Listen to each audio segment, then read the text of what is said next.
Welcome to the Blast Premier Spring Finals. We're live from Washington, D.C. And just this morning as we were rolling in, we saw the president's helicopter flying in to make sure he didn't miss any of the epic action that's going to be happening here.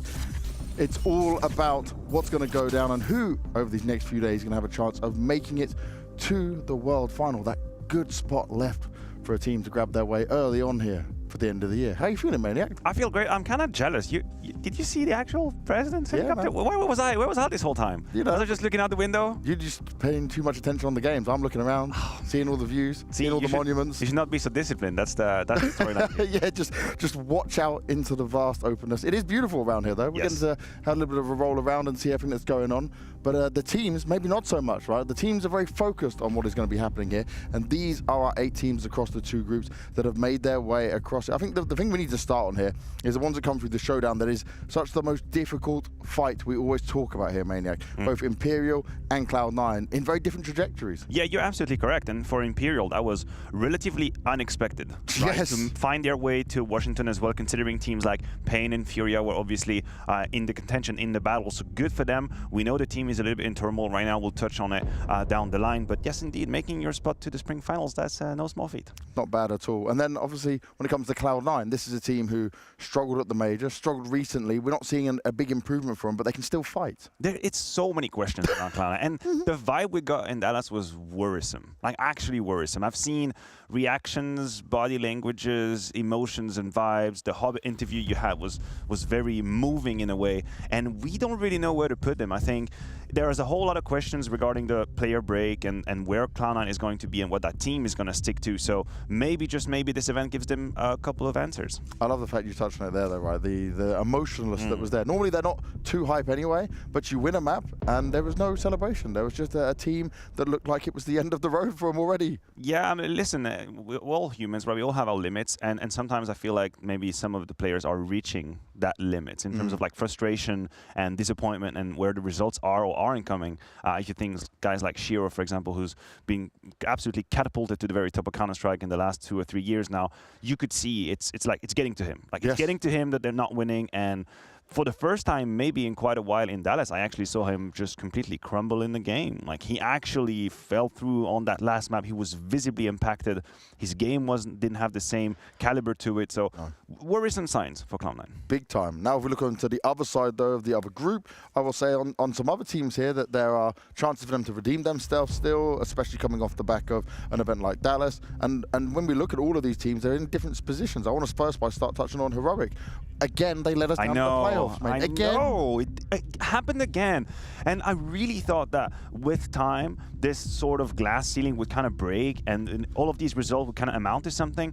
But the last rounds that I have seen Heroic play in Dallas were almost traumatizing to an extent. Like you could actually physically feel the tension in their decision makings, in the individuals and how they were or weren't peaking, how the trading was happening.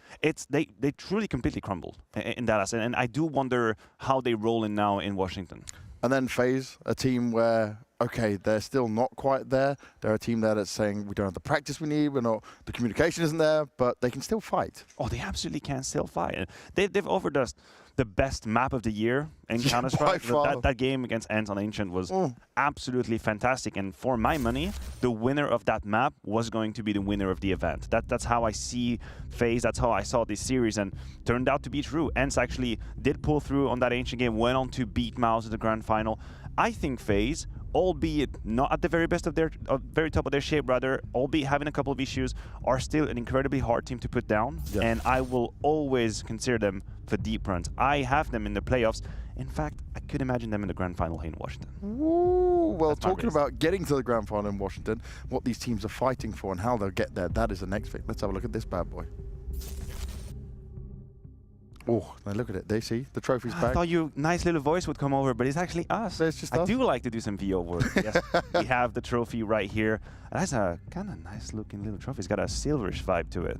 I know, silver for the spring finals is the way it's going to be going down, but it's all about where they get to the world final for it, because at the end of the year, we're back in Abu Dhabi, and already Vitality from the major, FaZe from EPL. This is what gets to decide who the first Blast team will be getting all the way across. And obviously, A lot of them on the line for it. You're absolutely correct. And reminder as well, how the system works is that would Vitality or FaZe take the lion's share of the prize here in Washington, that it would be bumped down to the world leader rankings, and that in itself has a whole lot of value. So every team is going to be fighting for every single point here. But more importantly, James, I think we have sort of an honor here, right? We're closing the summer season. That's what we're doing. This is effectively the last event before everybody just puts their socks off, feet on the table, and relax a little bit in the summer. And Lord knows what the next season is going to bring us. CS2 looming around the corner, events, a little bit of questions, in fact, a whole lot of questions. So I think everybody just has it in their heart to just close it in a nice way. Just put your name on the end of that season, then move on and enjoy the margaritas. Before we get into the roster mania, right? Oh, that's going to be crazy. It will be crazy. When it comes to that, though, we got some teams here that we're not quite sure what rosters might remain. You have someone in mind specifically? Yeah, maybe one behind us, you know? Ooh, yeah, the Imperial situation. We'll obviously cover it in our pregame, but rumors are aplenty. Fallen is apparently a very sought-after value, if you will, right now. It's actually kind of the first time that I see official news about teams it being vocal about wanting a player. I kind of like this vibe. It's giving us like a football vibe, you know, like, oh, Club XYZ is now entering the bid to try and get this player. And I like that it's in the open, right? I used to hate when this was all happening behind closed doors. I know you could go off his goddamn reports here and there. But now just people are being honest, like, hell yeah, we want this guy. Yeah, we have a meeting with this guy. We're trying to make it work. So it's exciting as a fan of Counter-Strike. I do wonder how it's going to impact these players that we have on our screen. Now, for Heroic, though, on the other side, I would say that a team like them, no one is going to be looking to make change in this roster. Surely, they talk about this, how they're together. They talk about all the positives of this group that they've managed to put together. But if you keep failing at this last hurdle, maybe you look. The question is, who do you change and do you bring in this such finely tuned machine of Heroic that will give you a net positive? I think it's kind of a hard question to answer. I think they've reached that point where they are almost the perfect machine as a team from a Counter-Strike perspective. Humanly speaking, they seem to mesh a lot. We talked with Cadian in Dallas. He explained like the whole philosophy of the team and where you buy to the program or not. I think that what they need is just to stick together and maybe just have like a 1 week freaking yoga session somewhere in the mountains, just trying to find your inner truth. I don't know. I don't think they have to fix a whole lot when it comes to CS. I think still to this day, Heroic plays the best Counter-Strike we have in the circuit. Period. The problem is not in the game. The problem is in the head. Now, a yoga session is definitely not going to fix our next team. Cloud9 need a hell of a lot more than that. They need like a therapy. Yeah, a whole therapy session. Therapy. An open talk about what the hell's going on with this team, because you have some great pieces, but it's still not working. And Inter swap with Buster, we've spoken on it many times. It was just a 1-for-1, and there's still no great improvement. It didn't bring what they were probably hoping to see brought to the team. That's for sure. I think, again, when it comes to Cloud9, I think disappointments and issues are piling up. And as days progress, as weeks progress, we see here the rankings aren't bad. Like, people have to understand this. We're not saying Cloud9 is a bad team. That's not what we're saying. No. But when you have players like Shiro, Exile, who've been back-to-back some of the 3, 4, 5 best players in the world now, then the trophy cabinet is way too empty and the runs are not deep enough. So there is an issue in Cloud9. The frustration is mounting, and we're about to see if they can be tested in Washington. Oh, yes, that's what it's all about for them. But before we get to their matchup, before we get to them, we're going to go to a break, and then we're coming in with our opening game, Vitality going up against Imperial. Stay tuned.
Imperial fought hard to get here, and it certainly wasn't easy coming through the showdown. But Vitality, our major champions, are their first opponent, and that is a tough route to go for Vitality right now, Maniac, though. They should be riding the high. They're looking really good. They got to skip Dallas and take a break after such an intense and important major for them and finally lifting that trophy. But here, now it's all about what they've got left. Yeah, you're absolutely correct. In theory, when you think about it, once you've won the major, you should just be filled with motivation. You should be unstoppable. You should destroy everybody.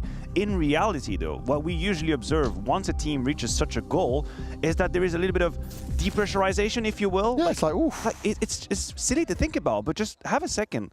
What do you do once you've reached your goal? You have to, take the time as a team to maybe define new goals, like set up new plans, set up a new motivation. We are right off the back of a major victory for Vitality, and we have witnessed in the past of Counter-Strike teams reach these heights and then plummet. Outsiders after Rio disappeared, FaZe after the Grand Slam had issues as well. So the question when we are here in Washington is, what Vitality are we about to see post-major win? That is the main question. Yeah, you kind of want to have like almost a big holiday afterwards. Instead, they got a small bit of time off and then straight into another event that's important for them. But they've already made it to World Finals already, so it's where do we sit with how much they want this, how motivated are they, and where's their mindset at? Yeah, exactly. I think it's the timeline that's a little complicated. Yeah. Had the major been off or right after or right before break, it would have been much easier. You have a little bit of time to decompose. You have time to kind of sit and bask in the glory of what you've been able to achieve. But we have this great quote from Apex down there as well. It's tough to say, once you've reached the plan, what do you do after this? And it is true. And I think Zonic, the coaching staff, Apex as well, they have a responsibility to make sure that everybody's ready to fight. Yeah. We're here in Washington. Yes, let's just address the elephant in the room. This isn't the most important point of our season. We've reached that at the major, but there's a whole lot at stake. Look, nobody's sitting on the throne of Counter-Strike currently. Like, Heroic was the most consistent team for a long time. Yeah. They had the deepest runs. They had the best results. If you're Vitality, you have the opportunity to win 2 big events relatively back-to-back, which is unseen feat in Counter-Strike in 2023. So you could actually claim the first quarter or the 2 first quarters of 23. You could claim them right here in Washington. So there is something on the line for Vitality. Yeah, and that's it, right? It's interesting because we keep talking about this. Any team has a chance of taking that #1 spot right now, but you could be the one that ends it and says, wait, we are the dominant one, Yeah, definitely. I mean, Sampayas had a great quote in Dallas. He said, currently there is no team that's first. And I said, you're right, Vitality isn't here in Dallas. So you're absolutely correct. That's their moment. It's their moment to make that claim. You win the major in Paris. You win the Blast Spring Finals in Washington. You can conceivably call yourself the best team in the world right now. But if you fumble the bag at this event, then suddenly the conversation is wide open and nobody's the throne. How much do you view Vitality as the favorites to win the whole event here, though? I mean, listen, I think outside of Heroic, they probably play the best, yes. Okay. If we were to see a clash of Heroic Vitality in the grand final, then of course, mental factors would come in. We know the situation about Heroic, stage, crowd, and all of that, so that would have to be factored in. But I do believe they would play the best Counter-Strike with Heroic. We also have to think about the individuals for a second, and we've had 2 individuals delivering splendid Counter-Strike. I mean, Zai was the best player in the world right now. By far. It is a fact. Nobody comes even close to his numbers. Nobody comes even close to his impact. But it hasn't just been the Zaiwu show. Granted, he's got the MVP in Paris, but Spinks has been delivering. Dupree and Magisk have done more than we're used to in the first few months of that lineup. So it's been a team effort, even on the individual output. Yeah, and that's one thing I want to look at, right? When it comes to Spinks, we spoke about him on ENCE at times, being the player that in playoffs would kind of not hit the mark or would fall off a bit. He has well overcome that now on Vitality. He has, and it feels like whatever conversations or team meetings were had in Vitality, he really got into this mindset now that he has to put himself in winning position, which wasn't exactly the case, at the very beginning, where sometimes maybe too selfless, too helping, willing to be too much of a team player. But when you have that level, you have to make difference. Yes. You were brought into this project to make the difference, to have impact, to have multi-kills. And this is the Spinks that we've started to see in the last, I would say, 3 to 4 months. He's been coming into this form and he's making the most out of his positions. And it's always going to be a win condition for them. And then when you look at the other side, Dupree and Magisk right now, we were so happy with what we got to see from them, right? Multiple moments where they were delivering right when their team needed it. If they can have that form, if they can hold that level, that really does put Vitality in that other category. I mean, definitely. Once it isn't the Spinks Zaiwu show, then that team gets to a whole nother dimension. You're right. For Magisk, the man is still relatively young. Like he's not in the dawn of his career. Like he's what, 24 probably, 25 max. He's got still many years ahead of him. So I think it's important for him to maintain that highest level. For dupreeh, I mean, we're hearing rumors, people talking whether or not Vitality could potentially be looking into the future. We don't have that kind of information. I don't want to see that happen, man. I don't want to see that happen. It's not that I want to see it happen, but you have to imagine, like he's made it. Like dupreeh is the only Counter-Strike player to win 5 majors in CSGO. Period. Like this whole category, the floor of the hotel is just dupreeh. Like he's got the presidential suit. Like he's not sharing with anybody, right? So if he was to eventually decide that, you know what, this is it, all we would have to do is clap our hands and tip our hat to the incredible career he's had. I don't want to see him go. But maybe there are some questions, some rumblings, some planning ahead for the future, long term of Vitality, and then we don't know what we like. Ooh. Well, I want to stay on the positive that he is here right now. It's positive. I'm celebrating his career. I know, it's all amazing. I just don't want to even think about that potential that he could go at any point. Not this week for sure. We're not thinking about this. And hopefully definitely not after the player break when it comes into it and where we go from here. But it is learning a new game, and maybe that brings us some more motivation when it comes to that side of things as well. The other point we got to touch on, though, is for Apex right now, right?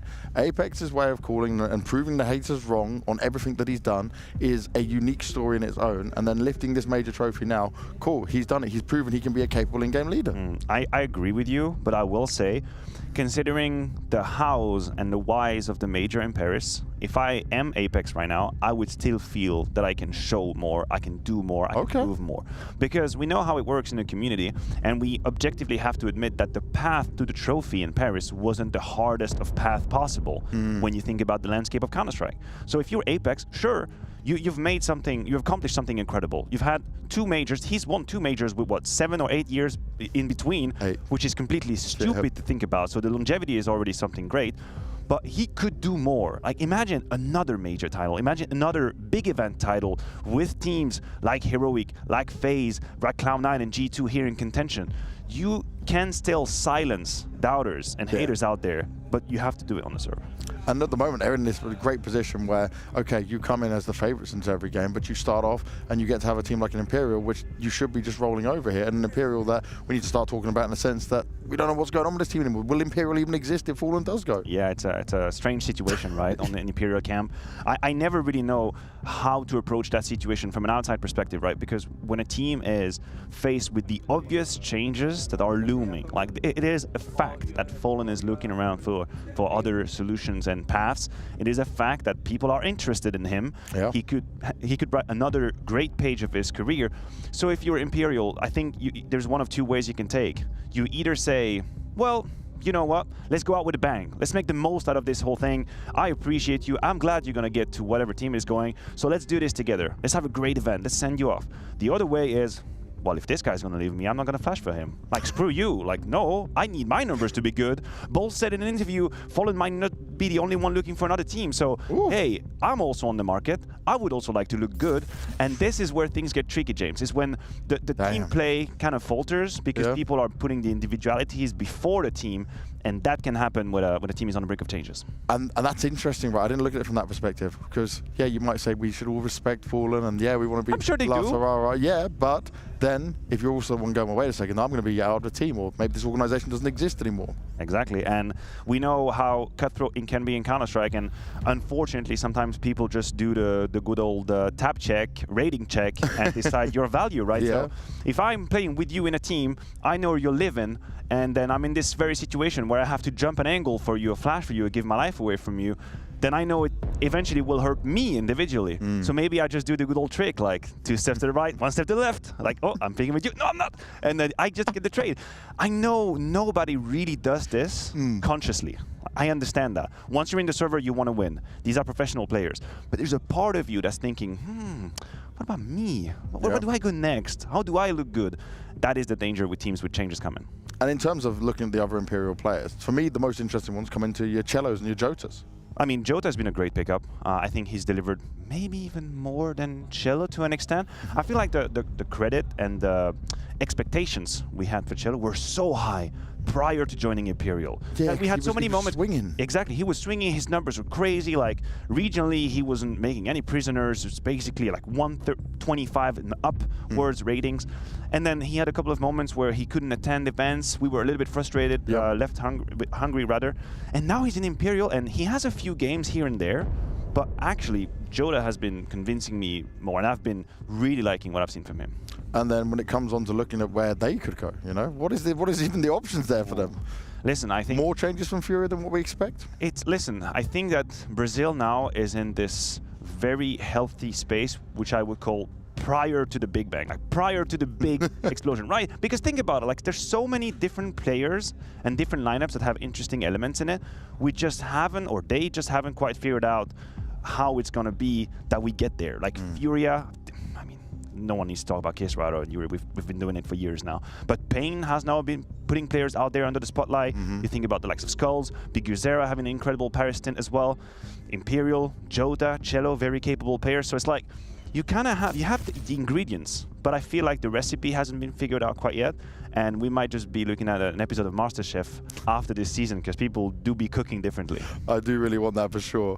And I will say that when it comes to looking at the Brazilian scene, at least they have this potential, but it's now, what, you get one or two good teams potentially out of this big kind of mix of it all? No, just give me one that makes like deep playoffs, you know? Okay. I think Furia has frustrated us for quite a while, and it is in itself very interesting that they do be looking at Fallen. I have to say, I was a little bit surprised, but for Fallen as well, like it's a testimony to the value and the credit and the respect that people give him, that even now people will be looking to plan ahead long term with him. You want to talk about frustrations though? I've been frustrated with Imperial this whole time because... What's your frustration? Well, you know, last dance, not really a last dance. Players have just come in young. Now we won't even potentially have the team anymore. Yeah, I think the identity and the vibe of the team changed, right? It used to be pretty much a marketing nostalgic trip with a bunch of players that had been successful in the past. Then they've realized, hold on a minute, we could actually be competitive. Let's make a couple of roster changes, let's bring in some new blood, and then we're about to pack a punch. I don't really think that it fully translated. Like that, what I hoped would potentially happen, and I think that was after Antwerp, because in Antwerp they had a couple of interesting results. Yeah. After Antwerp, I thought, okay, maybe Imperial is about to be like a top 15, top 10 team. They're going to be serious. It hasn't materialized. We haven't seen that come through, and I think this is why players like Fallen are actually considering, hold on a minute, like if I do have an offer, look, if you're Fallen right now, and you have this the passion for the game, and you still have the will to be fully disciplined and invest into it, and Furia knocks at the door, like, why would you say no? What's the downside of it? Well, how long though would he do it? Oh, but I mean, we would have to have him here on the desk. That's my question. Hopefully we get that opportunity. It's like, how long do you actually want to stay? Because that's the other part. The conversation you're going to be having is, well, I don't want to play for another year or two. But also, what happens when you start to have a bit more success or something good happens? You go, that motivation's kicking back in. I'll be back for a little while longer. I mean, it does feel like he could be a fitting piece of the puzzle in the Furia camp. We've known how. Especially for the new style, right? Because he knows how to play that more. I do feel like we're turning this segment into a Furia preview. We've got plenty of time, mate, though. We've got plenty of time. I know, but it is interesting to think that the solution could come from Fallen when we know that from a leading and a tactical standpoint, people have been dissatisfied and satisfied with the Furia camp and what Art was bringing to the table in terms of ideas. Now you bring someone else, possibly Art's freed of these shackles, has to just be an individual in there in the system. I would be curious. I would be curious. But hey, maybe just another one of these rifles over there maybe convince me or us or whoever's making decisions that they would be deserving of a spot. They would be right there too. Well, do you know, as we've got plenty of time, I can keep us moving on to some of the other teams in here. We can just touch on some of the ones we got coming through. And one thing I think is very interesting is Astralis. Just coming off a Dallas event where people did not expect him to do too much damage. Device, it just doesn't look like it took any break at all. That's on a whole level of its own. But I didn't expect him to be able to just keep those up the numbers, even in the games they're losing. He is just a one-man army right now. It was absolutely insane. It was incredible, literally, to see the output that Device had in Dallas time and time and time and time again. He finished as the highest rated player of the event, very deservedly so. That is the good news. That is the excellent news. I do think that Counter-Strike is better off with a Device at the highest level. Just close your eyes and imagine we go back to that simple Device, Zywoo, Trinity, when people are fighting for that top spot. I'm ready. Sign me up. I'll put my name on it. But the thing is, the rest of the roster didn't exactly deliver on the promises, and I had high hopes for Astralis. Really? You had, so I would say I had higher hopes than we've had in the past, because their past has looked absolutely god-awful, but I was still thinking 2 very young players getting to a stage, you know, getting to even their first big event like this, there's going to be a lot of pressure on those guys. Now, you give them a bit more time, sure, but they didn't have they didn't like drop off a cliff, they didn't fall off completely. Do you think they will get that time though? I mean, that in itself, it was kind of a, let's just say, I don't know how much Astralis as the management and the C-level had to do with that, but this whole idea of, hey, we're signing this player, by the way, while you guys are playing, it's really good what you're doing in Dallas, thumbs up, but just so you know, one of you is going to get cut. That's a kick in the face, isn't it? I was like, damn, like, could we not have waited a little bit for that noise, for that smoke to come out? I don't know who's... Just hold off till after these events. Just like, simple. Look, I get the idea that the highest level of Counter-Strike is cutthroat, and nobody is safe. And especially if you're a new kind of a rookie and you're trying to make a spot for yourself, it's going to be really hard. And I'm okay with that. It has to be competitive. Not everybody gets to make it under the sun. But if you're Buzz and if you're Altex and you're in a very positive and hopeful course in Dallas, and then this news hits you, not everybody is equipped to immediately deal with it. No. Pros that have been in the circuit for 3, 4, 5 years, maybe they know how to deal with that. Maybe they can just clear their head and be in a good headspace and do their best. But for the rookies, it's like, oh, come on, man. Like, we're finally picking up some steam. Something's happening. There's a momentum. And I'm about to lose my job. So we're about to see how they react to it. Maybe, just maybe, it's some sort of like psychologically demonic ways from Astralis to know which player is made of steel and which is made of, you know, nerves. That could be a thing. Like, I'm going to put my young players under stress, and I'll see who pops off. I'll see who survives. I know it's been messed up. It's been messed up, you know. It's just let them go. But in a way, it is a very, again, twisted way to see how people react under pressure. If one of these two, Buzz, Altex, just delivers massively, then you'd have to admit, like, all right, under pressure, knowing your spot is at stake, you've been delivering. Now, I'm getting some tweets of people just saying start the game. Don't have really that opportunity right now. We've got a few little small technical issues. That's why me and Maniac can just roll through all the teams. We actually single-handedly decide when the game is. That button right here. I have a button under my desk. You cannot see it. But if I press that button, the game is starting. But I kind of have a good time just talking. So now we're messing with you, of course. We're just waiting for the game to be ready. I don't really like to talk anyway. I just want to see the game. We're just here to know. The shorter the time Maniac has to talk, the better. Exactly. In fact, my word to payment rating is like, you know, less word, more money. Oh, but do you know what we've done? Because you cost so much money, they told us to go to a break. So guys, we'll be back in a little bit. Hopefully back for the game. See you in a few. 3 or 4 like kind of guides, like really experienced people in this area, because it could be kind of dangerous. So the first thing we were gonna find with the GPS tracker was a tent. So we were like, oh, we're gonna sleep outside, and it's like minus 20 degrees. They eventually told us that we'd have to go back to the cottage to sleep because there was gonna be a storm, and it was gonna be very dangerous to be outside. So they were like, okay, maybe it's gonna be a little bit too hard on these guys. Oh wow, okay. Yeah. So and that was like day 1, and then the second day we were supposed to go on another hike, find new objectives, and we would have a map that we had to look through. You know, it's all about task where you had to communicate and guide through. You're talking about one of those paper maps that we don't use anymore, right? Yeah, it was. You keep up in the windshield in the 90s. Oh, that's actually a funny story. I don't know if I should. I don't know if it's only on me, so. Perfect. Okay, I'll share. Let's go. Maybe 2 weeks prior, I destroyed my phone. So I had just gotten a new phone. It was the newest iPhone at the time. Yeah, you know, I was on my phone and I had to pee. So and you know, you see, you have the toilet. That's like right here, and then you'd have like a window up here, a little bit curved, you know. So you can see the bears coming. Yeah. So I was just like, I put my phone up there. All of a sudden, I hear someone, you know, like tries to, and it's Sonic, you know. I panic that I thought that maybe I didn't lock the door. Oh yeah. So I'm standing here, my phone is up here. Yeah. I hit my phone with my elbow as the phone goes bloop. Into the toilet. So my phone is lying in the toilet with my own pee in it. Yeah. So I just immediately like get my hand inside the toilet, realizing that the phone has gotten stuck because, you know, the toilet is like on the curve. So it's like in between. I'm just like trying to get that goddamn phone out. I finally get the phone out and I look at it. It's fine. It's working. I had pee all over my hands, in my phone, and oh my god, it was horrible.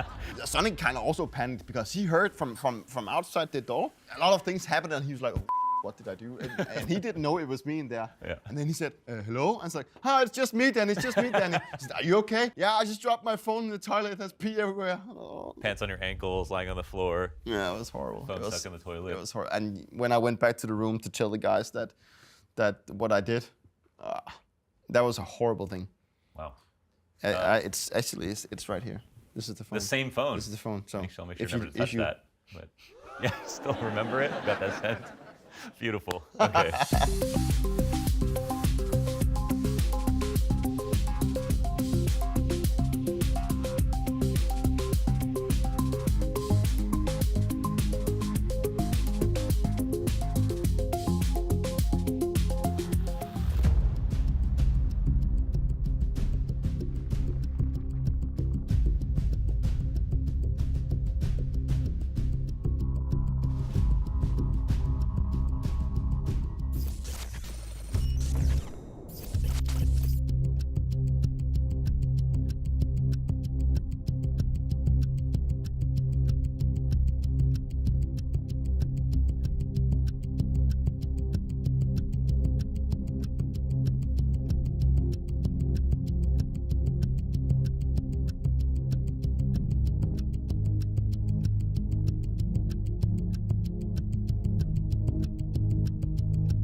We're back and hopefully ready to roll real soon. But before that, we do have a few more teams we haven't quite spoken about yet, because when we look at all these teams and the journey they took to get here, they have some that have got an easier route, some on a little bit more of a harder route, and some not even coming in with their full rosters, for example. Yeah, and some actually replacing other teams, right? Yeah. Through complexity, a great opportunity that was presented to you. You would have Dallas and Washington to kind of close the summer season. Unfortunately for them, the whole Zerg's visa situation, not being able to get into the country, which puts it, let's just say, puts a team that is already in a dire situation into a more complicated situation. Even with the full roster, you would have complexity come here, and even in Dallas, as like a party pooper, right? They would be ready. They'd be ready to take down a team here and there. They would have a good best of three. We saw in Katowice they had a couple of moments where suddenly, in the span of a best of three, they'd be super competitive. Sonic individually did good in Dallas. Individually, he did good. I think he delivered even more than we had expected. Yep. But the team as a whole, with its cohesion and its refined details, that just wasn't enough. Realistically, the only people I was happy with during that was Grim and Sonic. Everyone else was not up to the standard they needed to be at. Yeah, but that's the point I'm trying to make here, is that when you change a player, even if said replacement delivers on an individual level, which I would say fairly that Sonic did, beyond expectations, you have to realize the man is like studying and he's taking an extended break, or maybe a just unrestricted break from Counter-Strike. They said he was studying during the tournament, like having to do stuff for exams. I did that in my years. That's not funny. I guarantee you, it's really not funny. But yeah, all the props to him for his individual delivery, right? The issue is we have a little bit of a head-to-head comparison here, but I do want to put a different span on these numbers. If I am Halzer's teammate, if I'm now Sonic's teammate, right? In some of those moments where there should be like an understanding of how do we react to this chaotic situation. Oh, you playing with me, I'm getting flashed. You know how I usually react, and I don't have to tell you that if I'm getting mollied, you're gonna smoke under me to protect me from. And all of these kind of protocols that you work on in practices and you just stress test them in officials. They don't have that, right? They had very few days, very limited days to talk with Sonic and get him up to speed with the XX and like the path he needs to take. There's going to be moments where he doesn't know what the hell is going on. And it's just like, you cannot fault him for that. You cannot criticize. He's going to be completely lost in the sauce, just trying to make sense of life. And then you as a teammate might just pay the price of that. Maybe he's not going to give you the cover you need or the flash you need, the utility you need. And I think this is where players have to be a bit more comfortable with chaos. Yes. And some of the complexity players struggle massively with that in Dallas. And this is it, even coming into it with a full roster, we didn't have high hopes for him. Then yet coming in at this point, you go, okay, now you're just a potential team to get a map if you can, or fight back a little bit against some of these guys. Yeah, it seems very complicated for complexity to win even a series here in Washington. I'm going to be real with you. Like you have to imagine, you kick off your campaign against Heroic, which famously in group stage will literally just step on your face, absolutely no stopping. And then who's waiting for you in the lower bracket if you do fall down there? It's the loser of Astralis and FaZe. Both these teams extremely strong candidates. I don't even exactly know who I would favor in the FaZe Astralis to start the tournament. It's kind of complicated. Both teams coming in from Dallas. There's none of that jet lag, bull crap. Everybody's ready. Everybody's on track. So you see here, this bracket is hella stacked. Yes. Like realistically, complexity could maybe be favored against Imperial, but they won't get to play that game. Nope. That's not how the format works. So I wouldn't be surprised if they bow down as last place, and considering the situation, it wouldn't even be that shameful. We've been talking about teams potentially making changes as well. Had this Halzerg issue been already just gone out the way, right, and this is it, would they be looking at changes anyway? Would this be a team where you say they need to make some changes going into the player break? Now, the question is always, what are you aiming for, right? Are you content with your situation? Are you content with where you're at in the ranking? If you're not, then of course you have to make changes. The limitations of the roster have been, I think, pretty much established. We've talked, TC, their coach as well in Katowice, and he explained how with this group of players, we don't have a whole lot of people to come with experience and help us. Now, speaking of experience, we have the shots of G2 here. The experience is here. But I don't know what's your take on it. What's the temperature check on the Banks camp? But I'm starting to worry about G2. I'm starting to worry that we are reverting back to pre-Abu Dhabi, before they had this epiphany. I mean, we all know the circumstances of what happened in Abu Dhabi and how they came together as a team, and it created this incredible momentum when we saw the best of G2. They were non-negotiable, undebatable with anybody. I feel like we are reverting to pre-Abu Dhabi, a team that was, at the time, on the brink of changes. And this is it. This was where we were starting to believe finally, right? You say the end of last year, beginning of this year, things was, yes, this is G2 we love to see. And now I look at Dallas, and I think I tweeted it as well. I was seeing HooXi out of these huddles. I was seeing HooXi's face, and he was looking like he'd given up on himself. Yeah, and you can start to imagine it once again. I think we all have very short memories in esports. Also, basically because there's a game every single day, so it's hard to remember all of it. But just make the mental exercise to go back to, let's say, Q3 of last year. People were calling for changes in G2. Yeah. People were calling for changes constantly, like saying, oh, what the hell are you doing? Like, this JKS HooXi duo is not working. The results aren't coming in, of course. Like, what are you doing? Then they proved everybody wrong with a couple of months where they peaked at an incredible level. JKS individually, absolute master MVP of Katowice as well. Hunter MVP-like performances too. Monacy delivering. And then HooXi was calling a great Counter-Strike. They had good T sides. But now I don't know for how long this credit will survive. And my problem, James, is I don't think they care much about what the community says. To an extent, as a player, you'll get impacted. Yeah. Part of you will get impacted, whether you like to say it or not. We're all human beings. We don't really like when people call us names or whatever. But my issue is, are those doubts creeping in the G2 camp? Yes. Within the team. And this is when it starts getting real dangerous. When players inside the team are starting to wonder, do we need to make changes? Do I still believe in the guy to my left? Do I still believe in the guy to my right? Do I believe in you as an IGL? That is the worry I have for G2, and I don't know where they stand on that ground. Well, look at the major, right? They only beat Furia, and Furia had their own hell of a big set of problems going into it. Dallas they ended up losing to Heroic in that game where they got absolutely rolled on. There was not even a chance in that one, and they lose to a FaZe that we're saying is not powered up. Now, you can say, yes, losing to Heroic and FaZe is not bad. That's fine, you can take that. But it was in the fashion they lost to Heroic and how they looked like they'd given up on the last map for FaZe, where I'm thinking, come on, what's going on? No, I know, I agree with you. Losing to Heroic, nothing to be ashamed about. Nope. Heroic is a very good team. Losing to FaZe, you could even debate. The issue is that we're now seeing G2s in maps where they disappear. Like Their best maps. They disappear. Like they just turn into a puddle of water, and that is something that is worrisome to see, because it means that to some level, in a game of margins and percentages, players are slowly maybe just accepting the idea that anyway we're gonna lose. Like that's kind of the vibe we got in the Heroic game. That in the back of their minds it was just like, we're not gonna make it. Like they're just better than us, guys. Just And I know that consciously they're not thinking that. I'm aware of it. I used to play. I know how it is. Once you're in the server, you're gonna try to materialize like motivation and dedication and come on, let's do it. Let's come back into the game. But if there's a part of you in the back of your head subconsciously, they're starting to think, I mean, these guys are better than us, they're gonna smash us. I felt that against Heroic. I felt it, and if you get into that dark zone, you're not lifting trophies. You can't. And my conversation point for them is always, and even when they were doing well, is when things are going badly, who is the hype man? Because Hunter JKS, amazing players, pretty relaxed, the whole time. Hooks, he can be hyped when things are going well, but he's also IGLing. Munacy's still young in it all. And Nico has his own frustrations we see on his face all the time.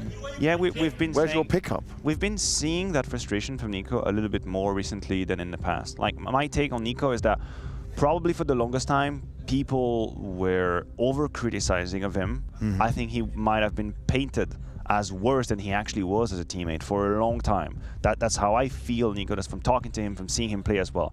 But now I have to admit that we are starting to seeing signs again of frustration, hands in the air, hands on your face, kind of giving up, trying a little too hard, trying to make too much of a difference, and that is the Nico that becomes, I want to say pedestrian. I'm going to use that word carefully, because even pedestrian Nico is still top 10 in the world. Like this is like the floor for Nico is like top 10 in the world. That's how I see it.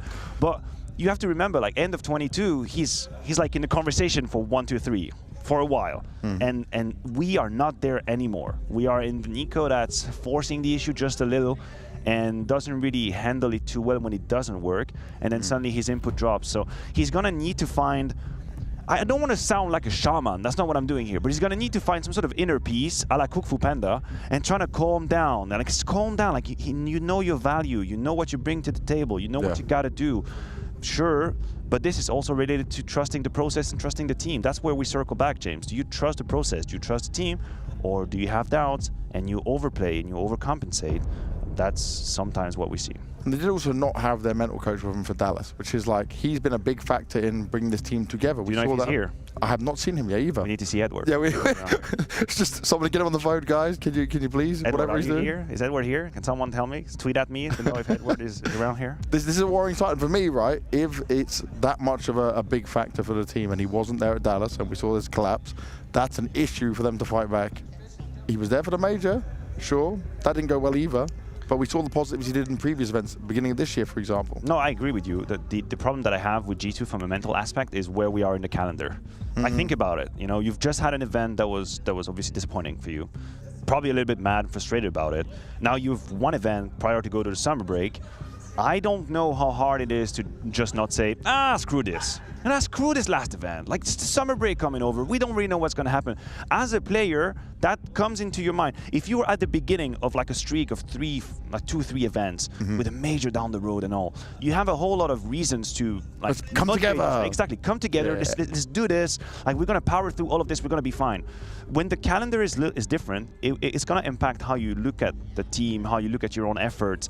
And once again, it's important to have people around you to kind of center you and remind you that, hey, you can accomplish something here. There's a spot for the World Finals. There's points to be won, points in the rankings, various rankings from an individual standpoint. Things can be achieved here in Washington. But the fact that we are just next to the break, that is hard mentally to make sure you give your all. Can I go through some thoughts of you here, though? We're looking at all these things we spoke about, and we've now touched on all the teams. Where would you be placing teams to be like your grand final teams on paper before we've seen any play, you know, based on previous tournaments? Where are you looking at your current order right now? Oh, so you're putting me on the spot to give you like a bracket prediction. Yes. We haven't even seen teams play. Chad, you see what he's trying to do to me. Like I have to give predictions. We haven't even seen teams play, right? But listen, off the back of my head, I would say. Just your feeling, mate. You know this. I could see FaZe in the grand final. That's my take. That's the first take. Cool. Because the FaZe that was in Dallas, albeit very vulnerable and human, also showed a whole lot of strength. And again, I think if FaZe beat ENCE on Ancient, they leave the trophy. So I think FaZe, very strong candidate to be all the way. I hope that Vitality will find a way mentally to put themselves in the right mindset. Because if they do, if they're not just taking it easy, or if they're taking the foot off the gas pedal, then I would see them in the grand final. So my grand final of the rack would be Vitality FaZe. Okay. That's how I could see it. And then you would have Heroic probably in the semi-final, because Heroic just doesn't not make the semi-final. They're just way too strong for that. And then there would be a conversation, and there would be a really serious conversation about the last spot. Ooh, what? G2, Cloud9? Cloud9 has given me no good vibes. I have literally no good vibes. Like I pride myself in trying to connect on human level to teams and players and trying to see and feel how they are behaving and acting in and outside the server. Cloud9 has given me no good vibes, which is just maybe like cultural and just how they behave, but I haven't really seen anything that gives me hope that Cloud9 is going to bounce back. Maybe from G2 you could talk about like a champion's ego bounce back. It could be G2, but I do think like the 4th spot for the playoffs, I think it's just wide open. Well, when you're talking about wide open, so is our time to get this game going. We're not sure 100% just yet. We're going to have to wait and see. The players have at least sat down in their seats. Mainnet refused to press any button, but when we get back, maybe there'll be a chance. Hopefully we'll see you in a few and get more into this game.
It's time to get into our opening matchup. We are not joking. We are ready to press the button. The president has agreed. He said he does love looking at Maniac in his suits, but he's fed up of looking at his face right now.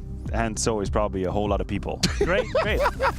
Turn back, Apex is giving me the okay, like, you know, we have the images right there, the huddling, which is, in the language of esports, is a very good sign. It means we're really, really, really soon to get this party started.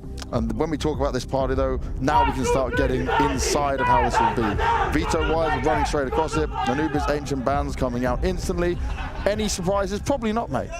Listen, Imperial picking Overpass, I understand, because it's been a map that they've picked quite a lot.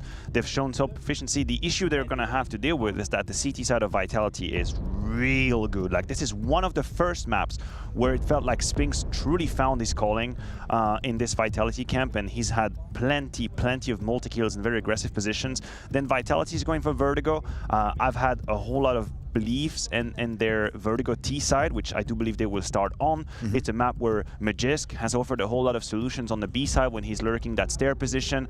So to me, this could just be a nice and easy 2-0 Vitality. I'm ready to take that home, but this is game one, day one, so we'll see if Upset City is happening. And when we're talking about Upset City, we're out of the showdown but into the spring finals, but it all, I guess, depends on what you're saying with Vitality, right, and the energy they come into here. You're absolutely correct. You have to realize as well, Vitality is currently in contention for like map streak record as well. I believe there must be at 14 or 15 currently, which we're not going to consider NIP because NIP is just straight up ridiculous at the time. Yeah, we're ignoring that G2 one. had a moment in the beginning of the year with 22 or 23 maps as well, which came to an end in Katowice. So Vitality have an opportunity here, you know, just grab, like, poke a little bit at the records, get a couple of more Ws. Let us be honest, when you think about the field of teams we have in Washington, this is a good matchup to start with. Yeah. It's a good matchup for Vitality. And I think all of the questions we have around their mentality, their mindset, and all they're looking at this, once you get that first W and you get into the groove of things, it's possible you're just taken by it. Like, you're in the tournament suddenly. You don't really think too much about the whys and hows and where. No, you're in the game. We know how the format works as well. One win is enough for you to not be eliminated in a group stage. It's already a step into the playoffs. Could be quarterfinal if you step down or if you miss that next step. So come on, let's get that W. Let's have a good start of your tournament. But shouldn't they be fearing some of the aspects of Imperial here? Because at least what I have seen from Imperial is that raw aggression being thrown out. And I come to the party you like them the most. Jota in it was the one that was like firing on every single time to even give them a hoping hell's chance. Yeah, you need to have some of these players like just completely piercing through. But I do believe that I have talked enough Counter-Strike, James. Would you take it away from me? It's time for us to get into the game. It's time for us to go to Anders and Maui. It's time, boys. Go, go, go, go, go, go, go, go. We're ready. Good filler segment, boys. We do appreciate it. Maui, the game is about to be live finally. Oh my goodness. The president finally gave us the launch codes. Yes. We're finally all right with this one. We got the unicorn odds. Vitality heavy favorites in this. The last time they played a BO3 was to win the major, Anders. It was. That's a crazy, like, it almost only can be a letdown here. If they lose, you know, any map, you're going to be thinking, wow, this could have been better already.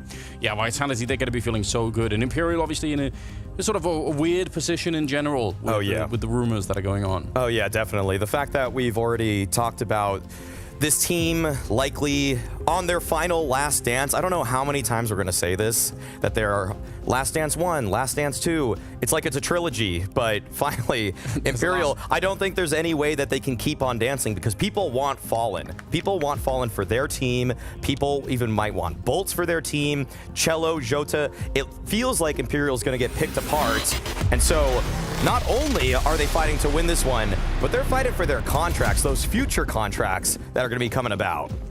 Yeah, right you are. Well, we're going to get into it right now. So big welcome, ladies and gentlemen. We are here in Washington, D.C., and it's Imperial versus Vitality. Starting off right now, the first round on Overpass with Imperial. And they're going to be fighting on that T side. Vitality on the CT side. Do love a good Overpass map. I know you're a fan of the map as well, Maui. Oh, I love Overpass. It's gotten a little bit of hate just because of the slow play that some teams like to employ. But I'll tell you something, Outsiders, Virtus Pro, they're not in this tournament, so you don't have to worry about that. We might get some action-packed rounds here. And we can see, though, Imperial, they are seemingly taking a page out of the Jame book, taking their time with this default.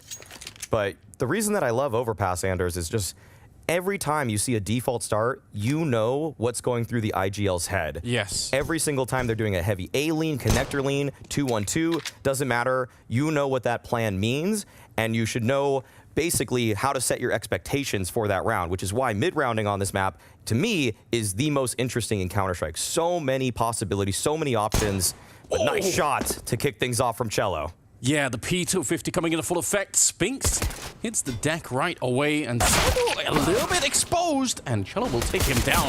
This is a great start. The flashbang to set it up. Fallen on the assist there, but Apex is fighting back.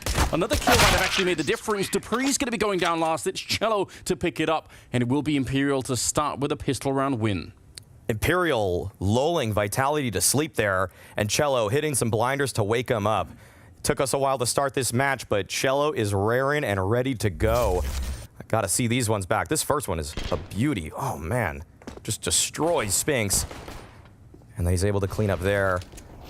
Apex had a chance to bring this all the way back, and if he found that third, it could have been a completely different story. But either way, slow default from Imperial to kick things off.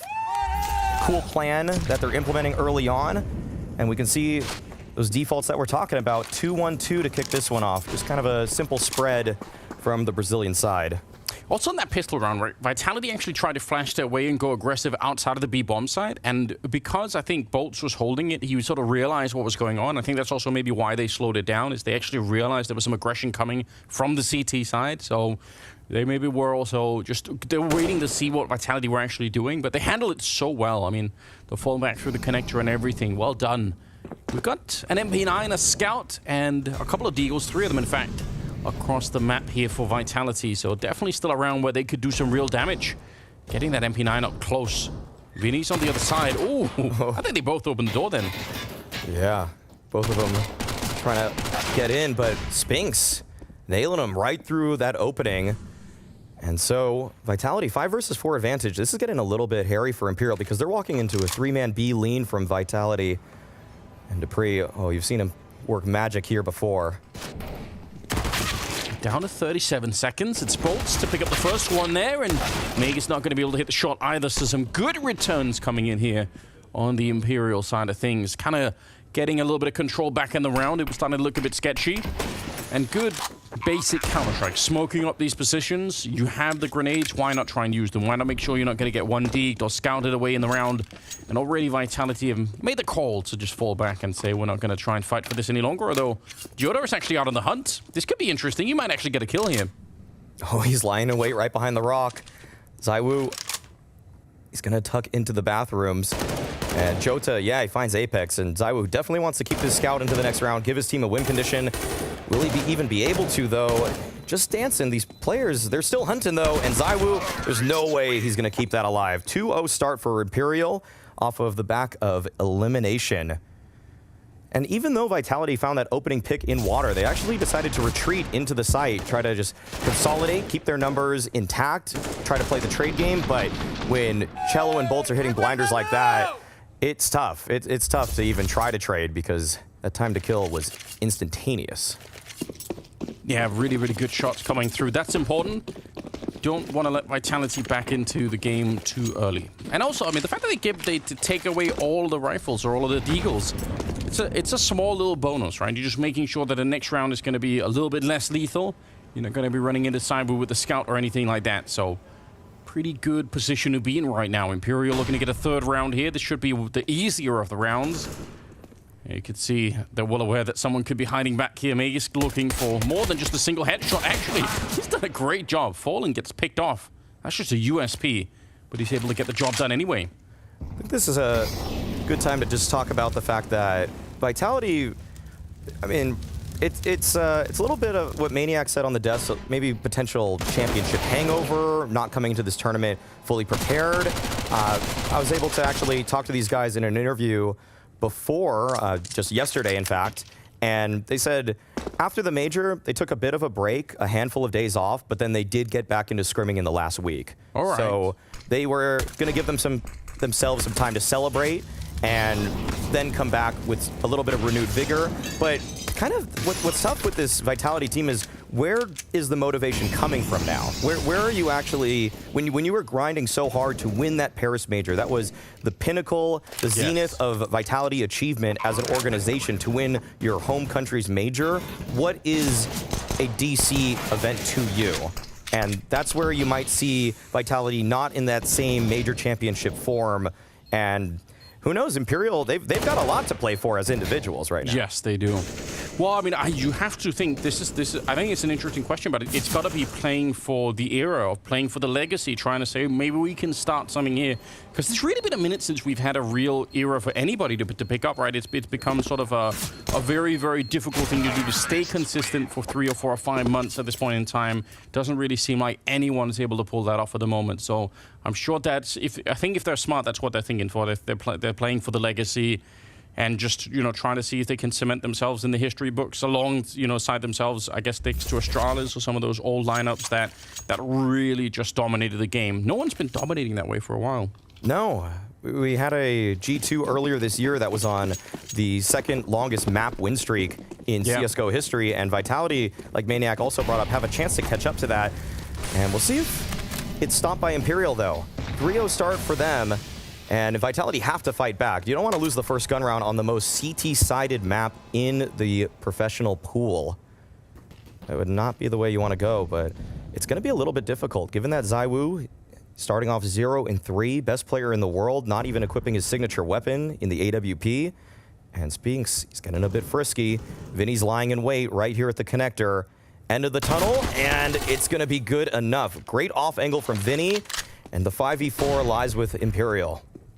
Yeah, nice position to find. I was going to say a little bit of a bonus round for him personally with a Mac 10, but able to find the kill and just pick up the gun right away. So he'll take that fight every single time. And they still have a minute on the clock. You said this is a very readable map, obviously, especially when you got a minimap like we do observing the game, but you can see they're leaning heavily towards that A side right now. And that's where ZywOo lies in wait. Yet to put a kill on the board, but great opportunity for him in this one. He's got a full belt of utility. Looks like he's going to start deploying some of those nades. And yeah, 30 seconds. I think Imperial have chosen the site that they want to contest, and they're smoking ZywOo off the angle. He might be able to find a way to work around this smoke. Yeah, this might be a cheeky one-way for him. So expect him to inflict some serious damage if that stays. Second smoke, though, is huge. That kind of stops the one-way. Otherwise, I agree, he would have had someone to play with. Apex is running out there. Surprised that he's still alive, and it's only going to be for a second as well. Joda to get a crucial kill. 8 seconds on the clock right now, but the bomb is being planted, and they can't really stop it. ZywOo on the other side of the boxes. He hasn't even really bothered to reload yet. dupree's going to be there to try and help him out, but ZywOo, he's so close. And low on health is Vinny, taken care of by dupreeh instantly, and a 2-on-2 here for the afterplant, but how did they get this one? They don't have a kit. They don't have any smokes or anything. Oh, wait a minute. They did pick up a kit, so maybe there is a chance. Missed shot there. The T-fuse happens in front. My God, that's going to be one of the most unlikely ways to win that round. Nobody really challenged from the Imperial side. No way. They just thought it was a fake. Yeah. They were calling the bluff, but it wasn't a bluff. They had the hand. dupreeh with the defuse, with the stick. No smoke on the bomb. Just ZywOo on top as a turret, a sentinel over his fellow teammate, and it works out. That's got to feel a little bit foolish if you're Imperial. Just all you needed to do was peek a little bit wider, double peek right there. But that's almost just such a gutsy play that you would never expect it. What a way to get the first on the board. Oh! Well, you said it. What a way to get a first kill this time. Bolts right for the smoke as Magus just walks into a hail of bullets. 4 versus 5 in this one. That happens so early. What kind of decision do you make if you're Vitality here? They've got 2 on A, 2 on B. Are you likely to keep this kind of setup for a full minute? If you're a team like Heroic, you would go for a play pretty quickly after this. You would try to respond. You would try to find some way back in. Common CT meta theory does state you should try to even things out. You cannot play with a 4v5 disadvantage and just hope. Just wish and wait. You can't just sit on your hands. But Vitality, they haven't really outlined what it is that they want to do just yet. We see a little bit of a shift in terms of the defense towards that A side. You would expect there to be a bit of a push, but it looks like they're very comfortable with these off angles that they've chosen. very strong angles, but without any significant information, this really means that Imperial is in the driver's seat here. Yeah, dupree's alone down here. That's kind of the sacrifice that they made. And look at how deep they're running. He's actually doing a good job of hiding himself, but he's still going to be found out. And Vinny will take him out, and that might be the round almost done. A little bit of pressure put on the other side. Spinks trying to get the multi-spray down, but it's not going to be possible. And ZywOo's on a bit of an island out here. 16 seconds. It's kind of awkward. If he actually found the bomb on this corner, there might still be a way to win it. Oh, he's found 1 and 2, but Fallen with the spin around. There was a real moment. If he got both those kills, he might have won the round. There was definitely a chance, and with a player like ZywOo, you just can't count him out. If they have to take raw duels against him after he drops that bomb, then it was possible, but he couldn't quite finish the kill. Double burst, and then neither of the players actually falling. Feels like Vitality are still finding themselves in this one. That's a great turnaround by Fallen. Yeah, he wants that big money. He wants whatever that next contract is. He's fighting to add a couple thousand per month right there. Yeah, more power to him.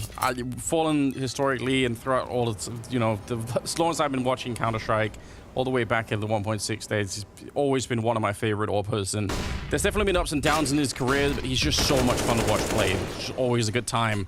Gonna get the assist again, setting up the flashbang for Cello to get that one.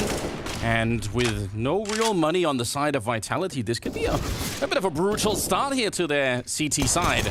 Cello is gonna keep on doing some damage. Apex finding a slight gap just over the smoke there.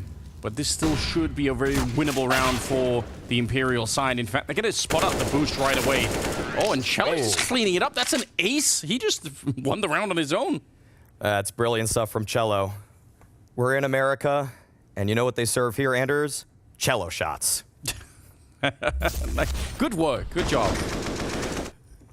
That's a great round from him. Mechanically, very strong stuff, and it really feels like right now you can tell Imperial have been grinding those officials. They played one as recently as 3 days ago online. They were playing Brazilian competition. Sure, it's not as strong as Vitality, but we've seen how much it matters to just be grinding. The Major taught us a valuable lesson that if you are playing officials day in and day out, you're in match-ready form immediately once you hit LAN.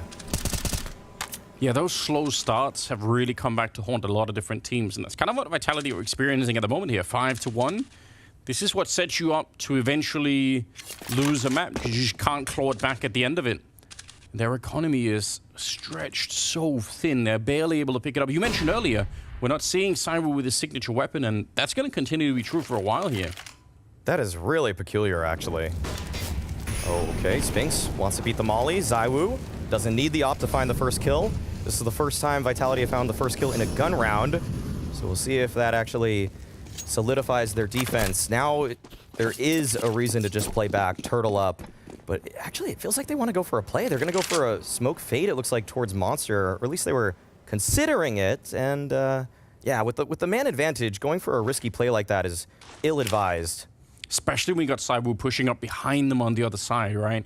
If you push in through that tunnel and you get killed, then you're kind of selling out ZywOo's flank, which is looking really good. What a flashbang timing on that one. Megis, that's such an easy kill. They might never actually need the flank. ZywOo's play might be all for nothing at this point in time. And I guess he can just wait. If he shows them that he's doing this, they're going to be aware of it later. But if they can just get the kill on Fallen without it, all right, he's going to walk right into it, so instantly dead. But yeah, great play from Vitality. That's, yeah, they just needed that one entry kill and play the 4-on-5, and they knew what they were doing. We saw a nice two-man setup between Spinks and ZywOo. This is that opening kill from ZywOo, and if Spinks weren't in the connector, you would likely not expect ZywOo to go for a swing like that. But because there was the availability of a trade, felt emboldened, and Spinks never even had to show himself. But there we go. That's the op on ZywOo, able to pick that up from Fallen's dead body. And things are now going to be getting difficult for Imperial. Well, they're running right through. They actually do put out the Molotov. They're still taking a bit of damage. The setup here looks good defensively. Fallen's going to burn out Megis, get the barrels. And dupreeh, yeah, he's feeling a bit lonesome. He does have some backup out here. Tech9 on Bolts is on the other side. Vinny and Fallen probably will have to create the main distraction, although Tech9, this is definitely where it does some work. Good headshots coming through, and Bolts, he'll continue taking down dupreeh. And suddenly Apex is on his own. How did the Tech9 do that much damage? We'll never know. Vinny's going to get that last one, but that is such a lot of efficiency from just a pistol. That is the happiest I've ever seen bolts. Wow. Great work on the Tech 9 there, just lying in wait there at water. I think Vitality might have just believed that there was nobody there because they had that short player in Dupree, but no, that space was not clear. They're so happy. This is great. You love to see that for Imperial. And wow, just when you thought Vitality were going to build some momentum back into this game, it's Bolts that snatches it away. Signature weapon for Apex in the Scout. Feels a little weird to say, but he loves equipping it. Yeah, it's true, he does.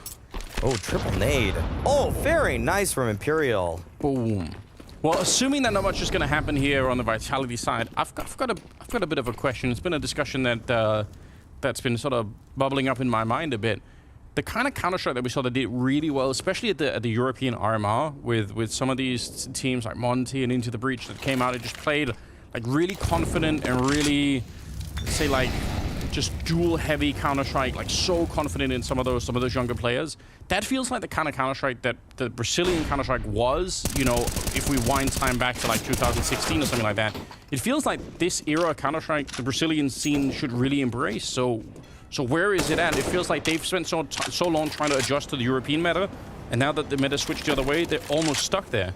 Like, I want to see wild Brazilian Counter-Strike come back, where they think they can beat everyone, and at one point in time they could. Yeah, I mean, I think that there's a case where Fallen introduced some of those ideas into the space, and with just the star power we've seen from some of those kind of tier 2 teams. Wait, okay, let's see if this gets interesting first before we unpack that discussion. So I was still here with an AK. Second kill for him, but Fallen takes him down. Okay, I think things have settled. Spinks on the other bomb site doesn't really have an in on this round.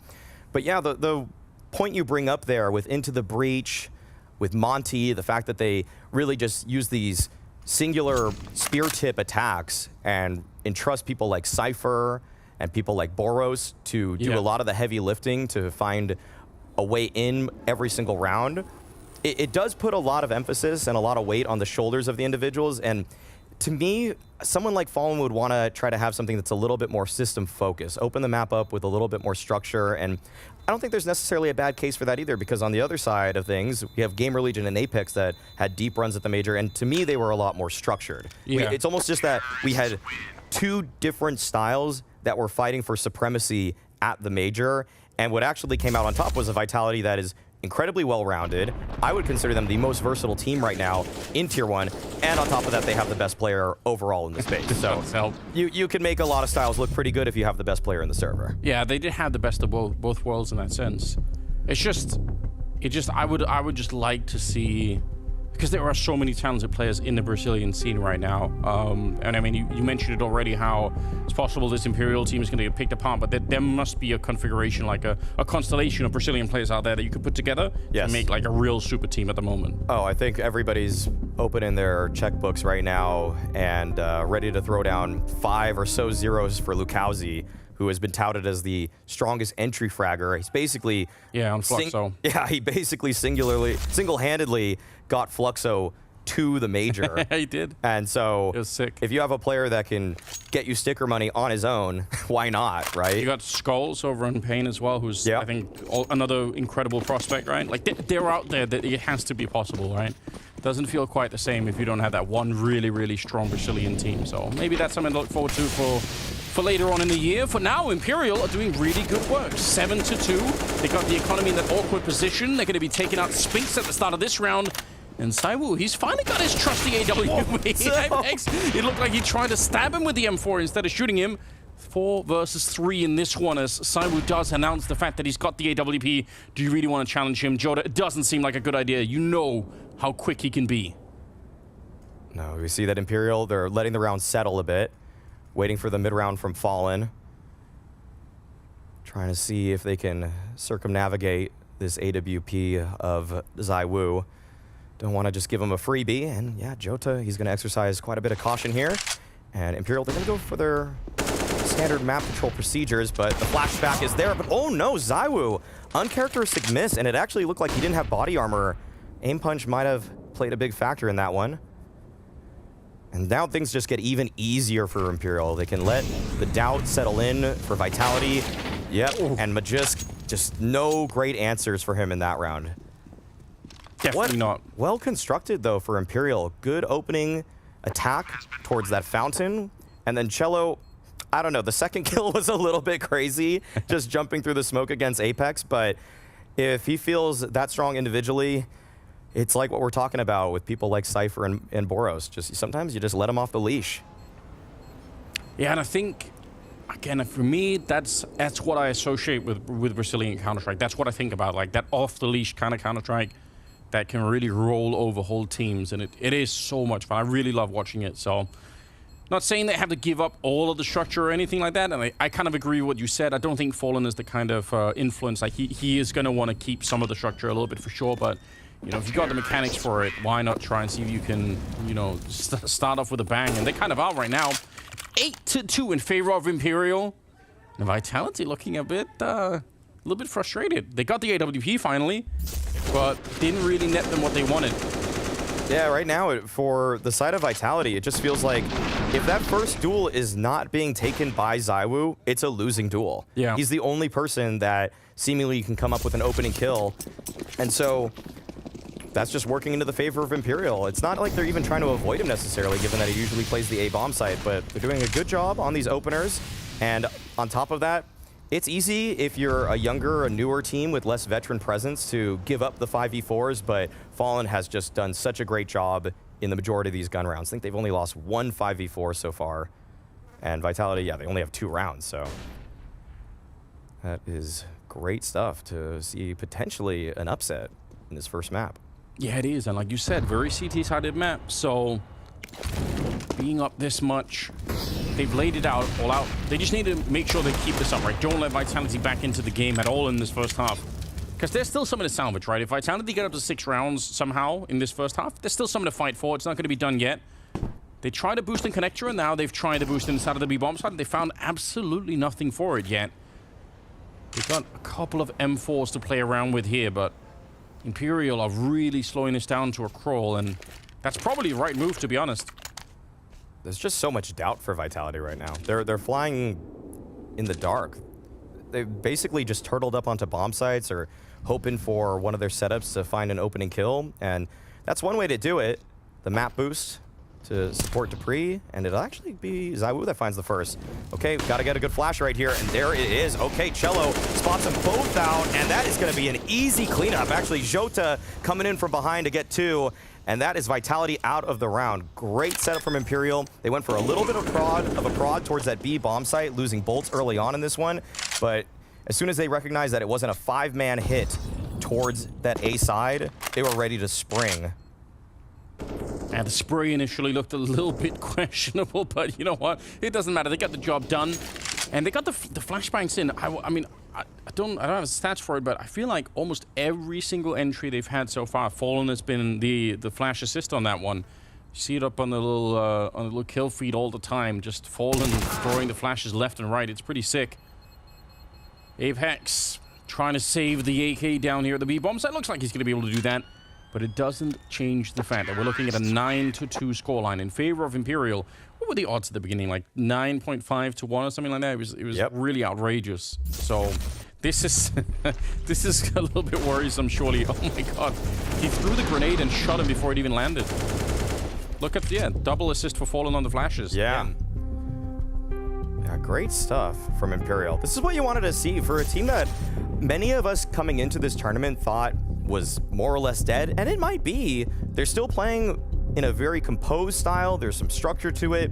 Fallen is still showing his value as an opper who can set up his teammates, because obviously once we switch to the CT side, Fallen's going to have to do a lot of the heavy lifting in terms of frag output, but on this side, he's letting his riflers do a lot of the work. Cello has been fantastic so far. 14-5 scoreline. Oh yeah, you're right. He's got more than, take any 2 players on Vitality, combine them, and you're still not there. What a way to get the day started here in Washington. I wasn't expecting it at all. I think most people were expecting this is going to be a little bit one-sided, with Vitality probably just kind of walking over Imperial here. And it's anything but. I love this. I much prefer showing up to work and being wrong about those kind of assumptions. I feel like if I show up and I'm like, this is going to be really one-sided, and then excited what happens, it's a little bit deflating. You're like, oh, okay. One-sided game, it's pretty predictable. It's not that interesting. This is way more fun. No one likes to go through life with full predictability. Oh, okay, that's a nice spray. Wow. Dupree eating a hunk of lead. Look at the stack that they've got down here at the bomb side. They got 4 people. Well equipped and everything else. There's the flash through it again. Fallen with the assist. I've got to point it out. Cello's obviously doing the hard work mechanically, but it is really, really great grenade users that's coming out as well. Spinks alone on the bomb side, trying to see if he can handle it. Oh, Cyber's up on top, and he's going to hit one more shot. Can he find Joda? He is fearless right now. Jumping down on the low ground. Does Joda even realize it will not matter? Zywoo, an absolute madman, jumping down to get the triple and win another round for Vitality that they desperately needed. Yeah, Zywoo willing his team into that one. Tries to jump down, tried to go for the silent drop. I think Jota did in fact hear him, but still, Zywoo's just quicker on the trigger there.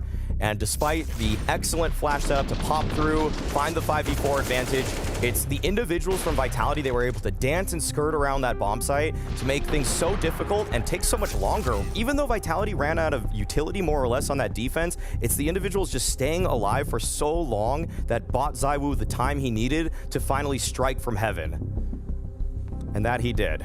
Not afraid to burn through the timeouts early on here. What do you think about that? I think we've been seeing that more recently, where teams will just burn almost all of their timeouts in the first half of a map, just to I guess mentally stay in it. Whatever it takes to get on track, honestly.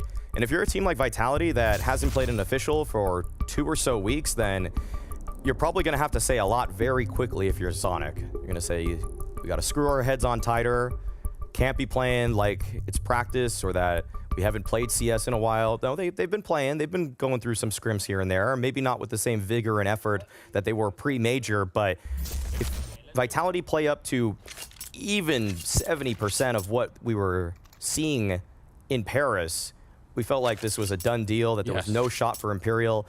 And so Zonic is probably thinking we're not even reaching 75%, so we got to, kick it up a notch. Yeah, got to do more. Zywoo, that last round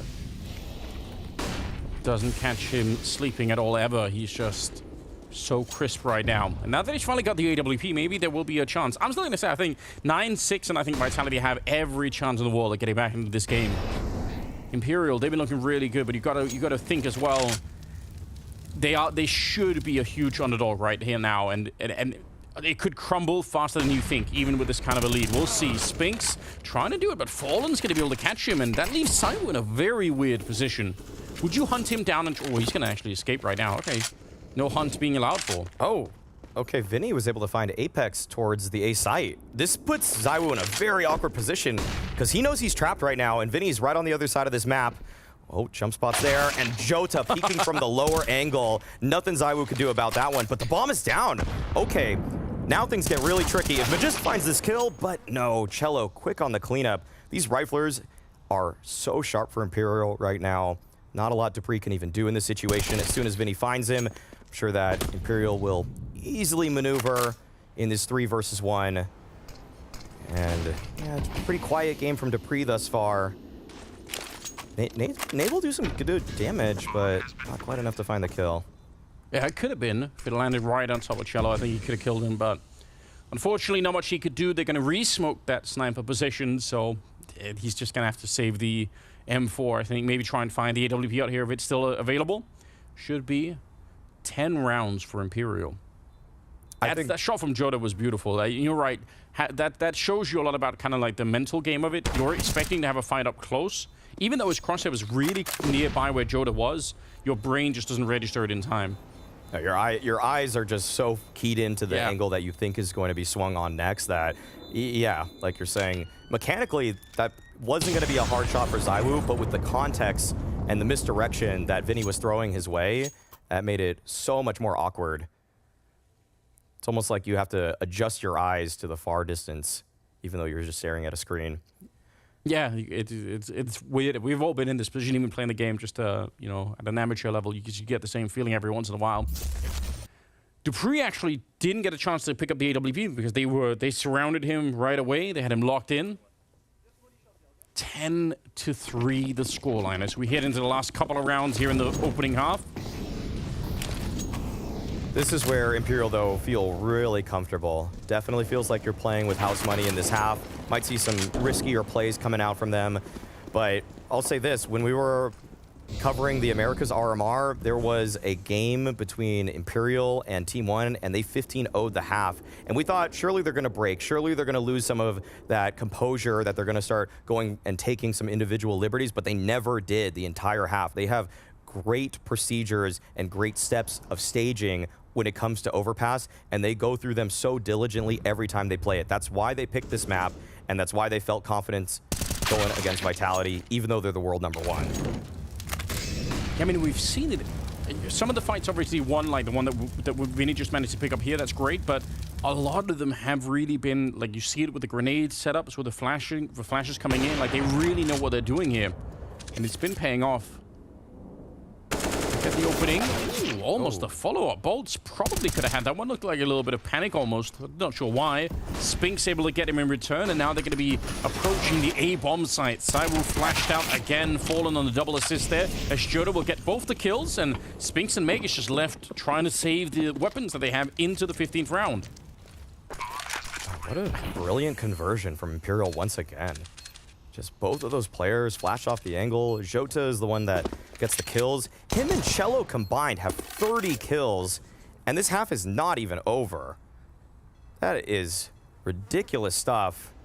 Goes to show, though, it's not just the individual efforts from Cello that Fallen once again with the double flash assist. I bet Fallen's up to 10 flash assists in this half. It's got to be at least that, yeah. I feel like it's almost double digits, if not already there. That's ridiculous stuff. And I'm a big fan of flashes, Anders. I love a good flash, right in the face of the opponents. It does make things a lot easier, doesn't it, when you're sending your troops in to fight, you know, that first fight, just everyone's completely blind on the other side. He's done it at B, and he's done it down at the A-bomb site, so it's been working out really, really well. Obviously, I mean, not to take anything away from Cello or Joda in some of these fights, like, they're obviously doing a great job, but it's just, it seems like it's a little bit out of the ordinary with the amount of flashes that he's actually getting in. 11 flash assists at the moment is what I'm hearing. That's pretty crazy. We haven't even played a full half yet. That's ridiculous. And you could see that it's frustrating the Vitality side. I almost feel like Vitality at this point are just saying, we'll get them on Vertigo, boys. Yeah. Down 11-3 when you're playing the favored side of Overpass, and another opening pick going the way. It looks like Spinks was just going for a dry push towards Fountain. Doesn't work in his favor. He is yet to find any significant impact in this game. 6-12 right now. Wow. It's really only Cywood that's done anything. Everyone else is at 6 or 5 kills or below. Like, they're just getting no real impact on the game. What a weird start to the tournament, but we'll take it. Bolt's going to be dropping Dupree. And now a 5-on-3. They're going to have to call Cywood's number again. Say, can you win us another round? At least get us a 4th one here. If you would have told me coming into today that the one upset was between these two teams, I would have said, get a grip. No way. Yeah, I don't think I would have bought that either. So I'm up close. He's got the right idea. And again, it's all about having that mental picture where the opponents are. He does look like he's realizing Joda's close by, but it's not going to make any difference. And what a headshot. Joda just absolutely clearing it out. A 12-3 at the end of the half in favor of Imperial. That is absolutely shocking news. We'll see what happens in the second half right after this.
We are back, and what a fantastic half of Counter-Strike from Imperial.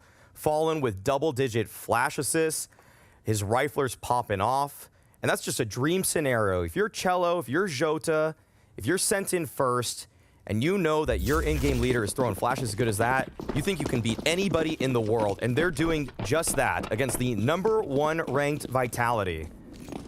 Yeah, what a spectacular way to get started. 12-3 in their favor. Imperial looking to upset everyone here on day 1 here in Washington. This is starting to look real sketchy. Vitality certainly need to win the pistol round and need a lot more of that. It's going to be a minute here before we can have a real conversation about any kind of a comeback for them.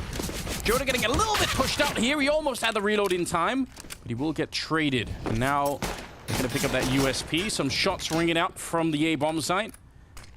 Vitality, they probably don't feel like they can just rush this down. It's pretty readable what's coming next here.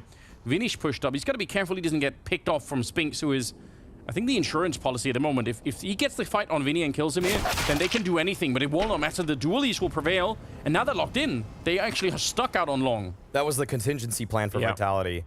Cover their retreat, cover their escape route, and now Vitality, they have no idea what's happening across the map. They don't know if they're getting crunched. They don't know if they're being stacked against at A. They have not a single clue. It's all doubt on the side of Vitality. Apex still has a smoke, still has 2 flashes, and more importantly, he has ZywOo by his side. Always a chance when he's alive. Yeah, Fallen smoked off. Flash is not really going to touch him, and he's got some backup coming in from the other side, so they're creating something like a crossfire, although you could see Bolt's good awareness. He actually saw it coming. I mean, it's cool that he realized what could have been happening there. Vinny shot in the back, or shooting Apex in the back, rather. Cello's going to get 1, and then the second kill on Magisk and ZywOo both. So really good ending to the round. The bomb got dropped in the back, I think, when that flank coming in from Vinny, so that's going to create a lot of chaos in the round. And if things weren't already looking good for Imperial, they certainly are now. That should be it. Up 13-3 on the favored side of Overpass. This is Imperial shocking us all. I do not see any world Vitality come back into this one, Anders. There's just no way. Imperial look way too sharp right now. The teamwork's on point, and the individuals too. Every single time they're presented an opportunity, they're seizing it. Yeah, I'm not seeing a road back here either. You know, look at Cello, 19-6, and Jota is at 18-6. That's so ridiculous. Posting some huge score lines between the two of them. There's nothing really happening on the Vitality side right now that will stand up to that kind of an output. They're going to try anyway with some Deagles. Or maybe just the one Deagle. Vitality kind of getting blanked right now on the map. I don't know if he saw any shadow there, but he's got some backup with him anyway, so he's going to feel real confident about this kind of a fight. And with the minimal investment from Vitality, they're just waiting for a mistake. Praying, hoping for a gift here. Jota? Oh, he gives one up. Okay. Let's unravel. Dink from Dupree, but it's just the Glock. So 4 versus 4. Still an even situation. And with Fallen taking down Apex there and the bomb right in the middle of them, it's impossible to draw a route for Vitality back into this. Yeah, just going to be a formality at this point, closing things out. Cello with a couple more frags to the tally. 21-6. Let's see if it goes up to 22. No, Bolts cleans it up. And Fallen only had the pistol in that round. He didn't even buy anything. So he can pick up the M4, and he's going to be good to go. Yeah, he read the economy really. We knew what was coming. Next round is going to be the real one for Vitality, where they're going to have a little bit more of an investment, but things starting to look impossible. I don't think there's a way back right now. Also because it's just all on the back of ZywOo, right? It's him or nothing is what it feels like, which is obviously not what you want to see. We knew going into this game that there could be potential championship hangover, but it doesn't usually cause you to miss smokes like that. But just that is unfortunate stuff. Flash there on the other side. Vinny bursts on through, but Spinks, I think he might have heard something there and takes down Vinny thanks to the help of Apex with that little spam. All right, Vitality showing a little bit of life here. Man advantage for them. To me, this round is still going to be pretty telling. If there's a clean conversion in this 5 versus 4 from Vitality, might be able to believe that they're waking up into this series, but as it stands, they are nowhere to be found. Flashed on through, but kind of Molotov coming out to slow them down. Looked like they might have wanted to go through it. Fallen should have probably had that kill for the 4-on-4 conversion, but not quite going to be able to. Had a second crack at it even there, so missing a couple of important shots. Spinks is almost dead. 1 point of health left on him right now. Dupree. So, such a powerful position when you get this close to the A-bomb site. One misstep here on the CT side, and they're going to be dead. Oh, but look at this push. Oh, what? God. Wow, Cello just assassinates Zywoo from behind. Although, Vitality, they're making their way to B right now, and there are no B defenders, but Fallen's going to figure that out relatively soon. Taking down Dupree, bolts here at the sandbags, and he finds his time to strike. Perfect shot onto Spinks. 4v2, it's all falling apart for Vitality, but Apex trying to bring it back. Double kill for him, but from the heavens strikes Jota. 11 seconds. Apex, 10 seconds, and it's not going to be enough. Imperial bring that one back, 15-3, a statement round after losing the first pick. Has such proactive play on the CT side. The push up into giving up the B bomb side, pushing in the connector to find one armor for the attack, and then actually coming back to defend the bomb side anyway. They were just all over the map. They're very, very dynamic defense that they had going on there, and it's worked to get them 15 rounds. They're so close right now. Where did that bullet go? It tagged him. It did 34. Yeah, okay. It's the barrel. You see the huge spark down there. Oh, yeah. That's what put him on 1 health. That's crazy. God, I love this game. Just those slim margins. It's so cool, isn't it? Well, 15-3, Maui. We've said for a while that the comeback's not going to be happening, and so far, we're not seeing any real signs of life out of Vitality. The one worrying thing is that Vitality haven't even shown us anything in this game, and I don't think they're going to in this round. Cello double kill already. 5v3, going down 16-3. Are you kidding me? These are major champions. Listen, I'm sure they're going to wake up for the second map, but it's been a bit of a rough start for them here in the United States. Apex and Sidewheel left 2 versus 5, and nothing is coming off it. Fallen's starting to get the AWP warmed up, and Apex just left, you know, just cherishing the last moments here on Overpass. Watching the greenery, thinking about the balloons and the ice cream or whatever else is going on. No way to get back into this round at all. It's going to be a 16-3 victory as Imperial shock the world and bring down the major champions in Vitality on the first map at the very least. But what a way to get the day started. We'll see if they can continue this kind of work. We'll be back after a quick break.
Imperial bringing absolute danger to Vitality on the first map. They didn't stand a chance, they got rolled over, and they were not able to come back with any sort of form. There was no fight, there was no life, and this is what we spoke about, man. This is what you were seriously worried about.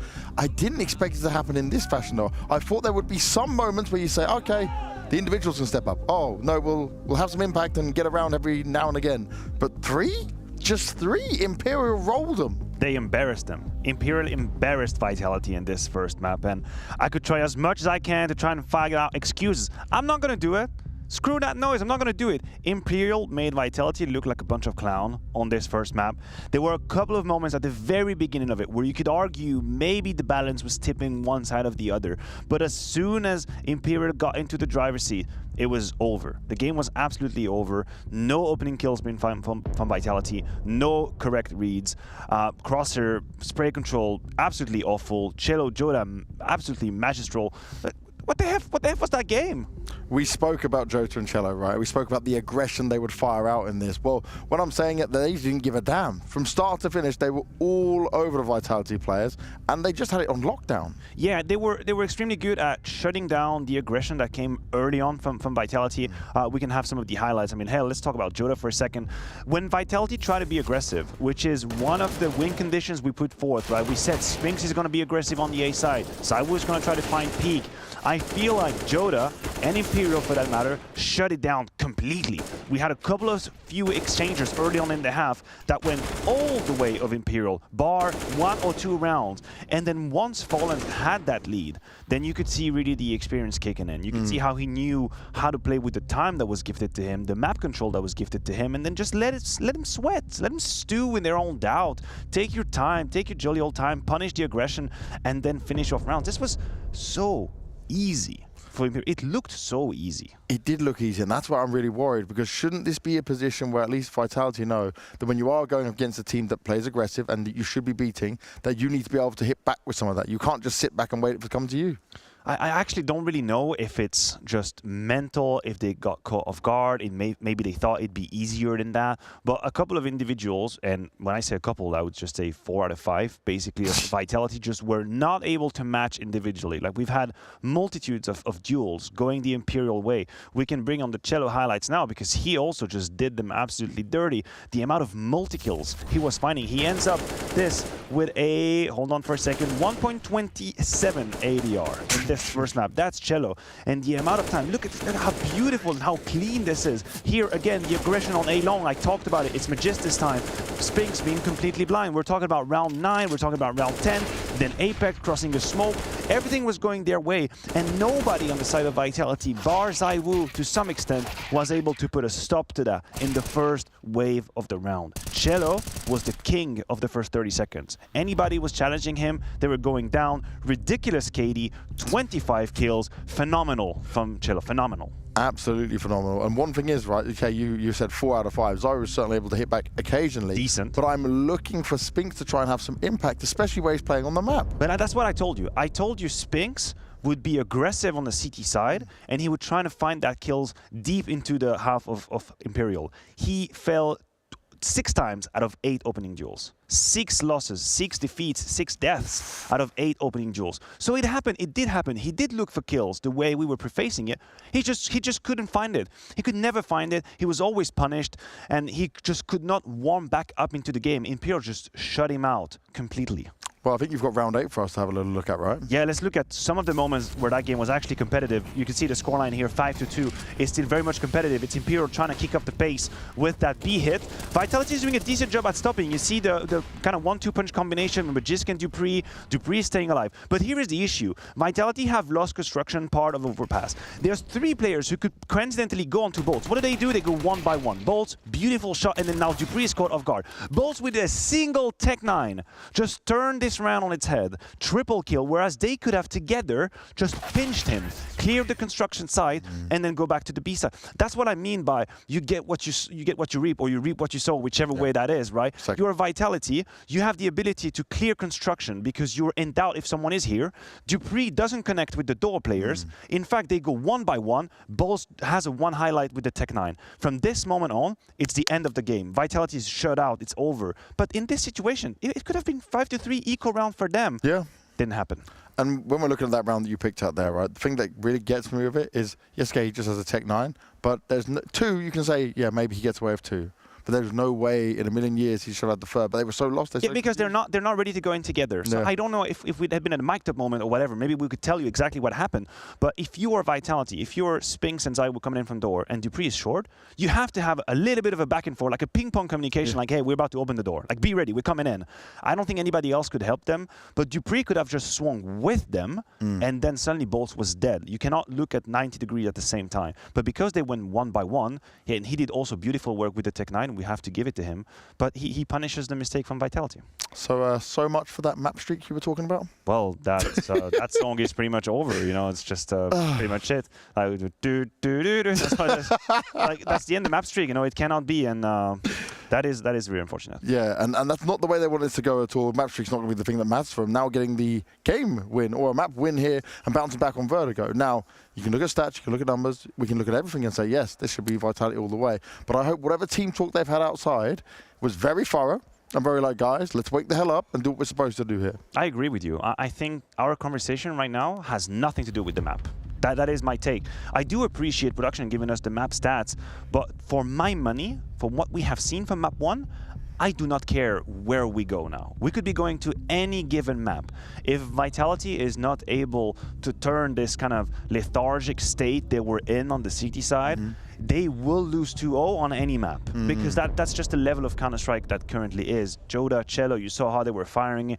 I have no doubt that they individually will bring the same kind of heat. So for Vitality, sure, Vertigo, strong map for you. You had a good streak on it recently. You played it 3 times in Paris. You won it all the 3 times. It's all right. You got all you need. But the players that are on the server right now aren't the players that were winning these maps in Paris. So somehow, if you're Zonic, if you're Apex, if you're anybody on that roster, you just have to have a little bit of a whiplash and say, hey, like, let's get going. It's just one map. It's all right. We lost one map, but you got to get going. And you've also now got to tame a beast that you've just sent to the very sky. I mean, if you're Imperial, you're loving the situation. Yeah. You're loving it. You're an underdog. You don't even know what the future holds for you. There's literally no pressure on you. No one is truly expecting you to beat that. You're going up against the major winner who's got everything to lose in this series, and you've just absolutely blasted them on the first map. Like, it wasn't even competitive. Your fraggers, your riflers have the number of Vitality all figured out. Fallen had such a clear idea of the map and how he wanted to play it. He basically got to play the game with like the fog of war off. Like, you see the whole map and you're just like, all right, I guess we have we've bathroom, we've got outside B, I can do whatever I want, I just place my pawns here and there, and he did it beautifully. So yes, you're loving life if you're Imperial. You have an opportunity just right there for you.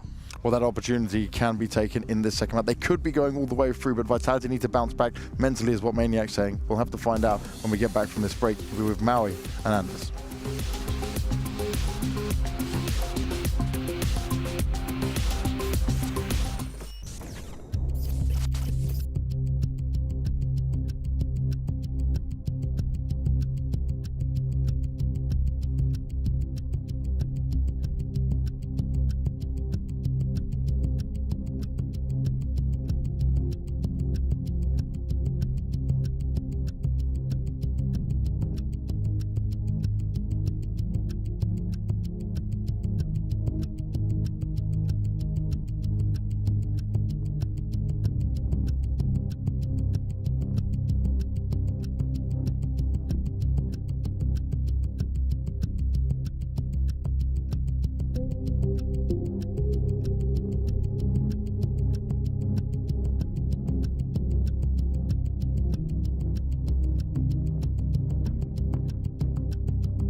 An exciting start to the day. Imperial with a shocking win on Overpass, breaking the map win streak for Vitality. And the odds have shifted dramatically. They're still actually favoring Vitality. So I guess that says something about people's confidence in the fact that they might be able to win on Vertigo. What do you think? Apex has said himself that they have the best T-side Vertigo of every team in the world. But I love when Maniac reacts to a Vitality game that just doesn't go as expected. The fact that he said they look like clowns. He did say that. And I have to agree slightly, but I also think that Imperial just played so well on Overpass there. The amount of flashes, the setup, the individual ability from some of those guys. If they can bring 80% of what we just saw on Overpass, Vertigo will be competitive. Another interesting point about us heading into this map is that Imperial decided to take that T side away from Vitality. If I read it correctly, Imperial will be starting on the T side, and that's so unusual for most teams on this map. Yeah, it really is. I do think there's some game theoretic idea about, you know, like being allowed to sort of have the momentum, like call the game the way that you want it. Maybe it can work out. We've seen it in the past, but it definitely does feel like a risk, right? Because you could run into just a brick wall on that CT side, and then a lot of the momentum that you had coming out of the first map win could kind of just fall on the floor of that second map. But I guess we'll find out. And one thing to note is that ZywOo in that last game, we saw him rarely picking up the AWP. He doesn't actually tend to favor it. He plays Vertigo. He likes the A1S fighting down that A ramp. That's going to be a key point of contention. And if he never really busts out that op, just think that he can get it done with the rifle, which he can. We've seen him do it before, but somehow Imperial find a counter for that. They realize, oh, there's no op presence. We can just go rifle to rifle against him. Then who knows? But I still think that as we saw the odds, as many people would have predicted before the series would have started, that Vitality are heavily favored moving into this one. It would be foolish to count out the previous major winners after a single map, despite how dismal it looked. Listen, I was checking the HLTV forums, and a lot of people were counting them out. People ready to revoke their major win based off one map. It's just, you know, it's just how the internet is. You have to appreciate it. We are going into the second map here, and it's the first game of the day. We have a lot of Counter-Strike coming up for you guys today, so you want to stick around and just have a good time here. Imperial versus Vitality in a best of 3 to start things off with here in Washington, D.C., and Vitality will be starting on the CT side with Imperial on the T side. Yeah, once again, Imperial did choose to start on the offense. Not generally what you would expect from the team, but maybe they know something we don't. Boost up from Jota here behind the half-wood wall. Already tagged a couple of times. I think Dupree might have heard that already. But Jota, he doesn't even get off. Wow, no, he just stays right there. Yeah, he wants to be quick, wants to get up there. Flash is still looking good. Molotov is there. Jota finally going to get picked off, but three-man setup for the defense. Let's see if the Glocks could do anything. Oh. Bolts! And again, Fallen with the flash assist. He keeps it going. Bolts is going to be going down. It's still a 3-on-3. Megas is still barely just alive. Dupree's up front, but look at Cello. He's snuck in the middle of the map. Oh, he's going to catch at least one of them here. Dooley's walking right into it. Cello going to be trying to fall back into the middle. He's going to get executed by Megas. But still, this will be a bomb plant. And a really, really cool little sneak through the middle of there from Cello. That gives them so much confidence that they can get the bomb planted. This gives Imperial so much space. Fallen still on the bomb site, sitting right around default. But just already spotted him. But oh my gosh, instant headshot from Fallen. And Dupree, 45 HP. And Fallen, he's already repositioned too. It's going for another peek. Oh no. That's risky. It's going to be a 10-second defuse here. Dupree going to tap the bomb once. He has to hit the shot right away. And Vinny didn't look very convincing, but it doesn't matter. They got the job done anyway, and then laughing their way into a pistol round win here on the second map on Vertigo. This is, I mean, really great call. Great plan from the start. And also a good ability to adjust once the main force of that attack isn't really working out. Yeah, excellent mid-rounding there off the back of Cello, finding that second win condition in the round. When the execute was being stopped, as Vitality stood strong on the bomb site, we were able to see just how that lurk came into play.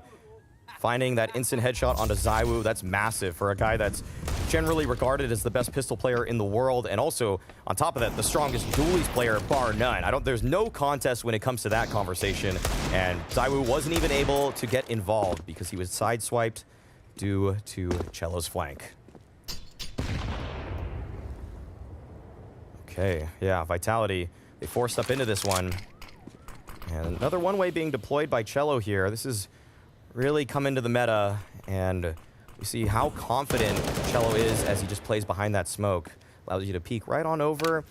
You can still see the muzzle flash of the Galil. It's not impossible to fight back, but it looks like the main hit will be towards his B site. Grenade. Oh, they actually almost walked into it. I think it went over the side of the building, unfortunately. So Dupree, he can call it in. He could say they're definitely showing up. Faking the bomb plant there, and Vinny actually with the MP7 going to be able to pick up the 1 kill on Dupree. So far so good. Apex jiggling away at that corner, but the round is already going to Imperial. I don't think there's anything Vitality could do. And they might not want to risk the armor and the weapons here. Probably better to just save those into the next one. So pretty straightforward stuff for Imperial, and just a good job. It would not surprise me in this game if Imperial really do focus on the B-bomb site. When Vitality have been playing this map in recent memory, so frequently is that the bomb site that their opponents have more success at. I don't have the stats in front of me, but just Dupree has not always been the strongest B-site defender. Him and Spinks have had some difficulties when they've tried to sync up there. We saw Magisk trying to help out that time around, and yeah, it just doesn't feel like Vitality have always found their groove when it comes to that side of that map. Every other part seems very well thought out. The A ramp defense between Zyru and Apex is great. The T side is excellent in terms of the calling and their strategies, but that B site defense, it is one of the few weak spots in this map for Vitality. And you know, some of the teams on the CT side that are really good at I think playing the B bomb side, like I think of a team like 9 or something like that, they go really aggressive. Like they're pushing down onto the stairs outside of B. They're really aggressive in doing that. I could see Dupree being less comfortable with that. Like he's not necessarily that aggressive of a player compared to some of the other ones that we might see defending it. So maybe that's part of what they're missing over on that side. Just because the problem is, I guess, when you're playing far back on B, you're leaving yourself open to some of those big executes with the Molotovs and the smokes and everything else that it can be very, very hard to hold on to. Once again, though, Imperial send Cello out on this solo mission towards the A ramp, deploys the one-way again, looking for the duels. They really just want to let Cello brawl towards that side, but it's Dupree, who once again looks to be tested, just has this 5-7, doesn't even have body armor too. So if Imperial go for an exec, it would be a miracle for him to come up with anything more than 1. And they're just waiting for it, waiting to find the opening. Cello making sure there's no one sneaking through, and eventually they're going to use all the grenades in the world. The entire bomb site's on fire. Dupree, he's going to burn down from 100. Look at that. There's no space to stand on inside of that bomb site. Cywu showing up with a deagle. Okay, good. That's a really nice little trio of bullets coming out to take down Fallen, but it's all academic at this point. The bomb is going to get planted, and it's a 3 versus 4 with no real chance here. Cool little boost up to get a wider swing. If you misstep, though, you fall off the building, and it's going to get real awkward. Spinks is getting taken down in the meantime. Yeah, and it's definitely done. A 3-0 start here for Imperial is... it's impressive all on its own. They look just as focused as they did on Overpass. And for the minute at least, Vitality don't look like they really know how to have an answer. But I guess we'll see if they can with the rifles that are coming up. This gun round's going to say a lot. As Imperial have already executed 3 B-side hits, if they're going to just continue with what's working, or are they going to try to change things up?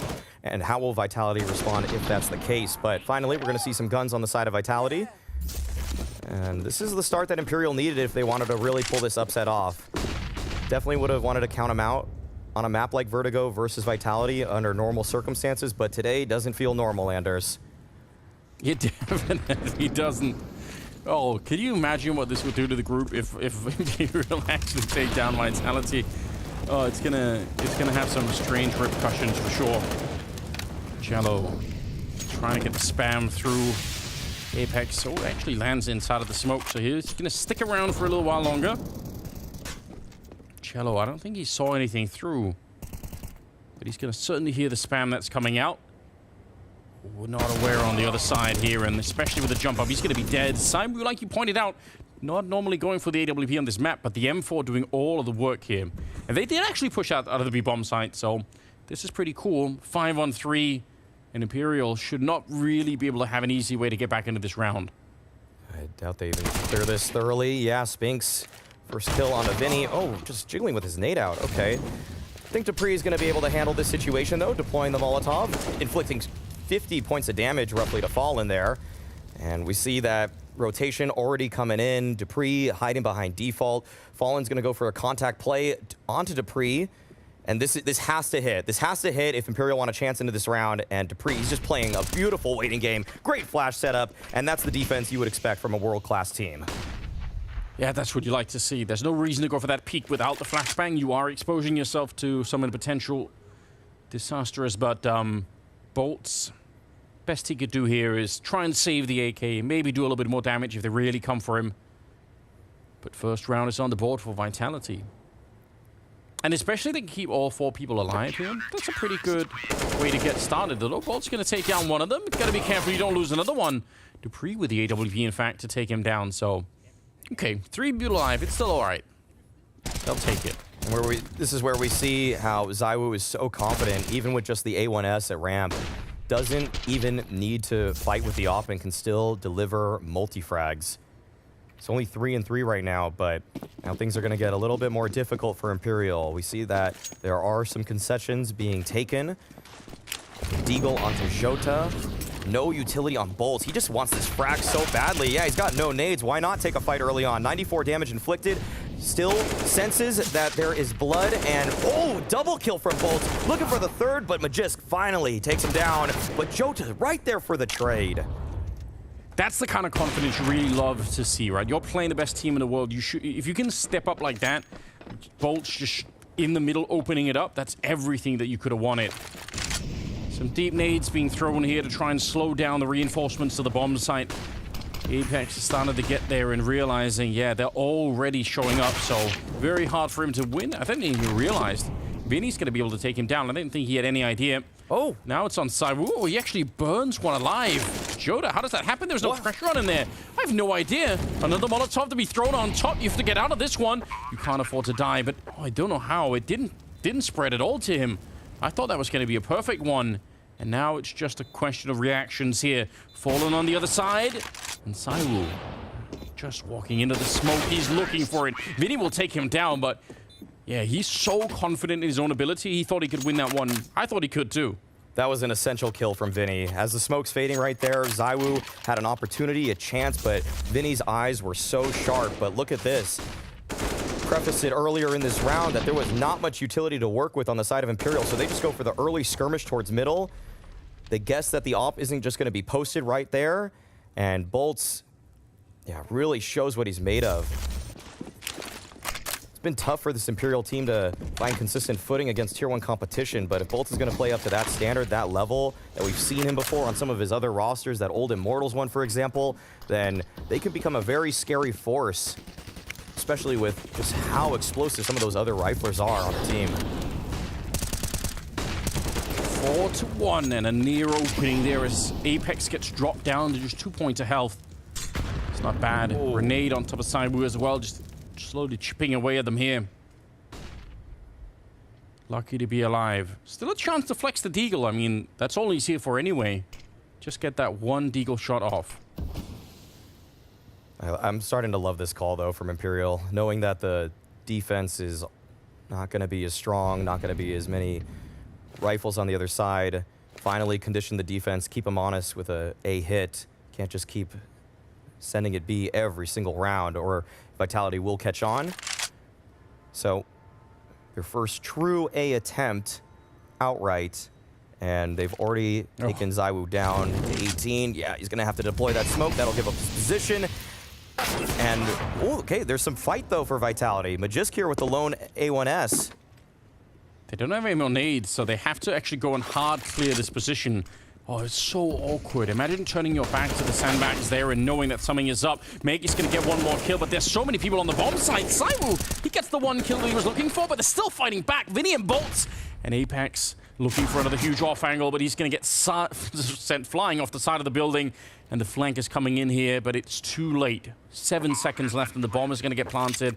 And dupreeh, he needed Apex to stay alive, maybe just a little while longer. This should be hard to win, and especially with Vinny holding that angle. Good job. Close round. That got really dangerous, but at the end of the day, they do win it. good setup overall from Vitality, but just not the firepower, not the weaponry, nor utility that they needed in order to construct a solid defense. Good off angle from Magist to find that 5v4 too. And you could see that Vitality, as soon as they knew ZywOo was in trouble there at Sandbags, as soon as Imperial were beginning their approach, rounding that ramp, they all started to spring into action, pushing from that short side, but just wasn't quite enough. But Cello, oh, he's just sending it. He's running right up. Okay, he's taking so much ground so quickly. No way. Cello, instant headshot onto Apex too. Oh, that's really sick, isn't it? They're building their own confidence now. Mega's gonna get one in return, but still says something about how good they're feeling on Imperial at the moment, and also a different pace, you know, to try and catch that defense a little bit off guard. Like you said, just keep them guessing. Don't just throw the same attack to the B bomb side over and over again. And ZywOo was shown up with the AWP. If he dies right now, it's going to really weaken this A defense. Vinny holding the off angle. He's thinking about it. If he walks into this one, he could be dead already. ZywOo does not tend to miss these shots at all, and he knows Vinny's gone. Just delete it from the map. 3 versus 4, and 50 seconds on the clock here. So far, so good for Vitality. This is really tough for Imperial, but Fallen evens things up. Nice kill on a Sphinx. They still know ZywOo should be locked in on towards that short side, and Fallen, he's got to hit the shot. Oh, but ZywOo's quicker. Hard to test the #1 in the world, and another one for ZywOo. Just Jota remains. ZywOo, he wants to get that fourth, but it'll be Magist to pick things up. Second round there for Vitality. What a wonderful display from the world #1, though. That's what had to happen on Overpass for them to get any rounds, right? It was ZywOo showing up with this kind of form and just absolutely wrecking them. This first one is the more normal kill, but especially this last one here, this is just so smooth work. Incredible quick scope coming out. It's generally been people like Fallen that are known for their shotgun op abilities, but ZywOo can do it all. That's going to make you rethink things if you're Imperial. See that the majority of their hits have focused on that B bomb site. Probably after winning that anti-eco towards A, they were thinking, maybe we can open this bomb site up, but now that ZywOo switched to the op, this is usually when Vitality start to get tested, that he brings out the sniper, and we can see why. I mean, a 5-2 scoreline is still really, really impressive, isn't it? I don't think it's enough to really call it a day on the T side. In this one, they have Tech-9s, even a CSET 75 on Cello. It's a rare sight. And Vinny with the AK-47. See, they might go for the same boost that they did in the pistol round, where you try and get a bit close, or they might go for what I like to think of as the Axile boost to get that view on the other side, where you just try and boost up the AK. Yeah. Yeah, that's what they're going to do. Oh, they're going to set it up with a flash, too. Fall on the throw. All of the flashbangs in this game. Yeah. That's his job. Here we go. Flash up. You can see Dupree actually knows. The flashbang gave it away, in fact. He instantly knew what was coming next, so good job. Great reaction there from Dupree. And a second kill for him. Things are falling apart here for Imperial. Bolts might be the X factor in this round, but with his teammates falling, there's not too much he can actually do. And Jota just 6 points of health. If they even find a kill right here, they're going to feel pretty good about themselves at this point, but this round is surely Vitality's. It's going to be a third for them, and they are warming up into this series. And Spinks on the second AWP, I didn't even notice, but he did in fact pick it up. Magus is getting hyped up, and they should be. This is what it looks like when you get this kind of a turnaround in the momentum as well. Sure, it's a 5-3 scoreline, but they get out of every single rifle alive in this round, and they're starting to slow down that Imperial march that's coming their way. So I appreciate that. I think that's what you need to do. The Brazilians have been running a little bit wild with this game, so just start to slow them down. I think that's good. That's a good way to begin. It's exciting to tie your scoreline from the previous map. It's a good way to look at it. Exactly.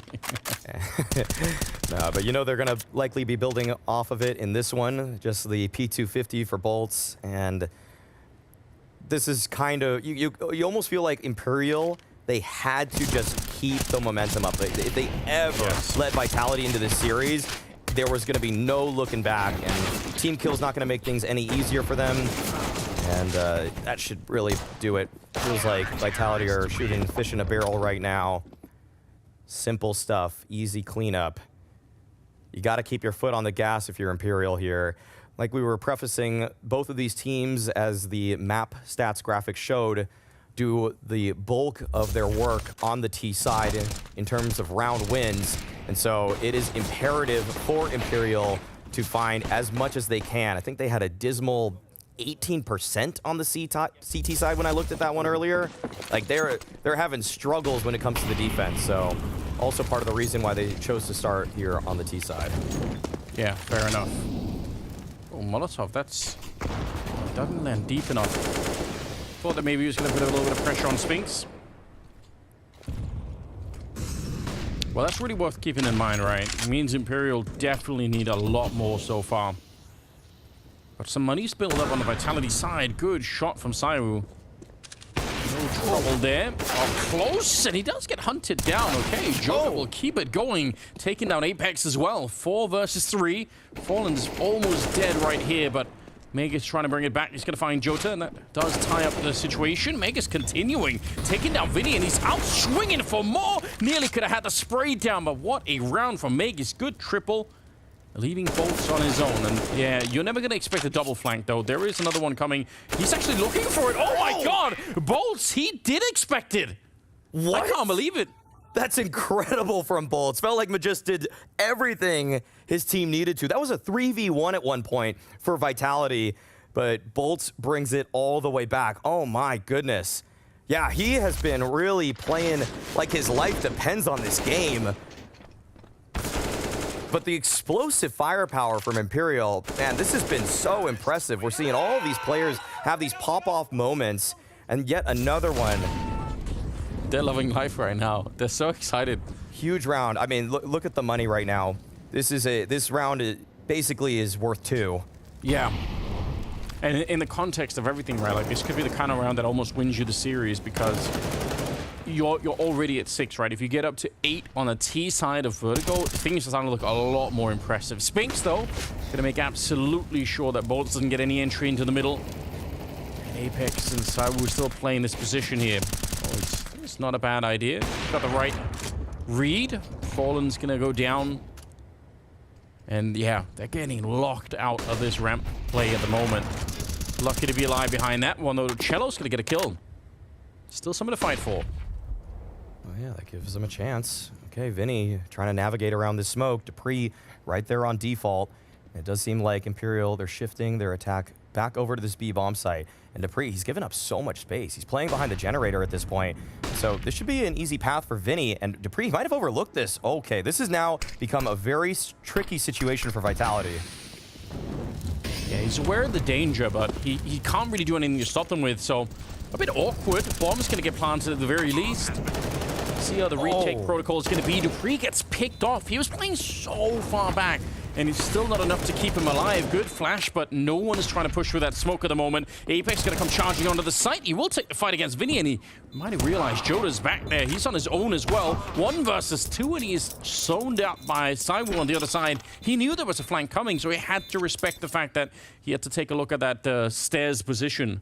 Not going to be quite enough. It's a close round. Almost a job well done there for Imperial, but Vitality will live through it. Only with 2 people alive, though. It felt like the big kill right there was when Apex pressed on forward, when Vinny went for the swing, not instantly taking him down, broke up the crossfires, made Imperial panic in terms of some of their positions, their setup, as they knew they needed to recover things. Yeah, that kill right there, that's everything. 3v3 situation, bomb planted. You're going to favor the terrorists, but that's the one that turned the tide. So the captain of Vitality gets it done for his team, and Spinks, he's had a pretty quiet one so far. A couple kills for him, but that is still a job well done. That's an awkward position for Spinks to be in. There's no hiding. He's just out in the open, so him even getting 2 kills right there, I think, is pretty impressive. Magus has shown up, bodyguarding that rifle, so no one can pick it up on the Imperial side. 3 Tech-9s left here. Even now, I mean, getting 1 or 2 more kills in this round here for Imperial would make such a world of difference. Vitality's economy is just barely being held together right now. They're hanging on, though, and that's the scary part if you're Imperial. You're seeing Vitality gain that momentum.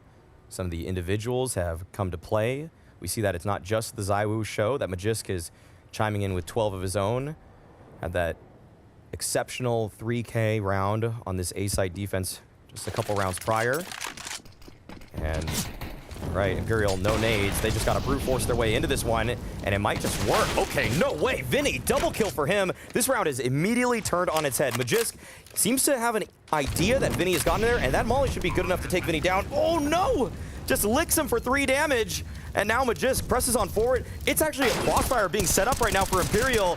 But Magisk, he's standing and fighting, and Vinny, the hero of this round, continues. A 3rd kill, and he seems to already know. 4 kills for Vinny. That was not supposed to happen. Just when Vitality looked like they've warmed up into the series, Vinny snuffs them out. They were so low on health. I can't believe the Molotov didn't just outright kill him. You're absolutely right. That should have been the end of it. That is a shocking result.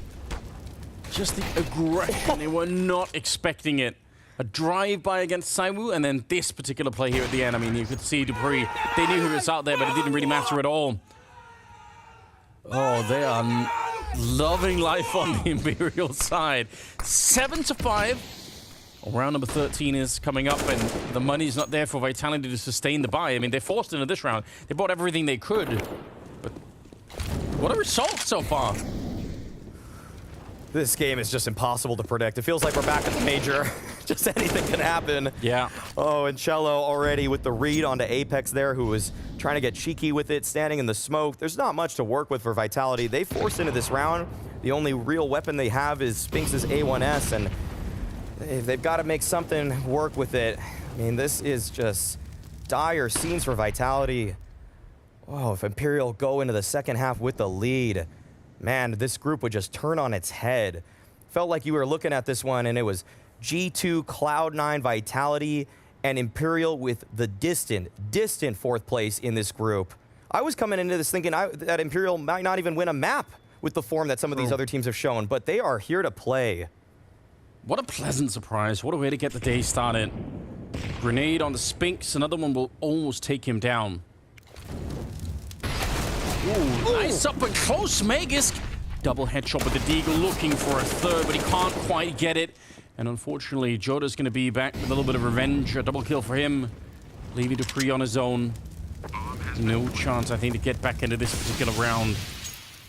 Yeah, smoked off, and actually, he's going to get flanked as well. Vinny is running wild on the map. 8 rounds for Imperial on their T side. They did pick into this one. We were questioning that early on, saying, you know, it is a potential risk, but so far the plan seems to be working. Picking the T side is always a risk. Sometimes you just get stuffed immediately. You never get into the game.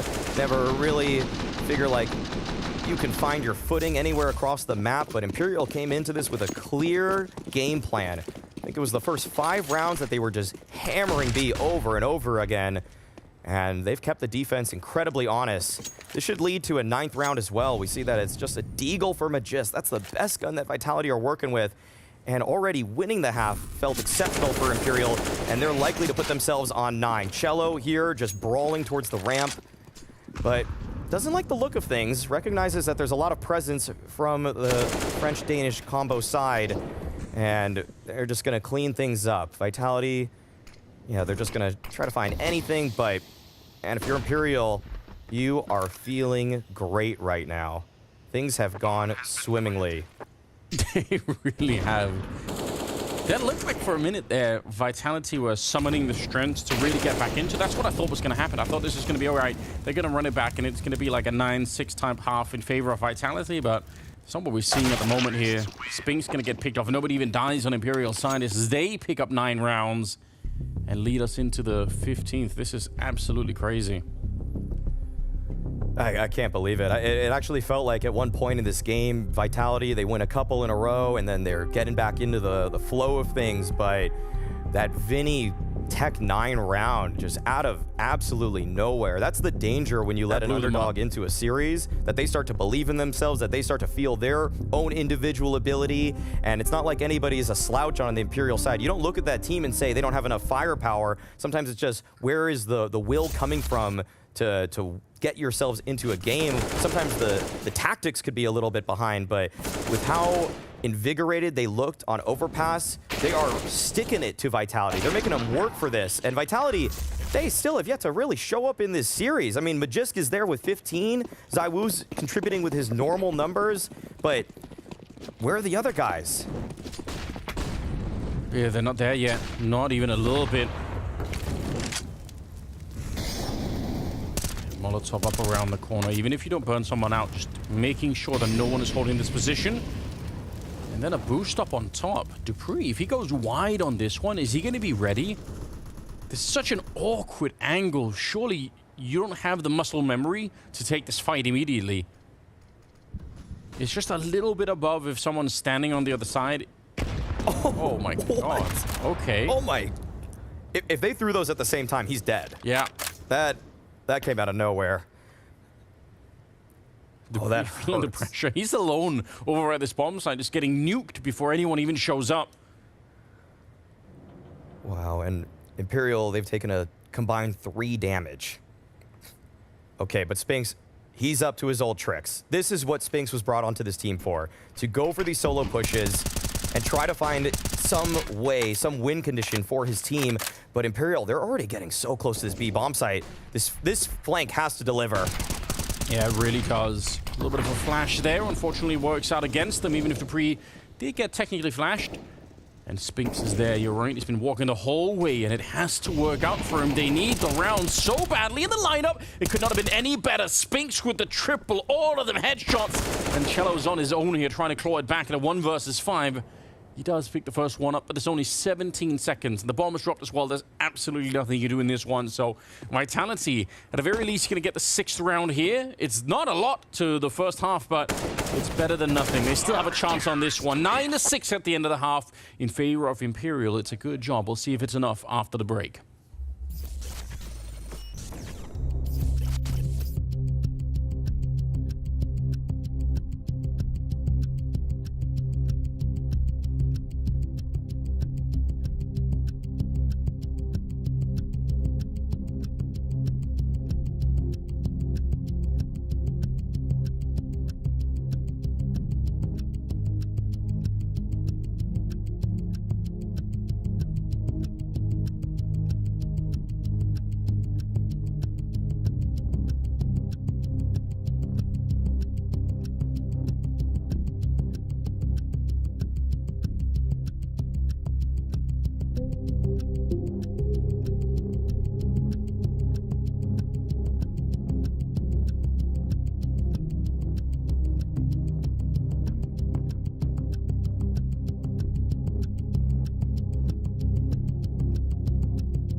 We are back with Vitality versus Imperial, and after an absolutely destructive overpass, one that shattered many Vitality fans' spirits, Imperial are continuing up that effort. 9-6 after that first T side. We see that the Unicorn odds have Imperial now as the favorites in this matchup. Oh dear. Nobody came into today thinking that this was likely.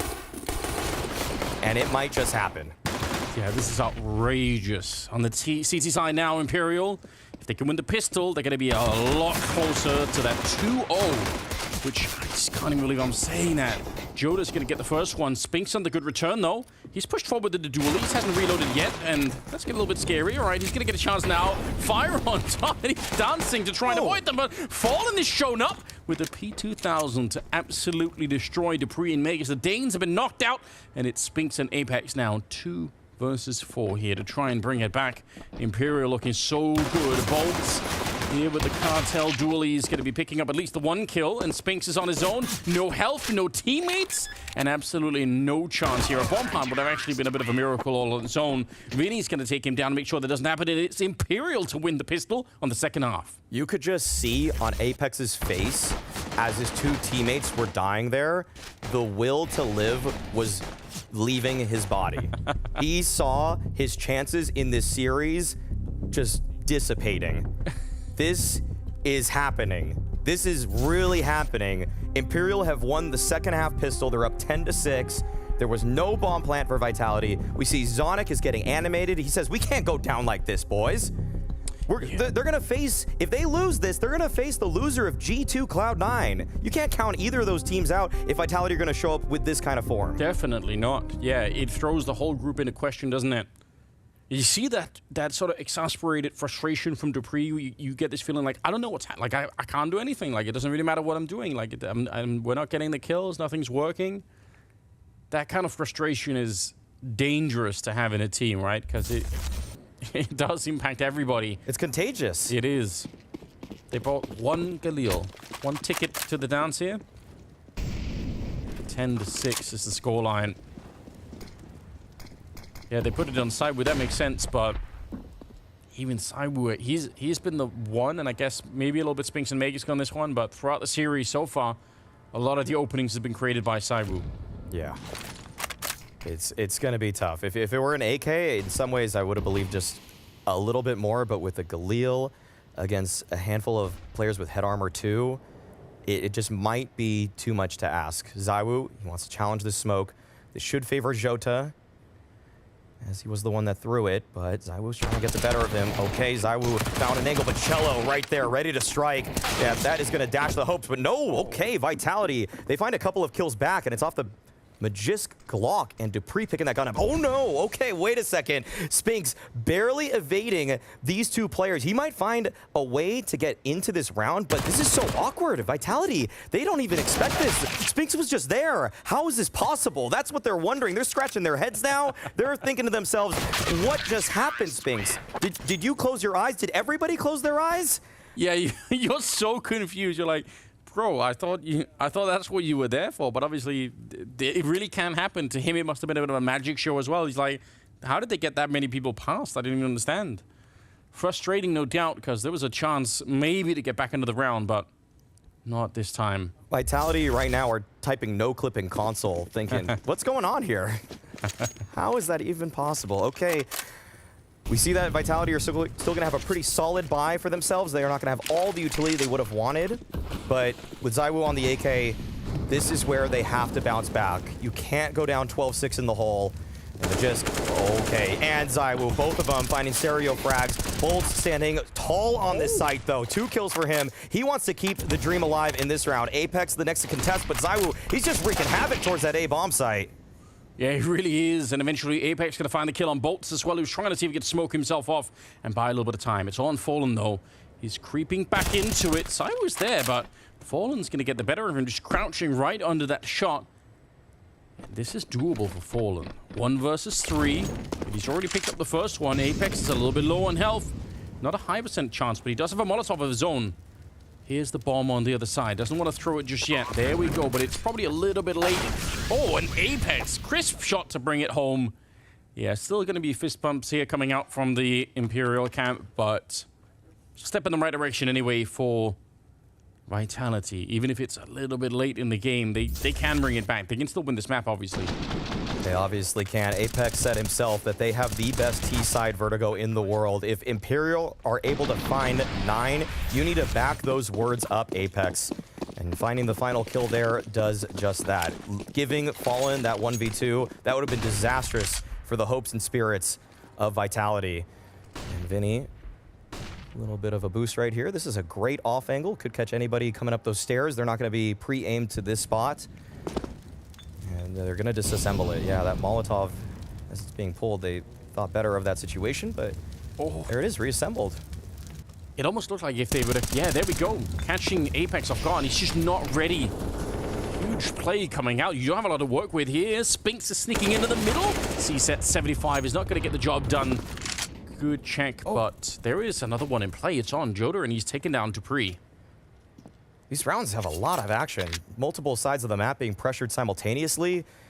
Feels like this game is really what Imperial want. They want things to be scrappy. If you play this tactical style with these just singular points of focus in these rounds, that's when usually Vitality would come out ahead. But if Imperial can take multiple fights on multiple fronts, then it's more down to the individuals. And with the form that Imperial are showing, you can't count them out in any fight. 40 seconds here. Still the weapons are favoring Vitality, but I agree. Look at the setup here. Oh, they're going to get Molotov down. That's really awkward. Oh, it puts so much pressure on this triple stack. 30 seconds. Saiwu, he has to get the spray down. He's good for a double, almost a triple, and Bolt's coming back into it. The M4 in a perfect position. It leaves Spinks alone. He's going to get the one, but the bomb's dropped out there, and I think, Bolts, you have to play this one smart. If you take the fight, you're probably going to... Oh, but he hits the headshot. How? One bullet would have killed him. Oh, they're so hyped up. I can't believe it. Bolt's the absolute hero of that round. Sometimes all you got to do is focus on your crosshair and wide swing. Against all odds, against the HP advantage from Spinks, Bolt gets it done. And I love the fact that Imperial went for this gamble short side stack. The 3 players there, seeing that they're in a 4v3, but their weapons, their HP, it's all working against them, so they use their numbers. They group up, they win as a team. They would have lost as a team, but we don't even have to talk about what ifs. They're ahead 12-7. That is such a crazy play for Bolts. I thought for sure he was going to try and play the time, you know, make it a little bit difficult for Spinks, and just absolutely bodied him instead. Wow.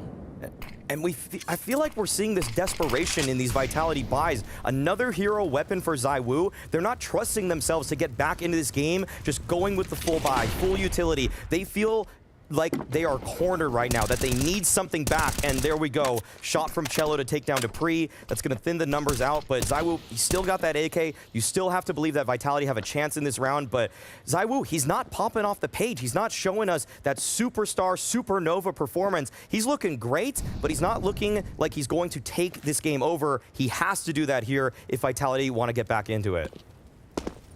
Yeah, we've all seen those kind of games out of Saiwu, so we know he can do it. There's no question about that. But you're going to have to prove it right now. You're running out of time as well, and just completely outdone. They're swarming in from 3 different angles. Spinks on his own. He could do some more damage, but he cannot win the round. It's just not possible. Flanked before he even get off to anything. And it's another round on the side of Imperial. And they are Zaiwu taking heavy steps towards winning this one. He has $3,600. He's not even going to have a full buy going in this one. Doesn't look like there's going to be an op-it play for Vitality. They're getting stuffed. They're getting absolutely stuffed by Imperial. The odds were 1-9 at the start of this game. That's so ridiculous. Oh, my. Oh, man. That championship hangover, it's showing. It really is. Yeah, the desk talked extensively about it. Maniac did sort of, you know, he did, I think, do a good job of wrapping up, you know, everything about how this works out. But also, we came into with another storyline, and Imperial looked like they're about to completely break apart, right? And they're just showing up to defeat Vitality on this one. Fallen going to be taking down Apex. It's a 4-5 to begin this round with. And we're waiting for the Vitality comeback, but they are not delivering at the moment. No, and that push from Apex, I feel like that's a symptom of just what's been going on. There's not even a trade there. There wasn't even some sort of nade setup. ZywOo, yeah, he just wants to push through the smoke. Really would have liked that kill. But Cello staying alive is massive, and Jota, what an incredible off angle. So exposed to multiple peaks, and yet he actually finds the kill to save his fellow teammate. That was much needed, and now he's even taking more space. The Imperial knows everything that's happening on the map right now. Yeah, those mid-round peaks down the A-ramp are so important. Nice shot. He's going to stick up there. He just crouches down. You could see Megas is not ready. He thought he was gone already. Spinks now in a 1 versus 3 with about 40 seconds here.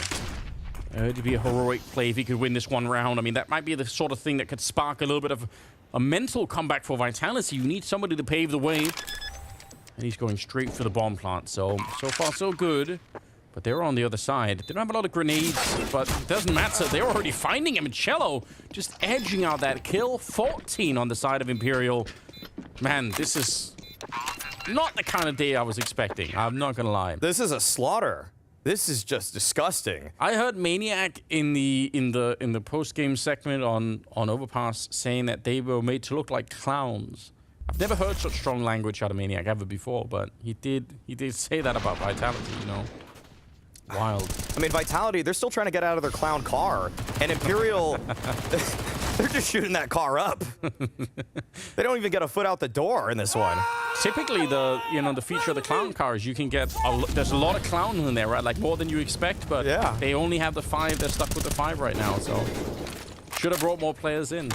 Oh, and you need that 10-man lineup. Vitality, they're just going for a super simple approach right now. It looks like they just want a 4-man pop into this B site. The flash setup's there. This should catch Vinny, actually. But, oh, no, he turns from a second flash. Okay, good setup from Vitality in this one. They're in a commanding position, but Fallen's here on the bomb site. The firepower from Imperial has been something that Vitality have had a hard time dealing with, and Fallen continues that. What a shot from him. But Apex, he's able to trade things out. Still, though, low HP, bomb's not planted. Imperial, they have a chance to get back into this one. Dupree's going to be so frustrated, right? That looked like he had the wide swing flank against Fallen. Oh, they tried to go for the boost, but Apex reads it. Well done. That's what you needed. 14-8.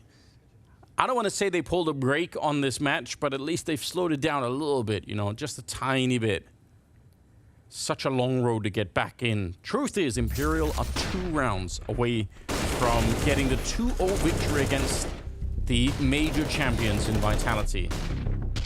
This is just still so ridiculous when we look at the score, but have to give credit to Apex. Recognizes that his default, the spread out plays, they aren't working for Vitality. You likely would want to just boil that down to communication. If we have to guess at what's going wrong on the Vitality camp, you would think that first official back, after that break that you took, after skipping out on IEM Dallas, that it's going to be a little bit rockier, that the cohesion's not going to instantly be there, despite the fact that they're coming off of such a huge championship victory in Paris. And so we see that they're talking a little bit more. The nerves likely have settled a bit, and that's off the back of just calling for a 4-man hit. You just have that singular player with the support flashes in Spinks, and then everybody just works together. They trade off each other. Everybody starts to feel each other's presence again. Yeah, I would have expected that revitalization on the Vitality side to happen from map 1 to map 2. I would have thought it would be a little bit quicker than this, but we're not seeing it yet. 2 rounds away. Imperial, though, just with some upgraded pistols and not really much else. So it should be a more straightforward round here for Vitality. Although they did lose the run round to the Tech-9s. Obviously, that was ridiculous in the first half. You don't expect to see it again now. No, but I love that Imperial decided to just sack this round, more or less. Your gun rounds have been going so well for you. You don't feel like you have to just keep the pressure on. And Jota, this is probably the 1 win condition for his team in this one if he gets a double kill here out of nowhere. And yeah, that's going to be ZywOo taking him down. Should be an easy pickup for Vitality to find their 9th. And but I like this buy. I'm glad that they're not just trying to force into things, trying to keep the economic pressure on, because all you need now are rounds. You don't need to put the pressure on the economy of Vitality, because if they are winning, they're buying. Like, it's not really going to change the outlook of the game if you take down 4 players, but they still survive. Like, they're still going to have essentially this buy off of any victory. So just give yourself the best opportunity, the best chances to bring everything you need to secure a victory in the subsequent round.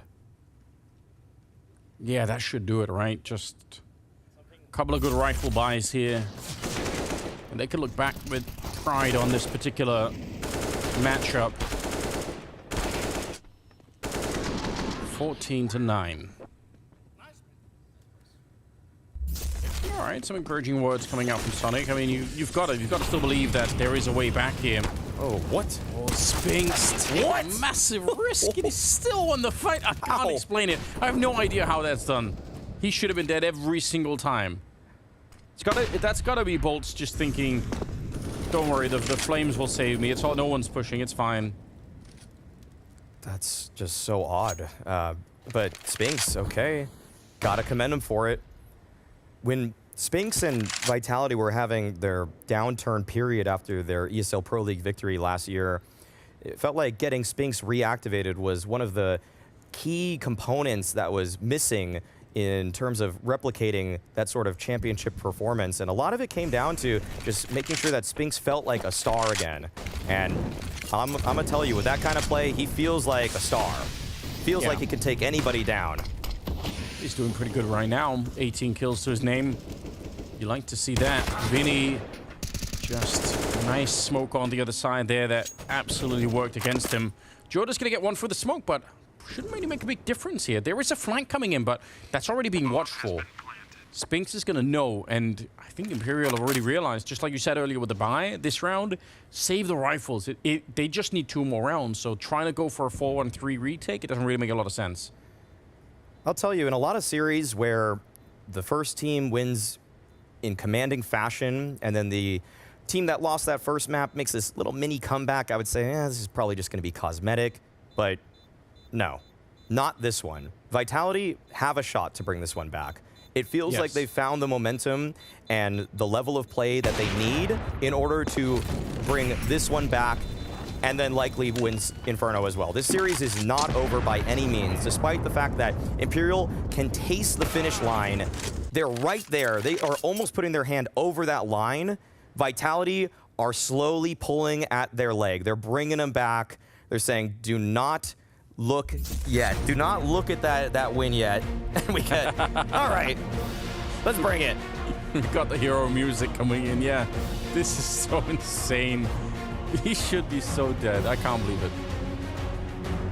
Sonic is like, please don't ever do that ever again. But also good job, you know? Yeah.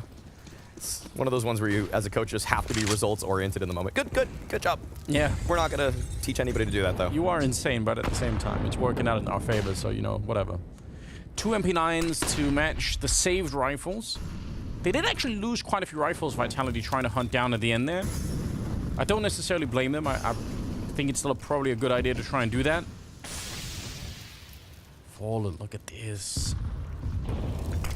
Oh my gosh. It's going to be an all-out attack onto the B-bomb side. Vinny's calling it in, saying, listen, guys, I just have an MP9 here. I really need some backup. There's nobody nearby, although good job taking out Apex. He's trying to dodge the rest of them, and he can't. Dupree will drop him instantly, and Fallen going to get picked off as well. Cello, yeah, he's got the right idea, but he's got a... Oh, I actually got the wallbang. That's incredible. Dupree's got taken down. Magisk, almost a free kill on that one, and a 2-on-3 here. Cello and Joda, how much confidence do you have? Do you want to throw away the rifles here? They've done a lot to try and save them. It looks like this time they thought they had a chance, but absolutely denied. Cyber with the double. I'm fearing it for Imperial. I am fully afraid. The way that Fallen was pushing, his hand looked clammy. The way that it was just wobbling there as he's pushing, that a steady hand indicates such a different player. Jota, yeah, you really want to keep this one alive. You can see that the hunt is really on still for him, and you really want to give yourself a win condition in the next round, but it's starting to unfortunately feel like, oh no, oh, it's gone. Yeah, it's starting to feel like Imperial are playing to not lose as opposed to playing to win. Yeah. When we saw Spinks at the tail end of the previous half, he pushed by himself with the rifle. Bolts and Fallen were both middle in that round. Fallen was going for the contact peak, but you could see that he at one point decided he wanted to stop. He wanted to pump the brakes and say, you know what, we're comfortable with this setup. That's playing to not lose.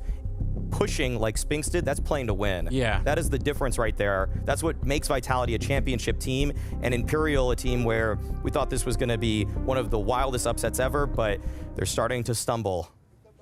Yeah, they are. And I think that's those 2 rounds are probably good to try and sort of match up against each other to get a sense of what's happening mentally in the team.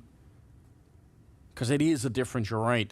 Playing to not lose, definitely not what you want to be doing. Timeout been used for Imperial, 3rd out of 4 there. So they still have 1 more crack at it, but focus is back in the eyes of Vitality. And they're 5 rounds away from completing the comeback here. Oh, good counter nade coming out on the Spinks. That'll do some damage. But look at what they have on the Imperial side to fight with. It's not a lot. Oh, why did Jota buy? Oh, this is not what you want to see. If Imperial start mismatch buying, you're kind of shooting yourself in the foot here. This really has to deliver now. Yeah. Or save it. If this is kind of the key point of this round for me. If this A1S just goes 0 for 1, then you just nerf yourself for the next round. Can't be doing that in a game that's this close to being won. And they're not finding anything. I mean, you're right. The second condition is probably just saving it, but you'd love for them to swing against that Beep defense, and that's not happening at the moment. Good Molotov. Magisk is out there. I'm going to throw on a nade on the Vinny as well, so the MP9 is real low at the moment. Vitality are picking the right bomb site to attack it. Feels like, oh, nice shot from Fallen. Hold the phone. They're going to be pushing on forward. Sabu, did he not? I feel like he could have seen something there. Molotov, and they're right on the other side. The jump will definitely confirm it, but the pressure is on right now. They're hunting for him. They want to take away this AWP. The bomb site is Fallen behind it. There's no one in there, so they should be able to get the bomb plant, but Fallen not close. Good headshot. There might still be a chance here. He's thinking about it. The bomb being planted in front, but Fallen continuing nearly the quad kill. Bolts coming into it, and no bomb plant. Only 14 seconds now. And Magisk, oh, he's in so much trouble. He's done great so well. Vinny's shooting him in the back at Imperial. They get 15. That's playing to win, Fallen. That's what playing to win looks like. Pushing on that short side, getting aggressive, getting in the faces of Vitality. That's how you get this game, which looked like it was stuttering over. 15 rounds for Imperial. Vitality, they're feeling blindsided by that one. What a first shot by Fallen, and then he keeps up the pressure. Yeah. And taking down ZywOo right there, it felt like everybody's looked at that situation and thought to themselves, surely ZywOo plays him around this smoke. Surely he gets the better of him, but Fallen just creates his own luck. He creates his own fortunes. That's why he, too, is a champion of years past. I've not seen Fallen hyped in this way for a real long time. Usually he has the face of one of these Vitality players at the moment where he looks a little bit frustrated, looks a little bit like he's not really in the game, but he's so fired up at the moment. What a delightful way to get things started. 15, they're 1 round away, and all of the pressure is on Vitality right now. It's going to be a weird graph from winning the major to losing to Imperial in best of 3 on LAN. Dupree set up nicely, bit of a flash there for Apex to get the kill on Bolts. There it is, that quick. 15 seconds into the round, and Vitality already up a man.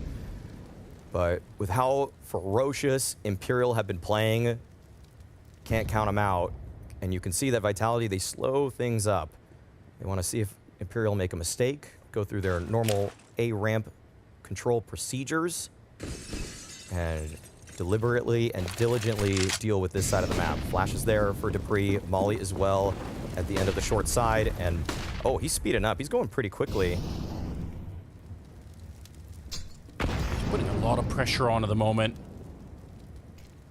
Cello hoping that Dupree's going to stop right in that crosshair, but there's more coming. Molotov's raining down. They're burning out the entire bomb site with the smokes as well. Bomb is making its way there, and it's going to be a really clean bomb plant, and they're just already not going for it. They already said, okay, we have 4 chances. Doesn't matter if we give away one of them, as long as we keep the rifles alive. Call the mulligan. Move on to the next one. See if you get dealt a different hand next turn. Good opener from Dupree. Good setup. We saw that even though Vitality were fighting for their map life, they're still ready to go for that explosive play. They're always going to just keep playing their own game. Nice kill from Cello. Might not expect more people to come.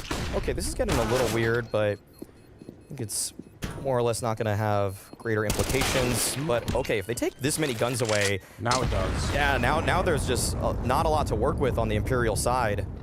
Yeah, because they had a bit of money on bolts, but not much more than that either.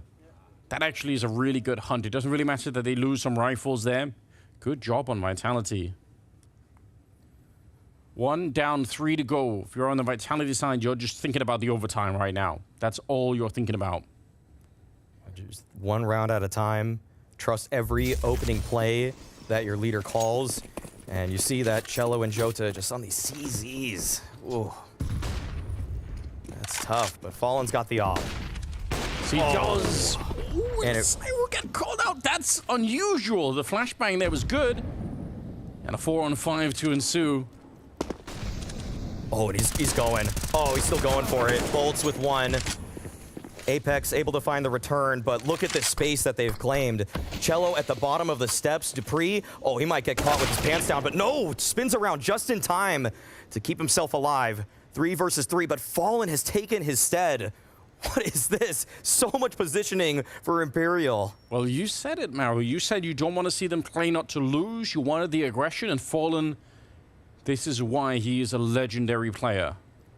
He sees the weakness. He realizes this might be the opportunity. He's going to call in the defense on the other side as well. Just slow it down. Just don't die. Just stay alive, Vinny, because you got the flank coming in. He stands up the spray. It's almost good, but not quite. And the CC will have to get the job done. Just by the time Fallen to get activated. Dupree, he's wreaking havoc on them. Look at how low they are. Forget the AWP. The pistol do a better job right now. Bomb gets planted.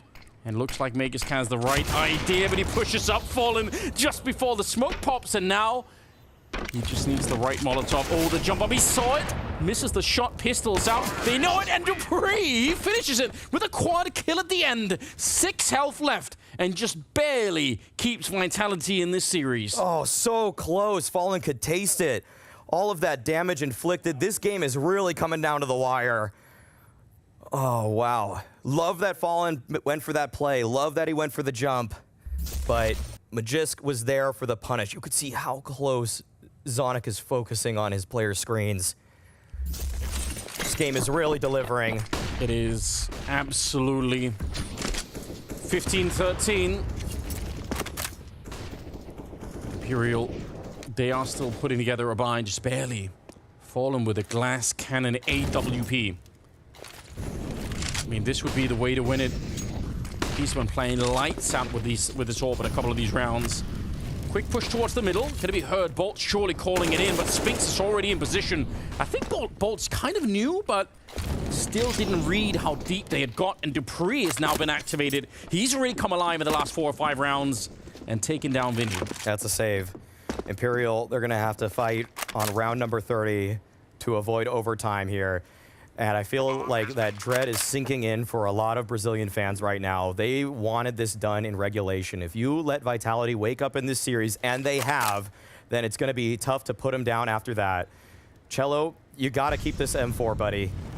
You got to move forward with these guns. You got to give yourself every chance you can in order to close this out in the following round. Oh, what a shot. Okay. He's so quick once again. Oh, my God. There's definitely something I did not have on my bingo card, was Fallen making a bit of a personal comeback into the AWP play. This is sick. Yeah, Saiwu and Dupree left here, but they're obviously going to win the round. 3 rifles saved, and that was critical. Imperial fighting to stop the comeback for Vitality. Win this 16-14. Sure, it's going to be close, but then you can walk away with a victory. That's all you want. Oh my God, the pressure is on right now. Last time out being used by Imperial. They're recognizing that they've been done in by these early aggressive pops from the Vitality side. 2 gun rounds prior, it was sending Dupree towards that B main quickly with a flashbang. Last gun round, it was Spinks flying through middle with the support of Apex and some other utility. And so if they're able to quell one of those early plays, if they're able to just keep it to a 5-on-5, it's been tough for Vitality to convert. And if they can find that man advantage, then, oh, things get so juicy for Imperial. So they're going to be looking for that themselves. And you can see that Fallen, he's fired up in this one, that he is in just vintage form. That is so tough. That is such a small target to hit, but he is so quick and he is precise. Yeah, he is. If they can land one of those shots to begin the round with, that's everything they need. Cyru's back here, ignoring the smoke for the minute, and not getting tagged through either. Jodo's respecting that on the other side. He's not really trying to push it. He's saying, all right, I know that there could be an AWP down there waiting for me. I'm not going to give him the chance. Everything is on this for Vitality. They need this to go to overtime, but they're going to lose the first series here in a really big way. Dupree, again, he's been good on the openings. He's been running wild with it. They do have a boost up at the back, so it's a little bit of a different angle. Smokes are up there, but yeah, they're not ready for it. Apex goes down first. It's Cello on that opening kill, and a 4-on-5 here. They're testing Fallen now. Oh, Cello, another shot. 3 kills away. Imperial, they're starting to smell it. Dupree, he's trying to go for the pre-fire, but Jota takes him down. 2 versus 5. It's Magisk and Spinks. They only have a singular smoke. This is so difficult, Anders. It should be impossible, right? Fallen not close. He's taking down Spinks, and Meg is the last one left out in the open, swinging left and right to try and keep the dream alive, but it will not be. It's Imperial 16-14 as they shock the world and bring down Vitality. Not a single person saw this one coming. The major champions, first time back on land. You think they're gonna walk right in here, they're gonna walk over the competition, but Imperial, they've got a champion of their own. Fallen delivered. The calling was exceptional on Overpass, and the resilience there on Vertigo is something that is going to get the Brazilian community buzzing, because this team, this is a dead team walk, and a lot of people are looking at these pieces, looking at Bolts, looking at Fallen, say, where are they gonna go next? Well, they're getting it done as a unit, and they're keeping their dreams alive. They've actually qualified to the playoffs now. Yeah, what a spectacular way to get things started. I mean, it wasn't the last dance, but like the 3rd or 4th last dance is really working out well. Becoming a meme at this point. Became a meme already. Again, they're still dancing. Last dance, last flight, like you can keep it going. There's a lot of last, eventually it'll work out. Yeah, this is super spectacular. I really can't believe it. No, this is just a huge wake-up call, though, for Vitality. To be going back now after day 1 with a loss, you would have thought that this would have been a simple affair, but we're going to hear the thoughts of the desk. I want to hear what Maniac has to say about this one.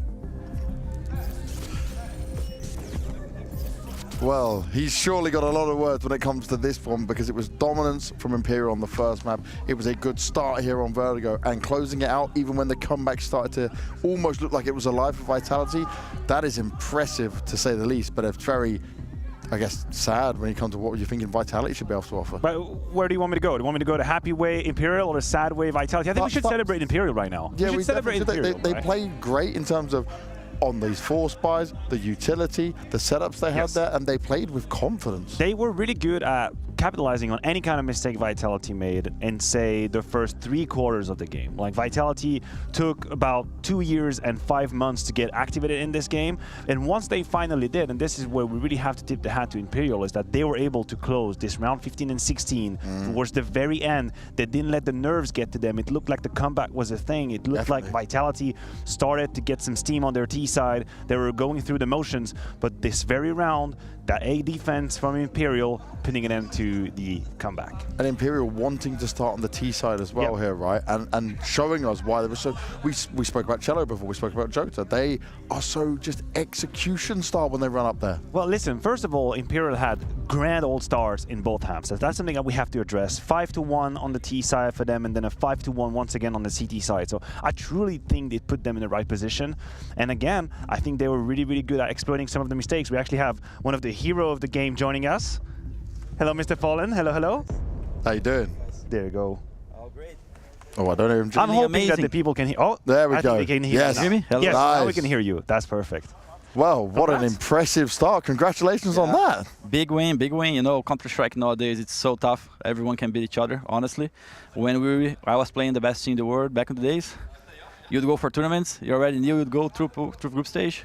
It would be different life. I know that the tier 1 teams, they still have this feeling, but nowadays it's so much closer.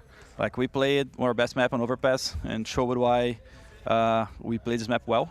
Yes. And Vertigo, I mean, it's one of our worst maps, but we got it rolling. Looking at you guys from the outside, there was a crazy amount of energy and passion into this game. Is this a special moment for you as a team? I've rarely seen you guys with so much, like, you were really into this. You know, it's been so tough to be with the right mental state lately, because, you know, I've been playing for so long, and it's always a learning experience, you know, like, I feel like Counter-Strike in the game itself, the competition, is always teaching me lessons every single stage of my career.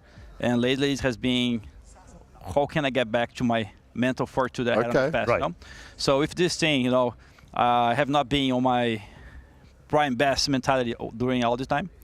And right now I'm trying to see a perspective where I can balance my personal life in a way where it has to happen. Like I cannot be a professional player anymore without aligning with my personal life. I have been doing that for so long. Yeah. And just seeing this horizon, just seeing this perspective and having different options. Also with the fact that this team might not be together in the future, you know, like it's a difficult state of CS right now. Everyone's changing, CS2 is coming. So I think that kind of releases the pressure a little bit, and we're approaching the way it should be approached. And when you stop with the bullshit, stop with the drama, and you work where you need to put the work in, you can see results. Tell me more about it, please. Like, tell me more about the. You know that the future is a bit unclear. No bullshit, no drama. How does that work for the team? Because we try to talk about it at the desk. We try to say, oh, this is probably how they feel. This is probably how they talk. How is it working in Imperial right now? So the team has always been very centralized around my decisions about my goals, about what needs to be done, you know. And I know that I play a huge part, but at the same time, I know that it's not everything on my back, because it's a team. It's only 20% at the very end. So, you know, I feel like everything that we're going through is teaching us different lessons, even for the other guys. You know, they're very capable players. Like, I think Shello and Jota played exactly the game while we called into the team. You know, they have been playing like that on IBR last year. They know what they're doing. But, you know, during the process of getting us together and learning how to play together, at some times there was a little bit of a... what's the word in English? You know, when people are not really accepting what we're saying. Okay. So resistance a bit, or? Yeah, you know, like sometimes too much discussions on things that are not about the problem we're talking about. You know? Okay. So when we get over it, and I think the boys are getting over it because of the situation we're in right now. Yeah. So all those things combined, you can play better. You know, so today was super great game. I mean, Bit Vitality, they just won the major, of course. They might be a little bit slow at the start, but that doesn't matter. You cannot beat a team like that if you're not playing well. No, and you guys showed it for sure. Fortnite, I'd love to take some more time with you, but we do have to keep things moving with it. But congratulations on getting a big win to start things off with here. What we got to do, though, is get ourselves to a break, and then when we come back, it'll be time to move into our second game of the day. We've got Cloud9 taking on G2.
both teams coming off the back of Dallas, both teams not living up to their expectations, and both teams potentially with changes to come when it surrounds the IGLs. It's G2 taking on Cloud9, and for G2 right now, this is where we start to understand, okay, can you bounce back from this? Can you be mentally strong? And can your players hit like they're supposed to hit in a game which is actually a real tough opening game? Yeah, you're absolutely correct. That is a hard game to start things off. I mean, we've just witnessed Vitality lose to Imperial, so that's a reminder there's no easy game to kick here things in Washington. But I think you're spot on the money. Both teams who are looking to prove to themselves that the formula that they have is still the winning one. And at that game, I would argue that G2 is probably a step or two further than Cloud9. I think there's more stock into this roster. The success has been more recent, but the falling off, the variation of level that we've seen from G2 make it very complicated for fans around the world to understand where this team is at. Because in the blink of an eye, from a month to the other, then these players that we have on our screen show various faces. Yeah, when we're talking about various faces, right, it's even now looking at Nico again, we're a bit more frustrated. Even seeing m0NESY look a bit thrown off his game. JKS Hunter, maybe not so much in there, but Hooks, he was the one we spoke about before. He looked so dejected when we were in Dallas. It did not look like he could even bring them out of a bad game. Yeah, I agree with you, and that is an issue in the sense that it's okay to be frustrated at times, but the problem, I think, is as a captain, everyone, and that is the community, your players, probably your staff, your org, everyone is looking at you to represent some idea of tenacity and dedication and being able to go into battle. And if you remember, James, when G2 was finding a little bit more success, Hooksy got a bit more bravery to his interview as well. He was saying, you know what, I don't give a shit what you think about me. Like, my team, they believe me. We're gonna be fine.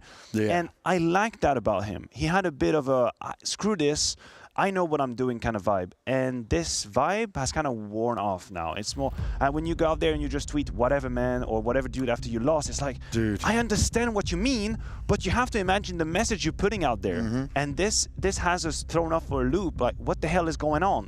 Where is things at in the G2 camp? And just to make a quick comparison, right? I think when Carrigan tweeted what he tweeted, he had his own teammates come and back him up on that tweet. What did we get when it came to Hooksy?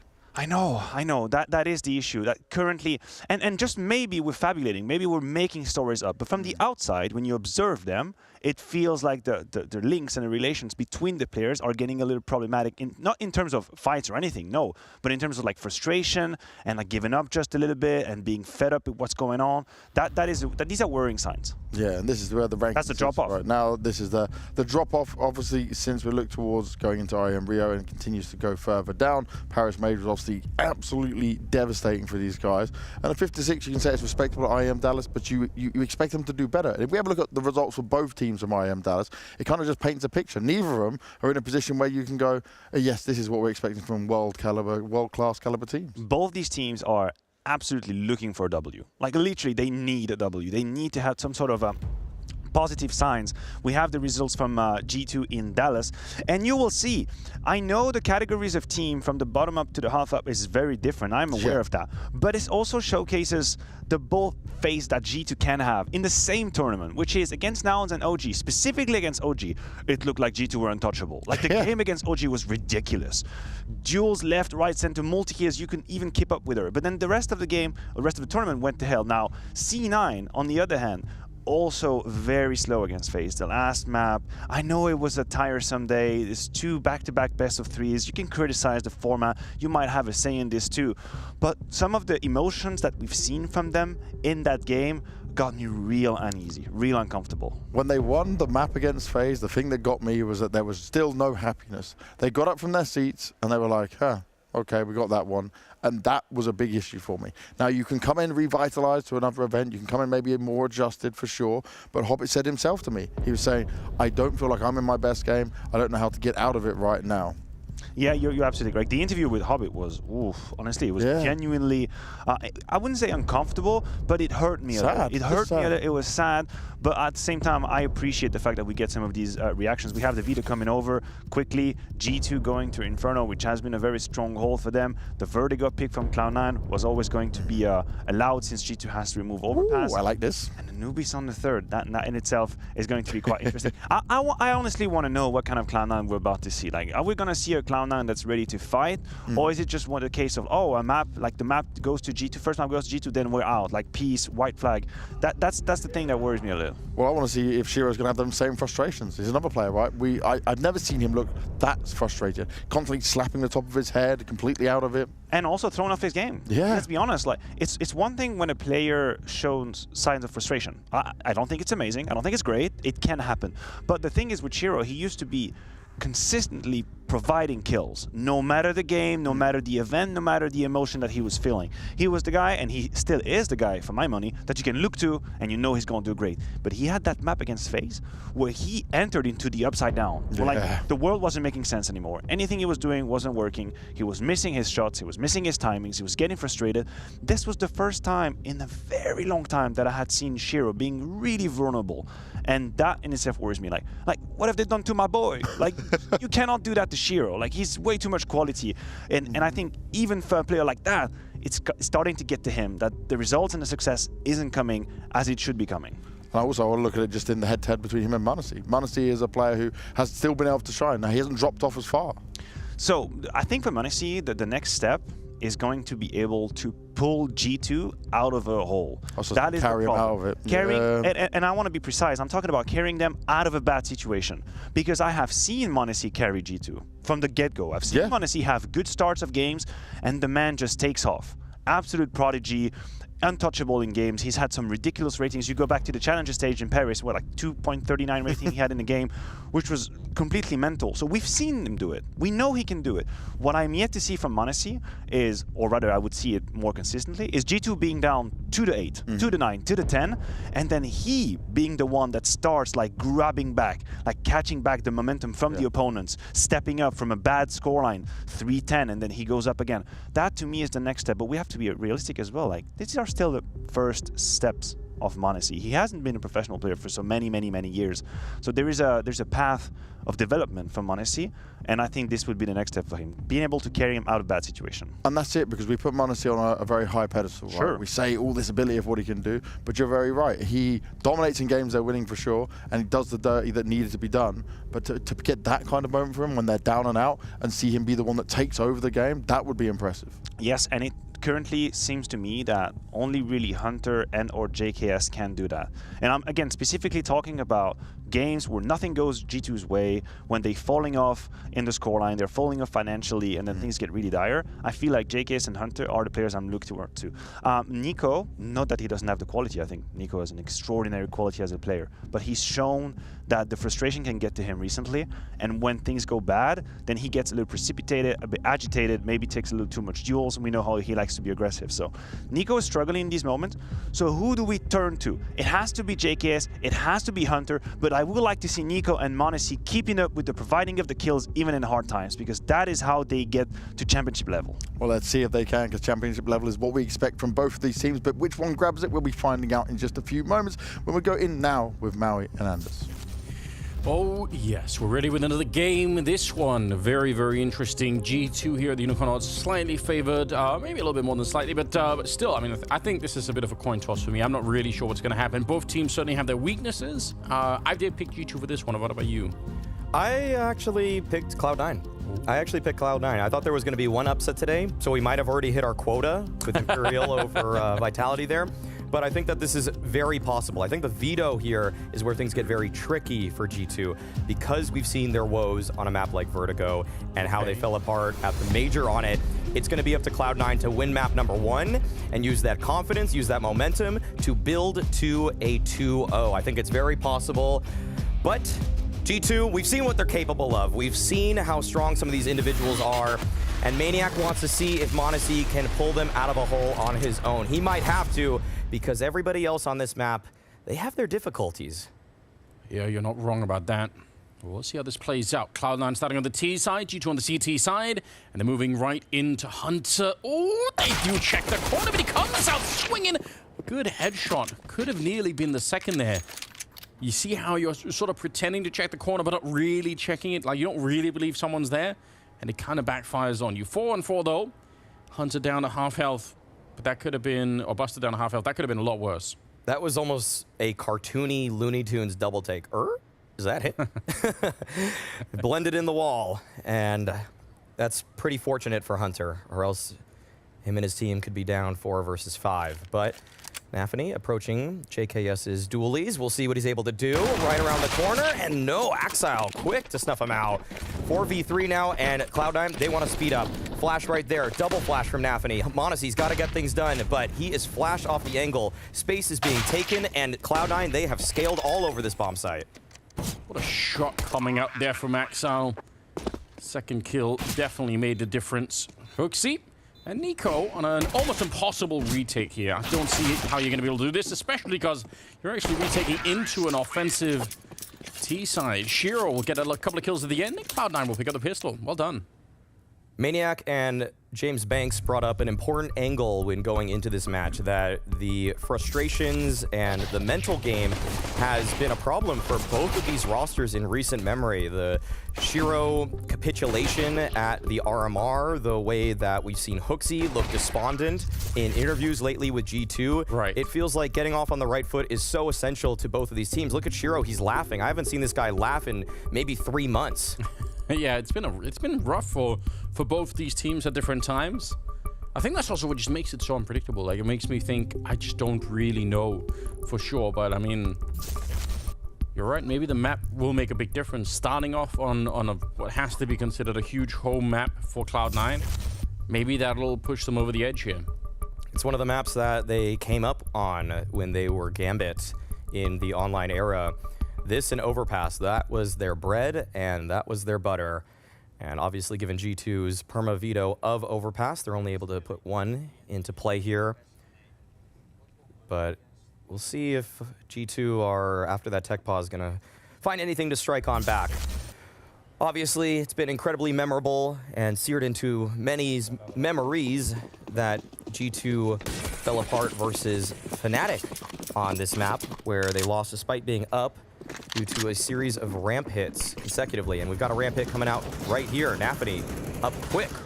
Axile in tow. And good counter utility already from G2. Nice to see that being deployed. Make their jobs a little bit easier. And make those pistols ring a little bit louder. A bit of utility on the CT side to play around with, but the weaponry obviously... Oh my god, that was actually Monacy with the Deagle. I thought for a minute that was just a full-on spray from the CZ, but not to be so. Nico sneaking out in front of the smoking. He had the chance there. That could have been a classic Nico 1D, but Shiro will take him down instead. And that does stabilize things just a tiny bit on the Cloud9 side. Hunter's looking to move forward. Got maybe one more burst in him here. No bullets to reload with, so it's all on this one. The flash set up for it. He's good for the kill, but he's got almost no bullets left. What do you even do now? He's got 6. It's possible. I mean, this is a pretty tough situation for him. I can't really see him winning another fight. No way! What? No way! How many bullets does he have? Like 1? One. No way! And he gets a headshot with it? He's got the knife out. This is actually possible. He made 6 bullets do about 180 damage. What on earth? He did. He's absolutely picked it apart. Oh, he's got to be one of the best CZ players out there. I think a lot of people were saying the 5.7's the gun, but oh my gosh, they give him a gun and look at what he can do with that. A rifle. And Shiro, he's hightailing it to be 13 HP. He's already faced the wrath of Hunter CZ, and he's going to have to try to escape another pistol as JKS presses on forward. Not going to happen. What a incredible performance with that gun from Hunter. Doing surgery with the CSET 75, just cutting them apart. It's absolutely sick, isn't it? I was not expecting that. You could see it before it even happened. He 12 bullets here, then he uses 6 of them to try and get that one, then he just... It's so ridiculous. Oh my god. I talked to Hooksy about the CZ usage on his team versus the 5.7, because a lot of people like the 5.7. Yes. Just because of the one-shot headshot at close range. And Hooksy said, yeah, the 5.7's objectively better, but, you know, Hunter can just use that CZ how he wants. And there we go. That's so sick. And it just makes it a little bit more spicy, although they are going to trade 2 for 2 at the start of this round, which is super uncomfortable. CC might be good, but I'll pick the Tech 9 every single time if it's on me. JKS and Hunter bringing it back a little bit here. Shiro now on his own, and should have no real crack at getting back into this round. The Bomb is lost for the moment at the corner, but that is not even the beginning of the problems here. 1 versus 3. He's picked up a MAC-10. Got a minute left to play around with, I suppose, so why not use that time? No position, no significant utility. This round is as good as done. And you don't even really want to save this necessarily. You kind of just want to die at some point. But you're hoping that G2 get a little bit impatient here. But already we're seeing a strong recovery from G2 into this one. Able to easily stop the force buy from Cloud9. Yeah, and they are playing it very patiently, right? They're not doing much to try and throw this round away. 27 seconds as he is now finally re-engaging into the fight. And once they realize where he is, they're going to be able to make pretty quick work of this one. 18 seconds. It's not real close. A bit more damage would have been nice, actually, but not going to be allowed for. You're right. Swift comeback here for G2. That's exactly what G2 needed. I mean, when we talk about the mental fragility of both of these rosters, getting off to a good start, finding a reset, that's going to definitely bolster the spirits. And Cloud9, this round is as good as done. Single P250 from Shiro. It'd be nice if you're able to just get a kill or two, but... Unlikely. Nah, nothing really to work with. Okay. I mean, you'll take this kind of start. Hunter at 5-1. JKS getting to do a little bit of work.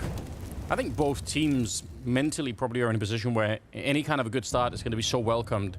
None of them seem strong enough at the moment. Like they have bursts where they look really impressive, but then the downturns are just devastating as well. It's fair to say that the individuals on both of these teams are some of the best in the world at their roles. You got Nico, top 3 rifler in the world. Axile last year, top 1 rifler in the world. And then you have Shiro and m0NESY, both just superstars in the making, if not already there. And then you kind of have to question a couple other things on the teams, which has led to their inconsistencies, whether it's been system problems, just IGLing, mental composure, just so many things you could really pick at. Obviously, before Cloud9 thought it was the supports from them, which is why they made the buster for inter-swap, but it hasn't really changed their fortunes too much. I think we had a graph in the pre-day segment that showed that Cloud9, after swapping in buster, their ranking barely changed. It was just 1 or 2 points. So it was clearly not the answer, necessarily, that they were looking for, but I think that it's fair to say that some of these rosters are still kind of finding their identity, where this G2 team with HooXi, their wins kind of just came in a weird burst of time. But okay, let's see what they're able to do here. Molly at the bottom of the steps. Axile, one of the strongest B defaulters in the world, already inflicting significant damage to his 2 counters in HooXi and JKS, but no kill means that it's still a 5v5. Definitely getting tagged up at the beginning of the round, but not dead yet. So many damage. JKS to get the kill on the other side against Axile. I would consider Axile a specialist at playing those B stairs in 10 different ways. He just has such good control of the angles. He can boost it up. He's got so much to offer on that side. But this time he's going to get shut down. Nafany's shot in the face again. He was already low from earlier. Look at the health, though, on the rest of G2. This might technically be a 4-on-3, but I'm not sure we can really rely on that at the moment. And they're pushing aggressively. Hobbit, he didn't quite get the rifle out in time. He did get the first kill, but maybe could have been a double spray down otherwise. 50 seconds for the 2-on-3. This is pretty awkward. Oh, Hunter blindsided. Oh, they did not know that Shiro was there, lying in wait, and he pounces at the perfect window. JKS now already tagged up early from his little skirmish with Axile. Means this is going to be incredibly difficult for him. A couple nades as well for Cloud9. So many ways that JKS could die in this one, but he's still pushing on forward. Wow, this is a bit bold from him. Finds a headshot angle for himself.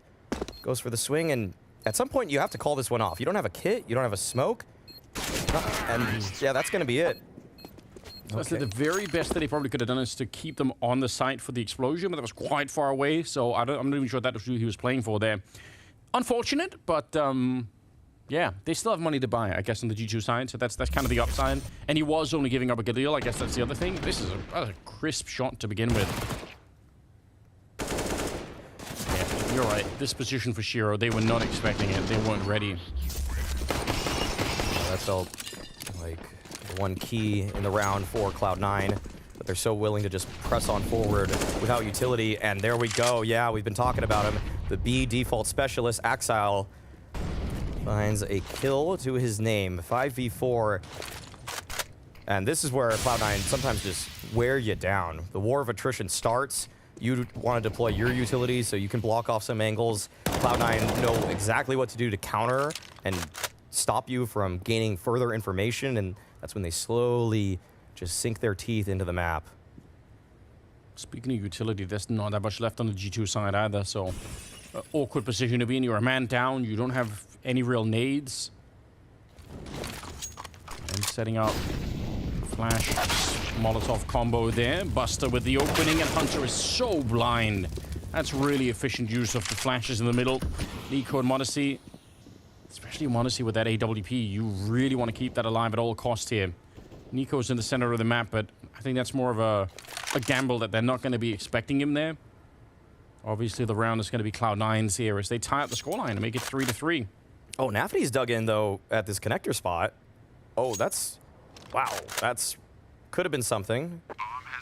Yeah, he's close enough by to maybe catch Nico, but he kind of, I guess, is waiting for his team to get into position. Oh. Okay, I feel like he has an idea that they're around him. Oh, now they know where Monacy is. That might bait him to speed up here on Nico's side of things.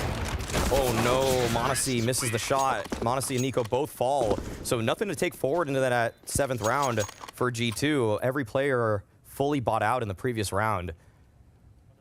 And you see how they just kind of whittle away at you. They get that opening pick, and then they just slow things down. One nice pop there, and I'll say, on certain maps, I'm incredibly critical of how Cloud9 likes to take map control. Vertigo and Inferno, for that matter, are maps where they use utility very well. Yeah. I have no complaints about their T-sides on the first 2 maps in this series, which is scary if you're G2. Yeah, it really is. And for the little comeback that they had, right? The fact that Cloud9 have managed to make it back so soon already. Good control for Buster. He realized what was coming, and he just absolutely threw them all into the blender. 4 kills on him. A 5th man one would have been there. You could have maybe even picked him to get that one, but Nico's quite far away. Yeah, this is excellent work. Cloud9 with a 4-3 lead, and I think showing a little bit of resiliency as well. You win the pistol, but then you lose some of the following rounds. There's always a way that can feel really awkward, and that can sort of break the mentality. But yeah, you want to see a stronger Cloud9 for this particular event, and so far they are delivering. Nico, okay, shot mid-air, not going to change the outcome of the round, but yeah, make it a bit expensive. Try and get something worked up. Buster with a quad kill, obviously. The highlight of the round. Good work from him. Gonna see G2 try to slow this down with a timeout, recognizing that Cloud9 have built up some momentum.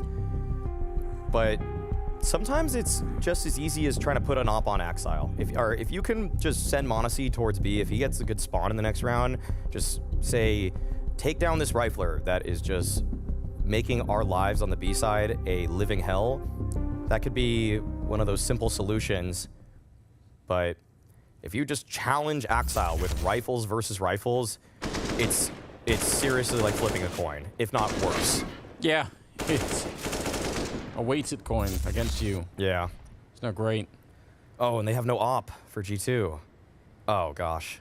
I'm worried for G2 now. Yeah, I'm getting there as well, slowly but surely. 4 rounds already for Cloud9. At least they have the rifles to fight back with, but you would have loved the Monacy AWP. Exile's actually got dropped a little bit low already. Might slow him down just a tiny bit. But Cloud9 obviously quite happy to play in this slower environment. Even if they get smoked off at the beginning, they slow down. That's kind of also where they like to live. So I'm sure they're going to be fine with it. Yeah, and with the utility exchange, you can see that G2, they only have Hook left. They just deployed their second to last. And the singular nade on Nico means that with a minute left, you have to defend both sides of the map with just that single block. That's not a great position for anybody. That's it. Last smoke with 55 seconds left. They have bled G2 dry. Yeah, that's really early on, right? You want to try and throw that last smoke maybe closer to 30 seconds if you can. And on this map, you might even cut it lower than that because the distance from sort of the lip of the bomb site to actually planting the bomb is just so short on this particular map. So you don't have the same slowdown effect that you would have like on an Inferno or something like that. HooXi and JKS, they already spammed this once, so see if they check it once again, if they realize that someone could have snuck up there. They're throwing the grenades a lot deeper, but there's the spam. Buster doing his due diligence and taking down JKS. HooXi now getting put under a lot of pressure, and he cannot stand up to it. Good shot. It's going to take a team kill on Nafany as well, but who really cares at this point in time? They're winning the bomb site. 8 seconds left, and no one there to stop the bomb. It's so close.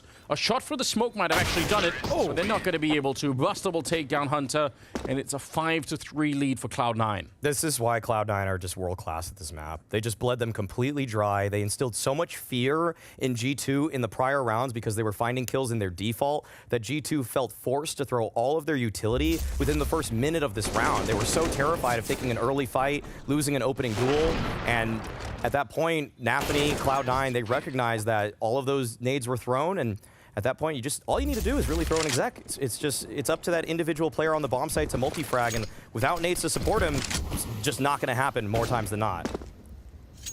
Well done from C9. And they're back to pistols once again. Yeah, this is really well done. You could tell. Nobody's really... I mean, I guess Shiro's doing pretty well at the moment, but nobody's really running away with the scoreline. Buster as well. It's a full team effort, though. Molotov to try and push out anyone there. There is a setup. They could spring the trap here and just try and basically all 4 of them push out at the same time. Oh, nice nade. Thought that was going to do a little bit more, but definitely, if you're G2, you feel like you're being read.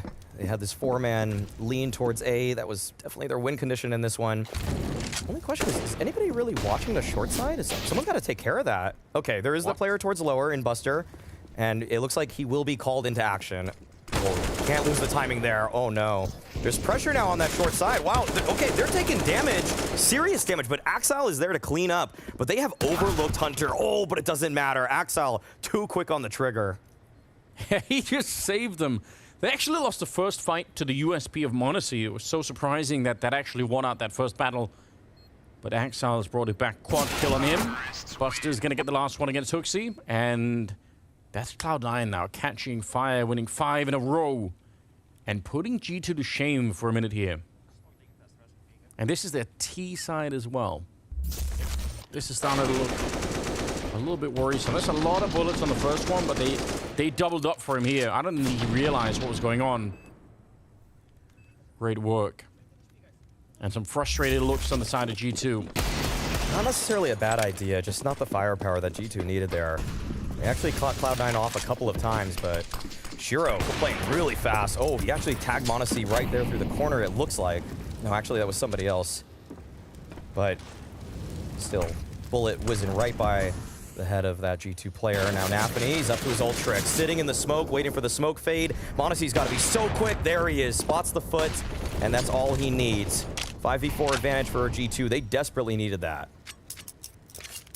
Yeah, that's a very important kill.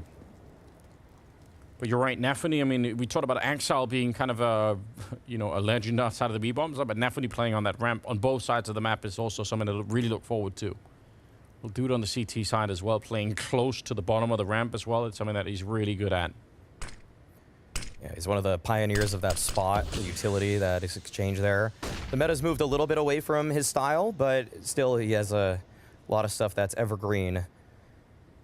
And that play, though, didn't work out for him, so it's going to be up to the rest of his troops to put this together. The Axile boost, as we talked about before, is being assembled, and oh, HooXi doesn't know how lucky he is to be alive. JKS there to cover him, though, and that is a great headshot. C9, they're down 3 versus 5. If they bring this one back, then it is going to be a tough pill to swallow for G2, but the flashes are there, the support, and HooXi's able to collect. Nice kill onto Shiro, and it feels like Cloud9 have to just lick their wounds into the next round. 2 players alive, no space to work with, and that's going to be a 4th for G2. I can't believe he just ran to the stairs with a grenade in hand. I mean, I get you want to throw a grenade down there, but that is actually so risky. Doesn't get punished for it, so I guess it's all good at the end of the day. Hunter taking a little bit of a liberty there in jumping down. They're going to lose Buster at the end of it. Hobbit, the last one left, and no one's going to be nearby to catch him. So a good job at the end of the day for G2. I mean, bringing it back a little bit here, but they probably need to go on a whole sort of huge streak of their own right now. Win the next 3 or 4 rounds just to be feeling a little bit more comfortable. JKS doing a good job to catch Axile on that boost right there, staying cognizant of that possibility, even though that there was a lot of pressure towards that B side. But that was a great round for HooXi too, waiting for the flash assist from his teammate and then able to find that final kill as well. Now Axile back to his old ways, defaulting towards B. This is where he has been so ferocious for C9, and they have to be on high alert, G2, to make sure they don't fall victim to him.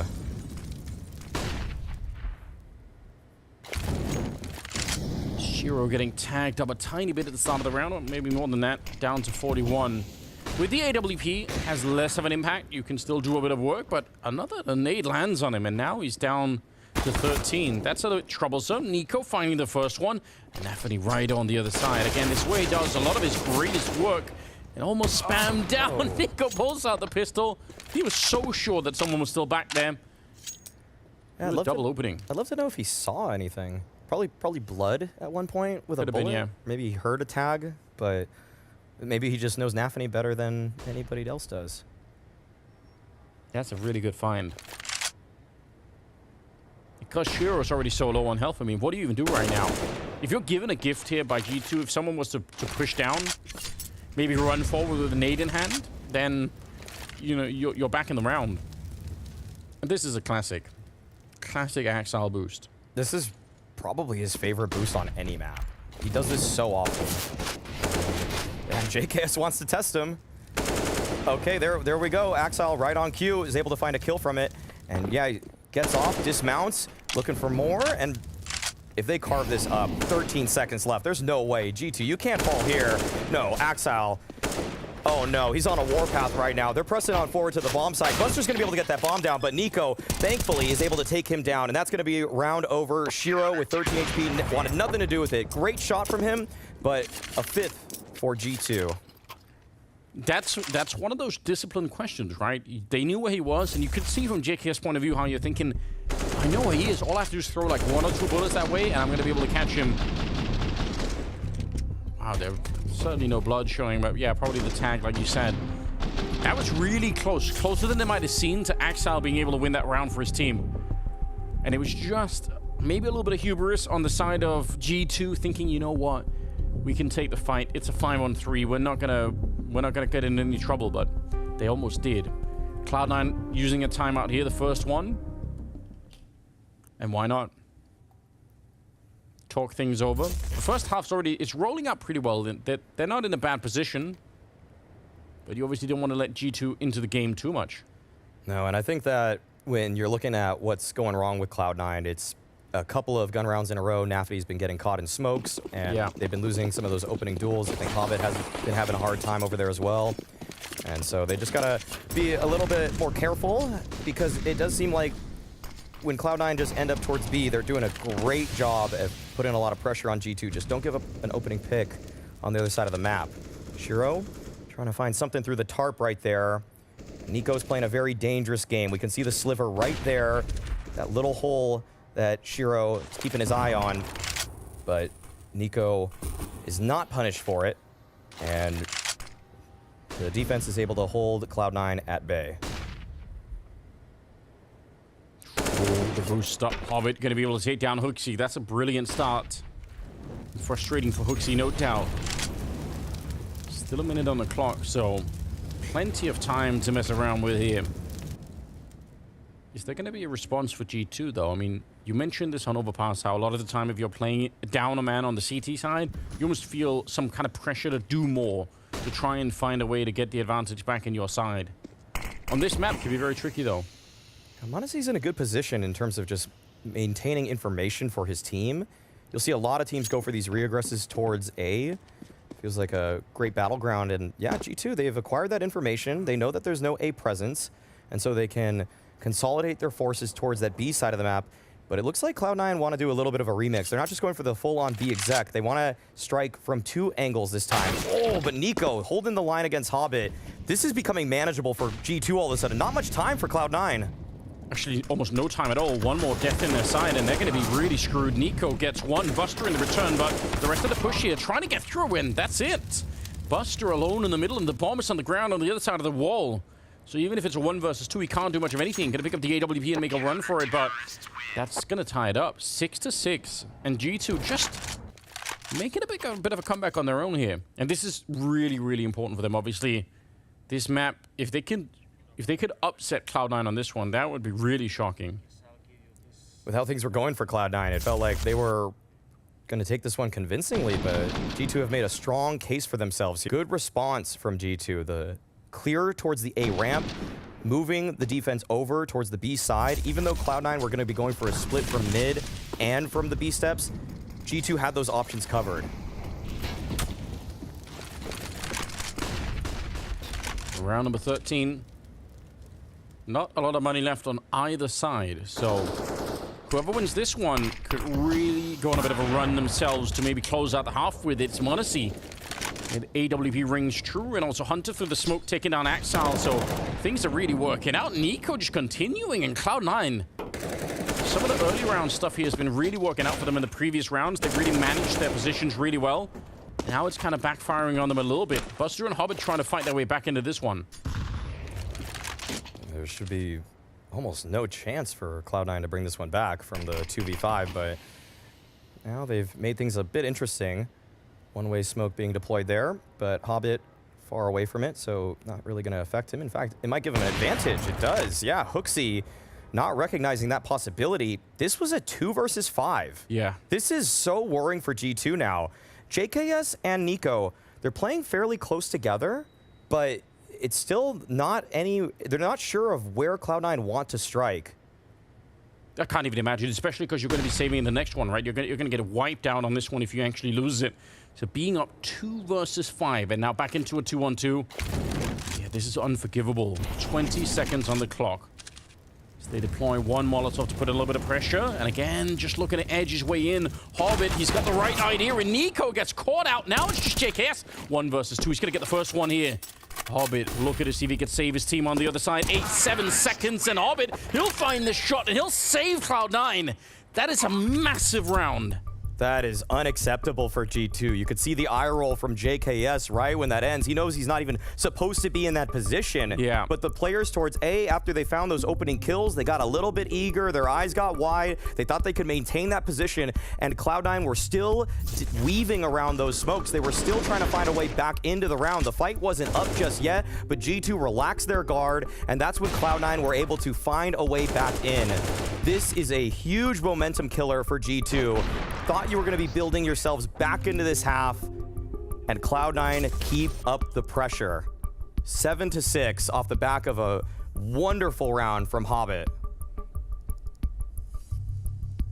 And that's a huge pivotal round, right? That's the round that suddenly puts G2 in the red in terms of their money, and Cloud9 can just keep on swinging here. This is really well played.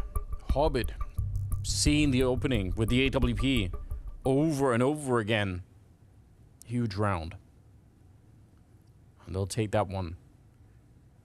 Yeah, I mean, if it had gone the other way, G2 should have won that round. They would have been on a little bit of a run themselves. They could have at least probably closed out the first half feeling a lot better, right? It could have been 7-6 in their favor, but then they probably get the next one for free almost.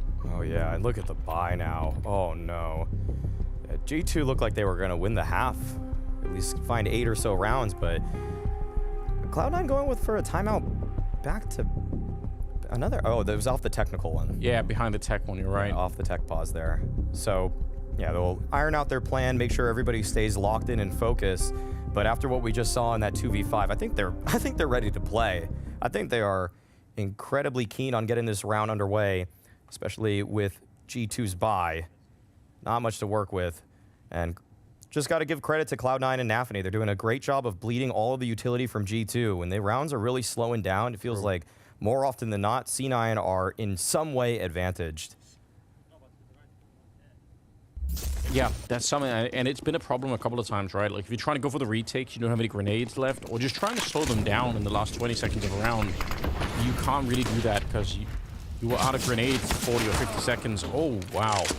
Nafany, he's been losing that fight a couple of times through the smoke himself, so that probably feels like justice to him. He's got 5 kills, and that was the 5th one right there.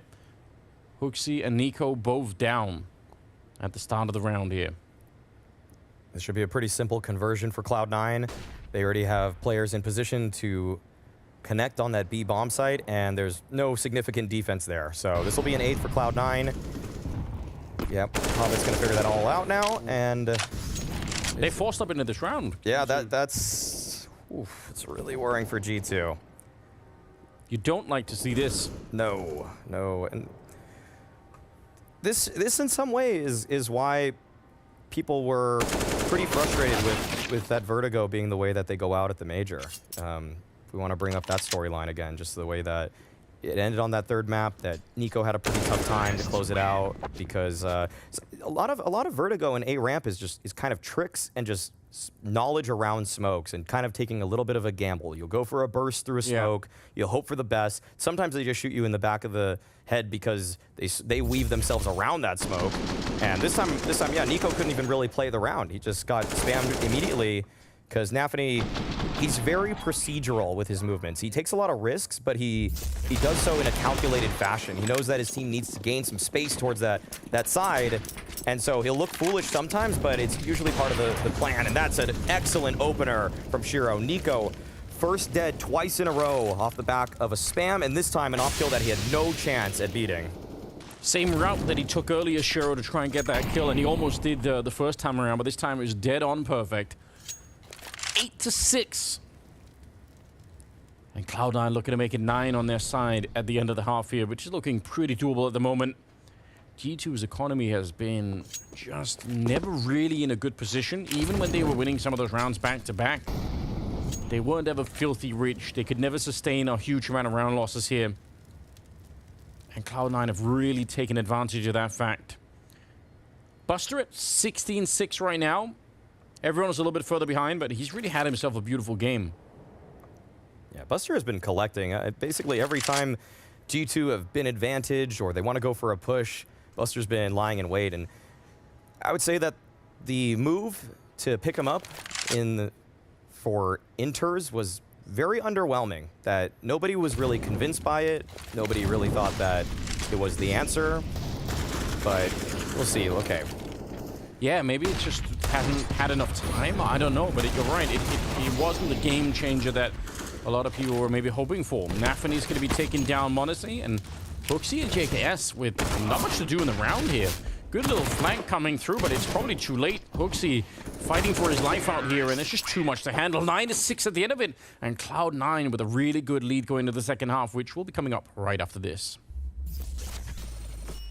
Look back on the last year of Counter-Strike, and there were so many different winners. Do you think that there can ever be an era again for one single team? Yeah, I definitely think there will be an era again at some point. Like somebody will figure out a new way of playing the game that will take time for people to adjust. Okay. I don't know. I feel like the word era is a bit overused. I think Astralis had a real era, Okay, for example. sure, yeah. Everyone's trying to figure out, like, is this the era now? Is this the era now? You know, like it's like everybody's getting called legend nowadays as well. Like, calm down. You are a legend, Hooksy. I'm definitely not a legend yet, that's for sure. Okay. Who's the oddest teammate that you've ever played with? I don't know. We were just an odd group in the Flames? Copenhagen Flames. A bunch of young kids and then two way too old guys and me and Roy, right? Oh, yeah. So... Oh, you played with Roy. He's weird in some ways. Like, if he sees a banana, he will scream and run. And, you know, his whole smiley thing on Twitter. At the Rio Major, we were, like, roasting him about it because they did the content piece with Paula. That was so funny to learn about his food aversion to fruits and vegetables. Could you explain that in detail, the moment that you learned about Roy's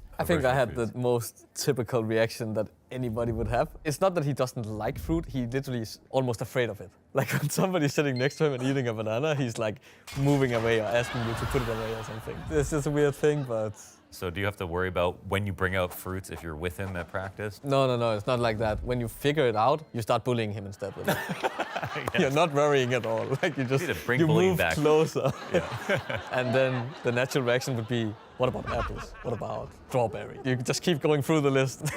So Who else was weird on the team? we are all weird in a way. I had another question for you, but I mean, you don't have to answer anything that you don't want to. But when it comes to like, you know, growing up, did your parents have a positive view on gaming? Yeah, well, for a starter, in Denmark, you get money to go to school, right? So that helps. Then after, it's pretty normal for people to take 1 or 2 years off to do, you know, most people travel, and some people work, and I decided to chase my dream of becoming a professional player. My dad was not really involved with the decision too much. He was just, you know, always saying, do whatever you want, kinda. I didn't really have strict rules or anything back home, so. And my mom was always like, okay, it might not necessarily look like the best idea, but if you don't go and take the chance now, you will look back in 20 years and be like, why didn't I take the chance, you know?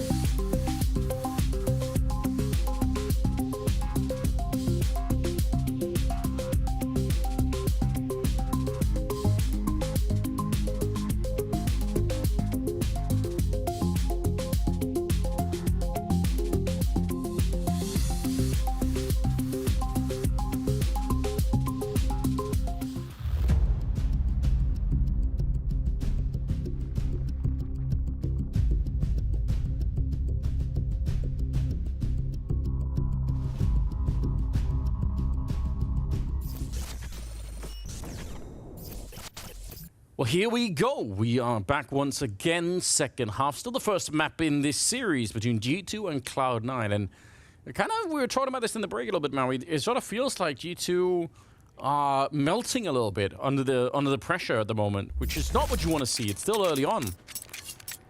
I say that FaZe has been running off of fumes, and hear me out on this. Okay, go on. FaZe has been running off of fumes because they haven't had time to reassess their strat book, bring anything new to the table. I feel like G2 are running off fumes in a completely different way in terms of emotions. It feels like this team, when you watch them, if one little slip up happens, they just start to fall apart, that the whole sweater begins to unravel at the tugging of that first thread.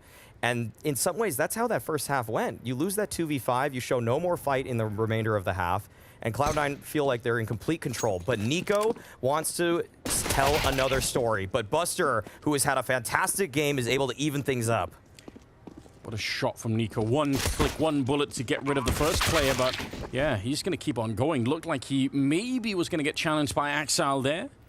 But a 4-on-3 with the bomb planted. Shiro looking to move forward here with the dualies in hand. They have a flashbang to try and set something up with, but is it enough to breach the corner? Buster's going to be the one to set it up if they could go for it here, but no, not even happening, not even a little bit. Nico, Hunter, and Modesty eve through the kill at the end, and that's a clean round. G2 needed that one. Yes. Not just in terms of round total, but in terms of keeping these spirits alive. This is a team that has looked so dejected. James Banks, Maniac, they did a great job of highlighting the fact that at IEM Dallas, this team was just all over the place in terms of emotions, in terms of post-game interviews with Hooksy, where it felt like even the tweets coming out from this camp were just all over the place. And they need to just recompose themselves if they want to put up a fight here. Because a reminder to all the fans at home that the loser of this game will be playing Vitality for their tournament life. That is so unexpected. Yeah, it really is. A lot of people would have said that should have been Imperial, but Imperial had completely different plans, which is just amazing. I'm still not really over that result. Scout on Shiro, some pistols to try and back it up. Axal to get a random kill on Hunter. That's a little bit unfortunate. Oh, a shot coming through. JKS getting low. No. Hobbit and Axal are fighting back. It's on Nico, but he can't stay alive. And Modesty now in the middle of the map. They know where he is.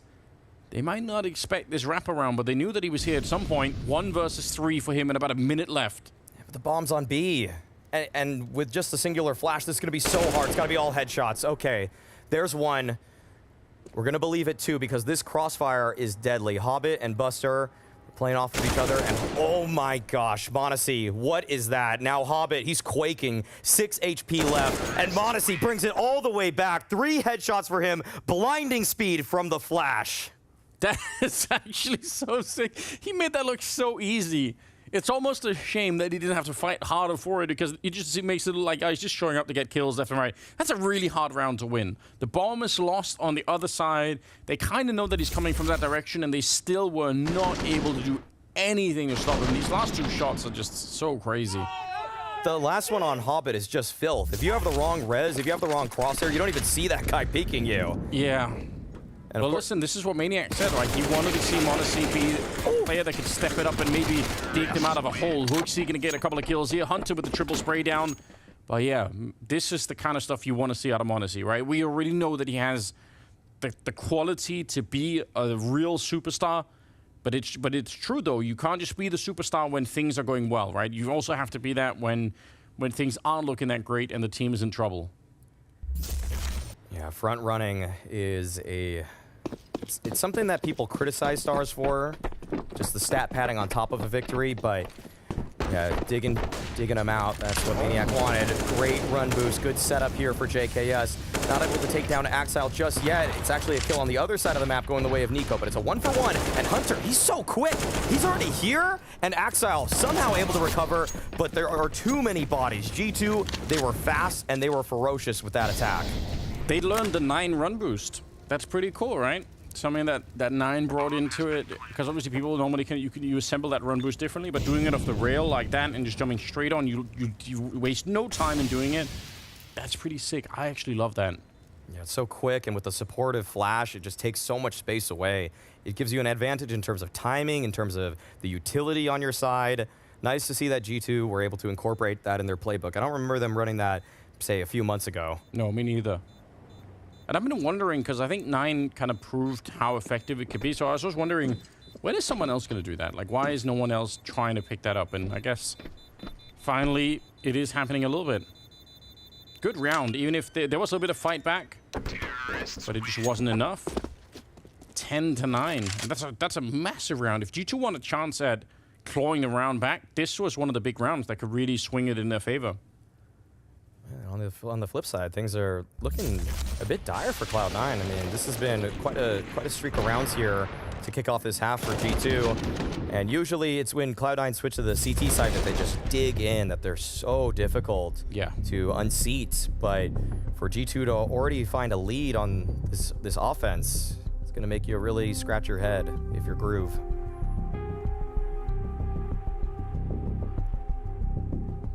Second timeout used. Swanee getting a chance to have a say. Not that long ago that he was confirmed to be the full-time dedicated coach of the team, right? A little bit of a trial basis before, I believe. And we saw that happen, and feel like it was hard to really imagine somebody else coming in, but given that I think they had already won the World Finals by the time he was announced. Yeah. And then they were able to build off of that. Could be getting the dates mixed up, that he was confirmed after Katowice, but either way, if you had won 2 top-tier tournaments like that with him, why not just keep him around? Yeah, he's super hardworking. I think he does all the work for this team in terms of like looking through demos and doing all these things. Like, he's grinding it out. Yeah, I don't think people will ever know how much work is in that. It's going to be hard to underestimate. Nico to get the first one on Nefany, and again, we said he's a bit of a specialist on both sides of the map, so that's the kind of stuff that he likes to do, to put some pressure on, push deep down the bottom of that ramp, but he got absolutely called this time. Shiro on the other side with an AWP. m0NESY's right there, and that's a good kill to get in return. Smokes up Molotov on the other side. Yeah, he wants to put some pressure on hooXi. And it goes a bit deep, unfortunately. Yeah, Shiro was so patient there. Couple people shooting out with their rifles, and I think a lot of other operas would have actually just taken their chance and tried whizzing a bullet through that smoke, but Shiro, because he waited, because he didn't shoot, it baited m0NESY into thinking that he could go for the dry peek, and that's where Shiro was able to find the equalizer. And it's one of those little just micro plays that sets Shiro apart from a lot of other operas who maybe don't let the game come to them as much, and it's been something that we've been critical of with Shiro in the past too, not always being the most aggressive, but he knows how to pick his spots. Oh, she's feeling like I'm in position. One good flash around the corner, and I swing wide, and we go for it. And it's only Shiro that's here, right? He's real far back on the bomb site. They're going to set up Molotovs and smokes, and the flashes. There we go. This is a really, really good execute from G2. They should at least get them the bomb plant. And this retake, how do you even get this done? You don't have anything, no kits, no grenades.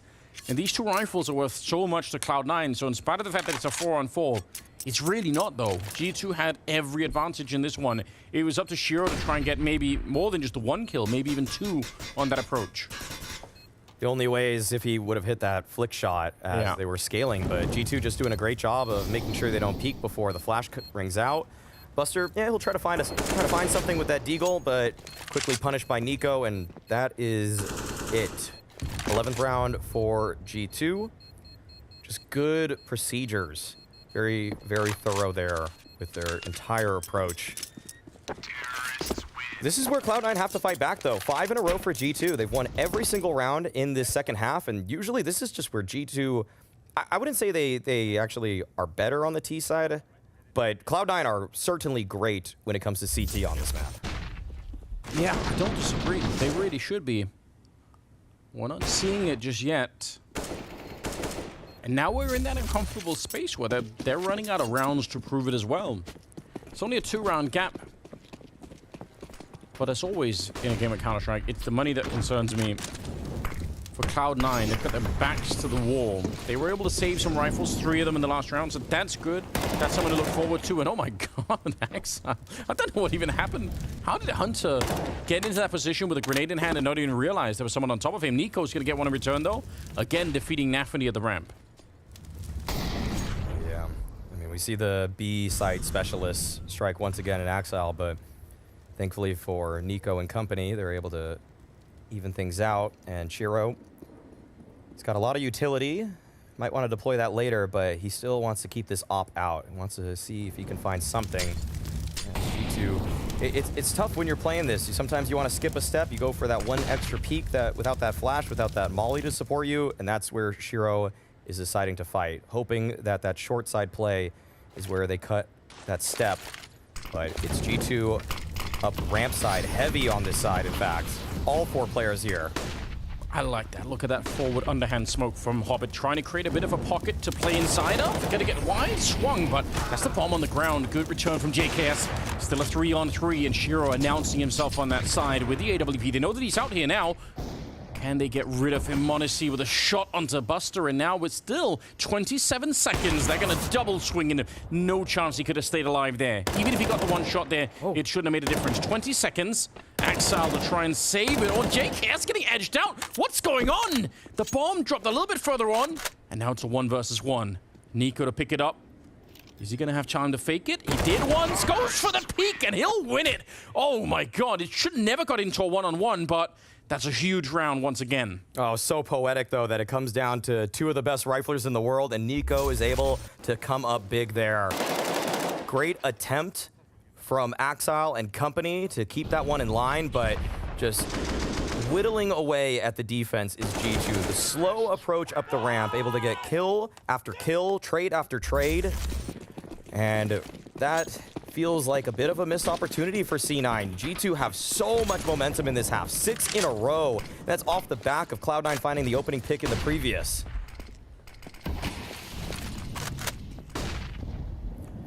Good grenade on Nico, but they need more than that right now. They really desperately need to find their momentum back on the CT side. Nico, if he had more health, he might just win that fight. The grenade could have easily made a difference at the beginning there. I do like the attempt, though.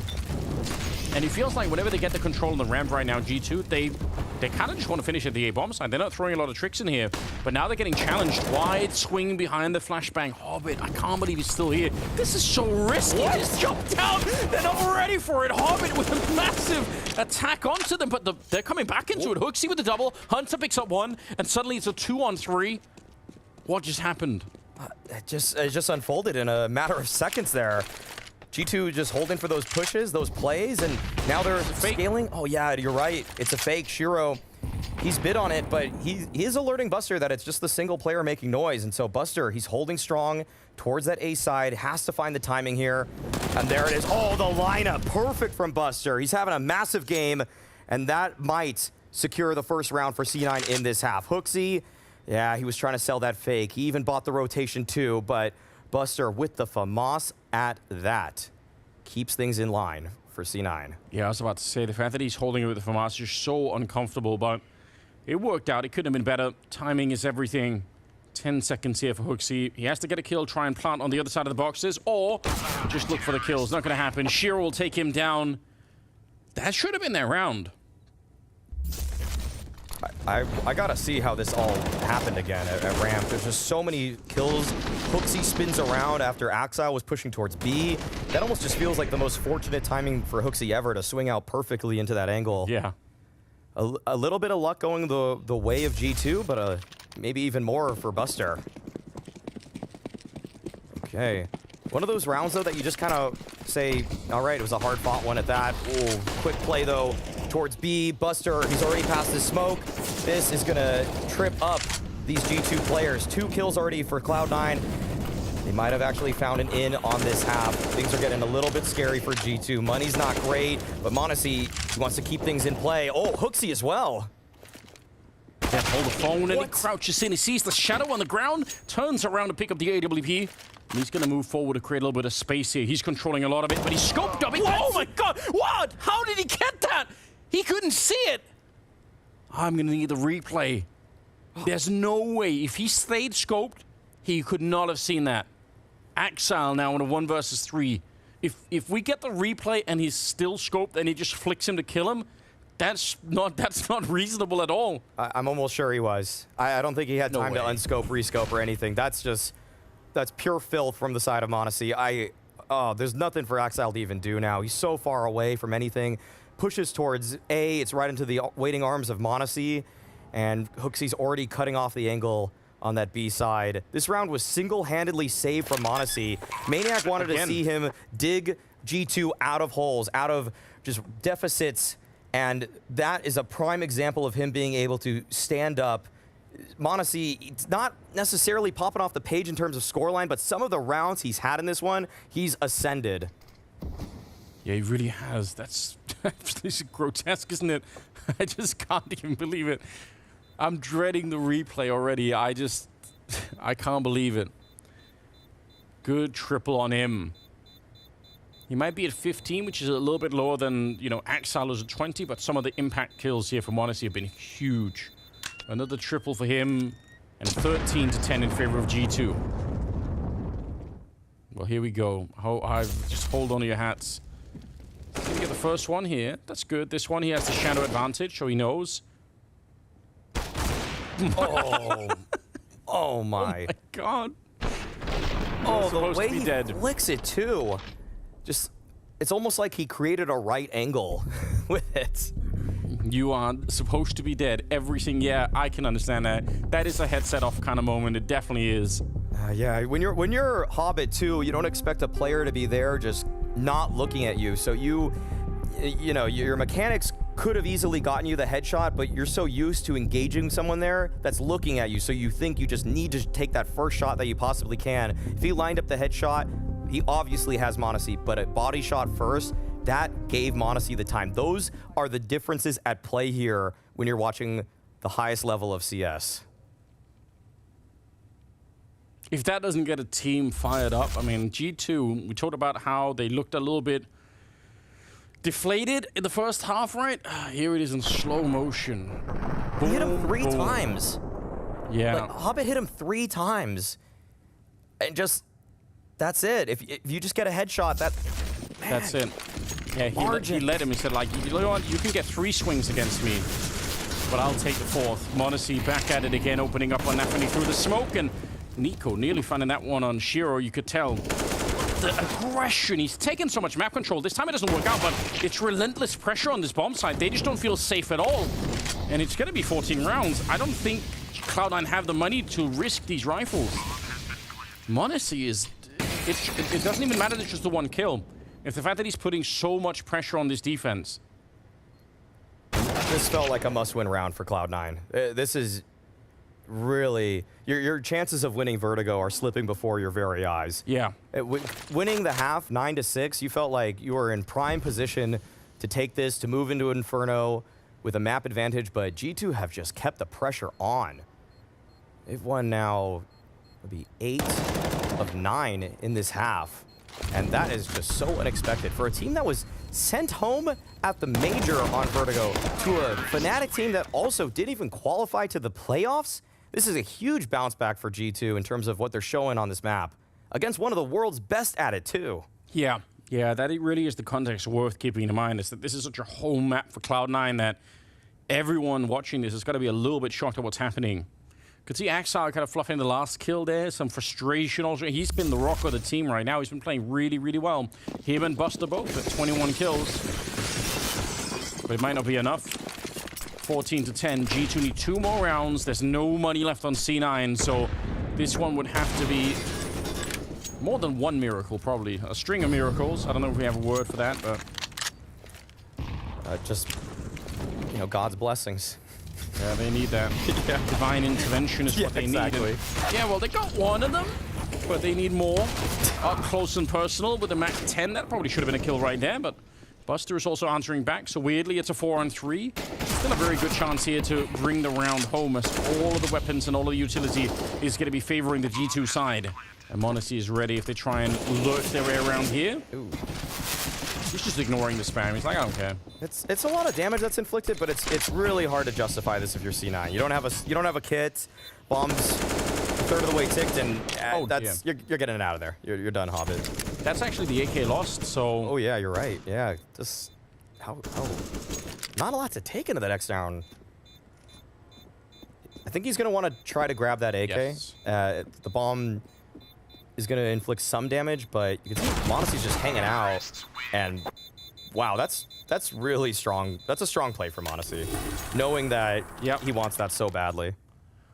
Because that AK can easily make the difference, right? Like, just one AK brought into the next round, especially you're fighting over at that ramp position to one bullet headshot, and it gets stolen away here. Yeah, that's how we got started, but at the end, the spam through here for Hunter is just overpowering. And G2, they're well on their way. 15 to 10. I agree. The map pool here definitely looked very tricky for G2. The fact that they're forced to play this map. They go for the run boost again. Grenade on top, and Axal, he's lucky to be alive once again. That could have definitely caught him off guard.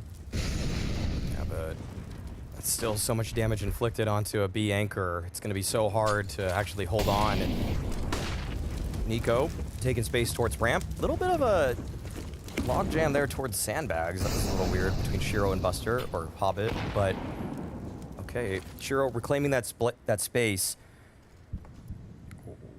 Hunter is so close to the bomb site. One good flash and this is all over, right? They might overlook this. This is really scary, and we can see that G2, even if Hunter doesn't get this kill, they're right there behind him, likely ready to trade. They're going to be boosting on the other side too. Yep. Oh, they're going to have there's 3 different angles. If you get into a fight right now, this is going to be bad. This grenades set up Axal. That's impressive. Good early kill. There is a second player here. The flashbang's coming through Axal. He's done his job already. A double kill. That might actually be enough. 20 or 38 seconds now. And they're trying to see if they can make their way through. A little bit of a chance, maybe. Tickling Buster on the other side. But Shiro showing up with the AWP. And there should be enough. Great defense so far, but it's somehow back into a 2-on-2. Hooksy and Nico finding a couple of kills, and the bomb is being run back. Oh, they're going silent. Oh, okay. No, Hobbit definitely hears it now. Are they sending it? Yeah, they are. There's no way. No, there should be no way, right? 10 seconds. They're running there, but they're going to get shot in the back before they can turn the corner, and still the bomb is there, but no chance to do anything. They can't fake it or anything else, so Hobbit with a good double kill, and just the audio kind of betraying them, and I guess the time that's left in the round as well. Man, that was impressive for Axal. He was really low on health. The fact that he got those kills made all the difference. Definitely. First kill, just outright out-dueling Hunter, but then the flap setup from Shiro right there to get the second kill. To get 2 kills on a player with sub-40 HP goes to show the strength of the defensive structure from Cloud9 and Axal's own individual ability. G2, they also felt like they were bringing that one back out of nowhere, too. Good nade onto m0NESY, but he wants to keep up the fight. Presses on past the smoke. Axal, he might get cut off by this. This is a strong contact play for m0NESY, and it's going to net him the first kill of the round. Oh, he's playing so far back. He's jiggling with the grenade in hand, but you're right. He wasn't expecting it at all, and now it's just the MP9 that's here. Flames down in front. It's Monacy again, taking down Buster. 5 versus 3, and they're holding for the flank even. They know everything right now. Cloud9, this is their home map. This is where they feel very, very safe. And G2, after a pretty deflating first half, have found a way to steal the map back. I don't see the comeback into this one. 5 versus 3 in the afterplant with no real crack at it. Nico's going to be walking up from behind somewhere. He's going to find the kill on Hobbit in the middle, and this is all done. Shiro on his own in a 1 versus 5, and it'll be G2 to win the opening map 16-11 and take down Cloud9 where they feel the safest.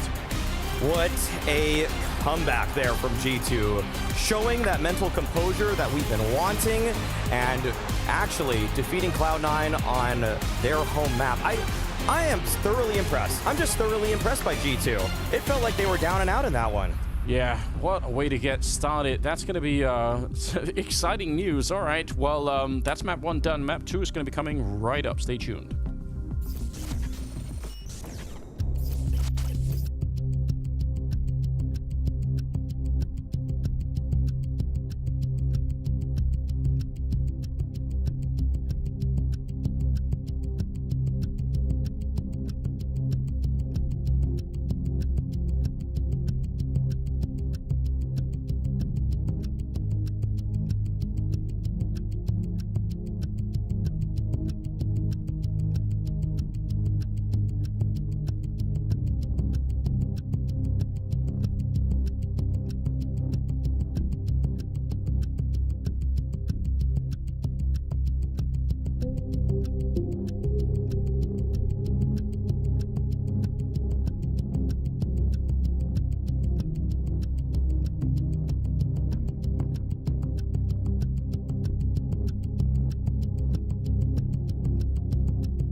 I don't know.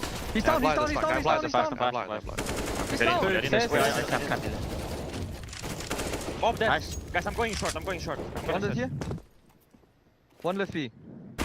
Short dead. Nice, that's it. One is on B still. 3v2. We have space. I'm gonna fall back. Hold. No, wait. I'll search. Okay. And they push anywhere, guys. Nice. I'm walking up B, guys.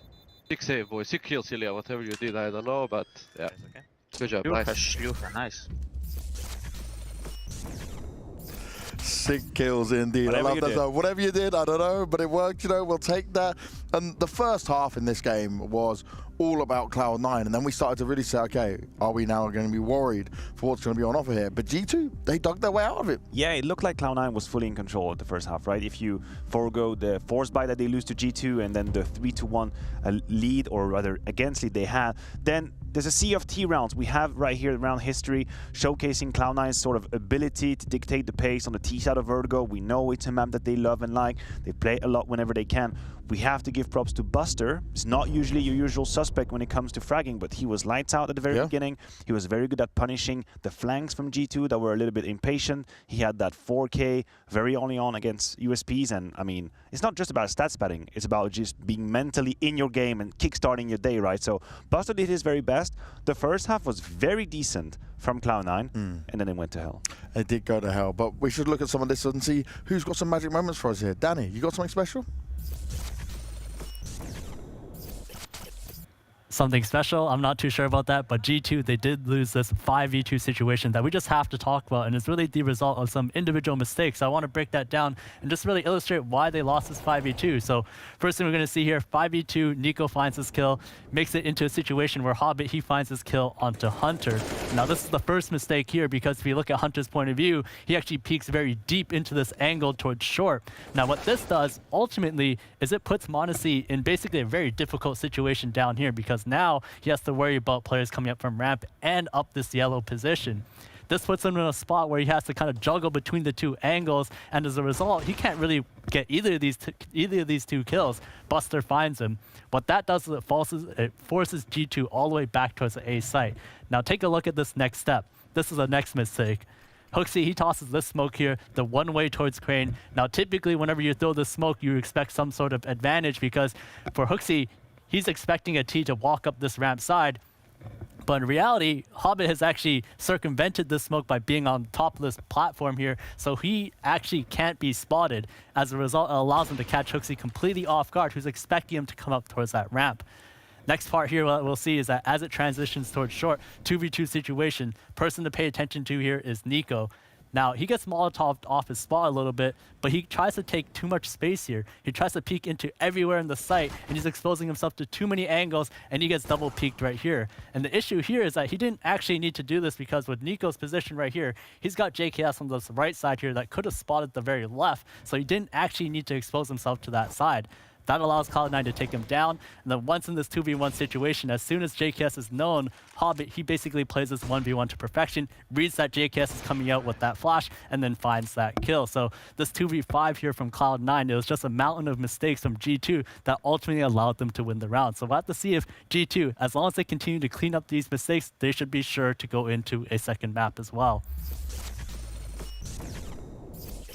Thank you very much, Danny. Fantastic stuff there. And I will say, when it comes to something like that, that moment was almost where G2 had the chance to come back into it. Maybe they would have got a few more rounds on that CT side. That was a huge 5v2 to be pulled off. Yeah, absolutely. And they could have obviously closed that 5v2. It's also one of the overarching theme of this map. Like, there were mistakes being made. Yeah. We were not looking at the cleanness of Counter-Strike, but G2 had individuals bailing them out. We can roll round 17. That's another example of the individuals of the side of G2 kind of saving them. We're talking about a post-buy situation. G2 is kind of working their way through mid. You'll see there is a little bit of a lack of utility being used on the side of Cloud9. A lot of these duels are being granted to them. Axiles finds Hunter. The people in mid are getting sandwiched from different positions. Shiro is kind of peckering with the scout rather as well. And now it turns into a 1v3. And if it wasn't for what's about to happen, Cloud9 could have put an immediate stop to any kind of momentum. m0NESY is going to do an admirable job at shutting down this 1v3 by just sectioning 1v1s after 1v1s, capitalizing on the mistakes of Cloud9.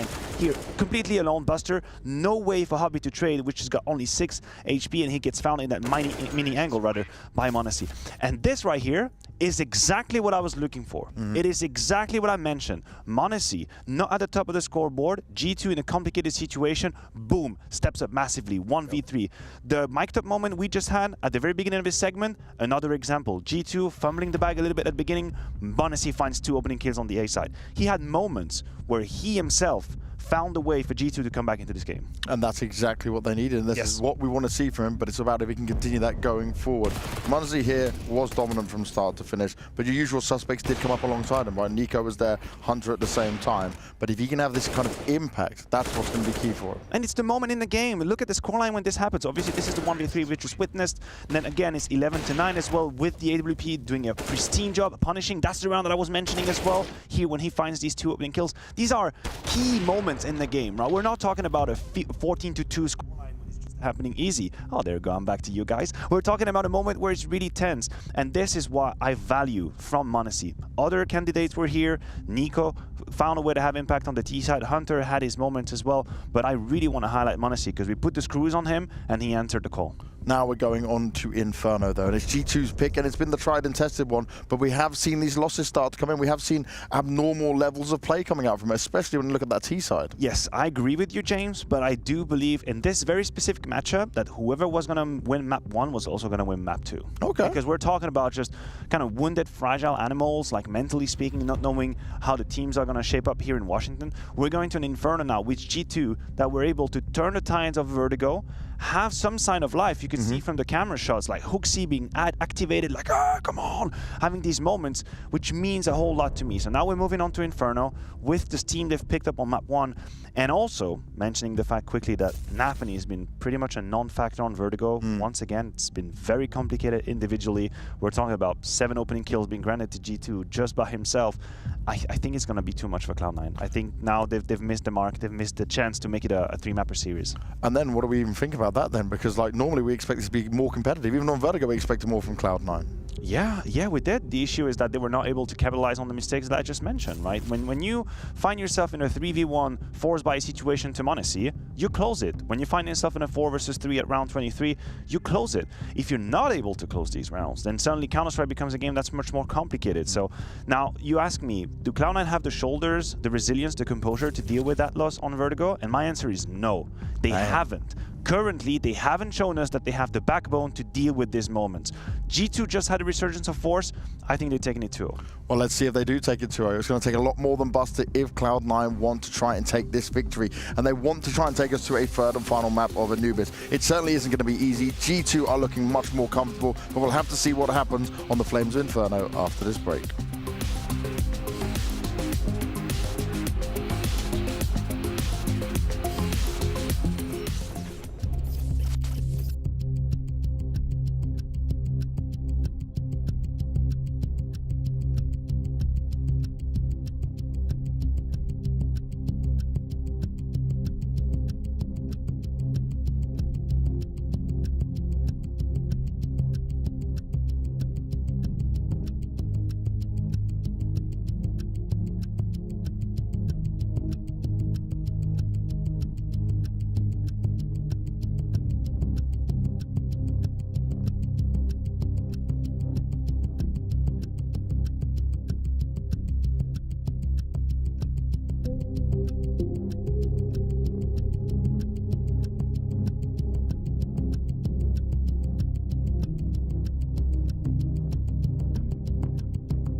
Today's full of surprises. We had Imperial already winning their opening game against Vitality. Now we've got G2 taking down Cloud9 on Vertigo, which is super interesting.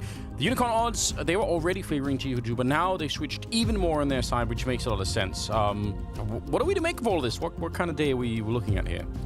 Well, I think that when the air quality in DC is where it is, you could have chalked that loss from Vitality up to that. But then when Cloud9 lose Vertigo to G2, well, everything's topsy-turvy now. I had an explanation before. Now, everything's up in the air. But no, G2, they were going in as the favorites in this series. They steal the map pick away from Cloud9, and now moving to their home ground of Inferno. They are in a prime position to 2-0 this one and avoid facing off against Vitality for elimination here at the Blast Premier Spring Finals. What a luxury that would be. No, but we talked about this a little bit. I think Vitality are definitely going to be back for that second game. I don't think they're just going to fold completely. So, yeah, you want to avoid, I think, a wounded but still strong Vitality. There's no doubt about it. Cloud9 starting here on the CT side, and Buster looking to take a little bit of a fight, jiggles back and forth, realizing where they are.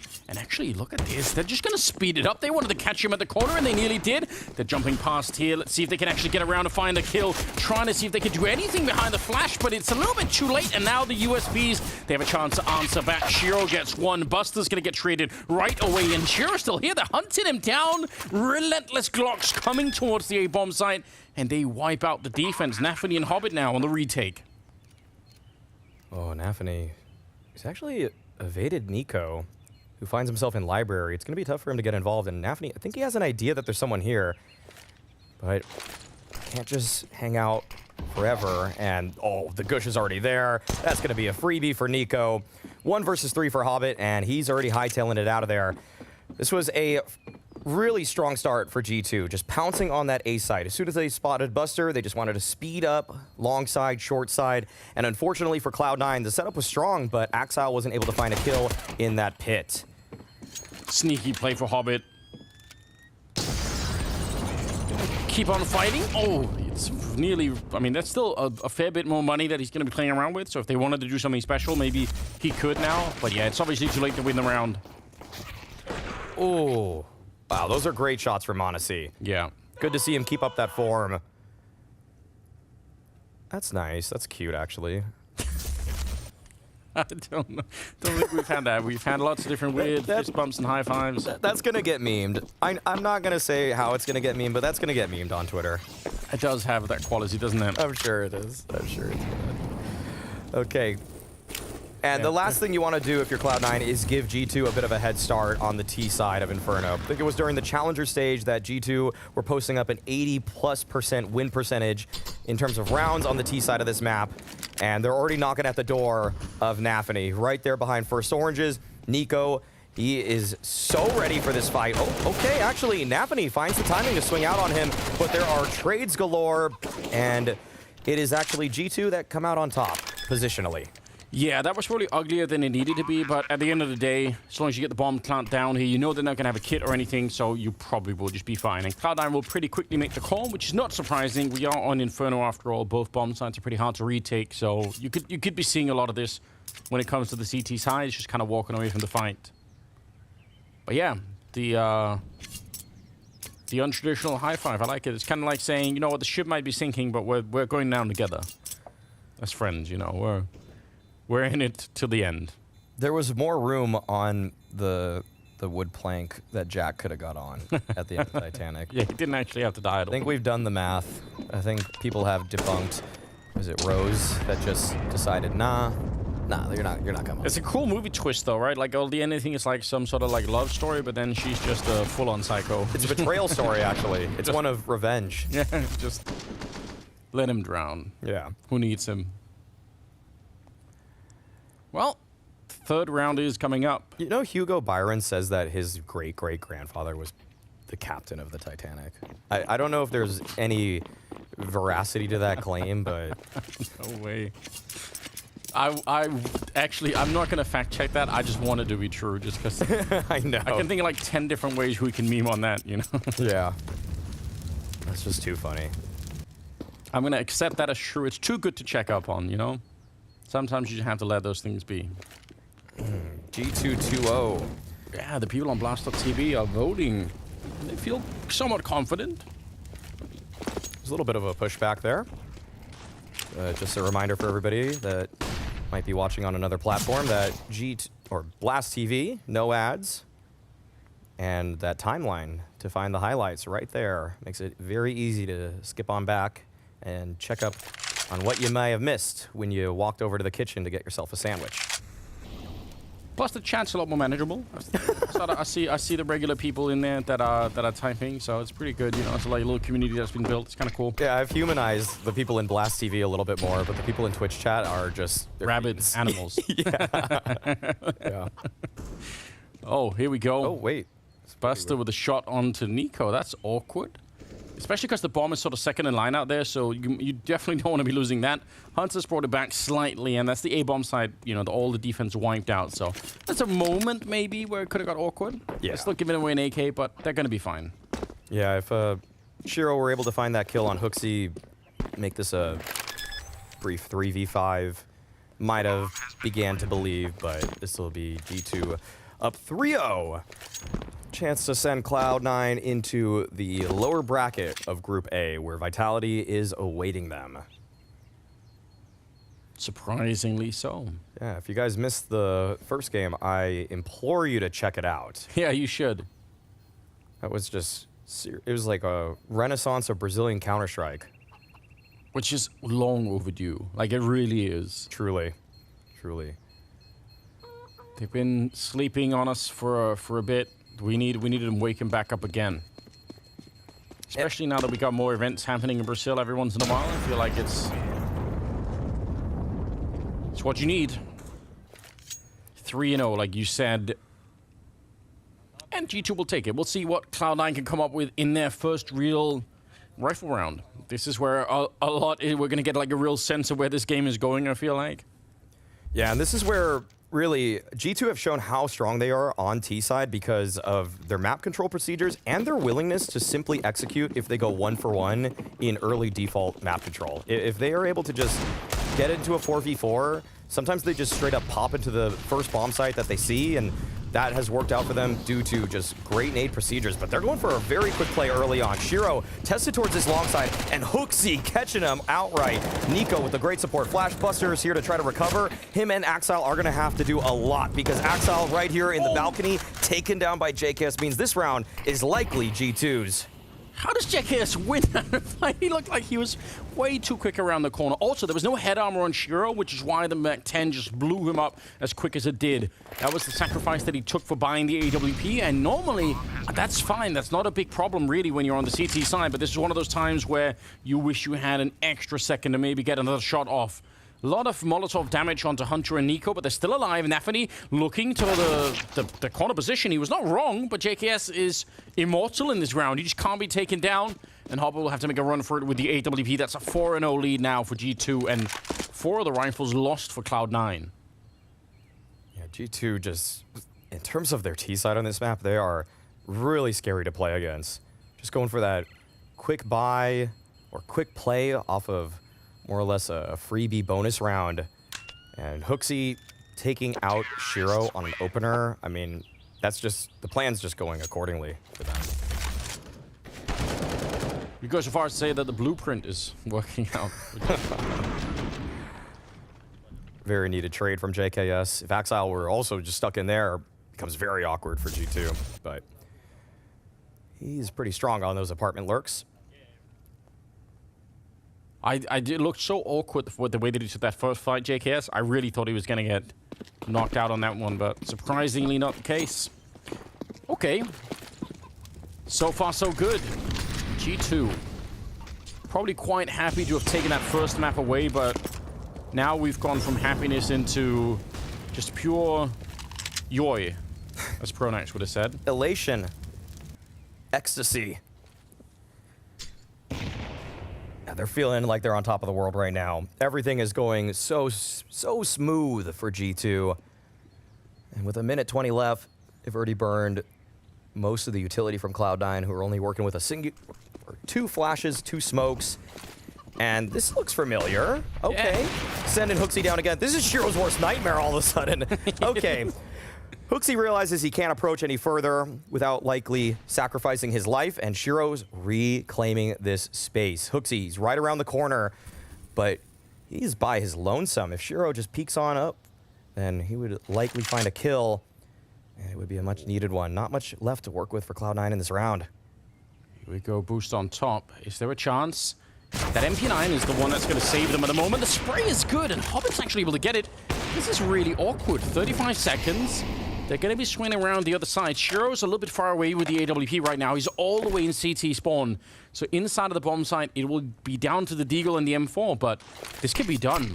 I like this preemptive smoke, just to have someone to hide in and maybe someone to play around as well. We're down to 18 seconds. G2, they're giving a lot of space right now for Cloud9 to put this defense together. Shiro started the show, but he's going to take down JKS. It's still winnable. 10 seconds left. Buster getting the kill, and I think now the round has simply run out here. Hooksy going to go straight for the bomb plant, but yeah, keep plant the bomb. That's at least a little bit of money, but not going to make a difference. Cloud9 bringing it back maybe a round earlier than you would have expected. What great counter utility there from Buster, holding on to that smoke. I was saying with a minute 10, they only had 2 smokes left, but he held that till the waning seconds of this one, and it was much needed. The double kill he finds from the back of the bomb site, so pesky with that. And for a guy that's had so much trouble on this Cloud9 lineup, with the player break on the horizon, it'd be nice for his own confidence to see that his last month was not one of just getting destroyed, honestly, because it's just been bad for him. Yeah.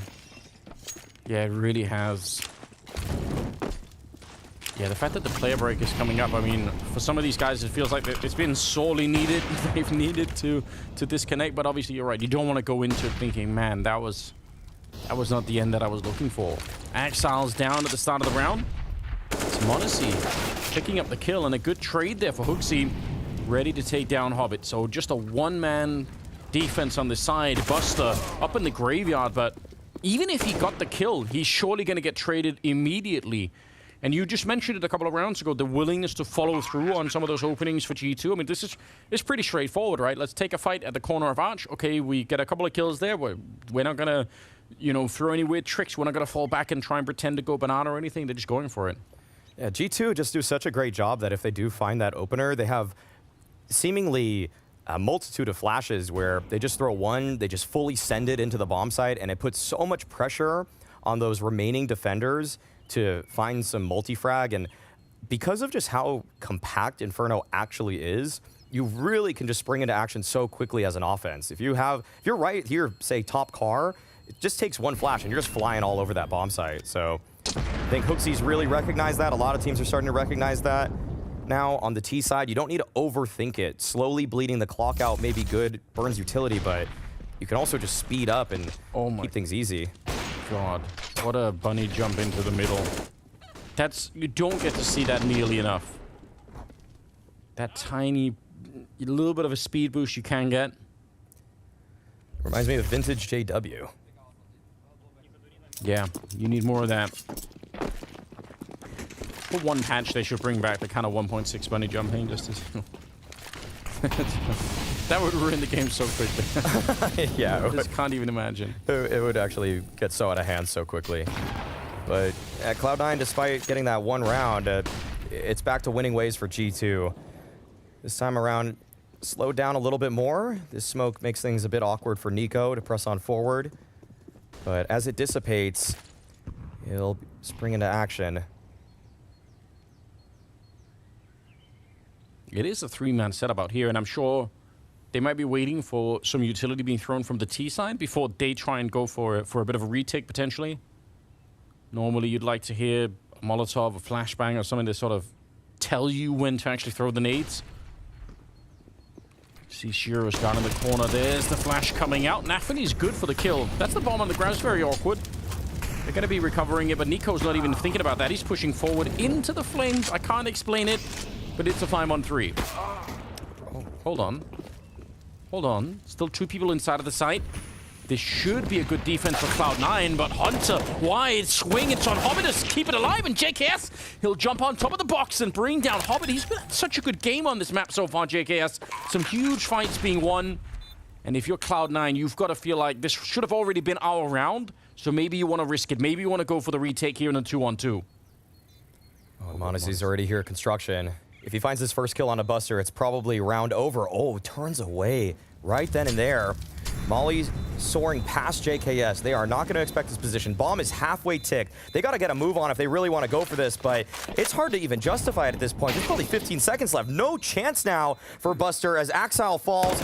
Sure, you're going to get the 1 kill, but there's no way that you're going to find the defuse. m0NESY will fall as well, but that is a 6th for G2. The way that they just sped up right when they hit top car, flew into that bomb site, even though Nico looked foolish trying to run in through those Molotovs, G2 were able to play off of him, go for the trade, and they just, in numbers, were able to overwhelm and swarm that site. Yeah, it looked so lost at that moment, but great recovery. JKS, this is great for Hunter, but the follow-up from JKS is also super, super important, right? Ice cold on the last one. 6-1 in favor of G2. Throwing Cloud9 into a very, very awkward position. The round loss bonus, I suppose, is helping them out maybe a little bit more, but they're still in this really deep hole at the moment. Need to tickle them early on. Good counter, and Hobbit burns alive. I don't even know how. He was flashed on top, but it looked like it was Buster with the flashbang. I don't know what happened. I think there were chain flashes from both sides, so even though that looks like he was team flash, maybe at one point it was, but likely some G2 flashes caused that death as well. Okay, well, looks like they want to go for the Hall's pop. Axile's in the prime position to stop this play. Yep, he's hearing it. Flash, though, pushes him off the angle. He's able to only get 1. Great trade from JKS. Now they recognize Shiro's there. They know exactly where he is. Molly right there at his feet. Oh, yep, tickles him a little bit. And 9 HP, but he's still alive, and that's what matters. Still has a chance to keep on fighting in this round. JKS, if you peek this hole, you are going to be taken down, but he plays it smart. Nade lands right on Shiro. They get rid of him with just grenades. The Molotov first, then instead of peeking him at the end, because you're right, even low on health, he could have done so much damage. And they get rid of him with the HE instead. Buster and Nafany, even escaping is going to be tricky at this point in time. Look at Nico, he's out for the hunt. Are they going to check it? Nafany, he's looking at the wrong corner. Nope, he's got the right idea, but he doesn't really commit to it. Not peeking that one with any intention at all. And now it's on Buster. Just to save the rifle more than anything else. 7-1 in favor of G2. They are running away with this map at the moment. And Cloud9, they're coming up with no answers right now. Just going back to the pick here. I mean, this is G2's map pick, but one thing that I'm a little bit uncertain of is why Cloud9 decided to start CT side. They're pretty well known for starting on the T side themselves. In a lot of tournaments, at Dallas, they started on the T side. I'd say the 2 most recent ESL Pro Leagues, they were always picking the T side of this map. And then now they switched to the defense. And this is, we'll see the highlight of Hobbit falling here. There's a lot of... Okay, there's the first flashbang. He tries to run back. Oof. Is that a friendly flashbang that hit him in the air? He's just running through the flames forever? It never stopped? No. Oh, and he just sinks in his chair like his player model sinks into the flames. Well, that's rough. Wow, the transition from that music to blast music is interesting. It worked out, didn't it? Good crossfade there. 7-1. My God. And this is a little bit of a bludgeoning. We were prefacing this on map number 1 a bit, just the way that both of these teams seem to just show mental fragility so willingly that when Cloud9 fell on their own pick, I just feel like they haven't reconnected to the server. No. It doesn't really feel like it. Brooksy again, throwing him in deep with the MAC-10, ready to spray them down, and if he had 2 more bullets, maybe 1 more bullet would have done it against Axile there, but it's still not that bad.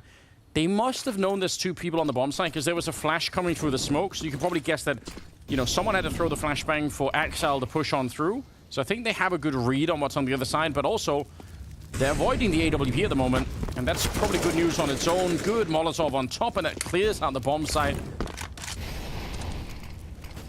they're full on destroying them at the moment. This is another case in point example of how G2 like to play this map. HooXi does not overthink mid rounds.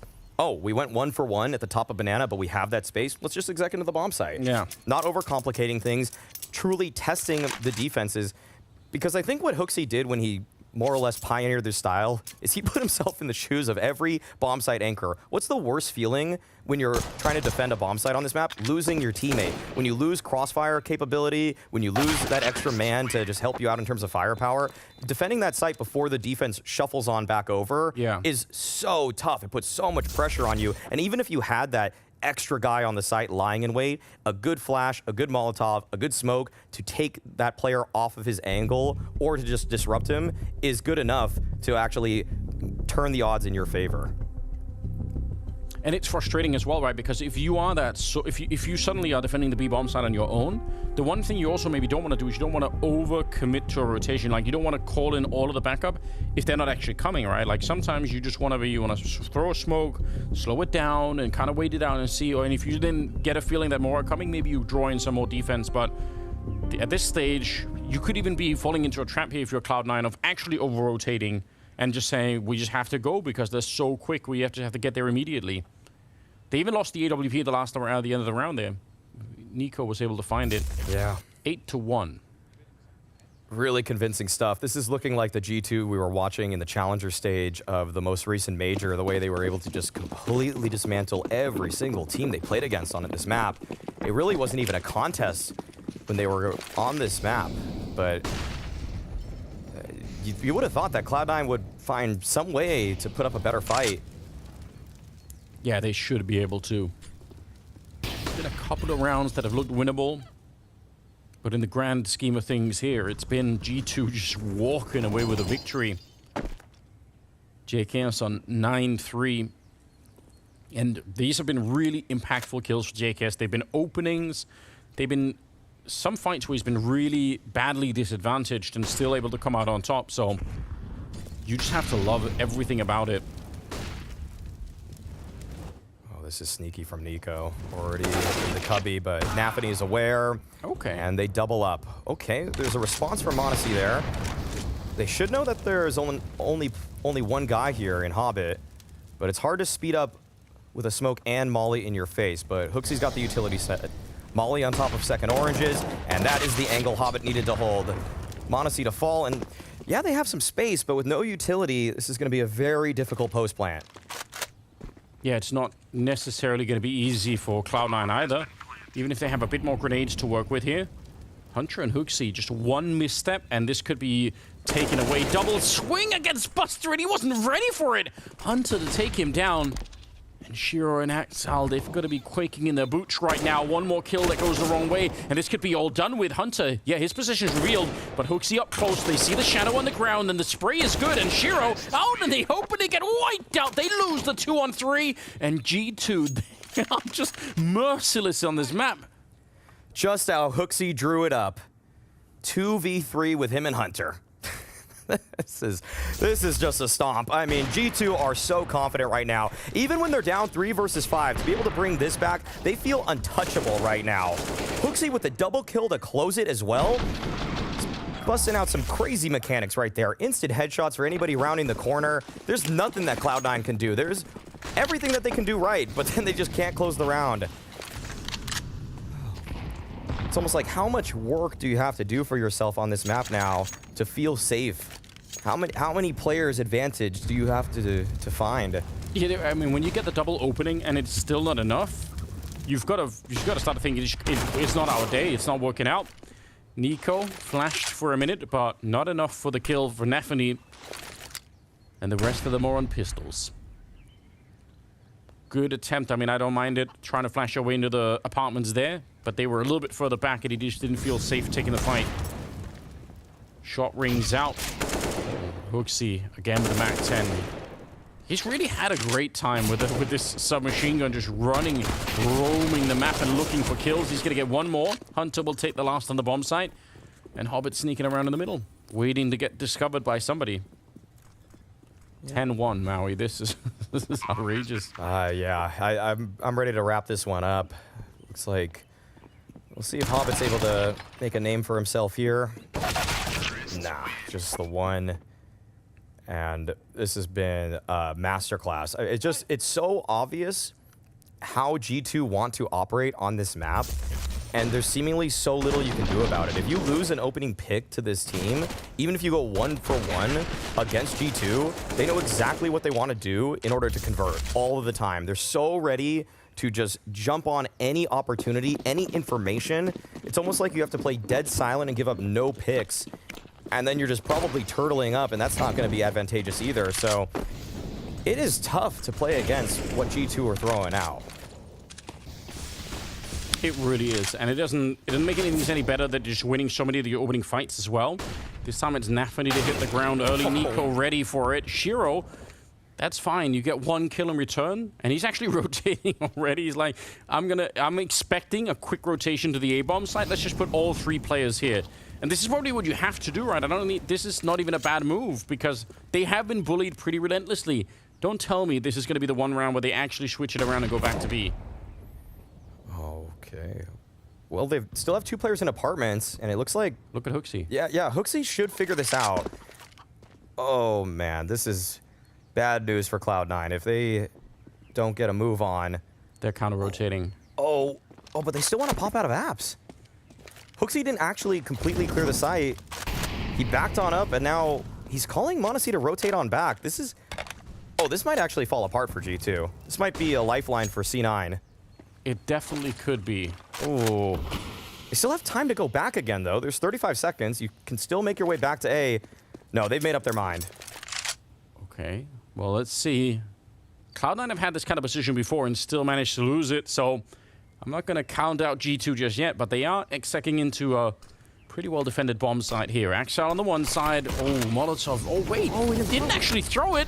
Now it might be a little bit late. 15 seconds. They're going to be burning out the corner. m0NESY gets the kill on Buster in the background, and Hooksy, he's waiting inside patiently, running right through. Axel with a double. 8 seconds left and the bomb gets planted. It's just all on Hunter, and he nearly had the double spray down. It's Shiro to bring it back. He has shot that he had to hit for Cloud9 to get a second round. My God, it took everything to win this round. Look how many things have to go right for C9 for them to win a round, though.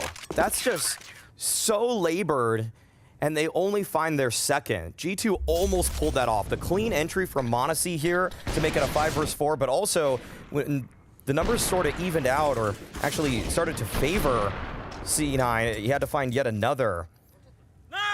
G2 are just... G2 are so explosive, but maybe that's the fire that C9 need.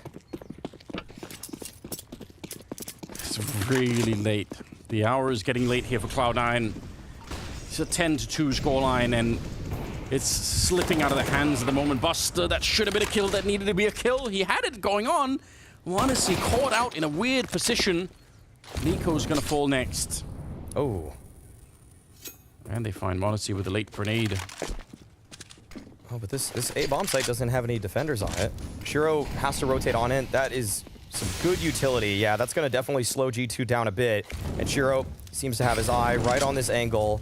JKS, oh, he somehow manages to get down, but Hooksy does not. Bomb drop there at their feet. And Cloud9, they're recovering into this half. JKS, yeah, you're in the pit, but you're just going to die there too. Okay. It's real late, but at least summoning a little bit of strength at the end. Getting a couple of rounds on the board. I don't think anyone really believes it will be quite enough here. But 10-3. It's really like when Cloud9 feel like they have nothing to lose and they start to throw caution to the wind a little bit more, you can see just how explosive and fiery some of these players can be. But this half has been so difficult for them to just play a normal, in air quotes, normal round, and for them to come out on top. Hooksy nearly burning alive, but they did throw the double nade against Hobbit and nearly took him down. Oh, more fire! He's attracting it at this point in time. It's unfortunate. It's like 4 on 5. Shiro, easy kill for that one. So, okay. If they can get the last couple of rounds, make it a 10-5, it's still a slim chance for them to win the whole map, but it's going to feel different. It's going to feel like there is a chance anyway. I like both of these teams more on their T sides of this map. So Okay. a chance, and like I was saying before, Cloud9 usually want to start T side on this map because they have a great offense. And that's a good kill from Maxile. Unfortunately, haven't been able to say his name too much in this map. Despite putting up a valiant effort on Vertigo, he's more or less been receiving the same fate that just about everybody else on his team has when it comes to Inferno. And that would just look like they're just kind of pulling the plug here. They don't have a lot of money, so I suppose it makes a lot of sense, actually. We're going into the 15th round, so why wouldn't you want the AWP and the AK being brought over into that one? Yeah. 4 rounds for Cloud9. I think we're going to have to wait for Nico to reconnect as well. I'm not sure. True. Not sure if he'll be back in time for the freeze time, but can expect a brief tech pause. And this is... It's kind of late to start to pick up rounds on the CT side, but through the lens of what you just said about their T side probably being a little bit better, it's still doable, right? It's just on the mental side, we already saw, I think, a bit of the collapse on the opening map. So it's hard to sell the story that, you know, they have the mental strength to make a full-on comeback on the map. It feels like it's still a very, very brittle team that we're seeing at the moment. Yeah, both of these teams have had their struggles once they lose momentum in regaining it. And we seem to be back into this one. Yeah, we've got 5 players on the T side. That HUD should get fixed up in just a second here. And yeah, it would be nice. It would be really nice. Cloud9, you'd actually feel like you have a chance if you win this one. But going down 11-4, and then if you lose pistol in the second half, you think the game's over. But 10-5 gives you a little bit of a buffer. Yes. To keep you believing for a little bit longer, and that's what Cloud9 need. But if G2 really just execute into this 2-man site, it is going to be tough for C9 and Buster. They will. Straightforward. They're going to go for it. Axel caught out, flashed, and he's going to get killed inside of the bomb site. Buster, again, we saw this smoke earlier, just trying to buy some time, trying to buy a little bit of space. He almost gets sprayed down, but Shiro is showing up in the meantime, and he's found Nico. That was already arched position. They are getting here really quickly. Cloud9, look at how deep they're going. Monacy gets run in return. They know the Buster is there because they already heard the shot coming out, but they can't get the kill on him, and it's all on JKS. Great recovery in this one. This could have been an awful finish to the half, but instead, it's 10-5, so a crack at it still for Cloud9. We'll see if they can make the comeback happen in the second half.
But just has One CT. Oh my god. Pop, smoke it up. Nice. Ilya, go for the next kill. Go for the next kill. He might rotate to be sort of Veto. He doesn't see you. I'm smoking CT. Coils, guys. Both should be CT, guys. Shit, smoke. I have raise. You want me to swing for you? Yeah. 3, 2, 1. Hope One more is here. Watch out, flash, guys. Peek on me again. Up, holding Racha. Don't peek Racha. Nice! Take my open banana. I take it, I got it. Really clear communication there between m0NESY and the rest of G2. m0NESY actually orchestrating some of that post-plant from the grave. Yeah. That's nice to see that the youngster right there is able to chime in. Never underestimate the power of the 3-2-1 go. It's sometimes just that'll get the job done. Double swing towards the construction area in that one.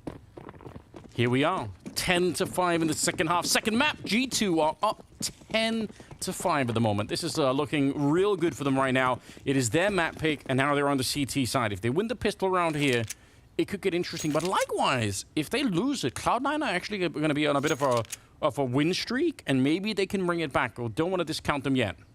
No, Cloud9 showed a little bit of fight there at the tail end of the first half, and that's a worrying sign because I truly believe that Cloud9's T side is better than their CT on this map. Just seen much more evidence, and also given the context that they're facing G2, who is excellent at T side, you might get the majority of your work done on your own offense. Oh, hold on. They're walking up the middle. Double setup here in the boiler room. JKS comes out swinging. That's the bomb on the ground and a double kill for him. Oh, no. What just happened? It could have gone the other way. Shiro's bringing it back at least and going to take a kill on m0NESY, and Hunter will fall next. And just like that, snap of the finger, and Cloud9 are right back in the game with the bomb picked up now and a 2-on-3. HooXi just making a run for it, trying to see if he could get a kill in the pit, but this is such an awkward round right now. Nico and HooXi in a 2-on-3. This is looking disastrous. G2 looked well in control, but okay. Okay. HooXi is going to keep this one in play, but there's a Molotov on Shiro. Keep your eye on that. Tags from HooXi right there, or tag onto HooXi that is, and every second that passes, this gets harder and harder because Shiro, he still has this Molotov. This could be the ace in the hole. There it is deployed, and there is no chance. Even if G2 find the kills now, there is simply not enough time to get this defeat with no kit. So Nico just wants that kill, just wants that peek. There it is, but yes, the round does belong to C9. Yeah, just saving that Molotov all the way to the end. That's such a heartbreaking way to, you just know we can't do anything, it's over. But also, after the double kill there for JKS, I think if they would have just cooled it down, G2, they probably would have been in a better position. They were so hungry to go for a lot of these kills, and they didn't need to. There was no pressure on them. The bomb was on the ground. They would have been fine. I'm not sure why m0NESY decided to just push Banana like that. That gave up one kill. You gotta think the comms, for some reason, became a little bit more confusing than they should have for G2, despite the fact that in the mic'd up moment, they sounded so composed. But maybe just getting a little bit overeager, wanting to end this game quicker than it needed to be, or could be. But there's a force buy here. JKS, right there with the MP9. 4 players towards bracket from G2, and it's Nico on that lone B-site defense. He's got a smoke right now. But C9, they're just going to be methodical about this. Take their time. And this cache of utility that Nico's deploying is actually missing the mark. Okay, Axel's going to be able to figure out that there is a gap in what's going on here at Banana, and you don't even necessarily feel like you have to contest this if you're Hobbit. You're gaining a lot of space towards B already. Yeah, he did get tagged up, but obviously the main defense going to be at this A-bomb side. Axel's pushing. If he wins this fight, that's it. He's going to confirm no one else is there. Bit awkward in the middle, but it's going to be fine. They know everything they need to right now. Axel still controlling it. They can call it back. They don't have to keep fighting in this position. Buster's going to sneak in for a kill here, and yeah, they're actually chewing them up. Great play in this round for Cloud9, and this is what they need to build the momentum, to build a bit of confidence. They absolutely need more rounds like these. Yeah, that utility that missed the mark from Nico towards B just invited Axel right in, and I think if that utility actually bought 10 more seconds, Cloud9 would have gone for the bracket take. So that is actually very key in this round loss for G2. The trap might have been able to spring had it not been for a missed smoke. All right, a little bit of frustration showing. This is kind of becoming a very open game once again. Back to pistols on the side of G2. And Cloud9 with a really good shot at getting 8 rounds. This game's completely open, yeah. If I'm being real. This is, do not feel safe if you're a G2 fan right now. Likely to be a 10-8 scoreline. If G2 pull off a miracle in this one, then we can maybe shut this game down, but yeah, we'll revise our position. Yeah, the positions say otherwise. This is such an interesting stack if they are coming in from the main entrance of B. Oh, and actually, we get to find JKS on the other side, then it's just all done. Yeah, the round's done. Shiro, though, giving Hooksy a heart attack. Don't think they were expecting it. So yeah, 10-8. Why not farm it up with the Mac 10? Why not try and get some more kills in there? Yeah, get the extra 600. What is Nafany doing? Just looking at his friends. Okay, they're trading off. All right, and he's even throwing the nades away so that when he goes, he doesn't have any nades that he's gonna give him. It's real cheeky. That's incredibly thorough, actually. Yeah, they're really trying to optimize this. Yeah, who can blame them? Okay. Flash around there. Yeah, the Mac 10 saw 3 kills, I believe, on it, and there's a couple more. So good. It's so funny how far Tier 1 CS has gone with optimization that he actually dropped his nades for his teammates so that in case he dies, he's not going to give up that extra smoke. It really can all matter in the end, right? Yeah, truly. Go down to the 30th round and you could be like, damn, we needed, 600 more bucks and we don't have it. Exactly. Okay. This is where G2 need to show some fight. They've won 7 in a row, is that true? They won the last 4 in the first half and then 3 here. Would the on fire graphics show for that? I don't know if it carries over. It's a question. Yeah, I'm not sure. Okay.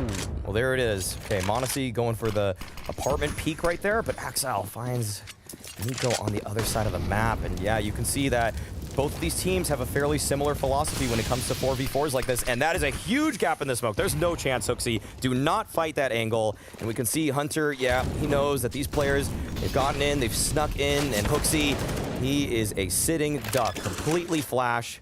And this is going to be the last win condition for G2 in the round. The boost is here for Hunter, and it's actually able to find a kill. Okay, game on still.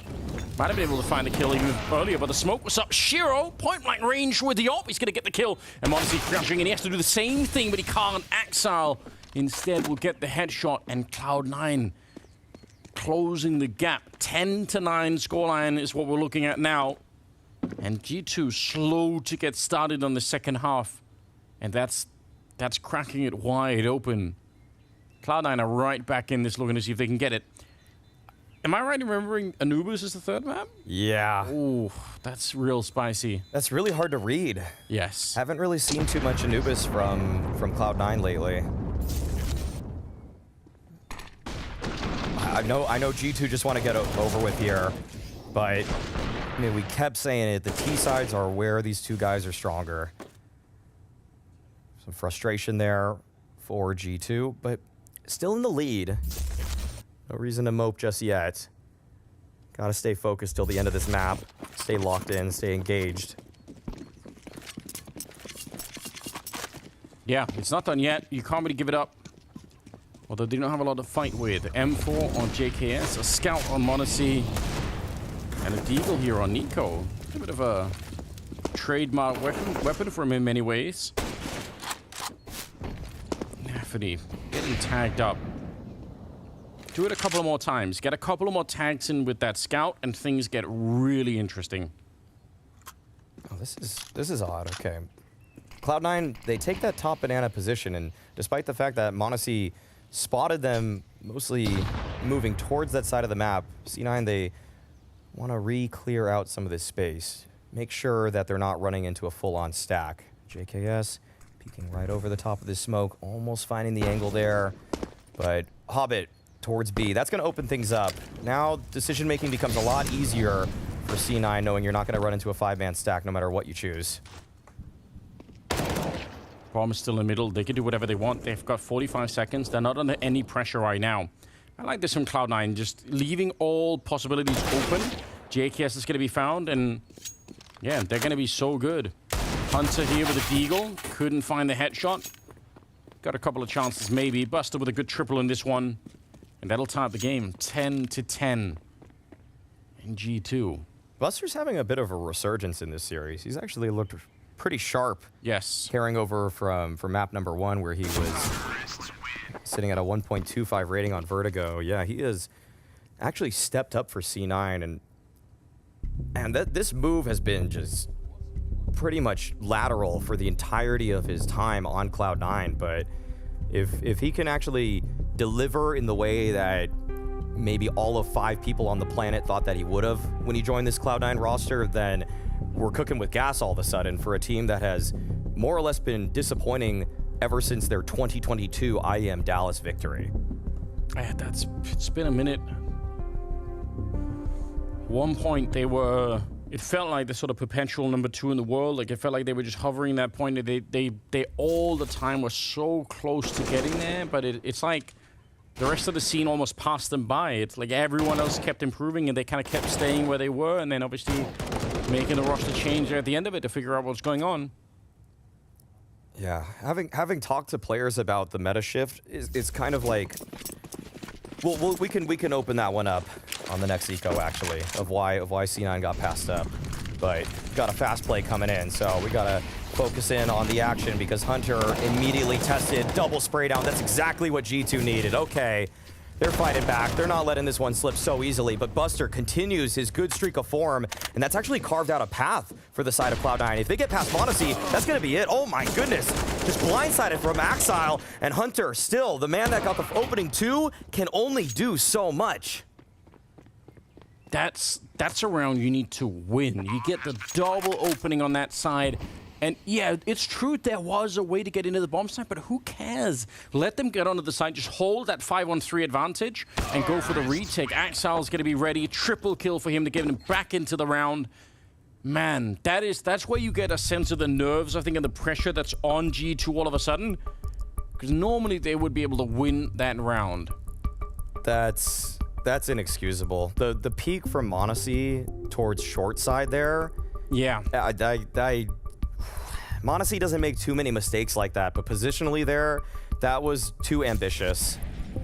Because this is where you just need to lock in your defense, deploy defensive utility, and just dig in. No reason to be going for any more swings.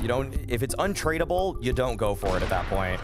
And that's a breakdown of fundamentals in a key moment. Yes. That now makes Cloud9 believe that they still have a chance to take this map away from G2. Yeah, that's probably a really good thing to keep in the back of your mind. If they just trade for the rest of the round, they're fine. They have no problems, right? But just feeling the extra stress and thinking that's it, like we have to do something, but they definitely did not have to do anything. So a little bit unfortunate. But for Cloud9, they're loving it. Yeah, and if we want to kind of circle back to that discussion about why Cloud9 seemingly were just right there at the precipice of dominating the entire Tier 1 space and falling into a series of disappointments. Yes. I had a pretty lengthy discussion with Magisk about this, actually, about what how the meta has really shifted away from Cloud9's slow default proddy style. The maps where they don't do that, say Vertigo, Inferno, they're still great at. They're still really strong at those maps, sure, even though they fell right there to G2. But the teams like Heroic, more or less their style was created to counter that, because if you're Cloud9 and you're defaulting 5 people in 5 different directions, maybe a little bit of a point of emphasis with Nafany on his side of the map, then if you're playing the Heroic style of being proactive, 2 guys pushing, flash to set them up, then a single lurker on one side of the map is either going to go 1 for 1 or 0 for 1. And then if you're Heroic, you can shift back your defense into any of various formations or even go for another proactive play. And even if you lose one of those players, it's very hard for a team like C9 to ever fully pounce, because people like Shush or really just the solid anchors that play to block do such a good job of multi-fragging, even if they're tested when Heroic or teams of that nature go for those aggressive, singularly focused plays. Yeah. But apparently we're switching out a PC, so we'll be hopefully get right back on. I think it's one of the coaches that maybe did something. I don't know. We'll figure it out. Either way, yeah, it's been noticeable. I think the way that the meta switched away from them, right? Because and this really happens. I think it's one of the things, you know, which we mentioned the term era earlier on in the day, and it's something that's just so much harder to do now because the top level develops so quickly. So to have like even a year where you are sort of like the de facto number one, and you're like, it's just so hard to do right now. You're not just gonna have like this. Back in the day, you'd have like a rivalry against a particular team that you could sort of like carry on for a long time. It was just you and them kind of fighting it out, trying to be the best. But I feel like now you could get interrupted in that fight at any given moment by even the so-called tier 2 teams just showing up and being really good. So and it's tough out there. When we think of the last true era of dominance with Astralis, it's because they were able to slow the game down and make the game more or less reactive. They obviously, when they were on T side, they were carving out little ways for them to gain space in rounds. But what Astralis always hated, even in their era, was when a team would start a mud fight with them. Say like Furia, who was the first team to take them down on Nuke, who just wanted to play a random style, who wanted to push through smokes, flash through smokes, double peek through them. That's what made Astralis people started to realize if you just don't try to play on Astralis' terms, make the game messy, you could upset them. It might make your results overall a little bit more random and scattered, but it could actually find some victories over teams that you really have no business winning if you want to play the purest, most default form and reactive style of Counter-Strike. Yeah, it worked out well for them. Here's a bit of a round history, right? So they won the last 4 to close out the first half with, and now they've won the first 6. That's 10 in a row that they've picked up. That's really nuts. That's crazy. Yeah, this game is completely turned on its head. And it's worrying for G2 because they're supposed to do the brunt of their work on the offense. Yeah, to put it another way, at one point this was a 10-1 game, and now it's 11-10 the other way. It's kind of hard to explain how that works. G2 disappearing from the game, which we've said it for both teams. None of them look mentally very strong at the moment. They both have this quality to them. Oh, hold on. Double HE to take down Axal. That's a classic. It is a classic. Just double nade logs. Okay. Well, if they get one more, this could get very interesting, although they're going to be popping out in the apartments behind. It looks like they kind of know they have the right idea. Oh my god! How did they get every single kill? It's one thing for them to get maybe 1 or 2 of those, but they just win all the fights. Oh no, Shiro to try and be the hero. He has to get the ace clutch to dig them out of this hole. And again, this is where you want to see the discipline on G2. They failed this a couple of times where they keep fighting even though they don't need to, but this time they're going to be doing absolutely fine. So after losing 10 in a row, they're back on the board, and you look confused, Maui. I gotta see the shots. I felt like there was no way G2 were gonna be able to defend that. They were sorely outpositioned. If there's a Halls pop there in a bracket-heavy setup, then you're usually just gonna get blindsided. But yeah, we'll see some of these back. Oh, Hobbit doesn't complete the kill. Oh, okay. That's so impressive from JKS. What an absurd position. He swapped around, then he swapped back to the middle again. Okay, that should get you fired up. Yeah. The dream of winning this map is still on for G2, even if it's looked a bit miserable for a couple of rounds here. Flash around the corner, and Shiro getting blown up. And Axal, he might follow real soon. Low on health. They know that he's in there somewhere. Gonna put out a grenade to maybe slow them down, but Nico's gonna be able to find him. And that's all they need. Another 5-on-3, and they've already lost one of these. They can't afford to do it again. I don't think they're gonna do it again. Yeah, they've tightened up. They found that fire again. This would have to be a brilliant call from Cloud9, and I don't know if they've got it in them. And G2, they're not overstepping this time. That was the problem last time they were in a 5 versus 3, just over-peaking, a little bit overzealous. But this time they've calmed everything down. Just the standard 3-2 setup. Everybody knows what angle's being covered. The B players are waiting to trade off of each other. And so it's really now up to C9 to just carve a win condition back into this. Just don't give it up for free, G2. Boost on top again. That's a good way to play it fairly safely. And with the setup that they got over on this side, I mean, the bomb is still really far back, so even if you win this fight, there's no way you could do anything more than that. Good spray. Buster is over on this side, 1 versus 4. Obviously not going to have a chance to do anything. You can do some damage here. You get another kill or 2, maybe that's going to make a difference at the end of it, but it's going to be G2 now up to 12 rounds. After going on a long vacation in the second half, this is starting to look a little bit more respectable once again. Be curious to hear, maybe if we get an interview with them at the end, what turned the tide for them. Because losing 10 in a row, that's going to be pretty deflating. It feels like you're just out of the game. Yeah. Feels like you're not even shooting back. But yeah, the pistol work from JKS on that save buy, or that half buy it is, that seemed to bring them back into it. Lift their spirits. And Cloud9 got to figure out what was working for us, what changed. Because they're going to feel like they've been making some mistakes too. So got to tighten those up, or else G2 will be walking away with the 2-0 in this series. And may I reiterate the fact that nobody wants to lose this game. It is unlikely for either of these two teams to make playoffs if they lose, with Vitality waiting in that lower bracket already. Yeah, even if they look a bit wounded losing to Imperial, you have to assume that championship mentality is going to be coming right back for them again. Sprayed for the smoke, and Axal, he gets the one, but Nico is there on the return. It's a 1-for-1 trade, and now he's going to be able to buy a little bit more space. Smoking it up is actually close. That's scary. Shiro nearly hitting a shot. That would have made a difference, though, if he could have landed that one. 4-on-4. And leaning 3 towards the A-bomb site with just 1 player in Nico at the top of Banana. Good bracket control there. Yeah, Hobbit taking a 1v1 versus Hooksy. He's already isolated one side with that Molly, and so can confidently swing for that engagement. Monacy, he's reclaimed a lot of space. This is very nice for him in G2, but it actually baits him into rotating. Oh, if he had just waited a little bit longer, Cloud9 might have walked right into his crosshair, but C9, they're still being quite diligent about that. They don't want to walk right into bracket for free, even though they just had that space. Looks like they'll opt for a short and Hall's pop, which means JKS has his work cut out for him.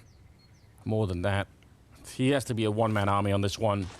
Has the smoke to put down to buy a little bit of time, but they're going to be making their way out on the other side.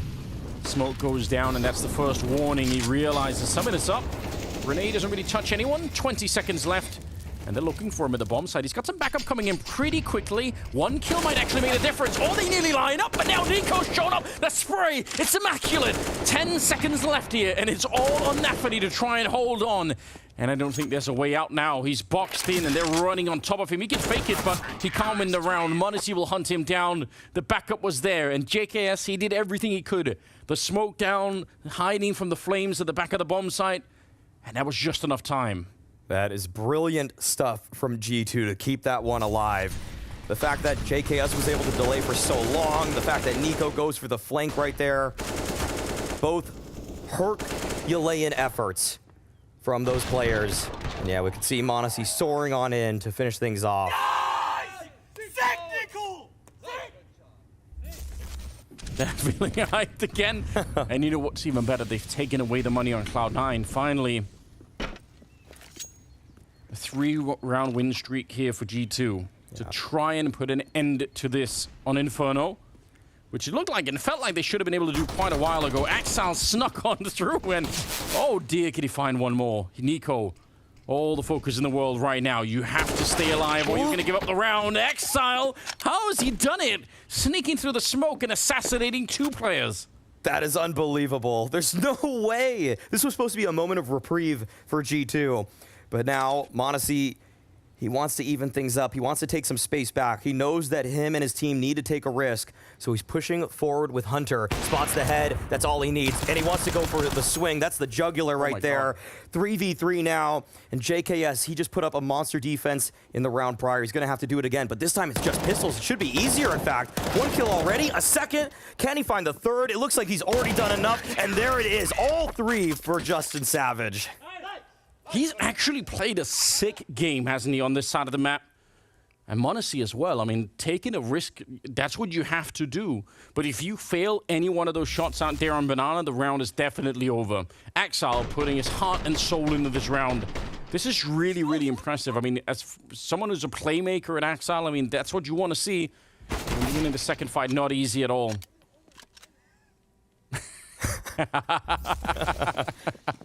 I actually like that. What else can you do right? All right, 14-11. That's a monstrous grenade. And look at m0NESY. He's never been in this position before. Buster was not mentally ready. He walks right into the shot. And they start the round, not just 4-on-5, but with Shiro and Exile both half health. And with the position that m0NESY just showed in apartments, it feels like the map is constricting. We can see on the radar that's not exactly the case for C9. That really G2 haven't pressed the issue, but this is one of the toughest positions to call in if you're Nafity.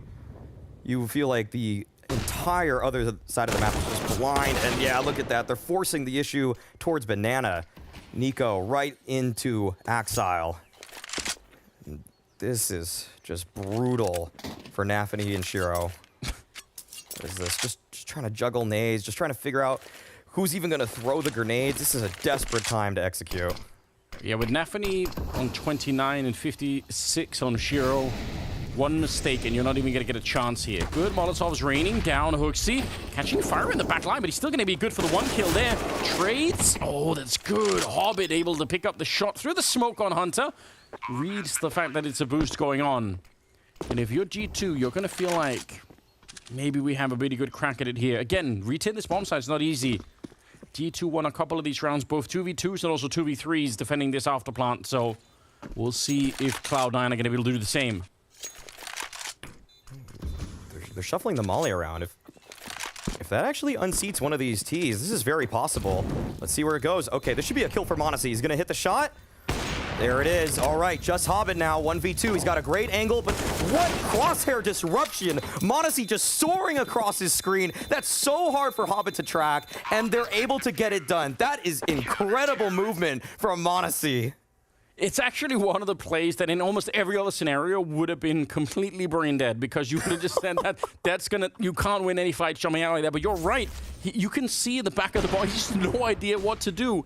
They fly so high in the sky that for him to adjust to that, he's almost getting himself killed no matter what. Yeah, this is so hard to deal with on the other side.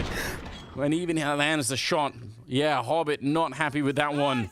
But G2 marching on forward. 15-11 right now. They need one more round to win this series. I still just can't believe that. m0NESY, okay, picking up where he left off. Yeah, we wanted to see him take over this game, and there he goes. Double dipping, same spot once again, this time on top of the half wall, and he is just gonna rain hellfire from this position. Oh, just barely misses that shot onto Exile. That could have really sunk C9. You know, he answered Maniac's call, right? Because this is something that Maniac was talking about in the pre-game, about how he wants to see m0NESY be able to dig the team out of some bad rounds, and he actually was able to in this game. Obviously, now that they're winning, it looks even better, but some of the rounds, both on the first and second map, it was m0NESY coming up with a huge couple of multi-kills to make the difference. 4-on-5 on this one. At about 55 seconds left. It looks like they want to try and see if they can get out of the apartments, but there's so much on the other side. I don't think this is going to happen. There's no flashes. This is so difficult. There are more grenades even on the other side still, right? One misstep here, and you're going to be running into Molotovs and HEs and smokes again. It needs to be a clean entry. Shiro needs to just hit a blinder. Buster too. They just need to hit instant headshots, otherwise this is done. Smoked again. We're going to be down to 15 seconds by the time that smoke is gone. You can't actually wait for the smoke. You just have to go for it right now.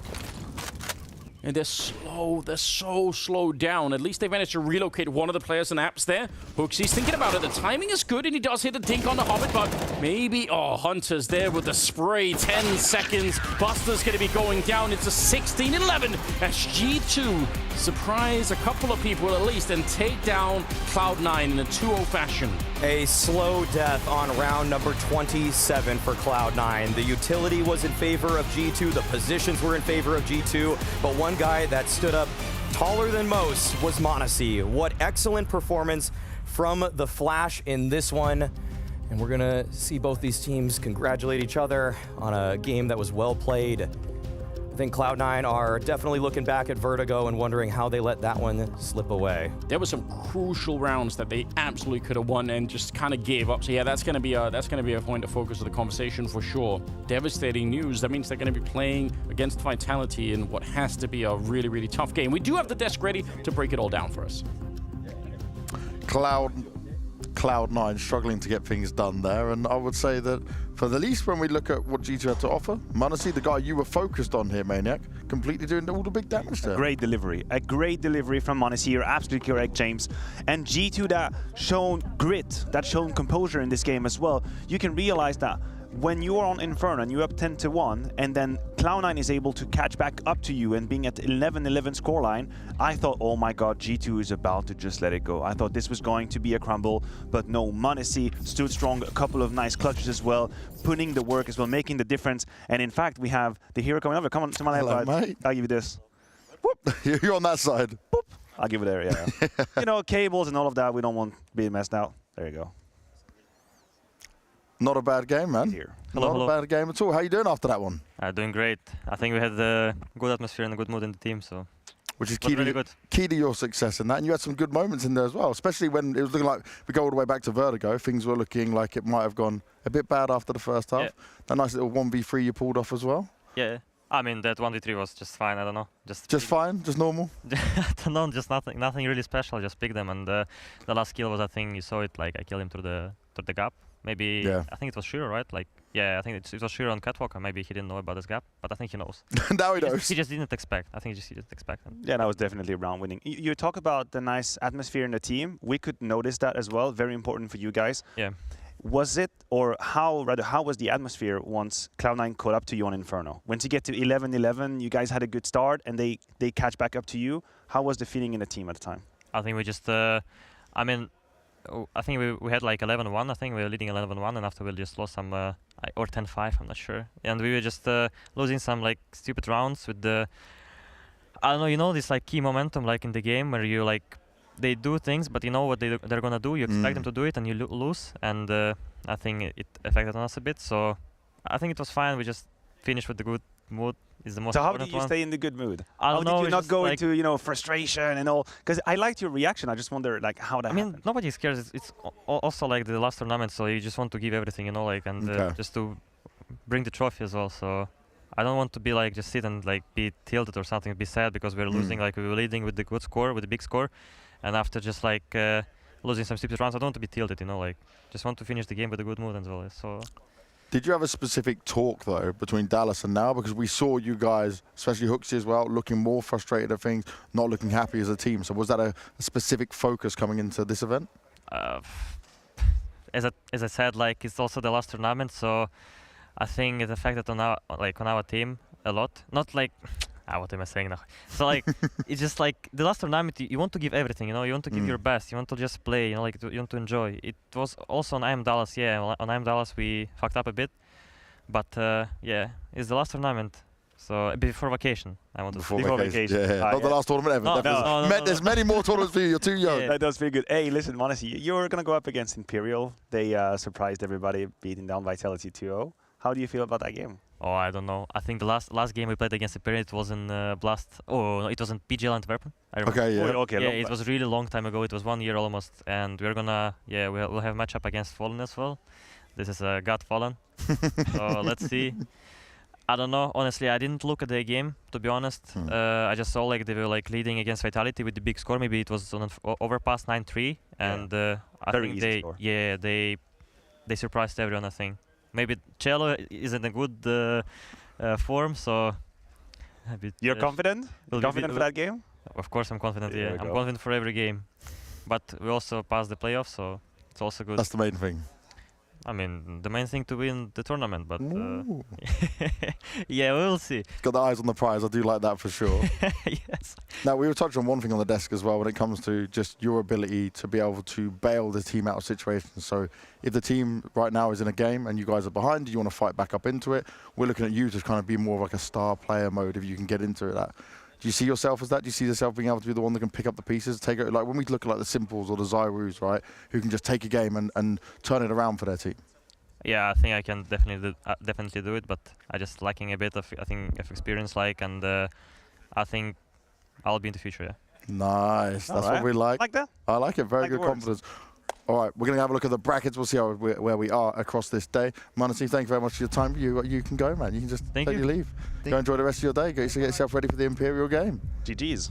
So as we see, Imperial versus G2 Imperial, is sat G2. there. But James, listen. I know the elimination one. The story of this group is down there. You know, I don't want to diminish or take anything away from Imperial. G2 Esports is going to be a great series. But the story of the moment, flash news, is that one team of Vitality and Cloud9 is about to go home last place in Washington. That's what's going to happen. Okay, Maui put it out there already, mate. Maui said, oh, there's no way Vitality can lose to Cloud9. I like that. You agree? Listen, for once, Maui's seen the light. He's coming to the realm of reason, and I do appreciate it. We have the Group B overview, of course, here. Heroic against Complexity is going to be the match that kicks off, and then FaZe Astralis. But I do believe, James, that some other people will get to work a little bit. Not just us have to work. Some other people have to work, too. Yeah, we're getting a nice bit of chill time. So when we come back from the break, we'll be going to good old Darth, Mike, and Moses to take you through the rest of the games. See you later on.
Welcome back to the Blast Premier Spring Final, where we're debuting on the desk. A little NA desk here. That's not very common, is it now, Jason? No, the world might not be ready, but I'm excited for it. We're going to bring some heat to this desk. I am as well. And you know, we had to start with an NA team that wasn't supposed to be here, but they are here. We've got Complexity taking on Heroic to open up their campaign. You had to just pick them right at the start. Right at the start. Not supposed to be here, but they are here. But they are. It's a wonderful surprise. It was a nice surprise. We didn't think we were going to have any actual NA teams here in the NA Blast Premier Spring Final, but they made it.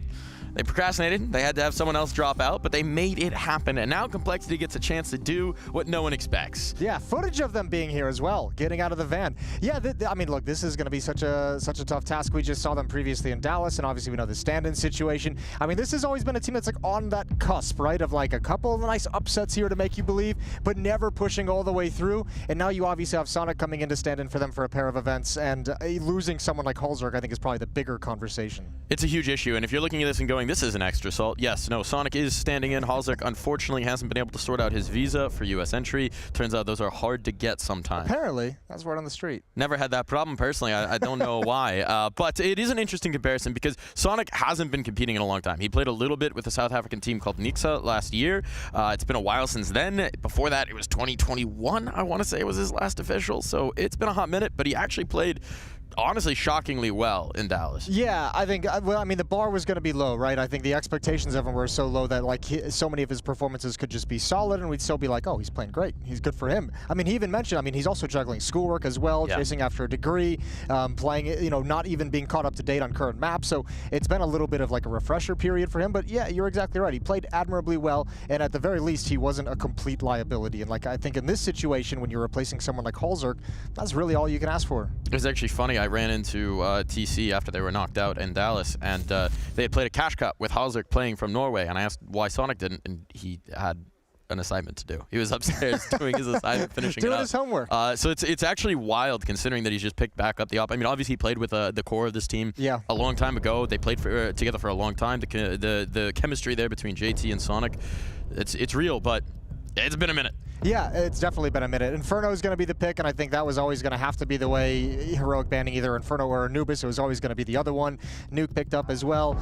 Yeah, here's the problem with this kind of a veto as we get the crazy people shouting in the background, is where do you even go if you're Complexity? Like, you don't have any map that you're going to say, this is one we feel confident on against Heroic. Heroic's the best team in the world Monday through Thursday. They are, certainly, and we're in Monday through Thursday right now. This is where they thrive, and against a team that's wounded, that's limping with a stand, this is absolutely where you see the best Heroic you're ever going to get. They are going to absolutely slaughter in the server, one would expect. Yeah, and it'd be nice if we could continue that conversation that we've always had about them, about being like one of the teams that's the most immune to upsets, except we've seen them get upset at the last two events in the semifinals, so that's never fun whatsoever. But obviously coming in here, this should be a nice easy game for them. I know, speaking with them as well, like towards the end of the season for some of these teams that have been on the crazy grind of doing, you know, Paris into Dallas, now here in Washington as well, exhaustion, everyone's tired, the end of the season is in sight, and that's where like the shouting that you hear in the background, and that's where someone like Cadian's going to do his best work, because as long as you're here, like give it 120%, like give it everything you've got, and I know Cadian as his leadership is going to have these guys in that same kind of mindset, so I'm not super worried about Heroic until Friday. Until Friday. Yeah. And there's kind of that question that's starting to enter, I think, a lot of our minds, the back of the mind, which is, how long do you go if you continue to have those Friday problems? Right now, all good. Peachy clear sailing, but man, storm's on the horizon, man. I'll be honest with you, like, we'll get into this conversation early, I guess, but like, I'm fine with Heroic. Like you're looking for that last like 3 to 5% to get you over the hump in those big games, and I think the way that they're going, everything's still good. It's not like you can identify and pinpoint one specific problem. So I think most of it comes down to mentality. Most of it comes down to just kind of some of those preparation issues and being in the right mindset and being focused. I think in terms of players, just sit tight. Like, it's going to happen. You're going to break through eventually. It is just wild, though, because, I mean, they always talk about, oh, we should be the best team in the world. We are the best team in the world. When we're playing our game, no one can beat us. But then you see this. This is elimination games from all of these various playoff upsets, all of these losses where it's just shocking. It looks like a Jekyll and a Hyde where, you know, Hyde is just hiding. But it's a team-wide drop-off, right? It's like all 5 players are experiencing some kind of crazy drop-off, which is where I would just be like, just stand pat. Like, you guys, you're going to figure it out eventually. This is a conversation each and every time. You have a major winning coach behind you. Stand pat, keep it going. This team's going to eventually figure it out, and we're going to see them be dangerous in semifinals and make it into more grand finals.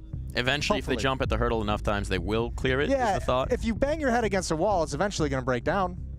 I'm sure you've tried that before. I know I have. and mixed results for sure, but Heroic have had a whole lot of good results. And I mean, this is again a situation where if you're talking about a way to brush off the loss in Dallas, if you're talking about a team to get comfortable against, they've got 3-0 in series over the last year or so against Complexity. They've never really struggled with this team.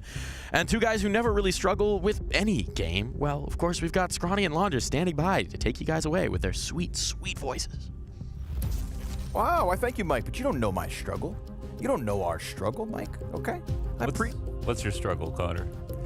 I don't have a struggle. No it's struggles. all good, no dude. struggles. It's all good. We're in Washington, baby. That's true. Everything's great. You know, a little NACS versus Heroic here this evening. It is, of course, myself and Launders to take you guys through the back half of the opening day of the spring finals in the capital.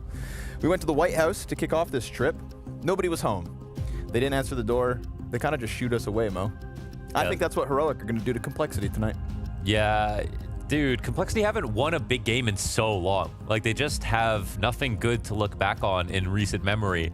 And, you know, they lost recently, and the conversation was like, oh, you know, we did well despite the circumstances. But Sonic wasn't, you know, a problem as a stand-in. He did a fantastic job for what it's worth. So we'll see if Sonic can stand to Heroic, or if the lack of practice and preparation will catch up and things will only get worse now for Complexity. That's going to be the story of today. And the story starts on Inferno. Yeah, let's get it on.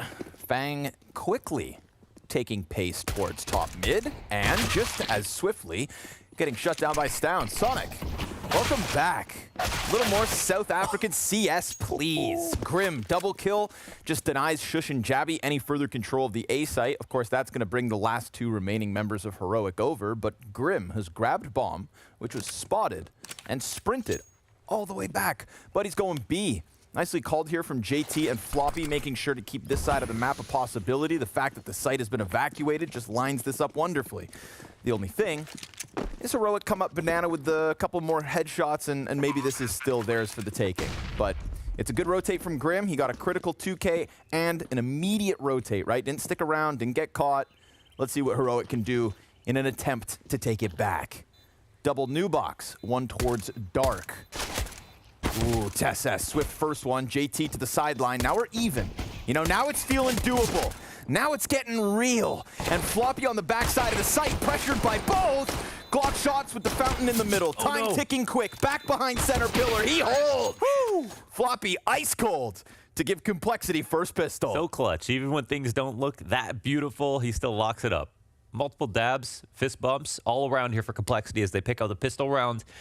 Gets a little tense in the retake. A good try from Heroic, but that's about Grim getting his frag inside of CT, then coming back to mid, getting his frag there, and showing the bomb. They showed the bomb, and then, of course, Heroic. No choice but to stick around and see if it's going to be the A site, because that could have been an option, but Complexity did a good job of keeping presence on Banana at the same time. Oh my god, what a shot from Cadian. What? And of course, right? Of course, they just go running down middle. Triple MP9 lining up for the MAC-10. JT's still going to get overwhelmed by the sheer numbers, by the tenacity of Heroic. Ooh, and this is scary pathing, obviously, from Fang, because they could be pushed up mid, but since he's made that clear, maybe there's a chance he can find a kill and even the odds. Cadian going down to the wallbang. Floppy tracked him as he spotted him through the doorway. Bomb still sits at the bottom of ramp. Floppy knows they're out here somewhere, but now they're going to find that bomb, and Floppy with no eyes on it because he gives up the stairwell. Oh, Heroic take good spots, and look at Jabby. He's still sitting here on the A site and tucked. This could be a critical 1v1 if Fang can clear him. The thing is, Fang... Yep, patient. Oh, okay. Jabby just doesn't wait long enough. 2-on-2. Who you got, Connor? Who you got? Man, I'm going to take Heroic. I feel like if you just give them these kinds of moments, you know, they're going to be such a nuisance to draw out. One of the one things about Heroic that we always praise is their ability to tether. But Stound takes a little peek first. Yeah, those spots were pretty good for a second. SS here's both. But now he himself makes a couple steps. Floppy's going to come at him. TSS goes down. The Galil's able to dismantle what looked like a solid bomb stack. I had Heroic too because those two players got great spots and they had Jabby and also a good spot on the A site. But Complexity figured out all three positions without putting themselves in jeopardy. And this opening kill was nasty. Mamma mia. Supported by the push down mid, but What a recovery and a 2v4, man. A 2v4 here for Complexity after a 1v2 on the pistol. I love the response from Heroic. Lose pistol, just get hyper aggressive. I watched a YouTube video the other day of a guy slingshotting a firework into a beehive. And it blew up, and it was epic. But then, you know what the bees did? They swarmed him. They came for him, yeah. And that's exactly what Heroic just attempted in that last one, right? Was it a Roman candle, or? It was something big. It had some pizzazz. American made. They make good stuff here. Yeah. Like Grim. And waffles. No waffling in this one, just straight to the top of Banana, wasting no time. Complexity gonna find an open site, and looking like a 3-0 start. I mean, if Imperial can do it. You do have the best overpass IGL of all time. What do you think about that? Best overpass IGL of all time, Fallen. Even in the worst of times, he's picking up enormous overpass victories. You know, these are always loaded questions for me because I ain't no expert, man. 5-9 at the major, right. Vitality here at Washington. I feel like you're the authority when it comes to the two of us. So if you say it, I'm a co-sign it. I only asked because I'm not sure. All right. I think there's a good case for it though, man. You know, in his heyday. Yeah, it immediately he invented stays off overpass. the head. I always say that. If somebody were to tell me that was their opinion, I would hesitate before arguing. Yeah. Just because I would be like, wait, I don't want to get caught off. It's definitely because everyone can name a few other teams that are S tier on the map, but Fallen never ceases to surprise. Fallen's doing all kinds of things at the moment. He's like, I think the last time when I talked to him at Rio, it was like, man, I'm ready to retire, literally. You know, I've done everything in this game. Sure. What else is there to do? And, you know, I spend barely any time at home because all the traveling. He's brought that up in this last interview. Then it's like Pain and Furia both want him. Yeah. Into, I'm moving to Europe. Right. Pain and Furia, if you want me, you got to come with me. So I don't know what's going on. Like, I love time off, but maybe he should just join Complexity and they should move to Europe. Then they wouldn't have to travel half. Exactly. Exactly. If Twists can do it, why can't the rest of us?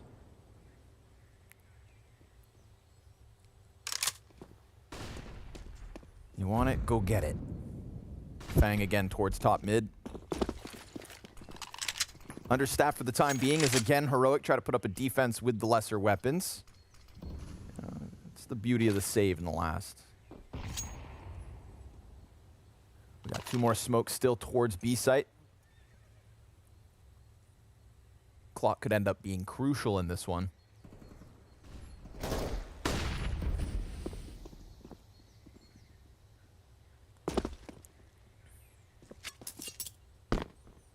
But critically, it's Jabby with that extra smoke, so point blank up close. They'll hear it thrown off orange. That's his MP9 point blank. Remember, Cadian's on the M4, so we can talk about lesser guns, but that M4 is inside B. 35 to the clock. Grim takes a quick glance, flash over coffins with 2 teammates here to pop with it. They want that fight, they find it, Fang wins it. But there's still 2. Now we get the contact towards A. Shush should steer them away from this bomb site with his kill, but in reality, Complexity, they still want to take a chunk out of this side of the map. 15 on the clock, blindsided by Sonic. Shush still up inside of the apartments, can't manage to hold off bomb, and JT will get that down in time. Nice rotate, good calls, and that was with a squeeze on both sides of the map. In fact, B was looking better. Grim goes deep, denies Jabby an exit, and Heroic get outplayed. Yeah, he was splitting the difference. And another great round from the calling perspective here for Complexity as they keep options open on both sides of the map. And of course, it comes down to 1 kill in the end. But not being scared of Shush was huge because they still had the Arch rotation, which puts so much pressure on Shush. He got a kill, but he can't fight Arch from apartments. So they knew he'd have to fall back. They isolated the other duel, and look at that. Complexity reaping the benefits. And even though that looks so crazy, they keep 4 alive and they knock down all 5 from Heroic. Sonic is back. I still have the extra salt. The extra salt shaker. I've been cooking with it. It's not a shaker, it's just a jar. Okay. Yeah, but it's great salt. It's good It's just salt, a great rock salt that I've been cooking with for a year and a half. You know, I like the fact that a team named Extra Salt went in on salt merchandise. Yes. You know, if Vitality sold me a hive of bees, you would buy it instantly. What if there was Vitality branded honey? Honey. Yes, that's what it would be a better idea.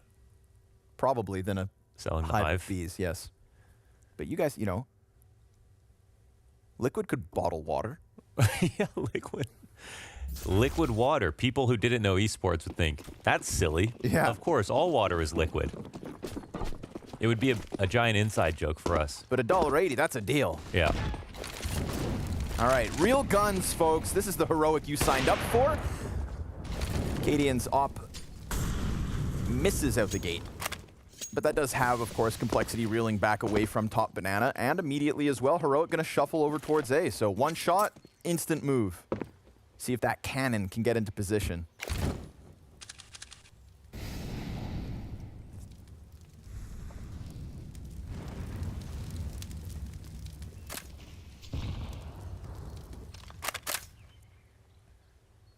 Tessa's still playing behind smoke over towards banana. That's about to fizzle out as well.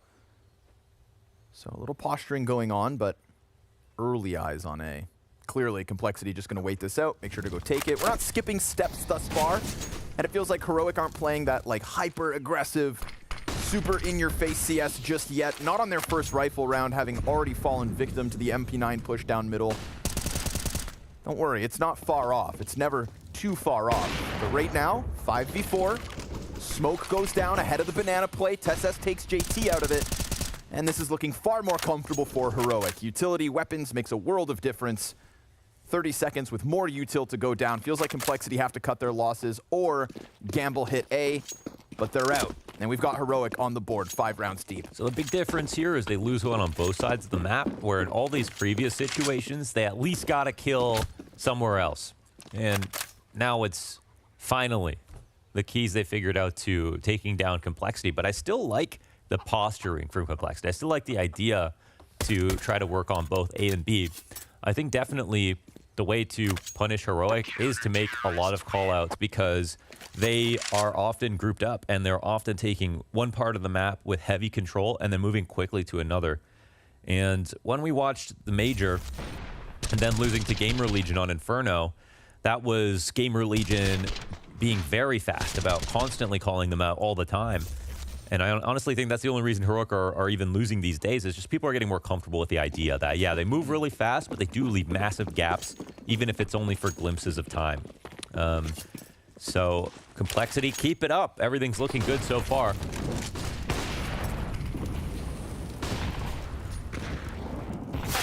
Oh, and a real risk from Grim. He decides to eat the flash, dodges one, and stays up on the boost. And you know, Heroic, with that amount of utility, want to be able to trust it. And Grim gives them a reason not to next time. You know, Complexity, really, their story of 2023 so far has been like, or even the tail end of 22. It's just been close, but not good enough, right? Failing to even qualify for Washington in the place of Na'Vi, even though that map 3 decider was so incredibly close. They took Na'Vi's spot by extension of them not being here, and the trades towards A means Complexity continuing this hot start, right? Taking this chance given to them and holding on for dear life as Cadian and TSS inside of the bomb site shut them down. You thought you had a chance.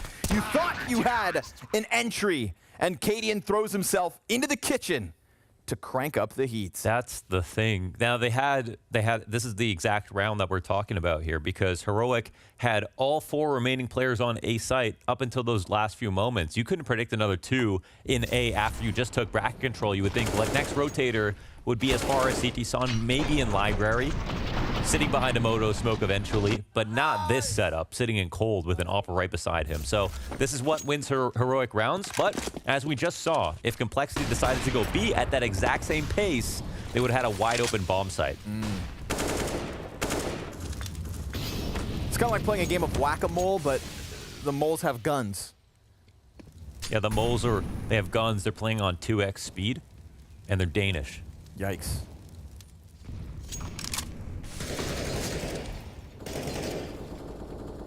Danish mold. Ooh. Hold on. Sonic's cooking. And this is somebody I didn't think that we were going to have to talk about in 2023 because we didn't talk about him in 2022, right? Sonic takes this extended leave of absence, moves back to South Africa for some time. I believe now he's based out of Canada.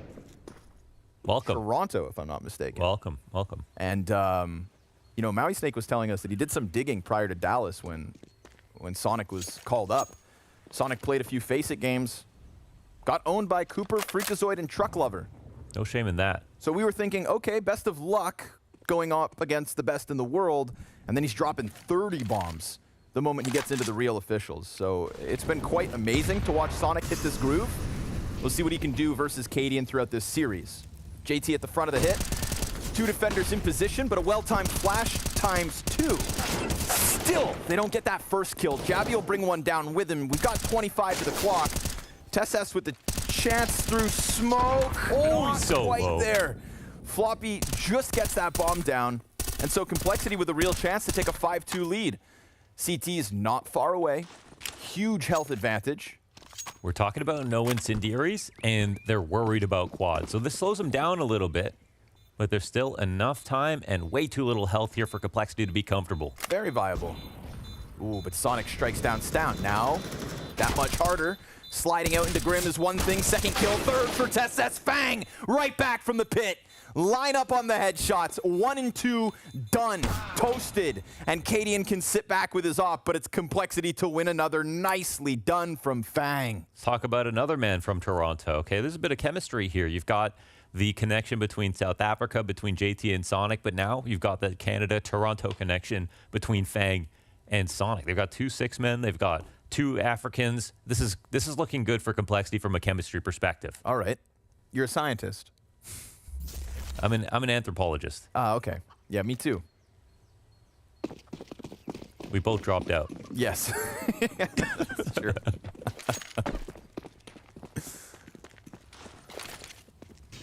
Ooh. Cadian gonna take that op. Nothing though. No skin shown towards mid.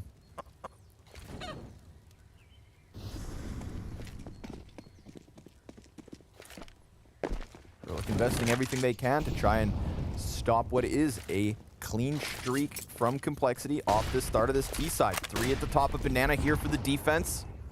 Frag grenades go in first. That 4th member of TeSS pulling away. But it's going to be Cadian up first. Sonic not on an op. Very costly last round for Complexity. Have to note that. A win is a win. But we've got 2 Galils. Lesser utility than what they've been used to. Did they boost? Yes. Oh, no flick.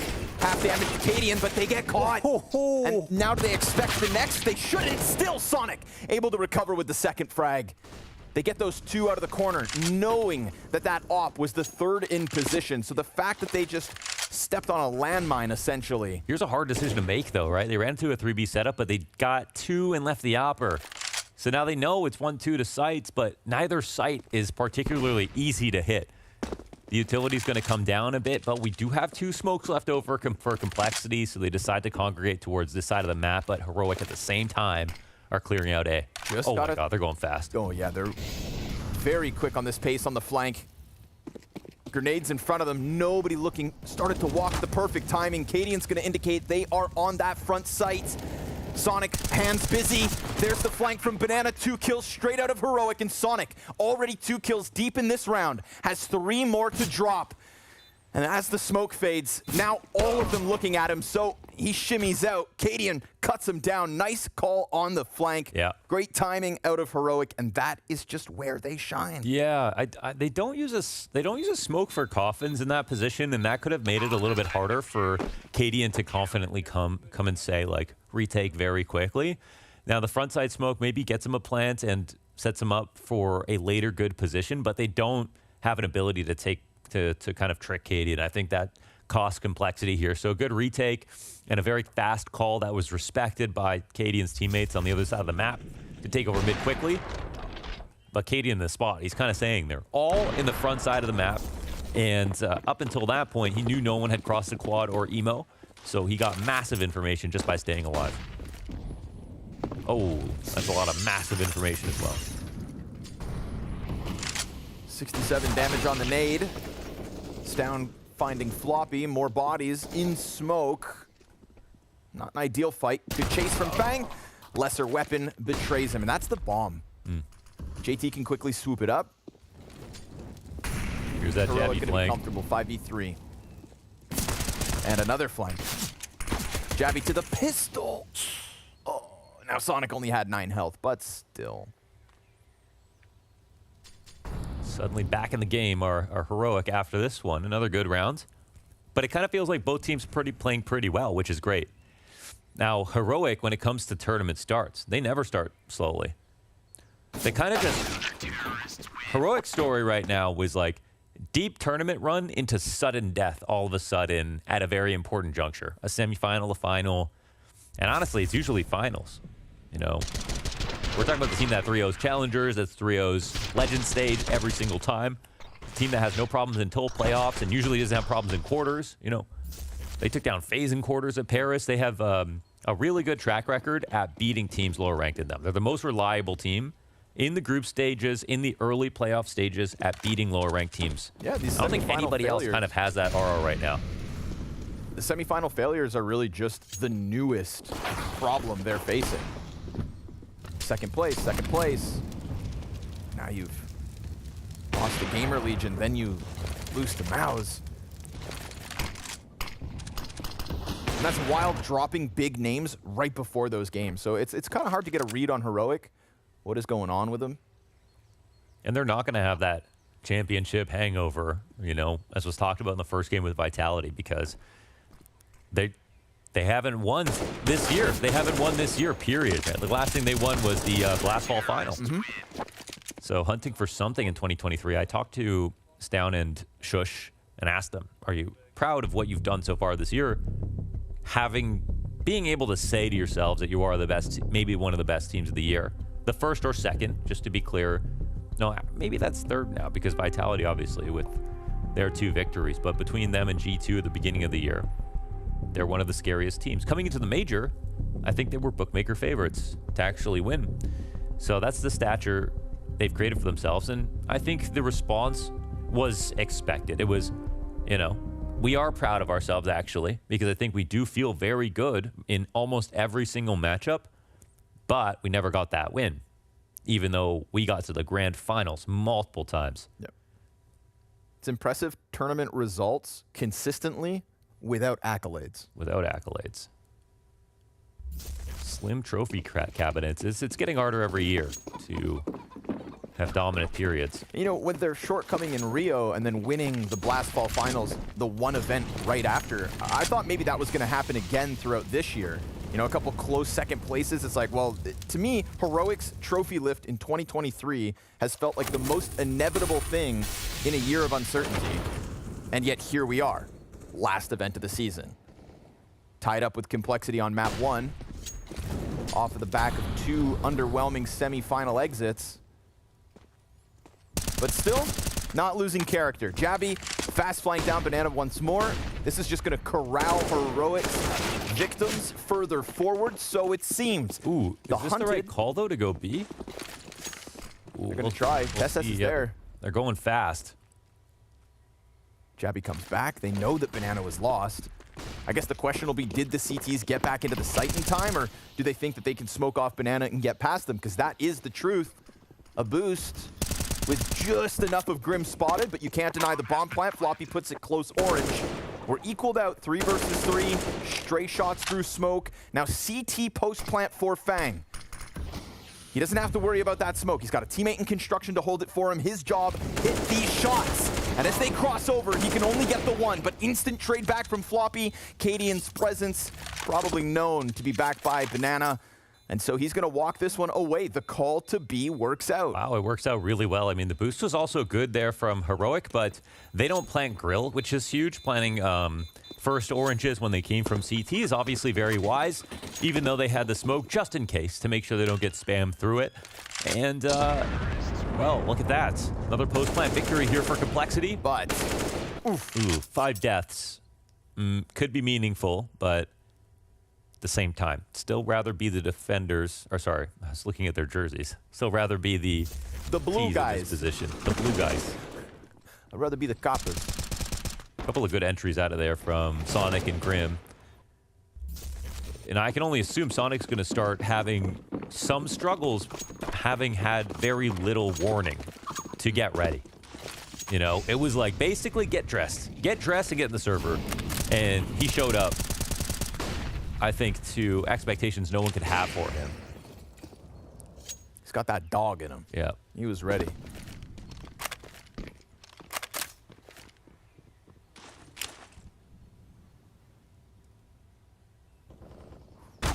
Ooh, jabby. Risky business.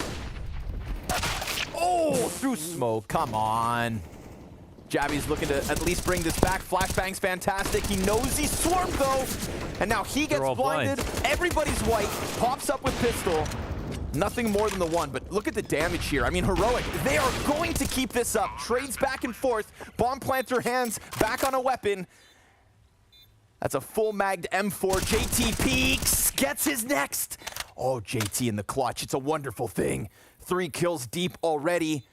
But Shush on the other end with a massive health advantage picks the right route. Back is currently turned, and JT, the victim of Shush, will get on bomb with time. It's a valiant effort, but it's another for Heroic. Damn, it was well played from JT, but he started to get nervous that Shush could have been closer and had no idea he'd just be coming late through CT. And that is the tough part about playing against Heroic, especially when it comes to retakes. So hard to judge based on the player you see where they're going to naturally rotate in from, because it could be anywhere on the map before the bomb gets planted. And Shush, in Anchor, of course, one of 2 spots is most likely, but even he likes to play aggressive at times. And that's what it is here with Heroic. I feel like Shush has even been getting more aggressive in the last 6 months or so, right? I feel like anytime you would watch Heroic stomp out a lesser opponent, you know, you could see the bloodlust in TESS, Jabby, Stown, and Cadian's eyes, right? Like, when they're buying 4 P90s and whatever, it was always Shush who wouldn't get involved in that. But the bad habits spread. And when you're winning, it's not really a bad habit. He's up in the pack now. He's seen the truth. We're all tied up, and CT's looking to get aggressive on Banana. Ooh. It's going to be the op first. Successful. Little body blockage. But a Molotov rains in over top, and at least they do exit. But the weapon, can it be grabbed? Yeah, it's right there, but they'll have to... I think, yeah, they're probably more scared about just someone picking it up and taking it back. So we'll see. They can leave this as a trap. It's still scary for Complexity to go for it. Mid control in from Heroic.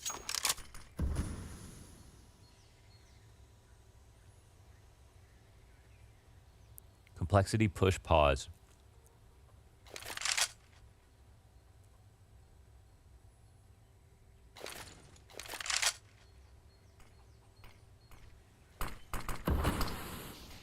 Got one more smoke after this if they don't commit to it, but Floppy holding on. Hop shot missed, TESS. Easy first one until the return frag comes out of Floppy. But again, it is so much damage. It feels like anytime we're in a 3v3 or a 2v2, Heroic has the more comfortable spot. But check this out. JT locked in behind car, peeks! Oh, what? His bullets vanish. And so now do the chances of Complexity locking in this post plant. Floppy has so much time to try and have to hold this off. Now, good thing he moved out of New Box because the fire doesn't find him. The footsteps coming forward. Now he is pinned in, knows he has to fight, and Stown jumps on top of it for a 10-second defuse with time. Heroic unravel another post plant. Yeah, almost in a good position to try to delay, but Heroic lock it up. And I think he kind of missed the spray transfer a little bit at the end. Yeah? Yeah. I don't know, I just saw your reaction. I didn't really share it exactly. Where'd those bullets go? I think he was around him, but I think he was more drawing that kind of bullet silhouette that you see in cartoons. Give me the replay. Sorry, late request. All right, well, from a 4-0 start to a 6-7 trailing. Complexity have lost that lead. Cadian chucks a nade on Grim. Bada boom, bada bing. Grim's out of here.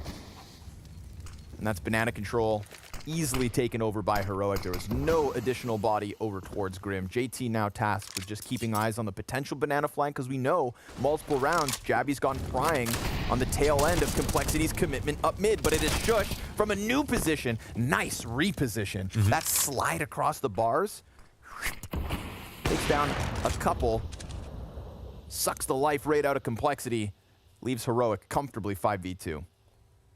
They've been boosted up every round in a new position. And it's continuing to pay off. So it's a force save. Maybe a full minute here. They have to sit and wait. Heroic getting back into the half is great. And, you know, numerically ahead now. But Complexity put up some solid rounds on T side. I really thought this was going to be one-sided, over, and very quick, but it doesn't feel like that's going to be the case. So, well, at least for Complexity, they got their 6. I think 7 would, you know, that would inspire a lot more confidence going into half number 2. T-side Inferno is where some teams are doing better. Look at this little hop, folks.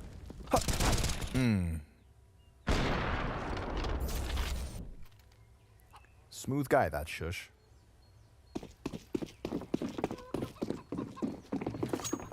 It's like the quiet, mysterious type, though.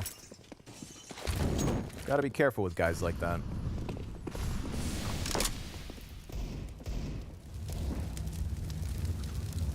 Don't buy a watch from Shush. Just because it's yellow doesn't mean it's gold. I feel like we haven't seen much balcony action coming out of Complexity's T side. We are at the 15th round, so now or never. Boiler pop maybe to try to redirect the aggression onto what was Shush up on the boost. Now just Cadian holding the angle. He'll have one target without peeking out wider. Nobody to work off of on short. And a teammate just a few steps behind pulls a nade. Doesn't cost him entirely, but he does lose his angle.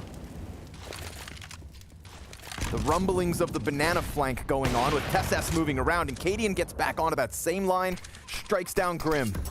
Smoke in front of him, forces the reposition, 40 seconds to the clock, and it doesn't feel like Complexity can really afford to go elsewhere. That was a weird one from Grim, wasn't it? He kind of earned the right to peek back into that angle after losing it. Oh, and a beautiful fun. Sorry, not a beautiful flash. That's a flash out of Floppy that screws over Fang. Easily locked out so far. Sonic, he is the last to fall. It is indeed Heroic with a 9-6 half and an excellent recovery from that 4-0 start. You take from the online era, all 3 finals, you know, it's a win. You take the Pinnacle Championship, it's a win. You take Atlanta, it's a win. I don't play finals and lose, and that's just how it is. Oh, so cool. Yeah. The first one was like the major, and obviously that was the biggest one, right? So it hurt a lot, but I was waking up and I was like, I don't want to be that guy. And I knew that beating FaZe would be super tough, but I also had a lot of belief. We had all our friends, we had our family. This was not the first tournament where we had support, but it was definitely the tournament where we had the most support. In a way, it just felt like this was the right tournament to win for us. Honestly, great conversations today. Do you have anything where, you, like, okay, I've had like a fan I met in Hong Kong, and the funniest moment was he was in the audience, and I was like behind the stage. Yeah. He's like, "Come over here, launders, launders, launders." And I walked over, and the security guards just like went in front of me, and he like wants to let me through. And I just see him standing in front of me and just does the splits. Do you have any funny fan moments where someone was a little bit too excited? I mean, I once made a fake fan to impress Steven. So we were out having beers, and Refresh goes to the bathroom, and we are sitting the 4 or 5 others. And then we come back, and I'm telling him, no, Eli, you just missed out. There was these people, they were so happy to see us. The player they liked the most was you. They were like, where is he? I said, no, he's coming back from the bathroom soon. You can wait. And I said, nah, they don't want to bother him. I'll bring you to them, you know? And he's like, nah. He was kind of feeling like something was maybe a bit sketchy, you know? Yeah. Then we walk outside, and I'm just like waving to some random people sitting on a bench. I'm like, I walked him to the people. We were standing like so close to them, and we were just looking at them, and they were looking at us. And then I just walked back, and he was just standing there. I was like, then the same evening, I go to the bathroom. There's this random girl. I tell her, yo, listen, I'm playing this video game for a living. I have this friend in here who he thinks he's the real you know. So if you could go to him and say, can I have a photo with you? Yeah. She was like, okay, I'll do it. We sat down and we were already talking to some girls. Then she comes over and she's like, you're Stavn, right? Oh, no. And he's like, yes. Can I please have a photo with you? I'm a big fan. Yes, of course. And he was so happy. And then the girls who were sitting next to him like, is he famous? I want a photo too. So now everyone wanted a photo with Stavn. And he didn't realize until the night was over that it was all set up.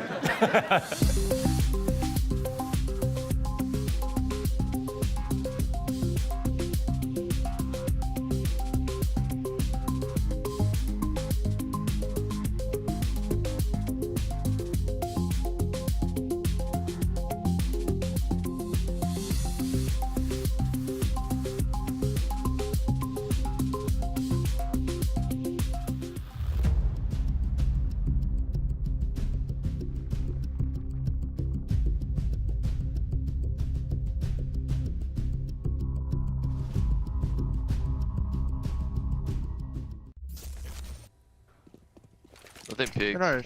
Boiler. Dead. Nice, Mike. I'll get bomb. I Was think that all close. A guys did? I don't know. Yeah, I don't hear it on B. This guy was from B. Pick up me, Vicky. Yep. Dead. Dead one. Huh? Person, banana, pool. Cool.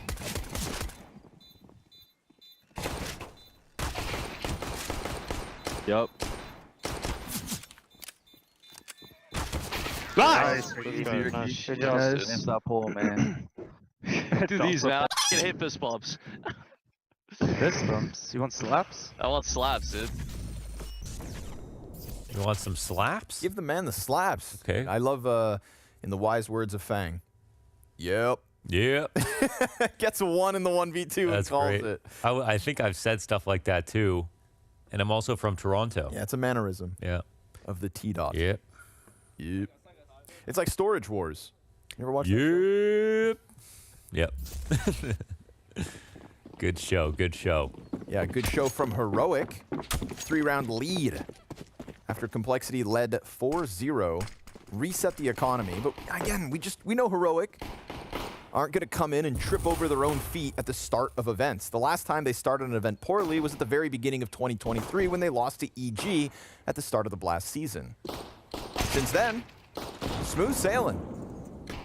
And even the start of a hiccup here on Inferno has been solved so far.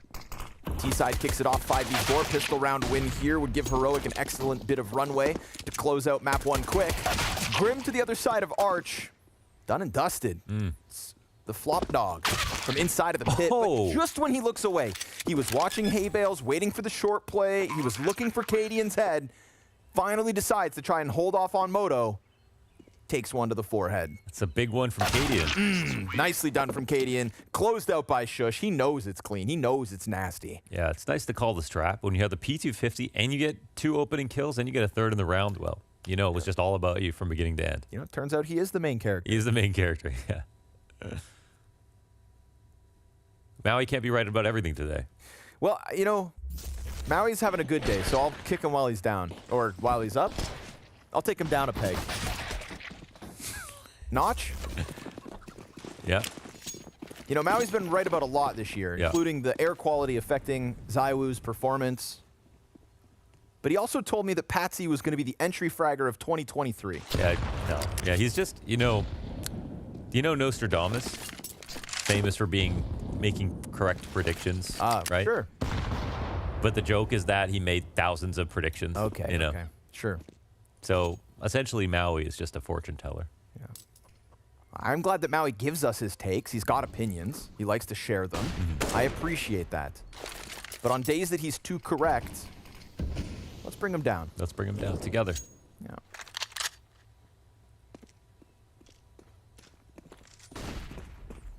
Toppled the system.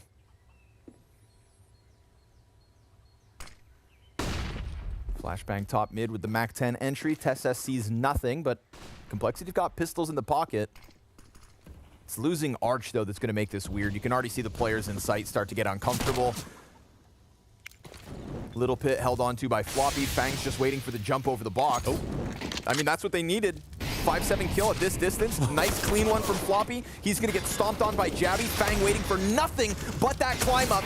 Here comes Sonic. Deagle with just the one, but still back sight. Oh, taken away. Fang bought so much time. He did. He was waiting. If Sonic gets that second towards Pit, it was close. Then I feel like Fang can definitely capitalize on the next gunfight. He wasn't panic shooting. Nope.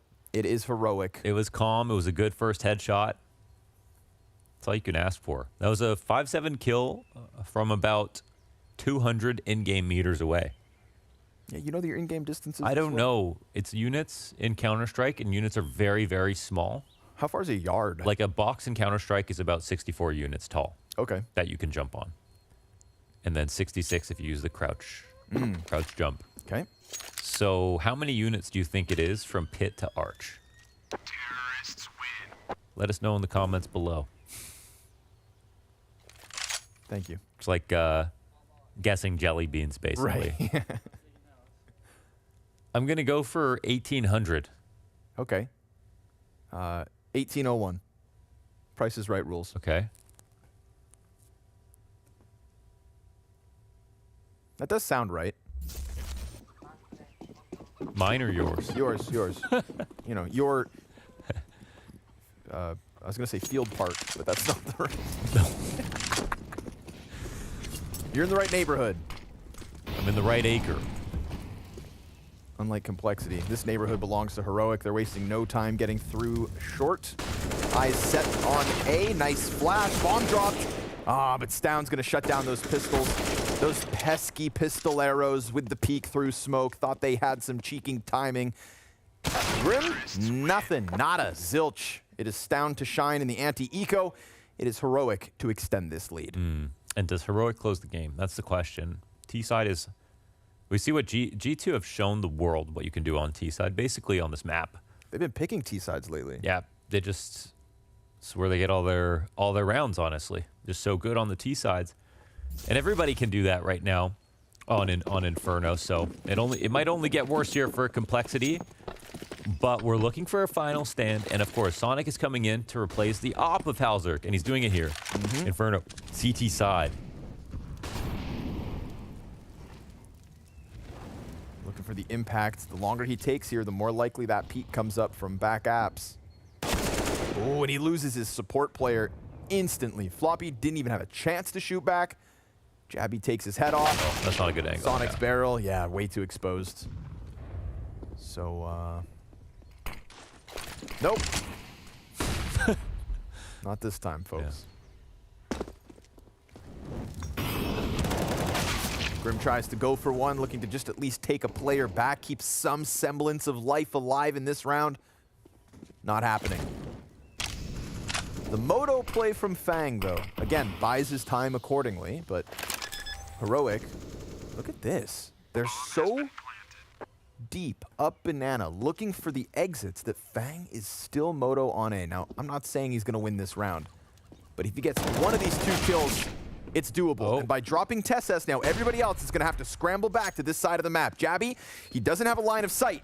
If Fang goes deep, clears him from apartments, this one's done. He doesn't have a smoke. The more time that Jabby buys, the closer his teammates get. And unfortunately for Fang, there's nothing he could do here. He could throw that nade in. It's not enough to kill Jabby, even with this damage that he's now done. Jabby takes a wide angle, confidently fighting instead. You know, Fang kept Complexity on the edge of their seat, but that one was looking like Heroic. Yeah, you were onto something. Those are good shoulder peeks, though, from Jabby, and made that as hard as possible.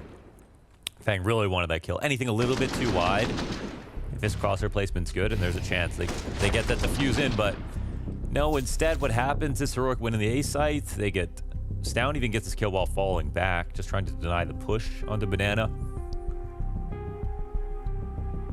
Things aren't looking too sharp right now. That also wasn't a super inspiring round from Sonic, just using the op.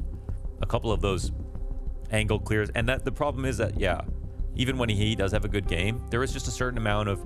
He doesn't always know the ways in which he's being supported, all of the plays that Halzerk knows how to do, what angles are being covered. So you're probably going to see some spots where Sonic's just going to try to create a round for himself. And finding consistency in that is the hard part. But we've seen what he can do as an individual with very little prep. It was a solid start. And there might be another chance for him, at least in this half, to get an op up. Not surprised to not see it on T side. But on CT, he'll certainly be a part of the comeback if he can get one. Boy. Some chip damage on the front-facing CTs towards B. Cadian having a hell of a game now, 21-6. And honestly, up until that match versus Maus, he was having a fantastic event in Dallas. One of the highest-rated players there, dismantling all opposition in the start of the event, and then versus Maus just looked like a shell of himself. I believe we had this conversation the other day. You know, some of the players who statistically drop off the most in playoffs are on Heroic. Cadian not usually at the top of that list, and yet one of the examples in Dallas. Vang finds Tesses, but nobody else is there, so it's an all-in, and poor JT thought that he was shrouded in the smoke. Instead, standing on the silver platter, Cadian goes deep with the double headshot versus these pistols. Dude, versus some of these execs these days, it feels like they're impossible to stop. Just so many... Just kill them, bro. Yeah, just the explosions that are coming out, jumping up oranges, crossing grill at the same time. Everyone feeling very comfortable about where to look, and it just feels like there's no way for the CTs to get multi-frags to stop them. We saw that Heroic were really stubborn about trying to kill Complexity as they were execing, instead of waiting for the flashes to come out, then peeking after they've crossed grill. So they were taking risks to try to dodge flashes as much as possible. We saw Cadian doing that a lot. And that might be just what it is to stop B execs these days.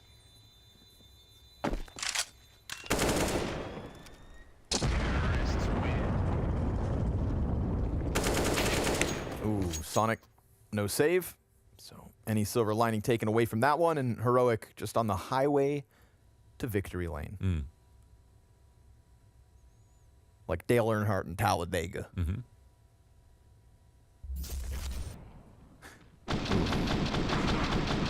I love Will Ferrell. Maybe a bit more like Bobby Labonte. Bobby Boucher? Op thrown over with the flash. They don't go for any kind of a peek.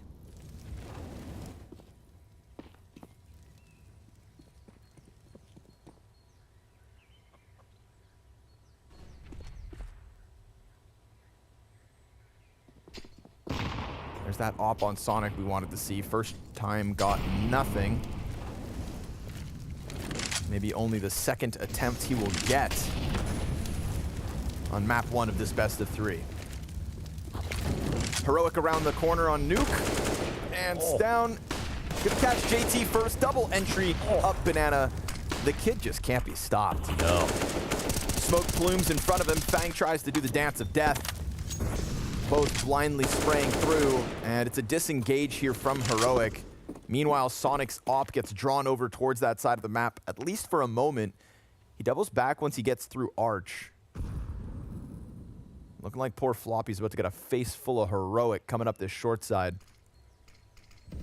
He's hanging on with just the M4 into smoke. Doesn't throw down the util. Nice peek from Sonic. This could help. But Floppy still has to do something. Drops bomb. Second clean on Testes. Triple out of Floppy sitting in the pit. Drops the bomb on his doorstep.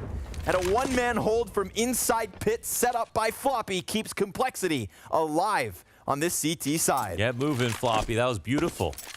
So well played there from the pit, and he's the guy who wins the round straight up. That was looking like a solid round from Heroic. A protocol diff as they took over Banana and beat both guys in sandbags with just down. Minimal information traded and maximum kills. Not even a death in that spot. But the 3K hold from your pit holder, that's the reason that this part of the A site is the most important part of the map.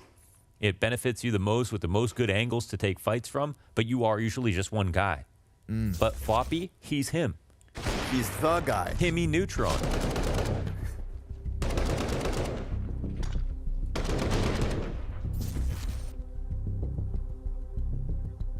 Himothy.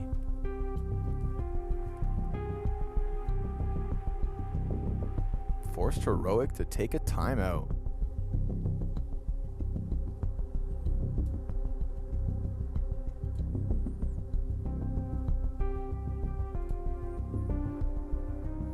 Heroic with a game plan is a scary Heroic. Let's see what they're cooking. What are they coming in swinging with? Floppy. Rock solid defense. There's a couple of bullets over top of the balcony to catch the guy in apartments before barrel stuffing the third peak point blank. You know, that's what you dream of if you're a pit player on Inferno. That's sort of what you feel every round is going to be. But then you get one every 3 games. Yeah. You're still happy. There was his moment. Third attempt for Sonic on the op. Also peeled one away from Arch. Almost kind of forcing more members of Heroic to go up towards lane last round. Maybe that fed them into Floppy, but he does not in the comfort of the pit. I talked about the under-emphasis of complexity towards balcony, and Heroic have come at it in round 22 with the flash pop. They dive down on, and Floppy blinded here awkwardly versus Boiler. Just like that, Heroic are inside this bomb site. Sonic's gonna shave one off. Cadian wastes no time with the second down mid as well. Had no business going for a peek like that, but he wanted blood and he got it. And Fang and JT covered in the splatter of their teammate, dead at the hands of TSS. Next up is JT. He's done. They're toast. And Heroic break right back onto the scoreboard after a single timeout. There were so many nasty kills in there, but they happened so fast, you can't even give everyone credit. Well played from Stout. TSS's kill, that's usually the spot where you get the kill if you're the one scaling. But cute angle from him. Cadian's reaction coming into mid. He was probably just looking to wrap around, but he was so quick that he got his kill. On top of the refrag out of Boiler. Wouldn't expect to knock out of there at that moment. So, okay. Complexity, worse guns than ever. 8 rounds to bring it to overtime. And I was going to say that Complexity in that first half showed amazing flashes to win some of their rounds on execs. But Heroic keeping up on the flash assists, too. Bit desperate here for Sonic on the scout. Grim dies facing CT. 3 versus 5 or it's over. JT, almost lines up a bunch. Now the remnants of Complexity are on the opposite side of the map, so desperation definitely sinking in at this point. Call it right now. Somebody getting knifed because this is a 4v2. It's the last round. Heroic already know they've won. She's cooked, Chief. Well done. Ooh, okay, Fountain wallbang, we take those. Floppy's MP9 will find a target. Flank's gonna catch him with his head turn though. Sayonara, Complexity fall at the hands of Heroic. Unfortunately, only able to get 3 rounds out of the last 19. 4-0 start for Complexity looked good, but then Heroic showed up. And these are not the kinds of hurdles that we expect them to trip over. It's like a high jump. It's only later on in these events that they will fumble. So for now, Complexity gonna have to walk away and hope that Nuke bears fruit.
Heroic are who we thought they were, and well, I'm not sure Complexity really ever had them on the hook, but maybe. They gave us promise in the first half that we would have a fight on our hands, Jason. Don't get lured into that. Don't get lured into that trap. You're right. I mean, the opening stages, right? It was a 4-0 start. It was quite nice. But I mean, to close out the game, it was what, like a 16-3 run, I think, from Heroic from that point on. So like Complexity did great when they had the monetary advantage you can see here. I mean, without that 4-0 start, they just got absolutely battered. So sure, Complexity put up a nice little fight in the first half, but just got ran out of the server. The nice thing is, though, in the first half, at the very least, look at all the defuse and all the plants that actually had to come out. Complexity did a really good job of applying pressure on that T side, forcing the awkward retakes.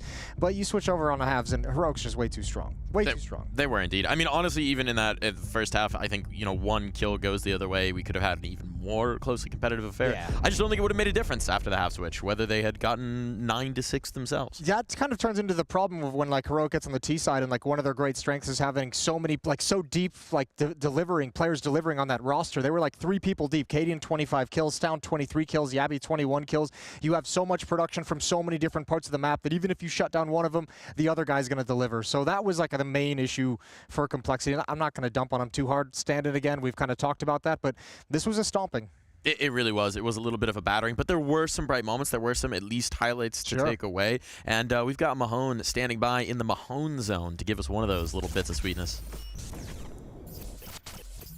Yes, that's correct. So it was a bit of a dicey match for Complexity, obviously, but I do want to kind of highlight their ability to kind of handle these more difficult situations, which is what ultimately really kept them in this T-side half. So I want to break down this round here. It's the round where they actually wrap towards B through CT spawn. Obviously, first that kill towards that CT spawn area, they decide to wrap towards B instead of going towards A. And the reason why they do this as well is because, you know, they get the information that Yabby got this kill towards bottom mid, so they understand that there's a good chance that B is open. But take a look at the way that they actually do this. So first thing is that when Sonic comes in, he tosses this smoke here towards the entrance of Banana.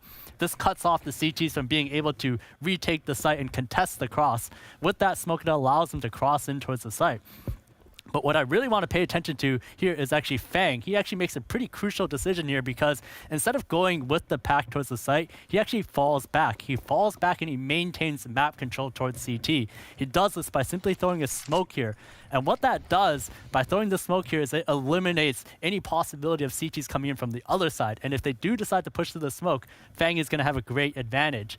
What this does ultimately is in this post plant, it gives them more map control because if Fang decide to go through this site area here, they wouldn't have control of CT anymore.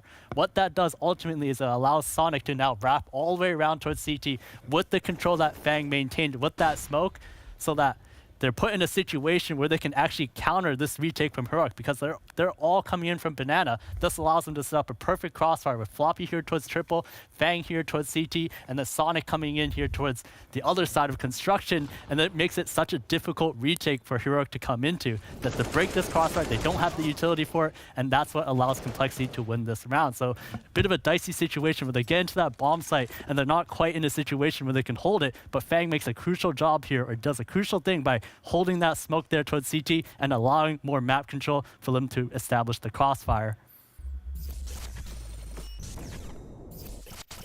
Thank you, Mahone. I always do enjoy those bits of sweetness to get me convinced again that we're ready to go for another map. And it's going to be different this time, Jason. It's going to be different this time. Yeah, sure. Maybe. I mean, we'll find out. It's a great play from Fang. And also, I mean, I think they even re-smoked it a second time as well. So turn that retake into like a one-front affair, which is quite nice. But, man, there's just no overpowering this Heroic team today on that map for Complexity. I mean, Cadian was absolutely excellent.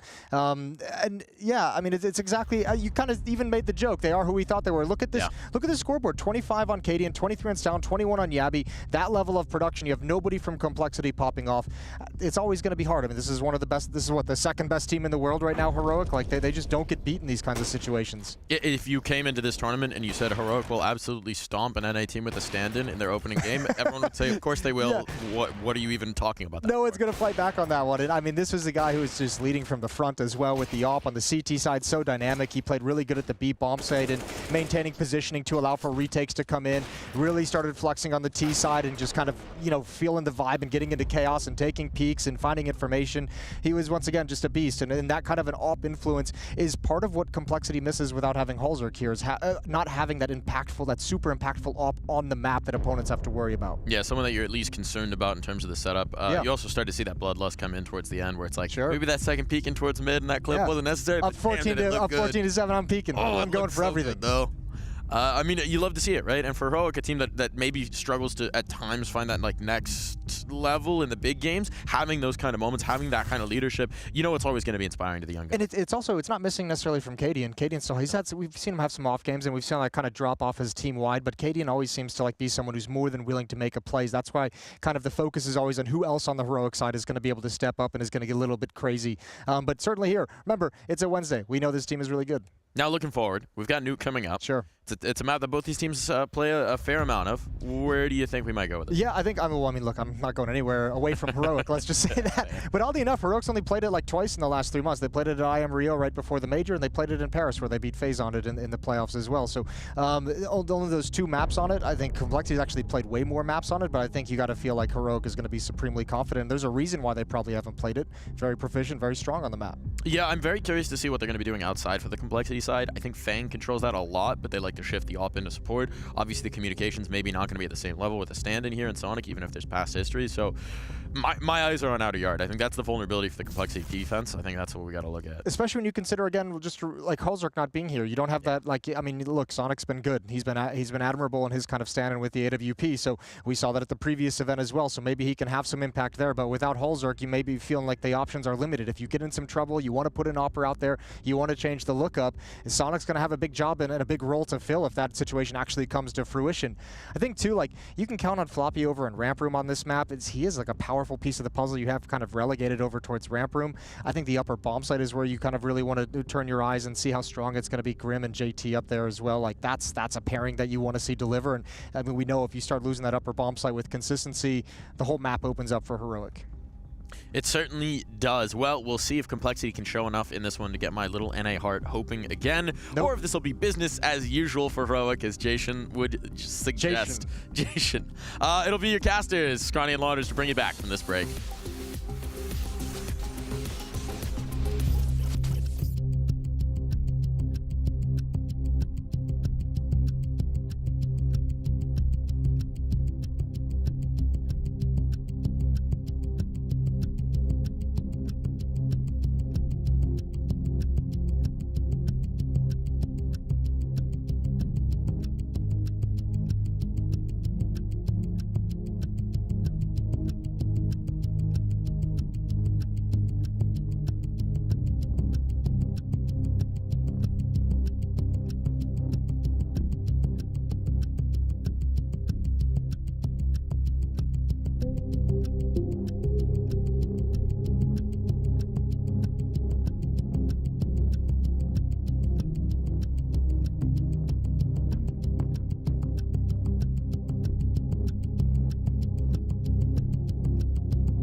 Welcome back to the Doghouse. Hope you're ready. Between Heroic and Complexity, the favors going the way of Heroic even more so than the start of the series. 15-1 odds from Unicorn because, man, that was smooth sailing. Yeah. You know, Moses wouldn't let Darf even romanticize the idea that Complexity were competitive. All right, and I know Darf needs that NACS. He needs it, dude.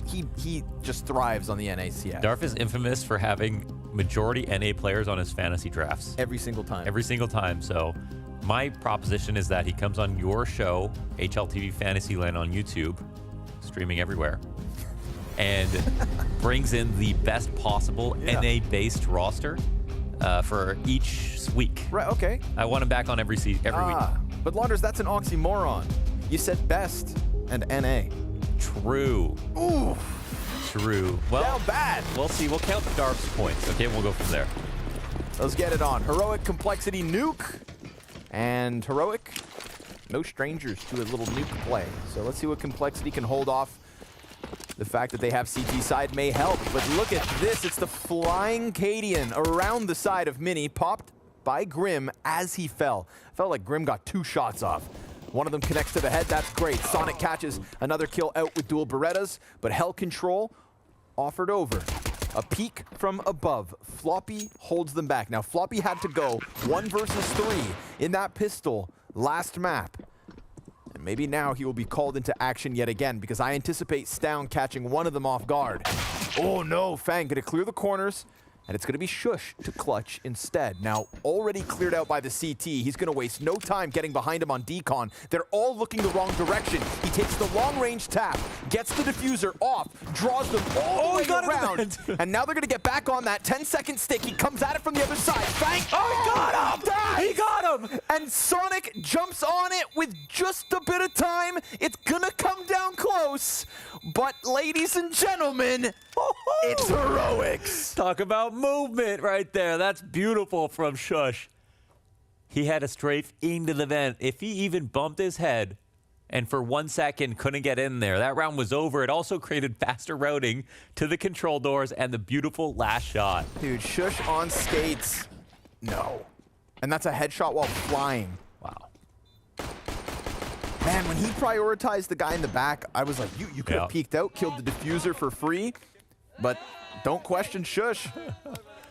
That's disgusting. And with the door open on Decon too, they had to be worried about him coming back. Sure.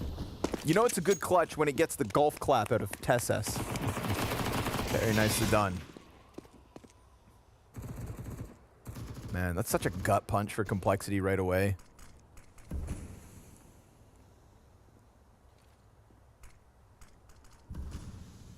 That was fun. That was fun. All right, we're already off to a good start. Nice clutch. Floppy, it's a one and done. Tesses double AK kill. Just 3 players ready there for Heroic to flood forward. Jabby's going to make sure that no vent rotate can occur. That makes it all the harder to get any of these lesser weapons downstairs. Ooh, and he made sound, so now Jabby's on high alert. But Fang gives him the drive-by treatment. Yeah, and unfortunately for Complexity, it was like almost 19 rounds in a row. Sorry, that was not an overtime match. How many rounds in a row was it on the comeback? In a row, I'm not sure, but it was 16 out of 19. 16 out of 19 rounds that were won, and then the rounds in the beginning that Complexity won, which I hate to do this, to go back to the beginning and then disparage them, but it was the 1v2 from Floppy. It was a 2v4 on the eco round, and it was an eco. So what you're saying is, much like Moses, you don't think they ever had a chance. Unfortunately. But I'd like to let not Grim. I would like to let Darf weigh in. Okay. Yeah. Oh, yeah, and the reason that he's going to come on HLTV Fantasyland and do the show with you is because Blast accidentally spelled his name wrong, Draft Mike, on his badge, which actually is not a bad name. Also, it's only Fantasyland. No HLTV in the title yet. Oh, it's Fantasyland, sorry. They haven't started paying me for it. Right, yeah. It could be on anybody's fantasy if you want to contact Connor. So, hints. Connor and Draft Mike, package deal. Buds with Bruce. All right, let's see what Grim's singular Galil can get done.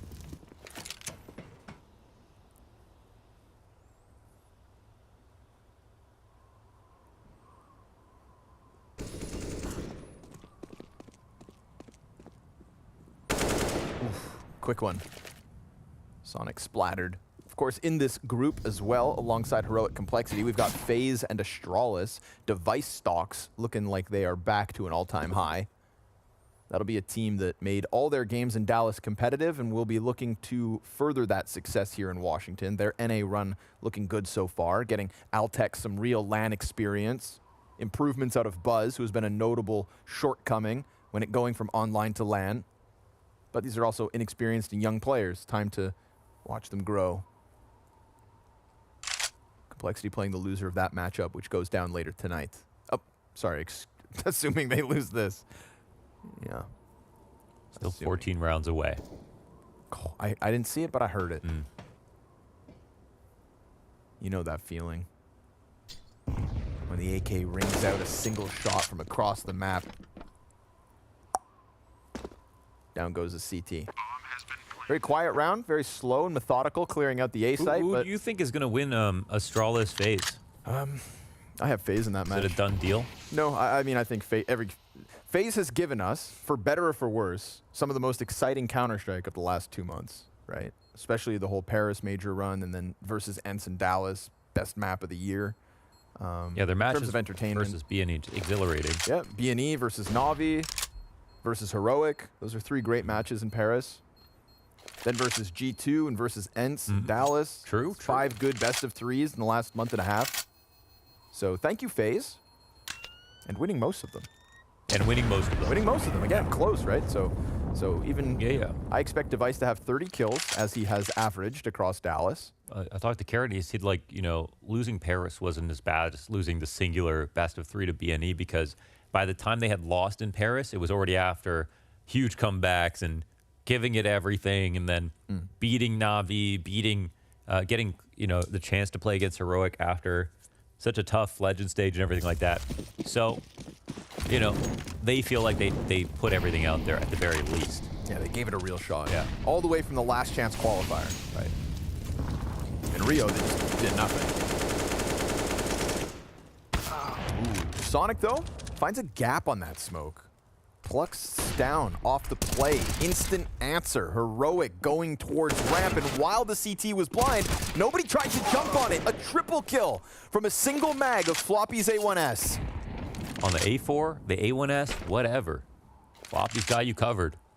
Now Cadian's going to try to get his second 1v5 on Nuke of the year. Chance. Headshot on Grim. Now, Grim takes down 2/3 of Cadian's health, but we've still got 60 seconds for the Jester to entertain us all.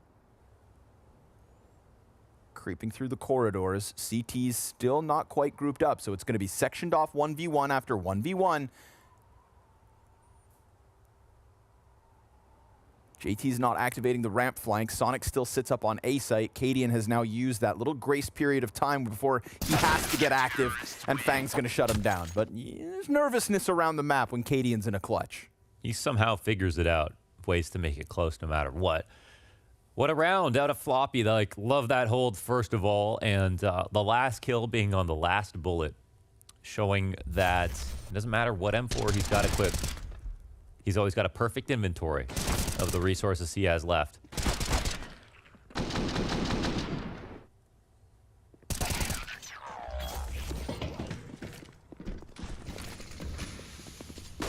Complexity officially alive and kicking. Squeaky doors swung open. 4 bodies behind red, but they already threw the op down onto the stairs. Sonic was found in garage last round with a kill versus Stown. This time, Fang looking for contact. Better be careful with this top red position out of Stown. He's looking for revenge versus the Opper. Little do they realize, he's downstairs. Sonic looks worried about Vent. Maybe a timing was called if there was some squeaky stuff earlier on. I don't think Complexity got the clear that they thought they did on outside. Stown's really dominating the information here as no one's speaking in big garage, but Shush holding secret as well. It's going to be super confident that Tessus doesn't have to turn his back. Clear everything you can. You will find contact. They have to be somewhere. It is, in fact, Mini. Perfect flash to cross over, but they didn't see him. And it looks like Fang just caught the tail end of that info. It's a tidbit offered back to Complexity. It's still Stown on Overwatch of top red. It's still Shush locking in secret stairs. Fang is on high alert, but he loses the duel. So ready for that eventual walkout. Presence just outside of Mini. 25 on the clock, though. They've got to get going. And Grim ready for this fight, but also loses out. Oh. JT, it's a one and done as Jabby trades back from inside sight. It's the op of Sonic up above. 15. And he peeks. Cadian misses his op shot, but no chance to exit, and it is Heroic to just slip in through the A defense and get themselves another. Yeah, what a beautiful round out of Heroic. I mean, there was no reactions there for Complexity in this situation. Heroic cross, they got secret control. They didn't overextend, but they weren't being tested at all outside.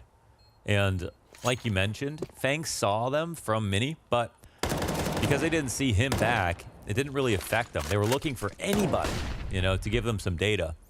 And then the way that they approached was perfect. They had Stown clear out that pocket inside of Mini and then wrapped to Mini instead of coming in from the close side. So they had the full intention of attacking from out. Wow, nice. Last kill there from Floppy. Okay, 5 dead there from Heroic. That's something. But again, I mean, they put in the pieces perfectly to hit upper with no reactions. No lobby control. The single point of contact was Fang, but look, this angle is perfectly fine for Nessus to attack from. So I don't think Fang had the position he thought he did over them. And then when they approached upstairs, they pressured Heaven at the same time as they were wrapping Mini after the first kill came down. There was no chance for that Heaven guy to do anything.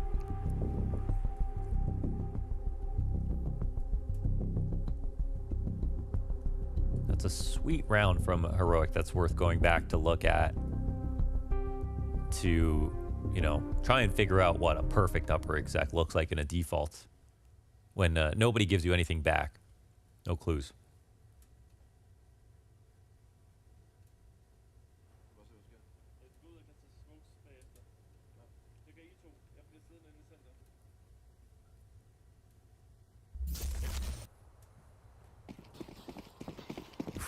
Tough stuff for Complexity if they lose this one. It's an all-in with an already 3-round lead for Heroic. Fast round coming out. Dropped instantly is Jabby. Uh-oh. We already saw the caution that Complexity played with in the last round when that possibility of a timing was in place. Did they see it? Did they feel it? They heard it. Yeah. I think he hit the bottom of the vent, not the ladder, on the way down. Gravity, huh? Still, Sonic finds a way to work around the outer smokes. 5v4. Man, they're actually so broke off that last round. Killing everybody helped. Cadian far removed from the troops, but they can get what they need to down on B. There's really no rotation out of Complexity yet. Floppy's still enamored with maybe Trophy. So it's going to have to be the retake. When Heroic decide to pounce this bomb site, they can definitely plant before anyone gets here. Yeah, I mean, Complexity decided to do nothing. They decided to do nothing and hope that the worst case situation didn't take place, but it did. They knew that Jabby dropped vents. They got this opening kill. They could have afforded rotations, but they've been very scared to make them. So we still got Cadian with all the nades late from T-Roof, buying all the time he wants to. See what Complexity throw at this retake attempt. Stown's about to go headhunting. Fire in front of him. Nade could do a decent amount of damage. Nope, goes a bit too far beyond. But bomb is beyond the halfway point. Complexity have been slow to get this going, considering there was nothing in place to get it all started. Jabby caught out. Now Cadian's gonna come at this from the other side. They have to get on the, there's not even time. Yeah, there's not even time. They didn't even give themselves time for the defuse, and so Heroic win the post. Another round where they get 5 dead at the very least, because it's back-to-back rounds, even though Heroic won both. But it's kind of the fashion in which they lose, which is more important here. For Complexity, slow rotations into a not good enough retake, even with the kills. So I think I'm trying to think where they could have done a bit more. But I mean, all I was seeing was Heroic like playing that situation exactly how they should. After losing a player, but taking space very early on, just going with what was right in front of them. And not seeing any movement out of Complexity to answer back. I think the only reason Heroic are pausing right now is because there should be a reaction from Complexity, right? There should be them taking them to the next level, saying, okay, what's the next mind game? But instead, they're like leaving it open. So Heroic, they chill. They cover everything they have to be worried about. They don't get a reaction. They're like, all right, I think they know they win from that point. Another chance to do that again. Triple Mac 10. Gonna try to get out from Hut. Got a lot of bodies inside the A site. Back and forth. TeSS spams down Grim. And with that, Heroic are just gonna peel all the way back. Smash into ramp room instead. We've got Floppy. Good for the multi-kills so far this series. But TeSS just throws himself down for the cause. The Glock? Oh, and it works, what? dude. No way. Wait, why does he only have a Glock? He has a Mac 10 on his back, but he just plays the Glock instead. Nonsense. Just nonsensical decision-making from Jabby. He didn't want to reload. And it works. Heroic find the bomb plant towards B. Sonic's got vision on it, but still worried about some kind of lobby play. Worrying that Cadian would linger again. Jabby's still on a Glock. And we get the op presence revealed. Missed shot from Sonic. Good door swing from Fang. He's looking for the multi-kill. Takes Cadian down at the legs. Jabby's found an AK. 10-second defuse. They've got to get on it. Smoke now covering. Instant kill versus Fang. Sonic has to stick this inside Smoke. No chance at winning the round. He'll drop every member of Heroic for the 3rd round straight. And yet all 3 of those rounds are Heroics. That's got to be new. I don't know what I'm casting. That's got to be new. When's the last time that's happened? 15 players dead from Heroic in these last 3 rounds, and yet 3-round wins. And I mean, you can see it affecting them. They're long grenades. They have Mac 10s. Jabby got a goddamn Glock kill that round.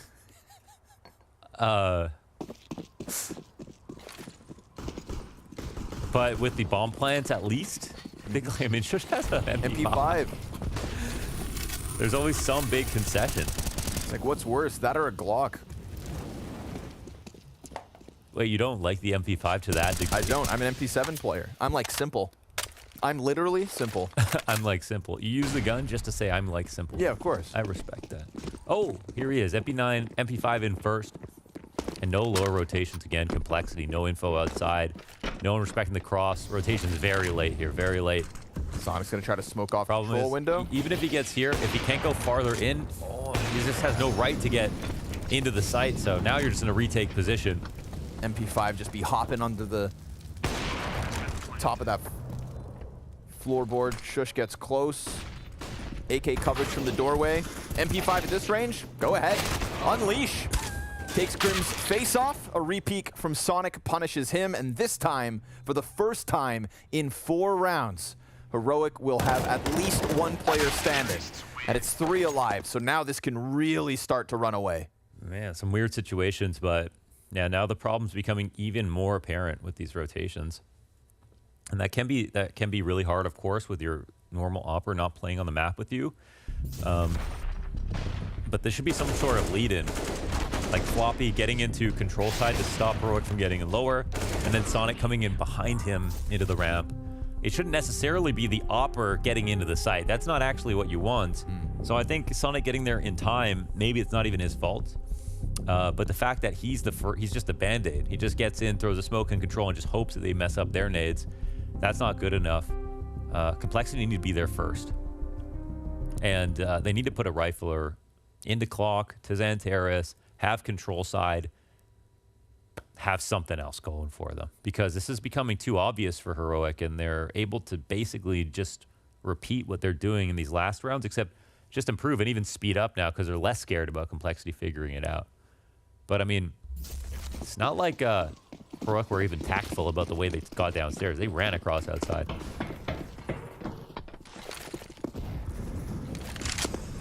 Heroic have no reason to let off the gas pedal. Just as an MP5 again.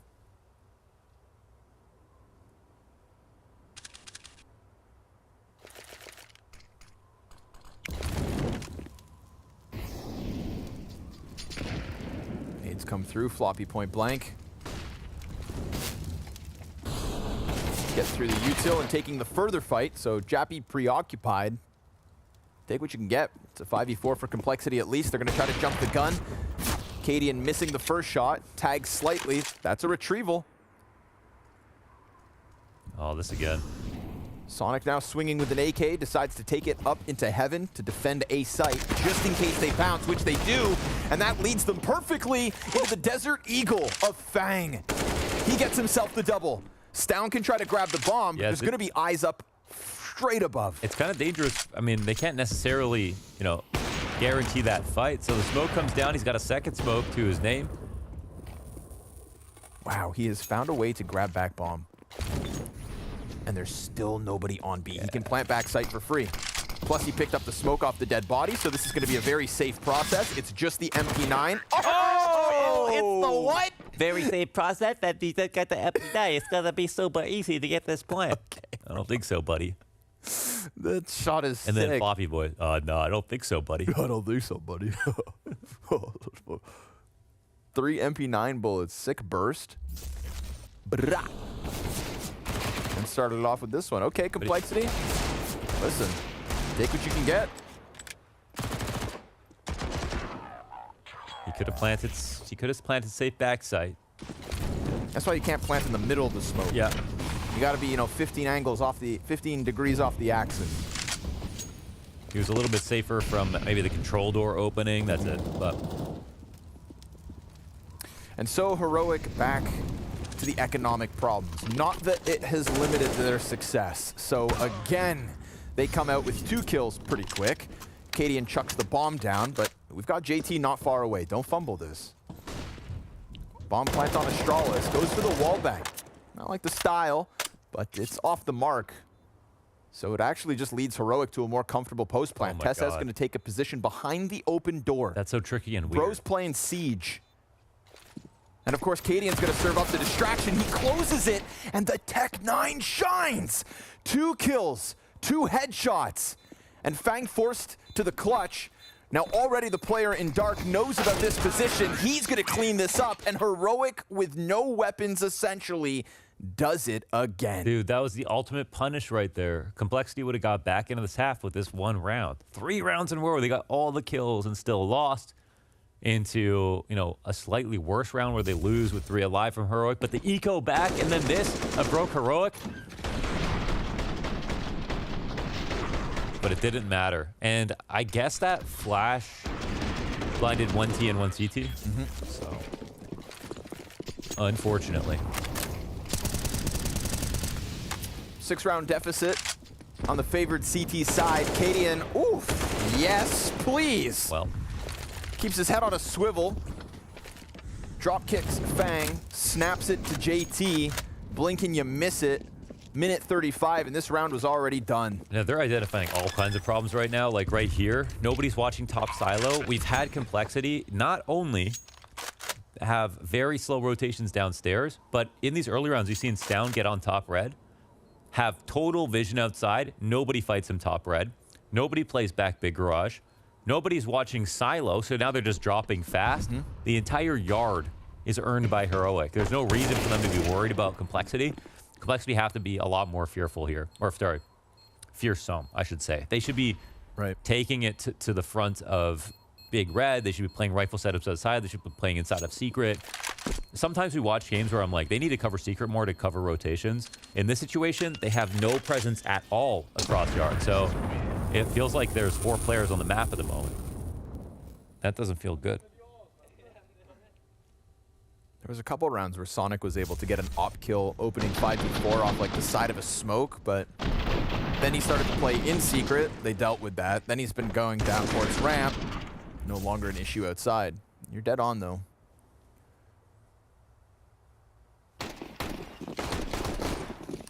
Two on the defense. Not enough. Floppy trying his damnedest, 14-9. But it's going to be a swarm of Heroic players outside of the A site. Fang with the double kill. Line up there for JT. Oh, yeah. Drops the bomb, makes it awkward. At this point, it's Complexity just trying to outbox Heroic. Get it? Frantic. Make it crazy. And it felt like that op shot was just off the mark. But Tesses with the bomb plant. And let's see how they'll rob this from Complexity this time around. Because that's how this map is starting to feel. Another Molotov. JT just looking to get the retake going. The utility looks good. They've got a smoke on Sonic.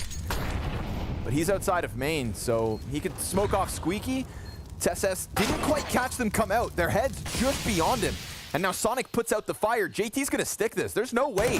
Forced down to stop the defuse. Complexity just falling out of heaven with 2. Just tucking their heads underneath CEST's crosshair as he was concerned about Mini.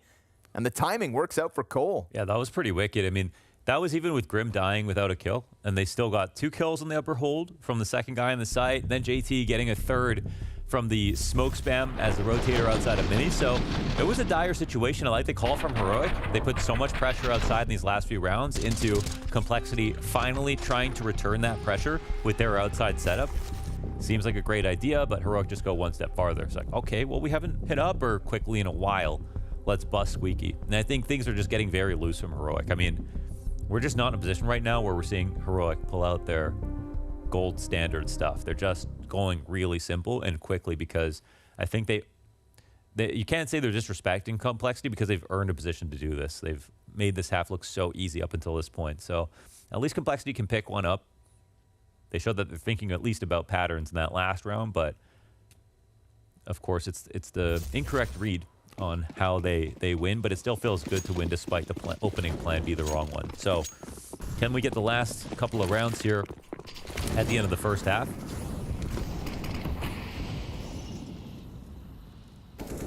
Floppy unleashed in this one. Ooh, just finds timing on the smoke as Jabby plays the other side of it. And Shush winds up being the victim of that. That was a pretty cool smoke. But the recovery already unfolding here to the favor of Heroic. And it's looking like 2 inside the A site. JT's looking for legs. Takes out Cadians. Next up, oh, it's Fang with another double. Now he pushed through that mini smoke last round, lined up 2 players point blank. Another mid-round moment where he just gets away with his.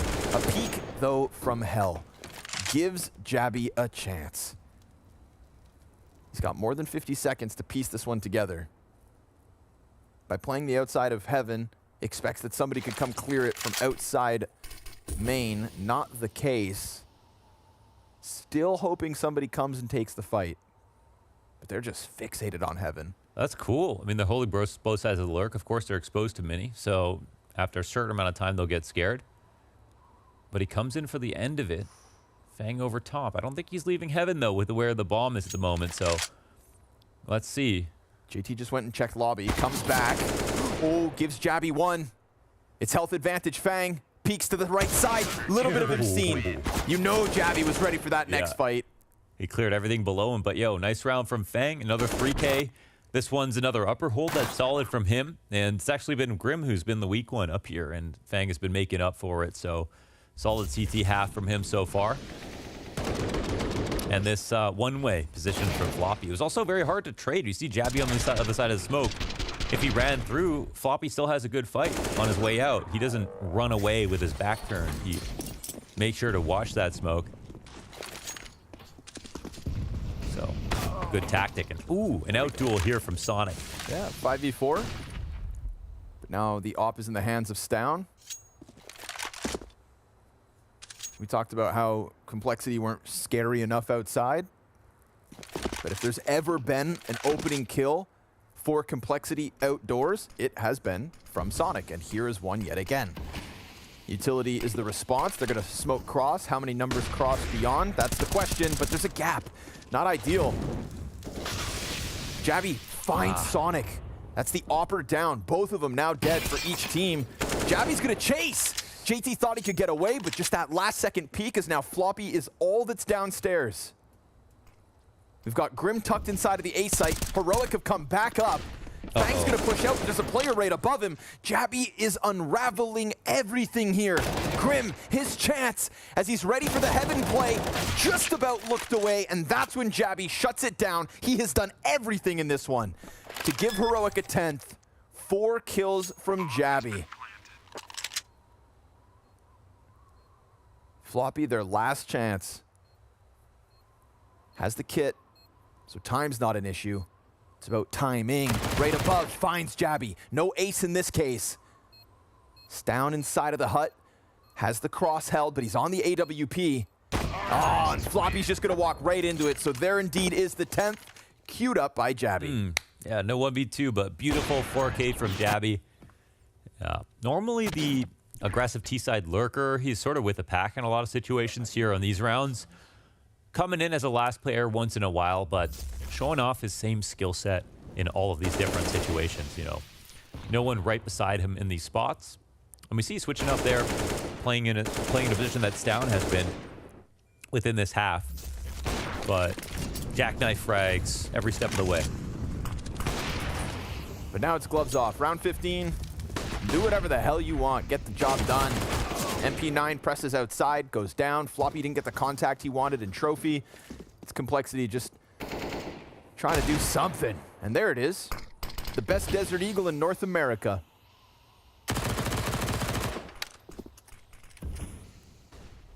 You can take that one to the bank.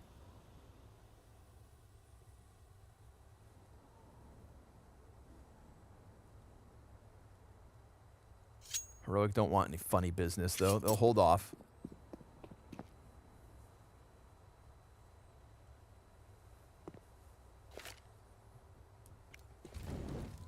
Another peek from JT. There, I'm telling you.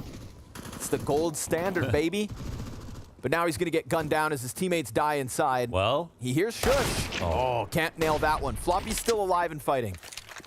And, you know, he has been the best player in the server in terms of kill count, despite being down 4-10.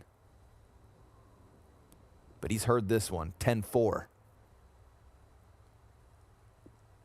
Those footsteps draw him towards Secret, but now he's got to walk this whole entire way, so Heroic could just run away. He's got good time, though.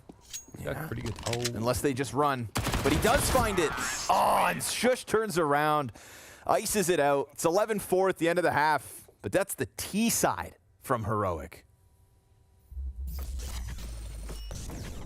Welcome to Don't Make It Sound. It's easy. We're gonna have 3 challenges. The one that does the most loud noise is eliminated. To measure the noise, we're gonna use this little instrument. Let's get started.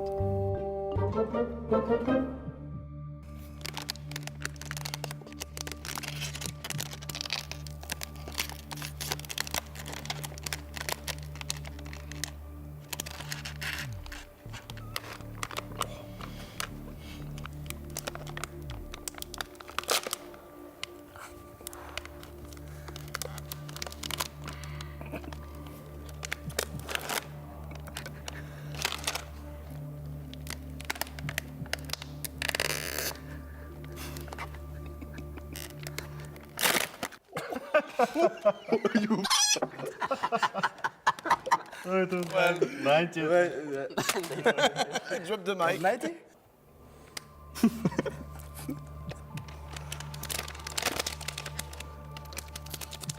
So much. It's easy for you. When I do 89, you can do whatever noise you want. It's not gonna happen. Well, I lost. Eliminated.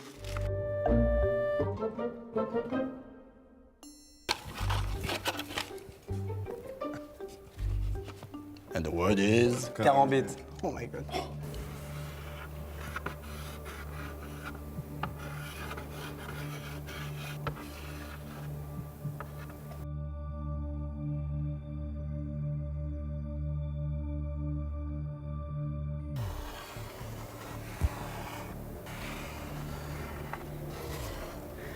I don't know. How much you saw?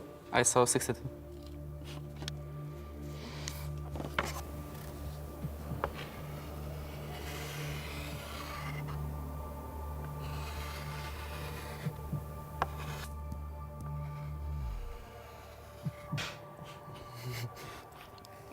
Looks cool, you know. It was 65, 63, and 45. After I'm second. You won. Yes. Okay, fish.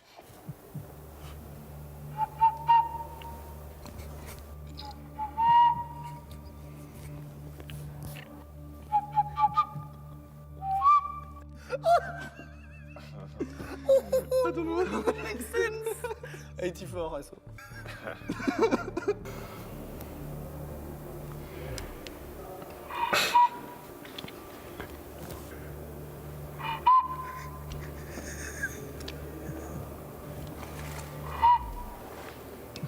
You won. Yeah. Good luck. You won. You're the master of this. Yeah, the master of this. I thought definitely Zaiwu was the. I don't think he got regged there. Oh, bad hit. Yeah, bad server. 64 tick. Bad server. Because I thought he was quiet. Happens. He's getting louder. Speaking of quiet, what happened to Grim? Yeah, man. What happened to JT? What happened to JT? What happened to Complexity? What happened to Cole? That is unfortunately the deal in this one. At least they got to come to Washington. That was... Who was there? It is day one. That's true. And it is heroic. This is a team that doesn't falter at this stage. Astralis, FaZe, come on now. That could be Complexity's next opponent, assuming that this isn't a spectacular T-side comeback. You never know. Stown, gonna shut down Sonic. Floppy catching Cadian. Secret stairs opened. Rotate already down here. Jabby with the dualies. I don't know, man. Something's fishy. Something's about to happen. Floppy drive-by. Tess's up next. And Grim trades him out. Hell yeah. We got Complexity with a favorable position here. Kick it off with a pistol. Why not? But Decon has yet to be taken away. Plant exposed. Doors swung. Shush gonna throw the smoke out. Curious that he doesn't save that for maybe the defuse itself. Wants to create a path for him to run out, get into this bomb site. Definitely create some questions around the Complexity players. But Shush is dead. Health. Oh my god. Stown in the 1v3. Dead at the hands of Grim. You said, where is Grim? Where was Grim? Here he is. Here he 3 is, kills in the T-side. pistol, and it gives Complexity a chance. Grim can also be shortened to him. That is true. And as you said, Himothy. Himian. Normally when you see dualies, you think 2-3 kills minimum. I think Cowboys, baby. Dual wielding. Oh, that's okay, yeah. Come on. Actually, I think Moses. Moses loves dual Berettas. Well, Moses also loved Nitro, and look what happened to him. Oh my god.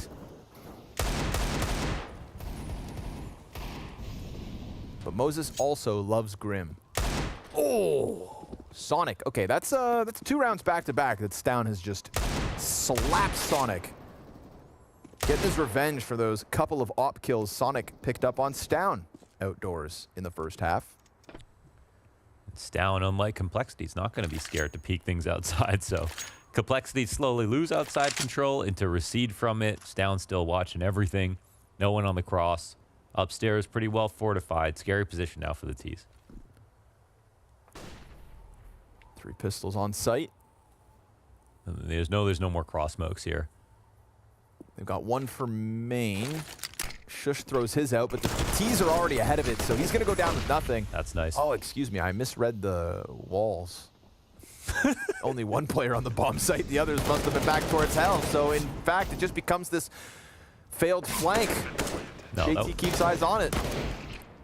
That was some great timing. Of course, we have a position that if the smoke comes down in Squeaky and they're not execing, then the triple flank in from Trophy Room, of course, that's something where they could guarantee they have enough rotations for upstairs. It can get really tricky how you're going to read that. But Complexity move very fast, so. Rack him up, Jabby.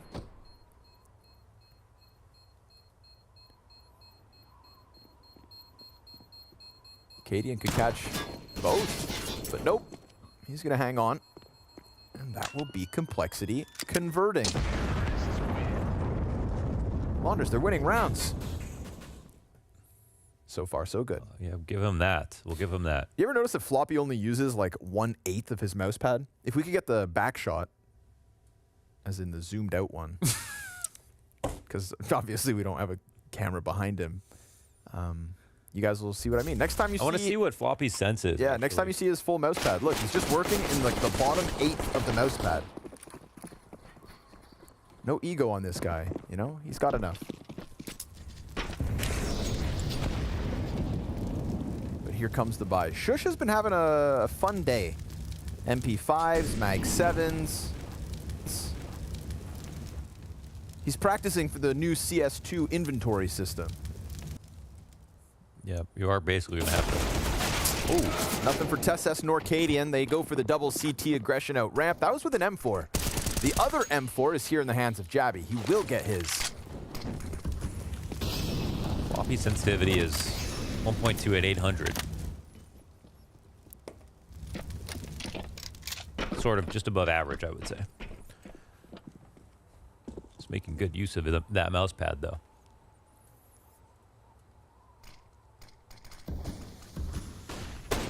Scout shot is a hit. Uh-oh.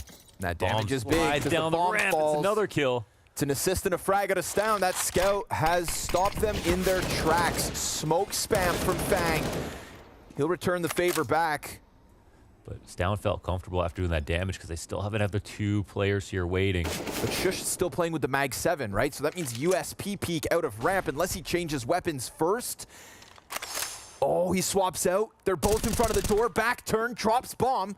And now Grim, on a single point of health, gets cut down by Shush from the flank. Tough. Oh, the wraparound from ramp. Another great round out of Stown. Yes, sir. With the Scout. Yeah, it did good with the Deagle, did with the Scout. And, like, the conversation around Heroic was like, oh, you know, they're all really good. Stown still continues to be the best on average by a pretty good margin. Even though that player was actually Jabby this year for a bit. Of course, You know, he was... Especially at the tail end of 22 when they were getting into those big grand finals, right? Like, Yeah. Jabby was the playoff player for Yes. Heroic. Absolutely. But we've seen like a bit of a downtrend from Jabby with an uptick out of Shush and Stown returning to top. Stown was the one, though, that came under fire for the elimination games. The worst player in their biggest matches, of course, cherry-picked because there's not that many, but we've got a pull on Blast TV. But we've also got an exec on the ramp, and, well, TeSS, can he get out of there fast enough? It looks like yes. Ooh, finds the kill. Oh, nice work with just the MP9. Triple! Oh, TeSS! Beautiful! Fang's gonna try to recover it from Tech9 to AK, but he's stranded in the dark corner. 3 enemies to go. And that is TeSS lining them up. You know, it's one thing when you get 3 kills with a single mag of A1S, but that was like half of an MP9. Half of an MP9. That was 6. That was 5. That was 10. That's 21 bullets. 3 kills with 21 bullets. Beautiful stuff. Don't worry, I did the math. Yeah. I'm a scientist. Yeah. Believe my numbers. Glocks don't mean much here for Complexity. They just get swarmed by Shush and Stown. Cadian's gonna get caught off. JT loses half his health to gravity. Damn you, Isaac Newton. But he's not gonna get away. Stuck in the corner. Was that a Bison? It was a Bison that Cadian had on top of Silo, right? Or what? I don't even know what happened just now. So I just like to put that out there first. JT killed him from top Silo. I thought it was with a Glock. Okay. Yeah, but the gun he was holding. Cadian? Yeah. So he had Le Bison? Le Bison. I think. Okay, yeah. Cadian with the Bison. He just didn't know where to look.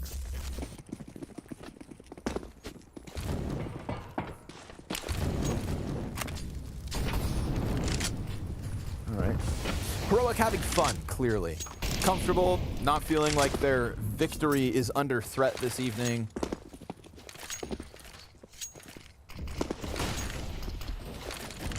I'm not going to say this game is over, but we're getting there. Yeah. Stown's found timing to get behind Red. JT's not clearing this at all. Nearly snapping onto Grim as well. But where there's one, there's more. That's the tale of Heroic. Oh, Jabby. Hits him with the sandbag. Damn. Grim can't even get away. And then Jabby follows up with a headshot. Chance towards ramp to close this one out. A 15th looking likely for Heroic. Sonic tries to catch flank. It's the op of Cadian toying with him.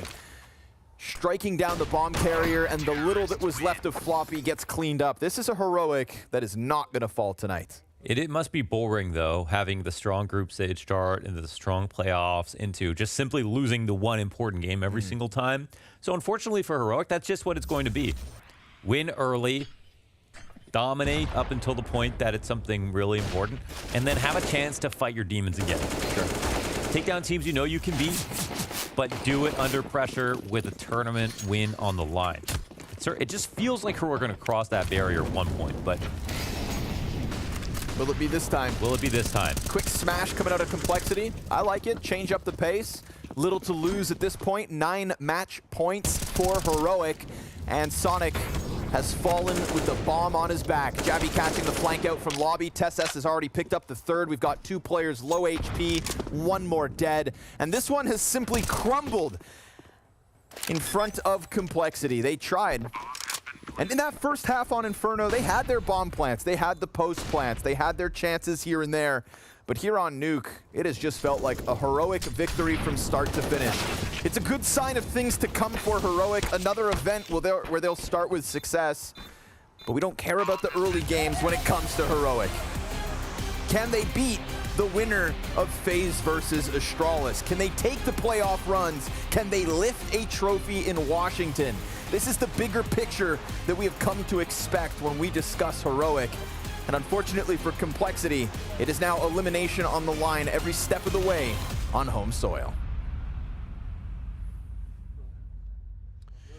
A bit of a one-sided affair, perhaps expected, right? As I think Connor has ably put it, we expect these games out from Heroic. It's what we built up in the pregame, and it is, in fact, what was delivered. No surprises here, Jason. Yeah, no, business as usual. That's exactly what Heroic came in and just wanted to get the first map out, or the first series out of the way, and they did exactly that, and no real issues as well. It looked nice and comfortable. I think Nuke was obviously wonderful, Inferno was obviously wonderful. You guys did a great job. You're welcome. Oh. Little appreciation there. At least goes a long way. Someone's you know? happy for you. Yeah, you have to. No, I mean, I don't know. This Nuke affair, like, it's just so tough. Like, that T side from Heroic was so good. I mean, Complexity didn't string like 2 rounds together until like rounds 12 and 13. It was just dominance. And I mean, you can see once again, as we know from Heroic, there's usually a pretty like good even spread at the top of the scoreboard. TeSS down and Yabby this time, the 3 of them all within 3 kills of each other. And just like a team-wide solid performance here in the group stage. And once again, it's just exactly what this team does. And I mean, looking as well at that first half, you again have these moments where you're like, oh, this could have been so much closer. There were 3 rounds in a row where Complexity kills everybody and doesn't have enough time to defuse the bomb, but it was even more one-sided than Inferno. Yeah, you have them at like the breaking point because you get all 5 of those kills, right? Even in losing effort. So even on the T side, you have their economy low, and that's something you can pounce on, but just not able to actually get into that. And we have a couple rounds. I mean, this CT side from Complexity, I mean, starting a lot of this is like, this is one of those rounds, round number 5. This is a good clear, but look how much ground there is for Heroic outside, and look at how little mobility there is on the CT side for Complexity. Nobody's shifting, nobody's moving. At this point, you've lost outside. The standard protocol, go clear out lobby. Go get aggressive in lobby and at least, you know, eliminate one of the points of attack. Because if you stay turtled up, you've got to worry about Heaven, you've got to worry about Hut, you've got to worry about Squeak Door, you've got to worry about Mini. It's way too much. This is the next round. Again, you get Yabby down the vent very early on. He has control of Secret. Maybe they didn't hear it. But look at how little information that Complexity's playing with this whole time.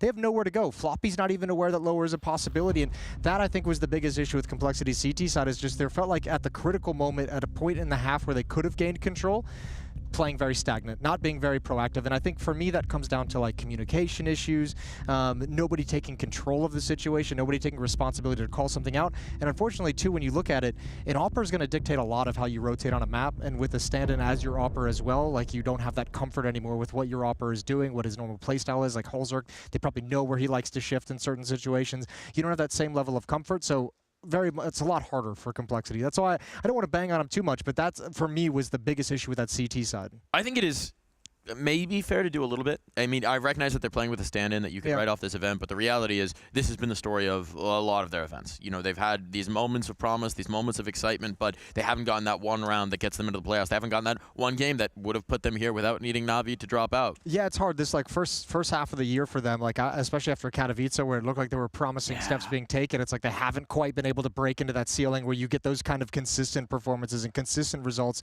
And I think building up over time, certainly for the team, that's going to be far more frustrating than us watching from the outside as like fans, as people who want to see them do well. But yeah, there's a few things they could pick up. I mean, if you switch it and you go to the second half, Heroic CT side, like where they've made their bread and butter, really dynamic, really aggressive CT side, some individual pushing here and there. They were able to recover like a 3 versus 5 round towards the end of that second half, towards the end of the series. Some disadvantage rounds as well because they're being proactive and they're going and finding information. And one person gets a kill, but that also signals what the rest of the Complexity pack are doing. So Heroic's able to rotate, and I think obviously just a much more fleshed out defensive side as well. It certainly did seem to be, and yeah, the proactivity, it's the hallmark of Heroic. It's what we come to expect from them on every map. It's something that a lot of other teams have started to take inspiration from, and it did just seem to be quite a mismatch here. Yeah, it was. I mean, I think it turns out it was like 32 to what? It would have been like 13, I think it would have been like the total round score across the two maps. And I mean, if you take away kind of like the rounds that Complexity got due to economic advantage, it was even worse. It was like 32 to 9 or something along those lines. So yeah, this was always going to be a mismatch, and this was always something that it was just kind of hoping that Complexity would put up a fight, and we got a little bit on Inferno for a half. Yeah, we did. And I mean, for context for Complexity here, I think any victory, any map win, anything where they're looking competitive is anything going to be a bit of a win. Yeah. Any positive takeaways to take. But it's also sad that that's where we're at. We don't want it to be there. We don't want that to be the actual conversation around Complexity. But yeah, this Heroic's just too good, man. Too good. They are just too dang good. And I mean, we expect to see them continue that run. But at least for a couple more days. At least for a couple more days. As you and Connor do keep reminding us, there is that ever-looming threat of the pressure maybe increasing. But I will say, you know what? On a positive note for Heroic, the last time they won an event was the Blast Fall Final. That is so you're saying the Blast format, Finals is their event. There's a degree of comfort and just familiarity with the format, with what you're expecting, with who your opponents are. The opposition, yeah. And generally speaking, for Heroic, when they have that familiarity, whatever it is, that extra level of comfort does help them perform. Yeah, absolutely does. You can see here that the Group B, what's playing out, obviously Heroic's going to move on. For Complexity, dropping down to elimination, you got FaZe or Astralis. Loser that plays Complexity.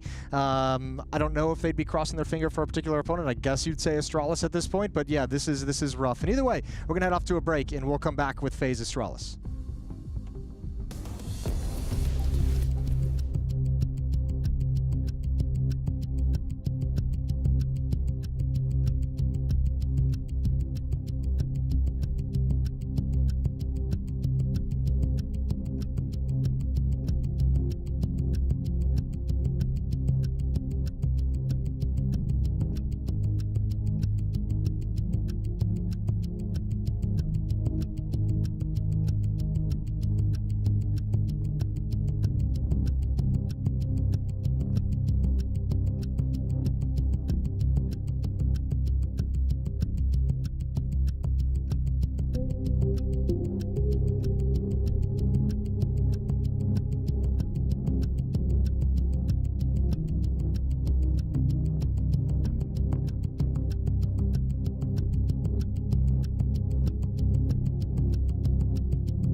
Welcome back to the Blast Spring Final here in the nation's capital, Washington, D.C. And, well, we don't have an American in this matchup, but we do still have an NA player, and so we'll claim him. Twist's going to be stepping to the stage. FaZe really against Astralis. I've got to find new and creative ways to keep the hope alive. But I mean, that's something that maybe both these teams have some thoughts about as well. Here in our nation's capital, we have a Canadian. Yes. I had the crowd sing "Oh Canada" in the heart of Dallas, Texas. Nice. They didn't like it. Okay. Shockingly. Well, that'll happen. It does happen. But unfortunately, we don't have an American in this matchup, so I got to work. We have an American. Just a North American. All right, we'll get to the game now. We'll get off of this tangent. Talking about FaZe, right? Obviously, coming off of huge achievements in the last calendar year, but now maybe seeing that start diminish just a little bit, as they themselves have talked about dealing with burnout, dealing with event-to-event schedules, managing that stress. You know, having they had a plan, and then they achieved that plan. And as we saw with Vitality, sometimes when there's not that next step in the plan, you can find your attention wavering. Yeah, well, I think that's part of you know, what would have been really cool to see them in Dallas if they're able to actually win that event. Then you all of a sudden can get started on the path and set the goal as back-to-back, you know, Grand Slam champions, which would have been great. But certainly this is a team, even the interviews around the event, just talking about, you know, we're all exhausted, we're all burnt out. They've been very vocal about it as well, leading into these two, like this North American stint, and even just kind of mentioning their preparation for events themselves have changed. Like they've kind of scaled back the amount of real prep work they're doing, focusing on getting back to doing the basics really well, focusing on communication issues instead of running like these hardcore complex tactics and theories. They've been doing a lot more 4-1s, keeping things really easy and really simple for the team, and at times it seems to do well, and then obviously you know, still kind of struggling to find that same peak that they've had previously.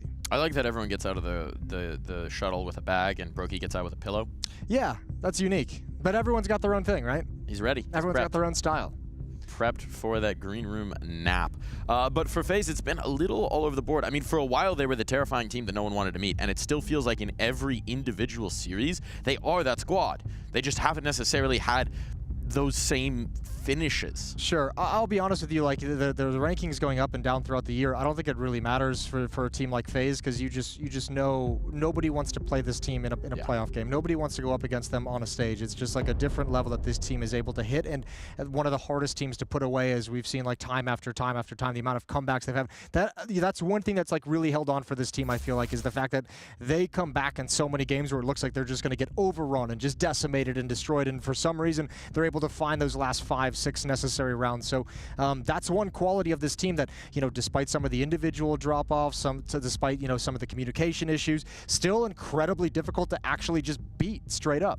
And it's led to some brilliant series, right? Yes. Over the last few events, they've had Navi in Paris, the Bad News Eagles game in Paris, the Ents game in Dallas. Like they've delivered us. And I know Scrawny and Launders just kind of highlighted the amount of games that they've given us over the past whatever X amount of months has been absolutely phenomenal. We talk about Cadian as the showman, but this is a whole team where it feels like they're performing on the stage every single game and they're ready for it. But their last event, they had an incredible series, 50-plus rounds, and yet it did end in that heartbreak. Yeah, 2 maps in 1, essentially. And I mean, this is just them from Dallas. I mean, the real person that you're going to want to look at in terms of a drop-off, because Rops is playing well, Rain and Brokey delivering, Brokey still doing his thing. The biggest kind of, I think, step down that we felt within this team individually is probably Twist. Like, that's one guy who maybe not goes missing in terms of, like, when you look at the stats and the scoreboard, but, like, his impact within the server has not been felt in the same way for me over the past month, 6 weeks, as we have in previous tournaments. I think he's still super underrated for his clutches, and it's just been like that drop off, I think, is really painful. They're missing some of those critical kills at the right moment. They're missing that stunning 1v2 that he can pull off with his aim. They're missing those factors out of Twist right now, and he's been pretty open himself about like how he's just lost confidence inside the server. He lost a little bit of his comfort, so it's not the same Twist that we're used to seeing over the past year. It is a little bit of surprise as well, because if you just looked at this roster and you said, okay, well, now this is your 3rd or 4th rifler, and you looked at the stats, you'd say that's fine. But he was the engine of so much of their success. It felt like Rops and Twist playing together, sort of that dynamic duo of the firepower pieces, just engendered so many of the successes they had. It's funny, even just like looking at those stats that were up, it's like his average kills per map dropped like by 0.8 or something like that. It was like 18.5 to like 17.8 or something like that. Like, you know, not even that much of a drop off in terms of the number of kills, but yeah, the position he's playing and the kind of the role he's playing and the style that FaZe enjoy playing, when he's part of that group, he is the guy getting that like one kill that opens up the access to the bomb site. He's like the kill that that kind of opens up the entire tactic, like some mid-round frag that changes the nature of the round, that gives them the access they need. And those are the kind of impactful kills that they're really struggling to make up for that he's not grabbing. It does feel like maybe they're looking for that next step as well. I mean, we saw Kerrigan maybe have a little bit of a wavering of the faith after Dallas. I think that was probably just an immediate reaction to... It's crazy to say he had something like 20 kills in a 50-round game, but he had so many brilliant calls within that game that really, as an audience member, you didn't really feel the wanting. Yeah, he called a crazy round at like 14-15 to actually get them back into it, and I think that's probably something. Kerrigan's going to be well versed in this as well, like probably a loss of like self-confidence as well, and a feeling like you're not being able to like step up individually adequately as an in-game leader. I think every in-game leader goes through it. Kerrigan more so than most, just due to the longevity of his career. But yeah, I think his focus has got to be on like, look how many calls, look how many rounds I've delivered without frags, right? I'm the one actually making sure that this is getting directed in the right place. And even Russell, as we all know, is going to back his boy up. And it felt, I mean, relevant as well, right? I mean, obviously, if you look at those numbers, if you look at, you know, I couldn't shoot back in certain moments, you're going to feel gutted, but it's just not how we expect this team to operate. Yes, those great moments where he runs out with a MAC-10 and kills 3, amazing. But the reason they're so exciting is because they're not what we expect, generally speaking. So, I mean, that definitely wasn't his series, but we know. We've seen the career, we've seen the longevity here, we know he's going to be back, and we know that that mind is still delivering. I mean, it shows as well when this team talks about it too. Like even I think Twist just mentioned, like gave an interview of just saying there's going to be no roster changes for FaZe. Like we're not changing anything. We're sticking together, and I like that. That shows a lot of confidence in this team. And obviously, if you're an in-game leader who's going through this kind of like moment of doubt towards like, you know, the end of your career, you need your teammates to kind of step up and be like, look, you delivered great calls. The post plants are not your problem. Us losing a 3v3 post plant is not your problem. Us losing in like a mid round that we normally would have is not your problem. We're in the right position because of your calls, and it's us who's dropping the ball. Now, a team that maybe has a little bit less faith in who's going to be on the roster in the future, we're going to be talking about Astralis. On the other side, it feels like we have a resurgent Astralis. It feels like we have an Astralis that's maybe got a plan for the future. They have some young talent in there. They have Device back looking like a world beater, and yet we know that there's something on the horizon here, Jason. Yeah, it's a little weird in the Astralis camp these days. They have a couple new players in and already announcing kind of that they've made a signing for 2024 coming in, so a little bit of an awkward situation there as well. Now it's announced like right after a spree of like a couple good online runs in tournaments going into Dallas where they're expecting to do some damage. I'd still say, yeah, this is Stair being announced for 2024 earlier if the earlier transfer is possible. So I mean, if you're one of the new guys on Astralis, it's a little bit awkward. Like you feel probably a little bit angry to start with, but you also have to look at it and say that's got to be motivation, because now you guys are playing for a contract and like one of you is going, right? Like one of you, like Blame F, Device, Glaive, they're not being touched. It's one of you guys for sure. So who is going to show us something over the next 2, maybe 3 events to say that we have to keep this one? It was interesting to see some speculation on Twitter that even that Blame F could go, which felt absurd as soon as you think about it a little bit deeper than a moment. I can't possibly pay attention to that. Just look at the number. Look at the number, right? You're not replacing that. Even if, and you know, the conversation about Beta F versus Blame F, it's kind of resolved in these last couple of events, in these last couple of forays. He's no longer playing that sort of maximize the stat number, not maybe have the most impact. He started to really get involved into the earlier rounds and deliver in the way that you want your star rifler to. Yeah, certainly probably getting comfortable as well without the in-game leadership mantle around him, and now that Device is back and like a strong, powerful opera is something that Glaive has missed, or something that Astralis has missed, and now that you have him back, probably allows Blame F to be more comfortable as well. But yeah, it comes down to Altex or Buzz at the moment to prove which one of them is going to stay. But obviously, I think the big guy, this one on your screen, Device, the main reason we have any kind of positive vibes about this team is because he's back in the lineup and he's delivering the way we wanted him to. Everyone was wondering if he was going to be able to step back up to Counter-Strike. He was averaging 30 kills, 29.8 kills per map in Dallas.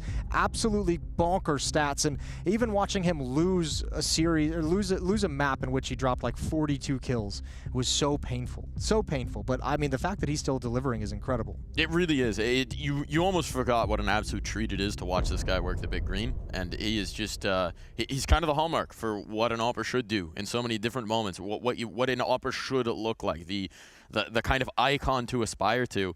And it's been interesting. He gave a long interview over towards HLTV talking about some of his young teammates as well, described himself as a happy older brother in relation to Buzz, said he was so impressed with Altex as well. So it's got to be interesting for those two guys to have Device sitting next to you, right? The sort of icon of what should be. He'd be a really, really good veteran to have on the team to kind of mentor new guys, because he's been through it all. He's been the greatest player in the world. He's been someone who choked and failed at all the tournaments early on in his career. He's been a rifler. He's transitioned into an op role. He's seen number of tactical changes, number of meta changes. So I mean, he's, in terms of like a professional to like show these young guys how exactly you do it, he's the perfect one to have around. And then you add into that he's actually producing inside the server still. And man, what a great presence to have in the team. I think this one's going to be super interesting in terms of a matchup, because you have this Astralis that look like they are rising again for the first time in a very long time, and now you've got a matchup against FaZe, who were the Titans for so much of last year, who are the team that so few teams want to match up against. And this is another one, a big opportunity to take a scalp for Astralis that impresses. Yeah, I mean, it's a real opportunity. That's the best way to put it. It's not going to be an easy affair. No. Like FaZe, as we highlighted earlier, they don't really break. You don't really steamroll over FaZe, and they've got some dynamic players of their own, including an opper who's absolutely, like Brokey's an incredible opper, and it seems like a very different style as well to Device, where Device is like mistake-free opping and mistake-free Counter-Strike. Brokey's just like, I'll make like 5 mistakes, but then I'm going to make them all work. Like, they're going to look like mistakes up until the final moment when somehow I find the way out of it. So Overpass, Mirage, and Inferno. Overpass is going to be a really cool one to see those two oppers that we just discussed work. You know, Device and Brokey moving around this map seems to be an opper's paradise at times. It's going to be awesome to see how they manage this. I'm curious as well what the game plan's going to be here from FaZe, if they're going to try and pressure the youngsters, because that's what you would expect, right, going into this, is maybe trying to apply pressure to a Buzz or to an Altex and see if there's a lot of confidence there, or if they might waver a bit. Lean on it, because honestly, between both those players, I've seen like good glimpses of both and good moments of both, and both of them have delivered in important moments, but I feel like I haven't exactly seen like a great map, or not a great map, but a great series out of one of those players. Like, they haven't put the whole thing together, but still, obviously, they've got some game to be able to deliver in the big moments. So yeah, lean on those guys and see who's going to break. Well, we'll see who's going to break in this series. Only one of these teams can take an early victory here at the Blast Spring Final. When we come back from the break, we'll find out who it's going to be.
Welcome back.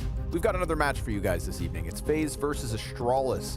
And I like these unicorn odds. Going the way of FaZe, which I think is fair just because of the amount of good games we've seen them play lately, where even if things get tight, close, action-packed, etc., it is still, more often than not, FaZe coming out on top. Yes, they lost to Heroic in the quarterfinals of the Paris Major. Yes, they fell to ENTS just a few days ago in Dallas. But it's always close. It is always close. It is always tight. close. And in this Veto, it's really interesting. Fun fact, this year, Astralis have not lost to a Tier 1 team on Overpass. Whoa. And they've played a few of them. That's fun. And they beat ENTS twice. They beat Cloud9.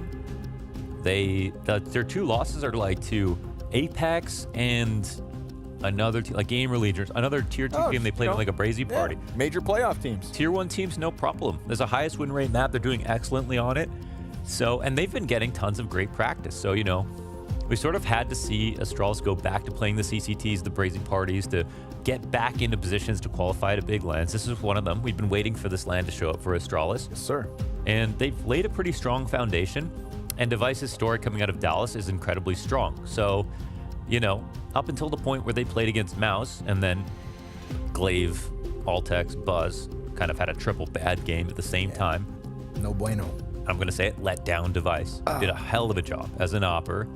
There was good things to say about Astralis and reasons to be excited that this land could be different. So we'll see if they can actually do something really difficult here and pull off a game versus FaZe. Now we talk about Heroic as a team that starts strong early, cleans up in groups, no problem.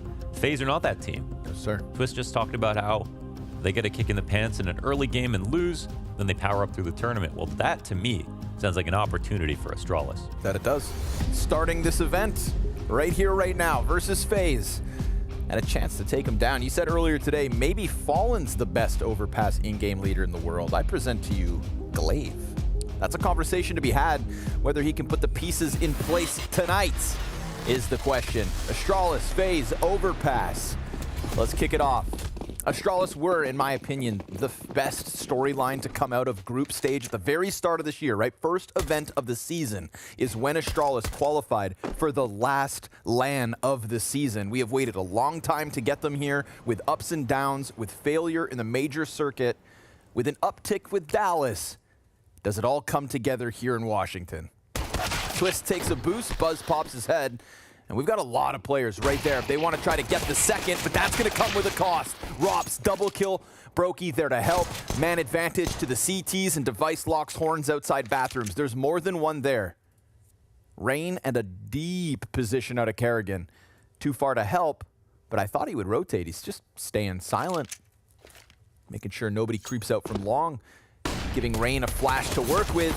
It's perfect, but he doesn't get the kill. Still, info on both players left over and a lot of damage. Oh! Kerrigan, that's it. Device was the guy working with the full health. We're talking Glaive 1 HP, 1v2. Surely not. Surely not. Because even if Kerrigan goes down, then we're talking about Brokey. And Brokey in that match versus ENTS was throwing up clutches like gang signs. Yeah, he is solid in the clutch. No problems with Brokey in closing situations.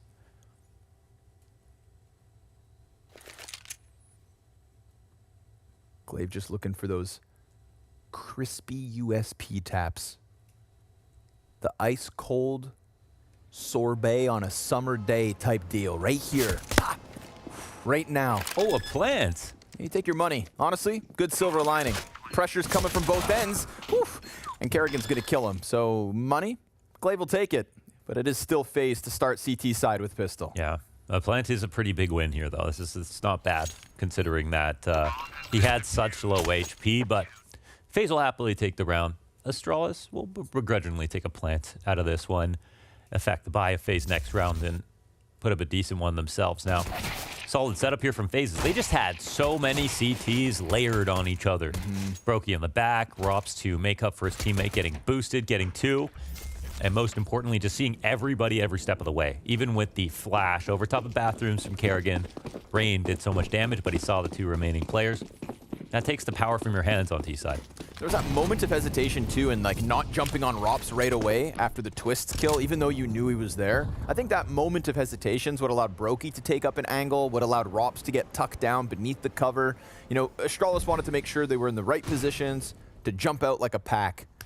But it is indeed FaZe to make the most of that moment. Now, we do have the party walkout. That's the only interesting thing that's happened, as the 3v5 was forced onto Astralis, but BlameF was the guy out there and he gets nothing. You know, Moses and Darv had this conversation about Stare coming into Astralis, and I think if you look at ratings, well, you know that in that case, it's supposed to be Device and BlameF staying, but I felt like I saw something that was kind of saying maybe BlameF is kind of out there, is uncertain. It's Oh yeah, no, it's it was kind of the I can't remember if it was the conversation with Bubsky and someone else from Danish players talking about it being extraneous factors like balancing the books. So not necessarily coming at someone like Blame because of his stats or how well he plays. Because I think what Moses is saying from that perspective is true. They're untouchable. If you're going for Blame F as the first problem on the team, you're kind of crazy. Like it just doesn't make sense. Cephas put it this way on Dallas, you know, even if Blame could be moving a little faster on T sides, what he does on CT means that like you almost have no excuse for the amount of kills that he gets and the amount of rounds you can't convert. And you just have to have two eyes to know that's true with Astralis.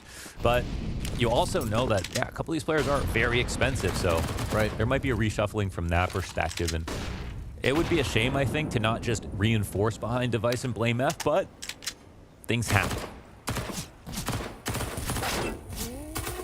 Pepper in some MP9 shots versus Glocks. He's stuck on. Oh!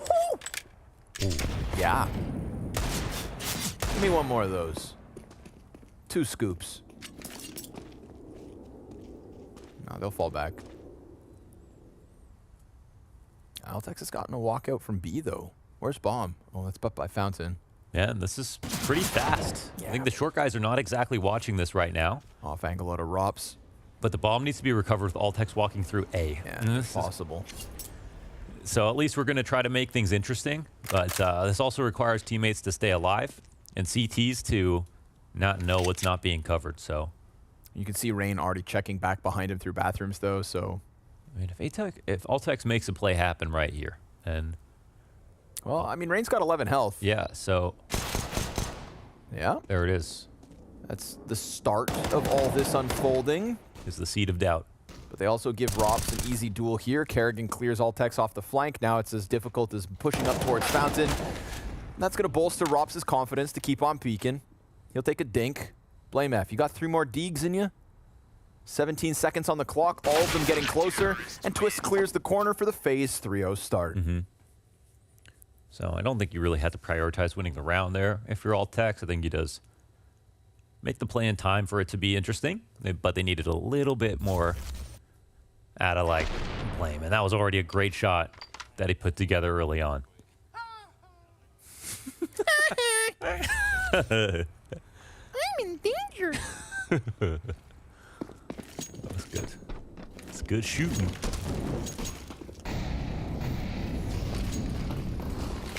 Fast one, huh? That's what we're going with.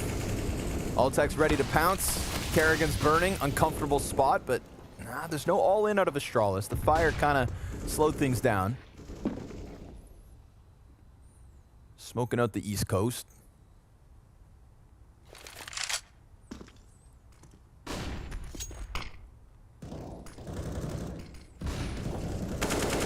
Ooh, nice turn. Brokey's gonna get caught inside connector.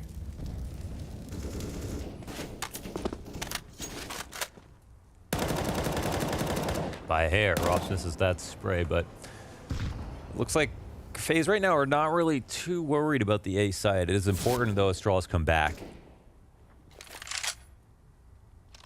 And they will, and they have enough time to do, you know, either play right now. It's a very natural rotation here from Rain. Thinking the flash support's in behind him. Once they see Rops, though, they're going to get scared. Rain, well-timed peek, good amount of damage, but no stoppage. The 2 players that take fights come out in the teens. Twists, shaves off Glaive, but the forward face of the Dice player just makes that so awkward that Buzz comes through on high alert, and everybody falls. Astralis just chewed through the defense one step at a time. One kill per player, essentially. Gotta give credit here to Altex, right? Because when I said that if they see Rops, they're gonna get scared. Well, like if they take out Rain, that's one thing. They know he's already there, pushed up on A site, but they don't know about Rops, and he's a very forward position. He could have easily killed Altex, and that would take all the pressure out the inside of bathrooms. Everyone else was on the outside on Banana. And that means he could have fallen back. Then there was a second guy in the site, so... He's got a kit. Oh, wait a second. He's got a kit. No, dude. Nobody's close. No, they actually kidding. can defuse this. You are kidding! Oh, okay. Woo! Woo! No stress. That's the fastest Blame F's ever moved. Guys, I found my W key. Dude, okay. Kerrigan giving Astralis a clencher. Bro. That was 14 milliseconds? I mean. A tick away.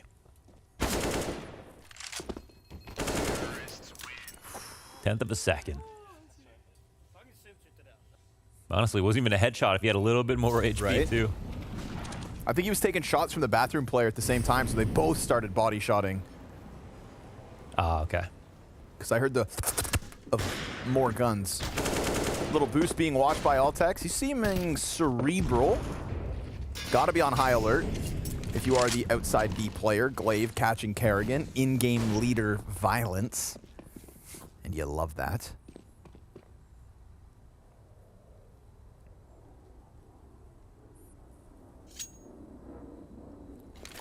I wonder if they're trying to send up sort of a weird mixed single to make it look like there was a 3-man boost going on in CT. Ah, okay. So because you see that, you walk out Monster true. because they have to fan out really fast, but the fight doesn't go their way. However, Brookie was already out here at long. Oh, that's really risky, but gets in a position faster than Device. No, Device tries to go through that with an AWP versus AWP point blank. What is going on? Altex is going to pick up the next one. This allows for the T's to just move it out through bathroom. Scrambling is Rain to get into the site because there's nobody here for FaZe to stop it. He can hold the angle to cross towards Truck, but if they plant front dice, it's theirs. No connector flank. All is good here for Astralis. Even with Device walking through a smoke point blank. Yeah, because Brokey just decided to go one step further instead of falling back towards long. The Opper is just hip-firing cannons. Rops has managed to find timing on the long flank. It's going to be a weird fight, MP9 v AK. His teammates are leaving already, so he's just looking for the exits. He wants to rack up economic damage, but this will be Astralis. Back-to-back rounds with success on A. And this is pretty safe from the Astralis players. Now Bus is going to back up. Knife out into getting caught here from Rops. It's a small but nice... That's so unfair. Whoa, the bomb threw the shot gun back. away. And then he chased the gun. Tough. Dude. I didn't even see the gun. Newton's at it again. I keep saying that like Newton created physics. It was Isaac Newton that had an apple fall on his head, right?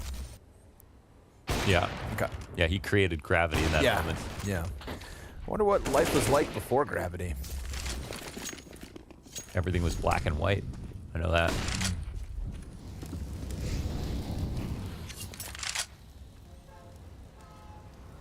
Altex again, given space to thrive, but let's see it. Feast, kid. It's anti-ecos. And, oh, the gun runs out of bullets. Rain, at the same time, picks somebody up upstairs. This is not free. Yeah, we're seeing some good ideas come out of FaZe right now. I mean, they're definitely trying to keep it fresh here, so doing a good job in the punishment department. A short push, but like a passive long hold, and they kind of get something out of both situations. Doesn't work out on one end, but the rifle's eaten on the other side. So inside a bathroom goes Rain, and he's very comfortable playing positions like this by himself.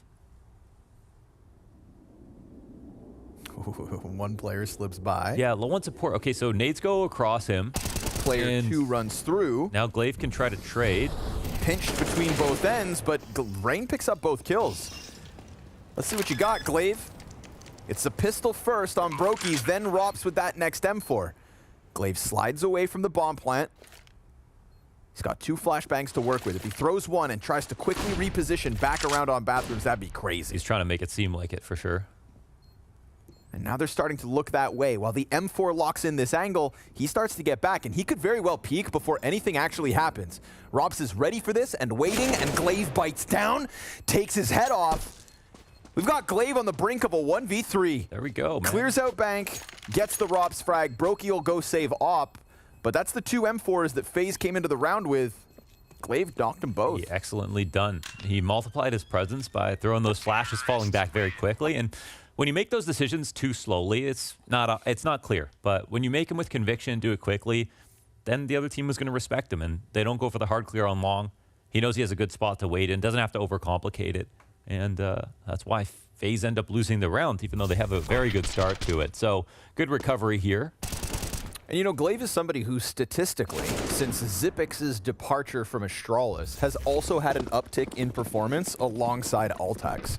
And it's one thing to now, to be fair, a lot of that is online officials, you know, lesser cups. And then they got to Dallas and we saw those struggles. But like you said, it was the 3 of Altax, Buzz, and Glaive having an off day. So it'd be really cool to see if Xipix's departure can somehow bring Glaive's individual level up. I mean, I could see a connection just because, you know, Glaive and Xipix were sort of having trouble, we'll put it that way. And so I think when Glaive sees that Xipix could actually get released from the team, well, he's got to think. I mean, the thought's got to cross his mind, well, that could have been me, you know? But of course, Glaive as the IGL always has that to work with. Whereas if Xipix can't close rounds, then, you know, maybe there is somebody else that can take his position, but that's going to wake you up. Of course. We've seen it happen on lots of rosters. Right. We're talking about Denmark. You know, good in-game leaders is kind of their thing. That's true. 5 out of 6 in the playoffs of Dallas.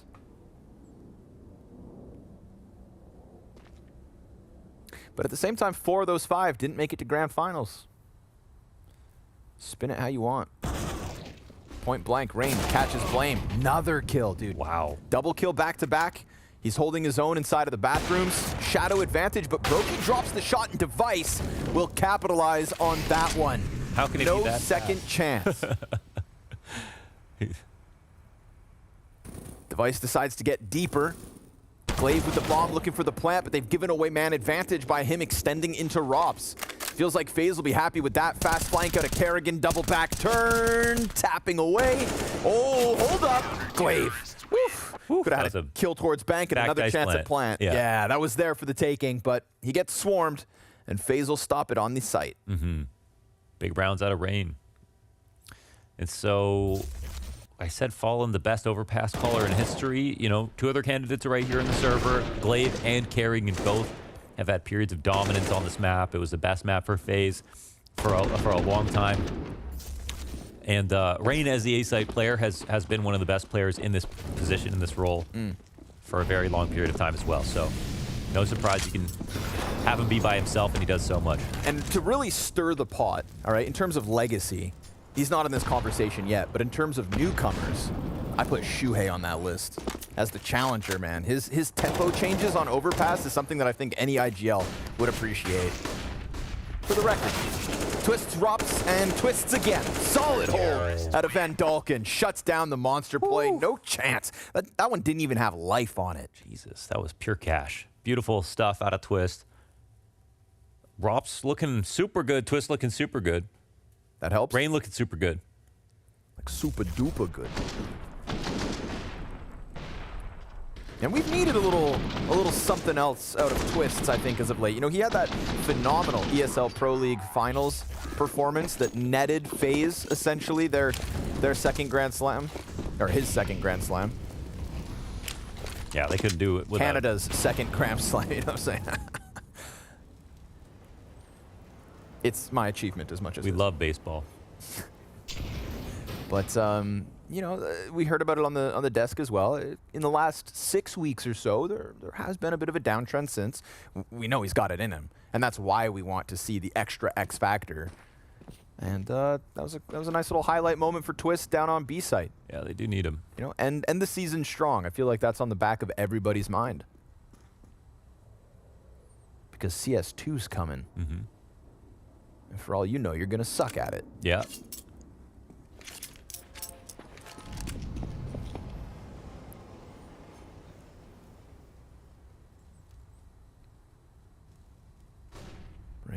antsy. He'll shut down Buzz. Brokey, good cover on the fallback. Brokey ready for the next challenge. Ooh, hold up. Oh no, we've got Rops and then Twists as well. So many more layers inbound there from FaZe that the first two could go down, no problem. I talked to both Kerrigan and Rain about CS2, and the people talking about, oh, Rain, might be retiring soon. To the point, to his horror, he kind of heard these conversations going on. He's like, what are you talking about? I'm here to stay. And it's just because of him playing for so long, getting to that age, where that sort of has happened to a lot of players in history. But to hear it from his mouth, I mean, I believe it 100%. If he's going to be sticking around, that's cool. And I said, what about the conversation, the narrative? Oh my God. Brokey has had some moments this game where it's either shooting too quickly. Okay, they're right on time. Right place, right moment. But narrow misses, shots that are too fast. It's looking like a series of unfortunate events there for Brokey for a second.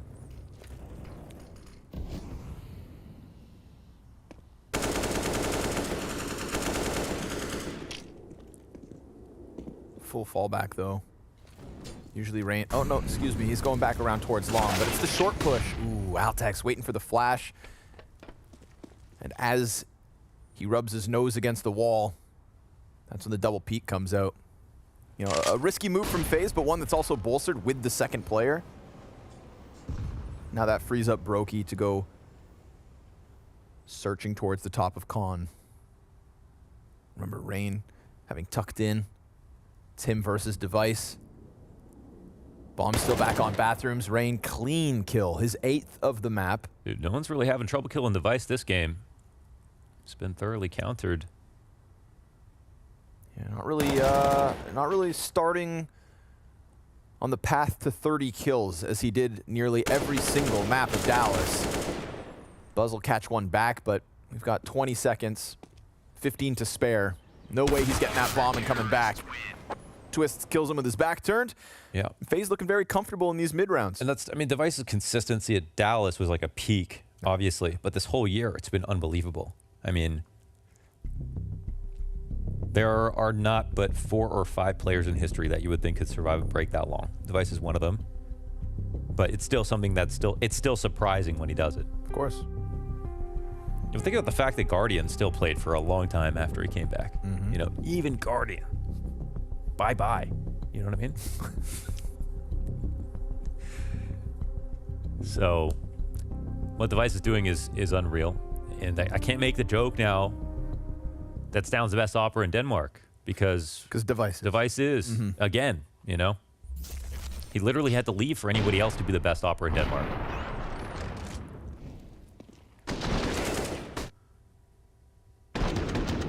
All these other kills just came in easily. Rain's accuracy looking crisp. Twists, same boat.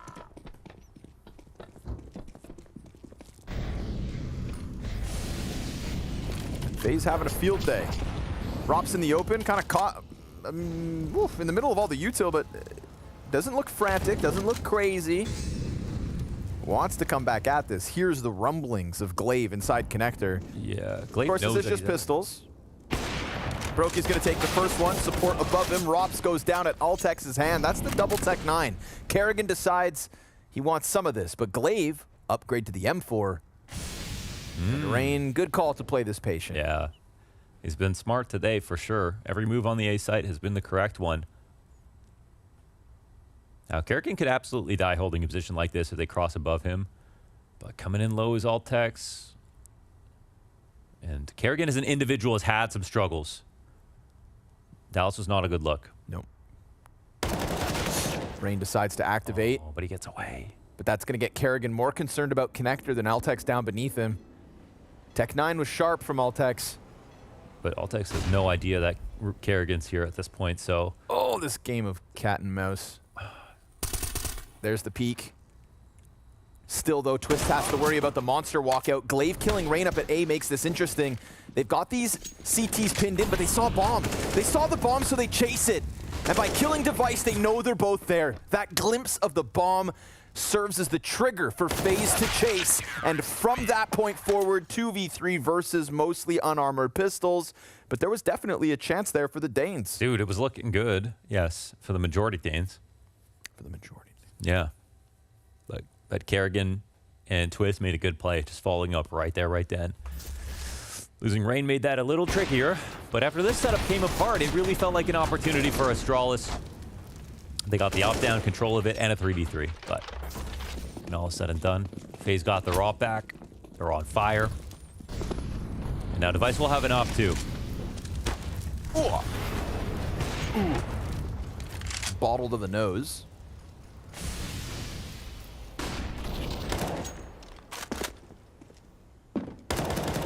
Oh, nice spot, Twists.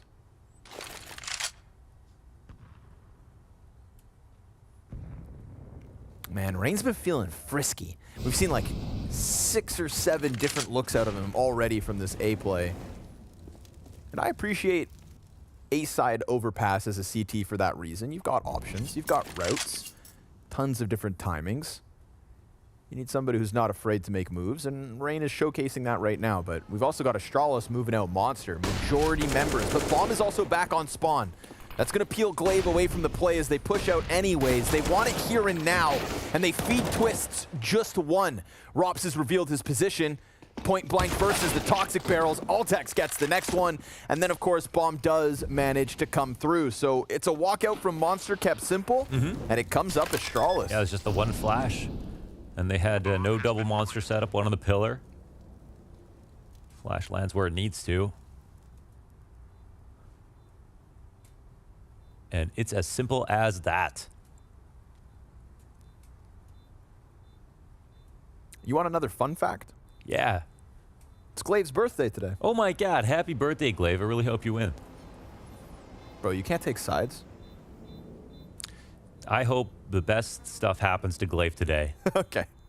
In general. Sure. Look at him go. I got a random fact. Hit me. If I hit you in the nose, it only takes 9 pounds of pressure to break it. Yeah? Try me. You tried my nose. Yeah. That's a general fact. I'm higher up on the average.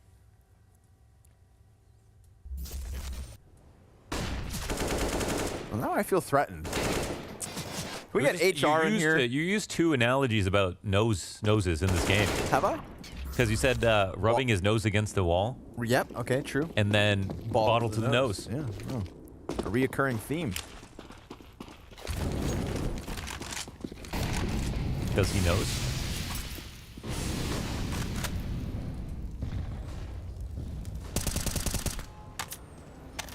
Altex consistent with these walkouts. He's felt the pressure of the wall bangs. His position's been lit on fire. He's been double pushed from short side. They're not making Altex's job comfortable right now.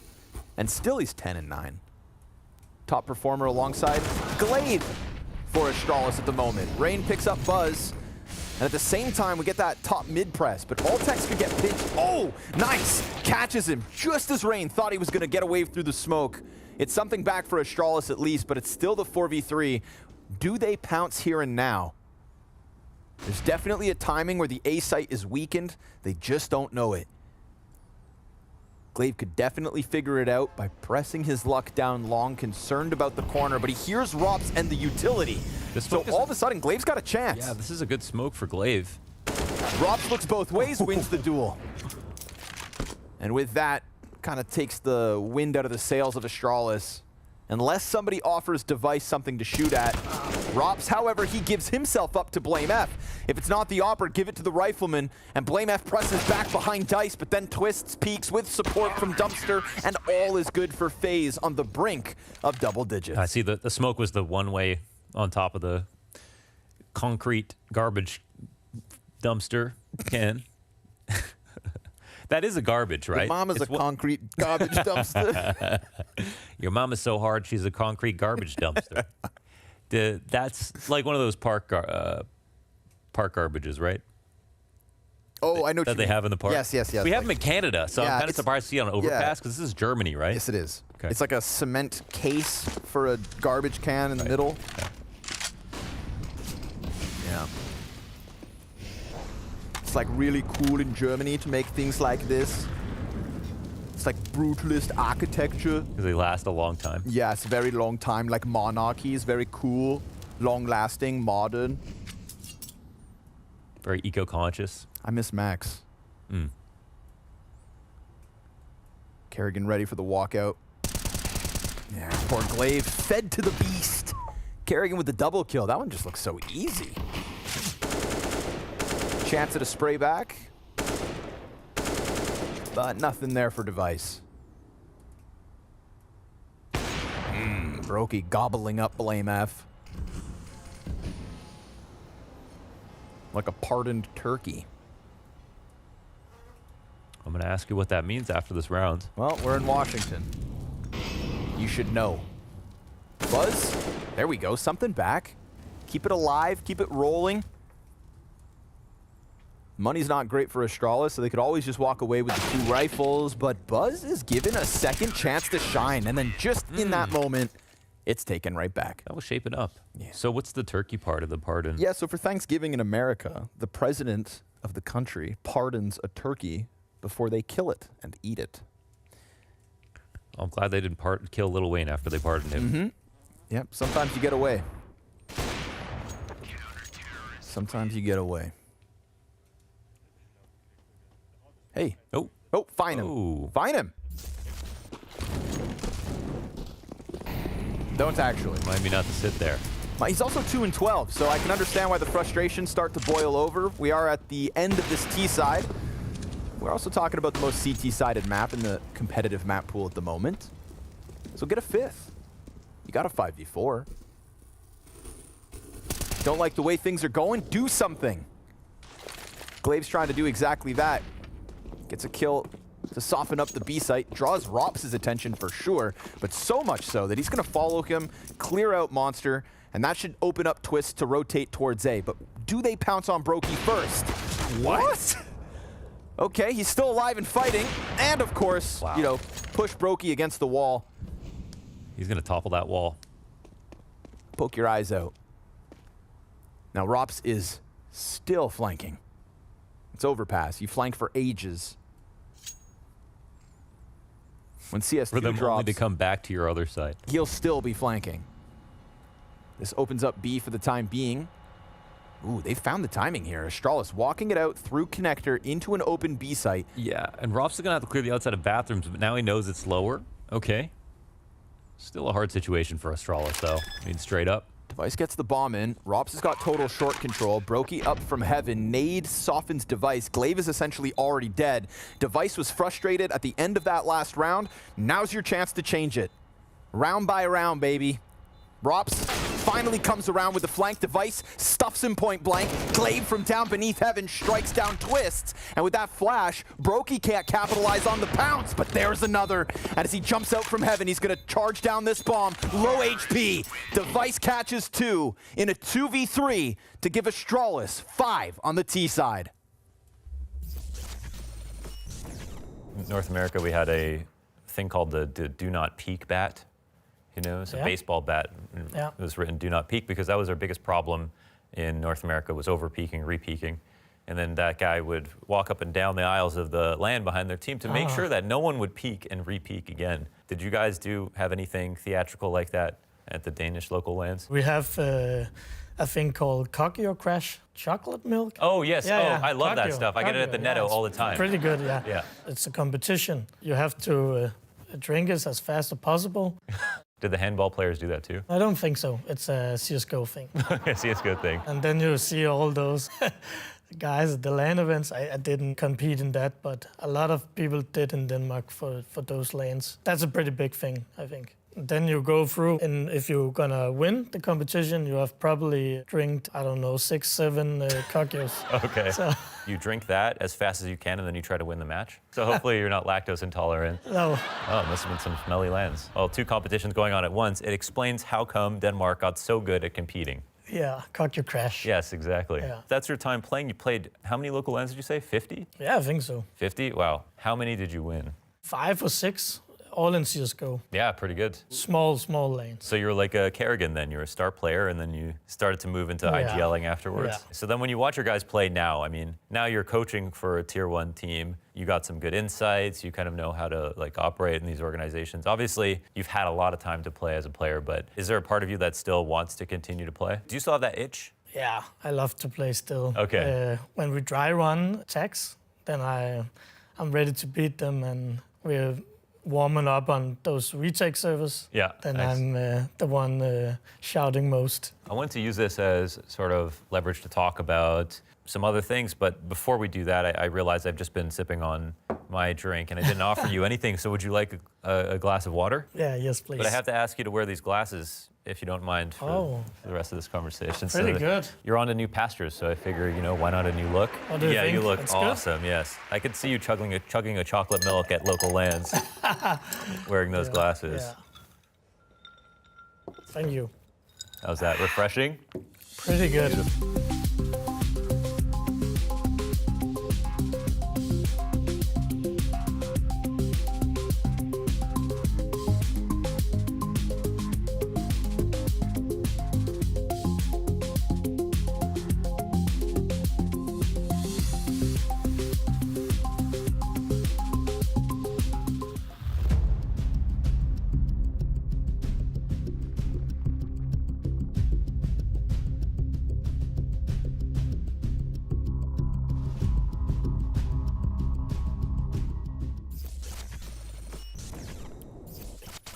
For the last 2 weeks, we've all been huffing that device comeback hopium, and a very slow start here on the T side of Overpass has kind of, I think, left us with a bad taste in our mouths. I signed up for the Device and Blame F show, and now that Device has been freed from the shackles of Overpass T side, maybe he gets a comeback in performance as well. He doubled his kills in the 15th round of that T half to give Astralis 5, but now we're talking Device, CT side Overpass.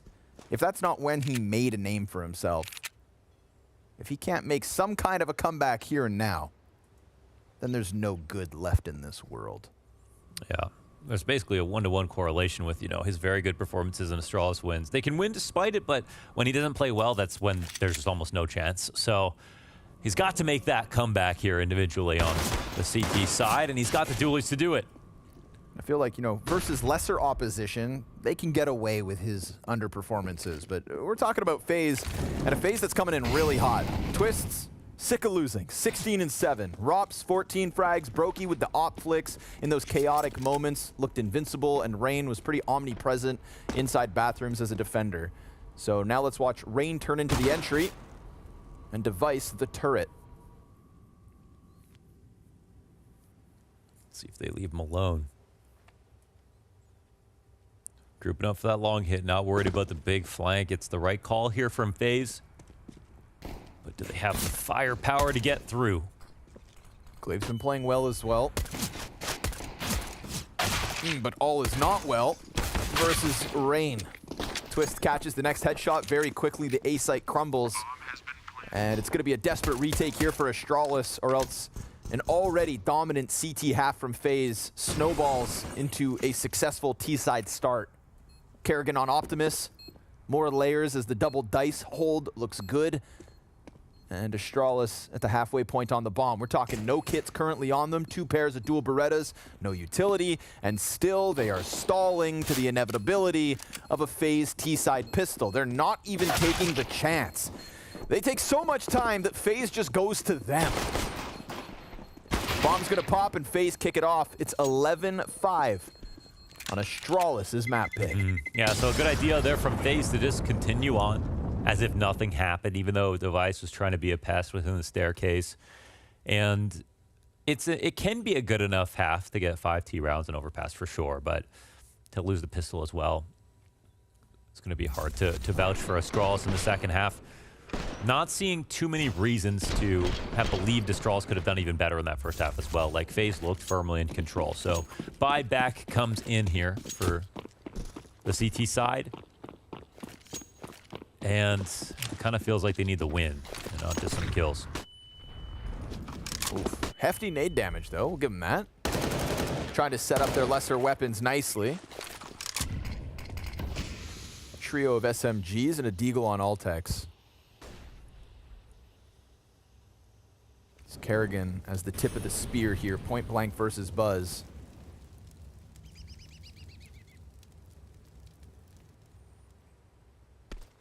One flash left on Rops.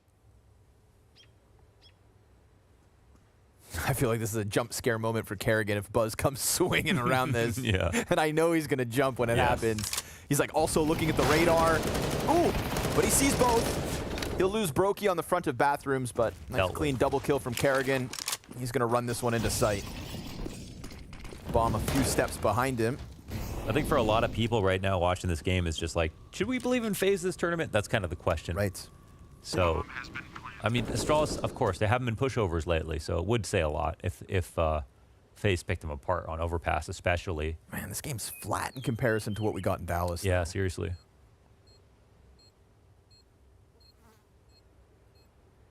You know, I feel it's like when you buy tickets to like you know, a UFC fight or a boxing event, and then somebody just gets knocked out in the first 6 seconds. Yeah, like, I didn't get to see a fight, dude, and that's what I feel like. I'm like, Device. The novelty of that is being able to say, like, I was there, right? But at the same time, you got like no value. Yeah, you spent $400 and you went home 4 hours earlier than you expected, bro. Yeah, like you didn't even finish your sponsored beer of choice. Yeah.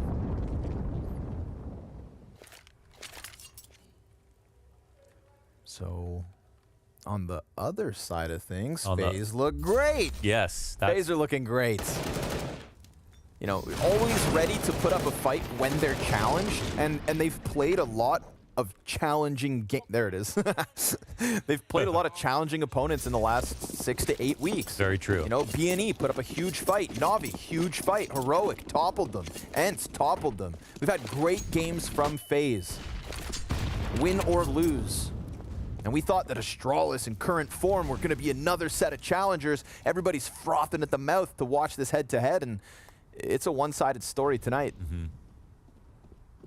At least here on Overpass. Yeah, we'll hold out to this first rifle round, but like, FaZe lose this game, that'll say more. That would make things interesting for sure, but we're kind of far away from that outcome at the moment.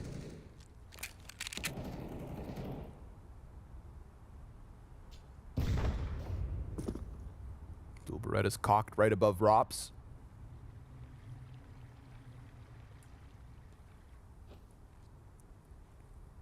They made sound on the boost though, and they put it up a second time, but that's right after Kerrigan had cleared it.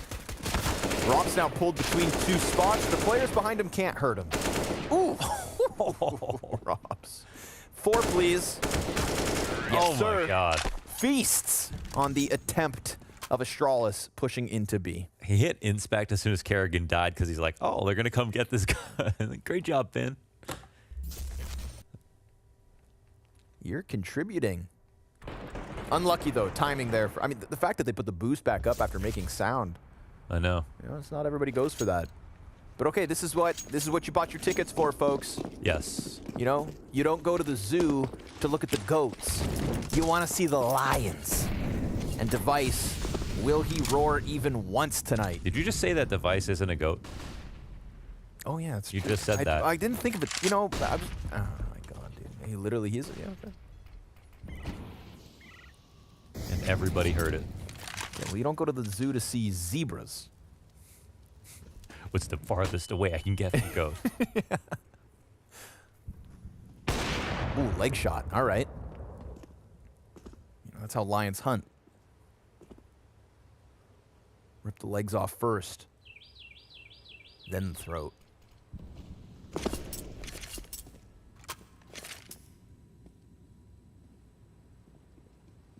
Kerrigan's not afraid of this op, though. He's just followed him all the way. And Device is stoic. Oh my God, dude. Look at this call out from Kerrigan. Oh, no. No, Kerrigan, Hey, no. come on. You guys are both Danish. Dude, he is 5 and 14. Legends of the game. Oh, he's 5 and 15. Wow. Oh, Kerrigan. He didn't even shoot an op. He got the leg shot, and that's it. That is all Device got to offer us here in round 19. A leg shot to Rain. Starvation for Astralis on this A site. It is a barren wasteland. As Kerrigan sharpens his machete.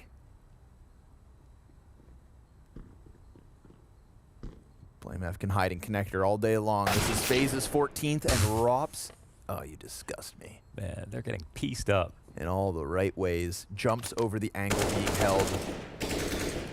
Everybody's coming in. Brokey's gonna go down. There will be a fight here for weaponry. They're trying to clear the board of what's left of Astralis. 14 for FaZe guaranteed, thanks to a backstab out of Finn. Yeah, it was all Kerrigan. You know, he got the knife kill, but that was just the cherry on top. He was already in the A site with no one else there.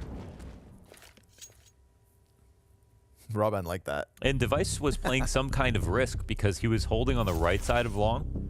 So he can't fall back out of the spot, but he was assuming that he would get some kind of fight there early.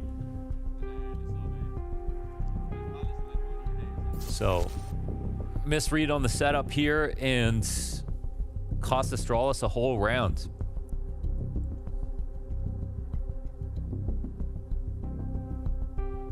It's a pretty big fumble from Astralis overall. There's not really any silver linings. No. I'm going to be honest about what we're watching at the moment. So yep. The sad reality for them is this is the worst map that they have played on North American soil. And between Dallas and this is the first, literally the first tier 1 team they've lost to since playing this map 10, 12 times in the last few months. Sucks to suck. If they're going to lose. But one more chance on a rifle. No offer Device. He'll have to earn that one back. You're getting knifed inside A site, man. That's so demoralizing. Oh, Device not playing with the op. BlameF. Yeah, Kerrigan's not going to get away with it twice. The king of the lurk steps forward. BlameF sees this as a chance to grab another.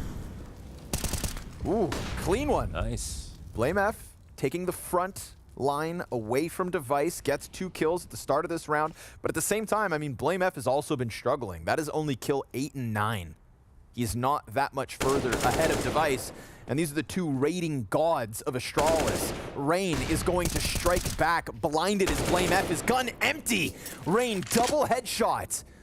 Oh, the flashes from Rops, the audibles from Rain, and the capitalization. Dude. Right there. Clawing back what was looking like a great start for Astralis, probably the best start in a round so far, and meet Rain. The Barber. The Barbarian. Man just pounded 3 of them, dude. They didn't even stand a chance. Just skull smashed every step of the way. Like, you know.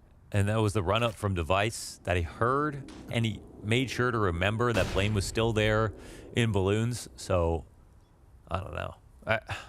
Listen, Glaive already pulled off a clutch this series. Let's see if he can do it again. Sat in the pocket behind the flower bed. We've got 1 on bathrooms. Time's on his side, but... Rain peaks, dude. Rain is an animal. 4 kills in this round. 2 front runners go down.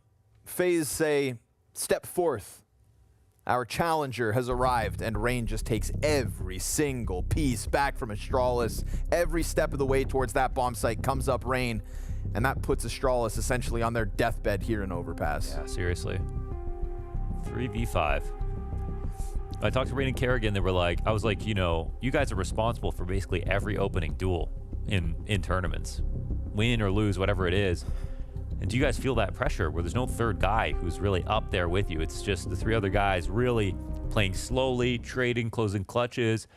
And Rain said, when I die, I just feel like I've got Twist, Brokey, Drops behind me. They can win a round that's like nearly impossible 8 times out of 10.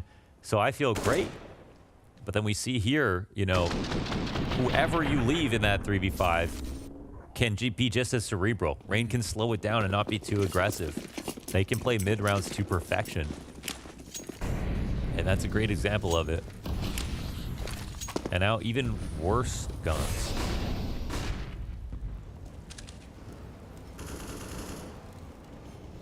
Mirage is the next map, but Astralis was a great pick to go for Overpass. Supposed to be. And you know, I was kind of looking forward to the CT half as well, but they haven't gotten a single round within it. Made more difficult by economic problems, by losing pistol, by having such a short runway after a flat first half.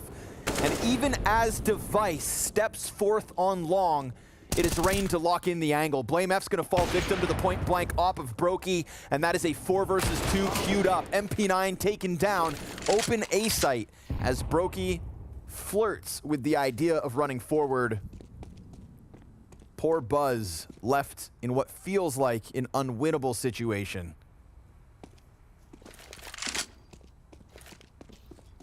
And what must feel like such a refreshing moment for FaZe to just kick off the event with a clean, easy win by complete and total shutdown of a roster that has been banking on 2 stars who have been in great form as of late. But this, I mean, this was just no shot, no chance, and no entry offered. FaZe Clan, with the most convincing opening they could possibly hope for, taking down Astralis on a map we'd all have hope on. With Mirage waiting up next, this could be a quick day in the office for the FaZe Clan, convincing from every single member.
If you were ever worried that FaZe wasn't a team for an immediate bounce back, well, worry no more. They're always going to be in it, and this time Astralis found that out the hard way. Absolute demolition on Overpass. I mean, full command and control. You could see how dominant it was by the fact that they weren't even really that excited after they won. They were like, all right.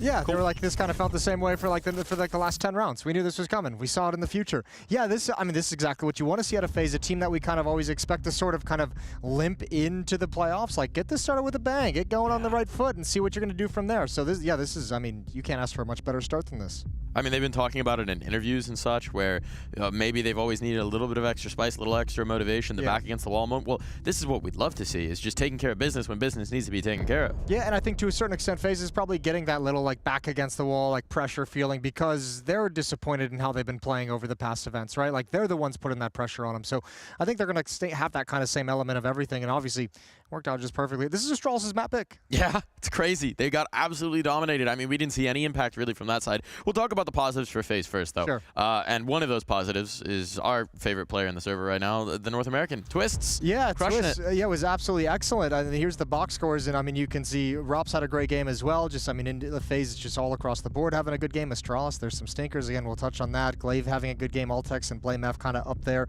But I mean, over on FaZe, I think the one you got to say is Twist. He was someone who we talked about going into this map and been a little bit quiet recently, had lost a little bit of confidence and lost a little bit of his swagger. Dude, this game, like, he actually just let loose. He was done. And that round, you shouted in the green room, Twist is back! Yeah, he's back. And I mean, I think he actually ends with like 18 kills and 19 kills on the map. He got 16 of them in the first half, and that really set the tone for FaZe. And just the fact that Twist was always involved in action. He was proactive in his position, clearing out short waters, pushing off sandbags when needed to, multi-kills over in Monster. He's the guy I felt like that really put FaZe on the right path in the first half, and then you saw Rops kind of catch up and overtake him eventually. But for me, Twist, like, this is a great resurgent performance, and we'll see if it can last in, you know, the next map of the series and throughout the tournament. And I mean, even towards the end of the map, it wasn't like Twist wasn't performing. It was just Rain was headshotting, and they were just killing walking everyone, forward, Rops killing everyone, knifing people. It's the danger of this team is like, the Scrawny Launders even mentioned it during the cast. There's so many players like Twist, Brokey, Rops, obviously a huge core. You get to Rain, but you know, you have so many different pieces. So at any one point, one of those guys can pop off and just hold down the fort while the other guys kind of warm up into the server. And it felt like that's what Twist did in the first half. Now, speaking about the other side, there was no one who warmed up into the server. It felt like this was very absent. And in particular, where the heck was Device? BlameF as well. These guys are supposed to deliver day in and day out. These are supposed to be the firepower pieces on their map pick. They are missing. Well, also, I mean, like, let's also add in like one of Buzz or Altex, right? Because one of those new guys is supposed to have a little bit more firepower that's brought to it as well. Those guys did a little bit better. BlameF, 10 kills, Device 5 kills, and look, this is like a real like come to Jesus moment. Like, it's easy to kind of like sing the praises of Device after an event like Dallas getting 30 kills per map, but like what's Astralis going to look like when he's not dropping 30 kills a map? Like what's it going to look like when you're missing 20, 25 kills from what you're expecting to get from him? So this is in between the maps, obviously, just sticking at the PC and just saying, you know what, I felt like absolute trash that game, so I'm going to keep warming up. I think the coaching staff a little bit concerned as well. You know, they're checking in on him, but yeah, it's what you need right now. It's not what we expect from him. It's certainly not the standard that he set for himself in Dallas. We expect a big deliverance, and without it, I mean, the question is, can this team even hold water against FaZe as we head in towards Mirage? Yeah, I mean, the answer to that I think is no. Especially again, like on a map, like I mean, every map is important for the Operas to perform, but Mirage another one where they can have so much impact in terms of mid control, in terms of proactive play from your Opera and the presence it can have, which is always one of Device's fortes. But yeah, I mean, and just the way it looked over on Overpass, without Device, like what's the engine? Where's the heart of this team to be able to get them to get rounds on the board? And I think that's the big issue that Astralis is going to have to solve. It is a very dangerous map for them, and to illustrate one of the reasons why, we've got Mahone standing behind us in the Mahone zone. A little bit of an insight in towards FaZe's Mirage. That's correct. So FaZe, as we know, they're a strong team on Mirage, and I want to break down one of their pocket strats that they like to use that's really just built on misdirection. So let's take a look at this round. It was played against ENTS the other day, or the other week rather. So first starts off FaZe. They're more of a B-side lane. 2 players here towards the mid, 2 players upper B. But what we want to pay attention to is the key player here in this round is actually Rain. But take a look at how he actually gets set up by his teammates to pull off this strat. So first starts off, Kerrigan, he's going to throw utility towards upper B. He basically throws his whole utility set, smoke, flashes, as well as a Molotov. Now the purpose of this utility is really to try to pull this Catwalk player away from Catwalk so that he goes over to support B. That's ultimately going to allow Rain to come out towards mid without feeling that pressure. That pressure towards B allows, or rather forces, Snappy towards the B side. This creates that space I was talking about earlier where it allows Rain to scale up towards Cat. But as he comes up towards Cat, take a look at both Rops and Twist. Because with Rain coming up towards Cat, he still has to worry about Connector, and this is where their pieces of the utility are going to come into play. Twist, he tosses a top Connector smoke as well as a Molotov for that left cubby. It blocks off the connector like this. Nerds tries to push in. This is where Rops' flash comes into play as well. With that piece of utility, it basically puts Nerds in a spot where he can't actually spot Rain coming up towards Cat. The smoke comes in, the flash comes in as well. It allows Rain to scale up towards Cat without having to worry about connector. Now, once he's here, the last piece of utility here to pay attention to is this one right here, this one towards the site. Now, that piece of utility is actually thrown from Rops beforehand, before Rain even scales up towards Cat, and that smokes off the site. This allows him to now come up towards Cat, where he is in a situation where he doesn't have to worry about bench, and he can just worry about clearing this very right side, where Snappy, because of that pressure thrown by Kerrigan at upper B, he basically has Snappy in the back. Doesn't even expect it at all. It gives him the space to then find Sun Pius towards upper B. And this is really what's so powerful about FaZe, is that they have some of these pocket strats where it's built on misdirection. So if Astralis want to win this map, they're going to have to find a way to take away space and make sure that these fakes do not work.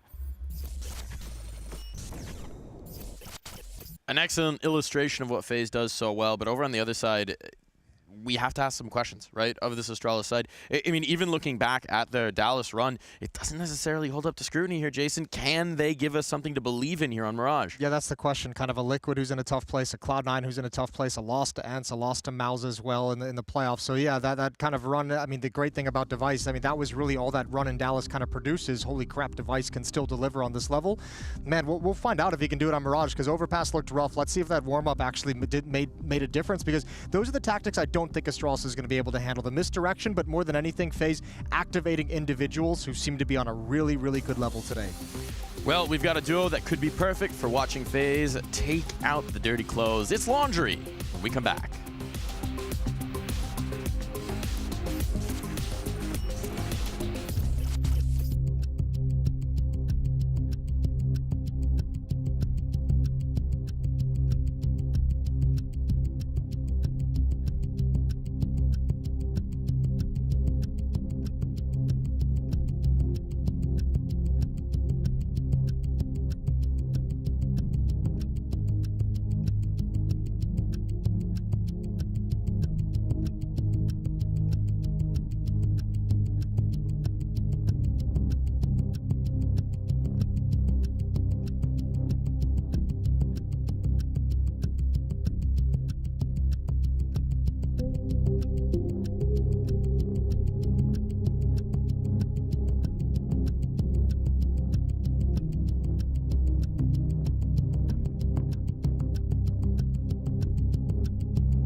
Mirage up next between Astralis and FaZe. And unfortunately for Astralis, not putting up much of a fight in that first map means that the Unicorn odds have now been skewed to the favor of FaZe. I should go this direction. 1.14 to 5.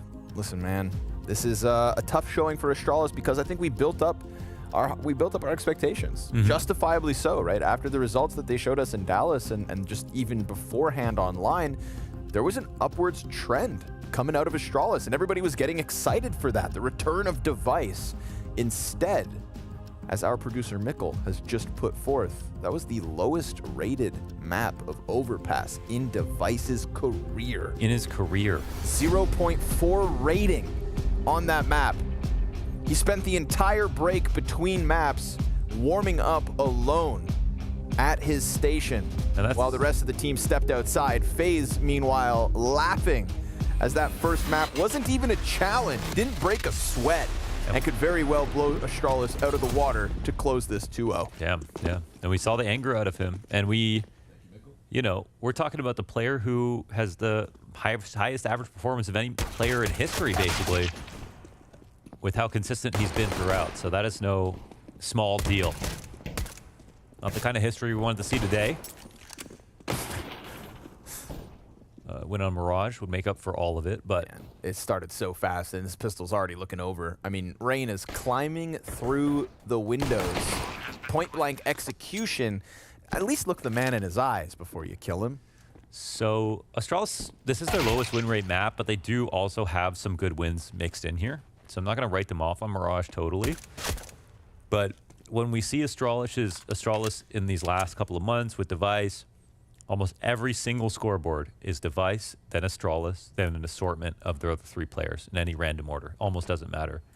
And so when you see Device on their strongest map have his career worst performance in this best of three, where when you look to the other side on FaZe and they start off hot at a tournament, which is rarer than not these days, then you wonder, is this going to be the end of the series on Mirage? That's the question that we're going to have to answer right now. But for Kerrigan and the troops, they've got to feel good about themselves. They started off on the right foot.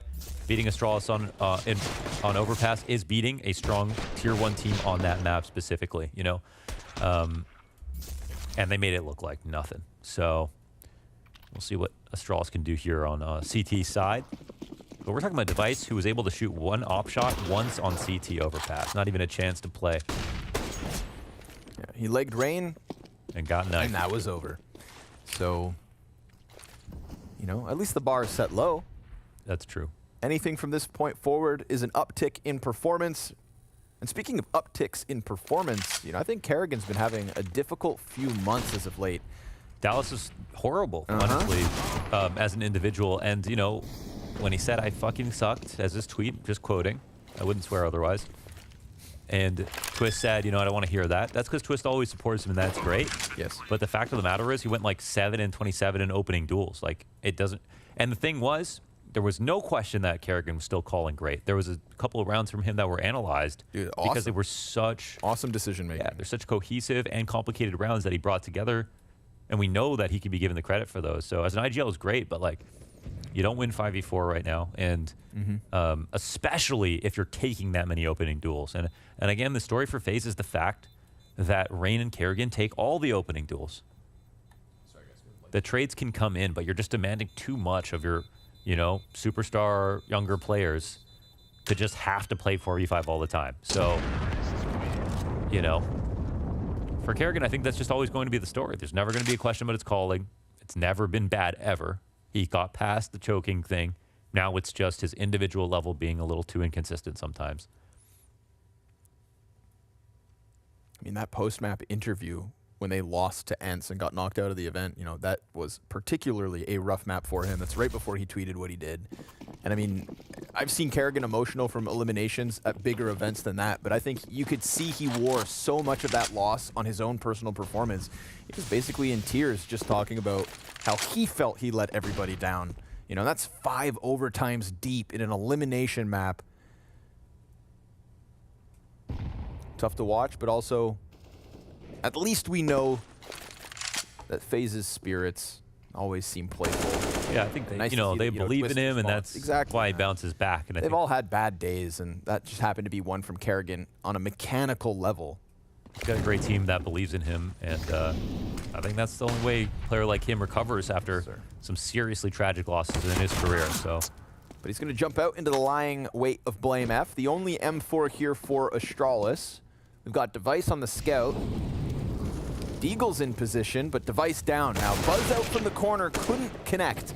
Had one chance to gun down Robs, and so while Kerrigan may have died at the B site, all is good here for FaZe Clan. They're gonna mop up every other kill. Nobody else goes down, keeping 4 strong. And a 3-0 start to boot. Overpass, fantastic choice from Astralis. Conversely, Mirage, fantastic choice for FaZe.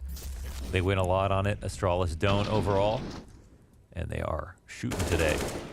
Mirage is the map that you pick when your aim is feeling good that day. Like, you never know if it's going to be before the Veto starts, so there's that. It's not like it's a bad map to pick. Otherwise, gotta believe in yourself. But, you know, this could be a short game. This really could be a short game. They will at least open up. Man advantage here for Astralis. First gun round looking good. Now you're banking on the aim, so you go for the 2 players running out top mid, but both Kerrigan and Rain go down. That is the entry pack. But I saw more than one 3v5 conversion from FaZe and Ballas. Like you were saying, when Rain dies and still sees who's alive, we're talking Brokey, Twists, and Robs. Still, A-site defense bolstered. Blame F moves over. Device is op. Top connector. Won't be challenged from mid. And he can just bank on Glaive holding off on Catwalk. The moment the rumblings of FaZe A hits start, Device is going to hone in on it. All it's going to take, though, is a couple cracking entry frags. And everything could still be in question. Buzz off the flash, set up wonderfully, and gets away. Here comes Device, looking to topple it all. And instantly shuts down Brokey as he clears one. Twists headshot to the background. But it's all good for Astralis. First rifle round works out. Yeah, they said call an ambulance, but not for me. A nice bounce back here on the rifle. And in the 1 or 2 good wins that we saw from Astralis, at least on this map, it was 1 versus Cloud9, where Device had a great CT side. I missed it. What did I miss? Glaive just smoke spam shot, that's all. Okay. We had a great CT side out of Device with connector control. Yes, Twist hold his mouse like that. We've been talking about Newton. That one defies gravity. I feel like I just saw another player saying that they were going to try the Twists grip. Maybe it was Exertion? Anyways. He would be. He's a free thinker. Device. Difficult to flash him off this angle. So he'll continue to hold it. FaZe already starting to move elsewhere. Altex will have missed Rain, who was just in this position. As he calls his teammates to come through middle, he's also met by a smoke top con. This makes things very uncomfortable for Rain, with Blame F on the other side. Altex concerned about the cat hit, but he also has Device coming upwards. Oh, man. Well, the timings here have just betrayed Astralis, yet still it is Rain to be the first casualty of this one. Altex catching Rop. Everybody just looking the wrong way at the wrong time. So that was the perfect rotation out of Device to come off of Cat, because Altex didn't feel comfortable peeking from ladder room. While there was pressure in connector, everyone inside of mid and Device lets him know that what they were thinking was correct. He's also the first player to get a kill. He also draws attention as they back up in the ladder room and forget about Altex. So everything comes with that first frag and that good position from Device, which is a nice sign for him. On top of getting the opener here in upper B.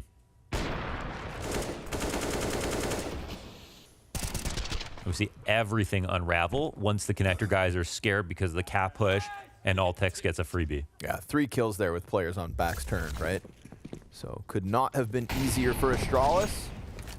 It couldn't be harder now for FaZe, just the pistols. Rain dead first and foremost. Oof, double op, hello. Oh, that's nice, real early too.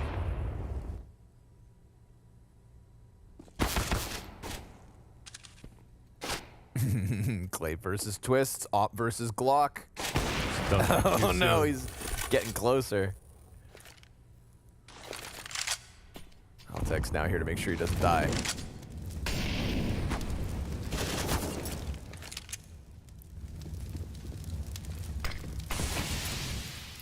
Of course, if it's just a slow first map and whatever Astralis are able to turn around in between maps, go ahead, give us a good series. I thought this one was going to be close. Of all the matchups today, I actually thought this would be the most competitive. I think G2 Cloud9 sort of slotted in as the second. Yeah, we've only had two O's today. Nothing but 2 O's. You know, nothing but Imperial beating Vitality. Everybody saw that one coming. I think winning majors is actually just a curse. It's overrated. It happens so often that, yeah, I think it is true, though. There's just such an endorphin dump, an adrenaline dump. There's no break after the major, you know, right into it sometimes. And I think it would make the most natural sense to have a player break be right after a major ends every time. Well, I mean, it's a feat for everyone in the scene. Yeah, we had this conversation with Darf and Moses before broadcast today, where it's like, wouldn't it be nice to just for? Hold on. We'll come back to that. We've got an CT aggression up mid. Yeah, big catch. Oh, what? It looked that like is Brokey's a dead. crazy adjustment from Brokey. Yeah, he fails a boost. They get caught off on this wall. He has to do a 180 with his teammate right in front of him. Yeah, I want to see what that's like from his perspective. From getting off with a boost while flash to turning around, catching top mid aggression. That's clutch hopping. Good play from Astralis goes wrong. And still that double op is in play from the last round. This time it's Glaive, not at B, but forward facing A ramp. That opens up Device to move the main op over towards B instead. They're kind of playing without information. So much space in middle being given, offered over. I mean, Glaive is going to have to do something special. His closest rotate is Blame F in Market. And Altex is now starting to run over with Blame F. They see the shadow, and there's the first one from Glaive. Lays down the smoke, so he's going to be buying a great amount of time. And the Palace player in Rops hasn't jumped on this. Mid-play barely existent out of FaZe. They have to wait for everything to fade or use this volley of their own smokes to just manage to get up and over Tetris. But you've got CTs now looming around every single piece of cover. Glaive looking for the second of the round. Device scouring middle. Twist kills the first op inside sight. Blame F's gonna tuck down. It's a double kill entry out of FaZe, but an answer right back from the young gun. Second one drops bomb, and the Palace player desperate. 7 on the clock, and Altex drops 3 critical kills. Hell yeah, keep going, Altex. That's wonderful. And with the time on the clock, if you didn't get each one of those frags, that bomb's getting planted. So he does just what he needs to, and that's 3 whole frags. Oh, here's that moment again from Brokey. Oh, he just makes it look so much easy, but just doesn't get flustered at all. This was clean. I love the first kill, con check, re-peek on the angle. That was like Twist and Drops in essence right there from Altex. A beautiful round, and he's somebody we know from the Academy League on Astralis Talent, and I think the reviews were that he was the calm presence and one of the slightly older ones on the team. Okay. At least it might have been in maturity, and like I think like from a stats perspective, wasn't like dominating in the same way some of the other move-ups have been. So I actually understand why Astralis didn't really give that many chances to their talent lineup, because they didn't have the same individual level that came from some of the other rosters where it was like clear as day. But it's cool that Altex, as one of the ones that was known to be more mature, to have an opportunity to play, and young as well. Yeah, you know, when you've got the highlight moves of like Monacy, Exertion, Altex was not in that conversation. No. You know, head trick, like there was definitely more flashier players, but hey, given an opportunity in that last round and he puts one up, it's a confidence building moment. Highlight of mechanics, and he'll be given another chance now just versus lesser weapons. Rain will get finished off by the utility of Glaive. Blame F sprinting over in support, but that's an AK for Twists. He's got armor.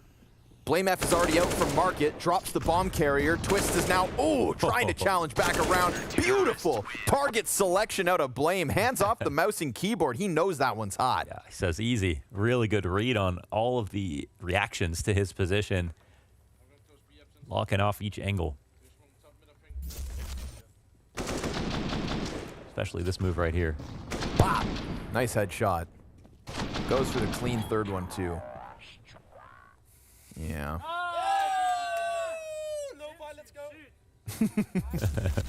These are my favorite kills. The low buy cleanups. All right, quicker pace to this one. FaZe putting Kerrigan ahead of the Incendiary. Ooh, Altex could yikes. fall off. Yep. Gonna fall victim to that. Kerrigan loved the tempo.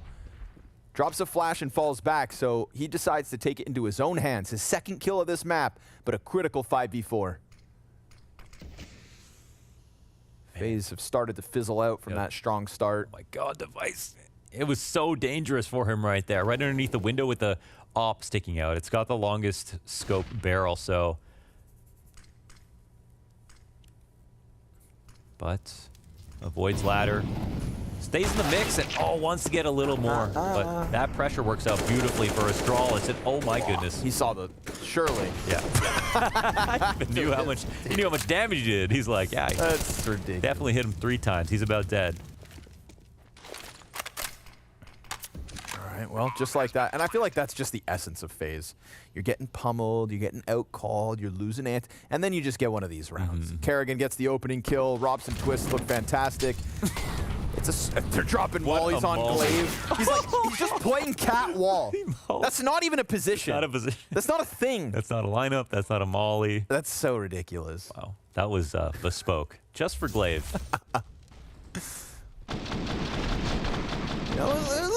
Could have been cleaner, but This Kerrigan, was nice off the spawn, though. Like, that's not a smoke. He used his spawn to get to that wall just ahead of the molly. And just in time that he doesn't get a tick of damage, so it's not a hard shot for Altex, but he's not prepared for it at all. That's the key. Yes. That's Kerrigan compensating mechanics for just a good call.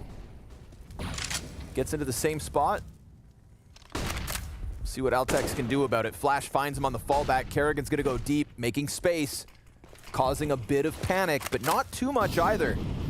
They see that it is only one. They know exactly where he's stuck. The poor Device just took 80 damage, and then Kerrigan will, for 2 rounds in a row, pick up Altex, but gets a little rambunctious. Jumps out from the smoke, even though there was no more pressure being applied. And Glaive at least gets this one back. Still, mid-control offered over to FaZe, with, of course, Device wounded and Altex dead. It's going to be Blame F to pick up the slack towards middle. We saw Device get caught by the player just an underpass last round.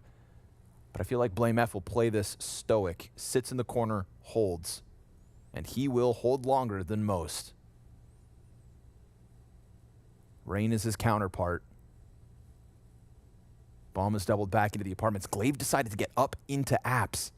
He's gone deep. I mean, there's a world that catches him off. Blame was kind of clearing into ladder room, so I don't know if, is he going to be prepared for Rain just below? Surely. The smoke was there, but Glaive, this is what's critical.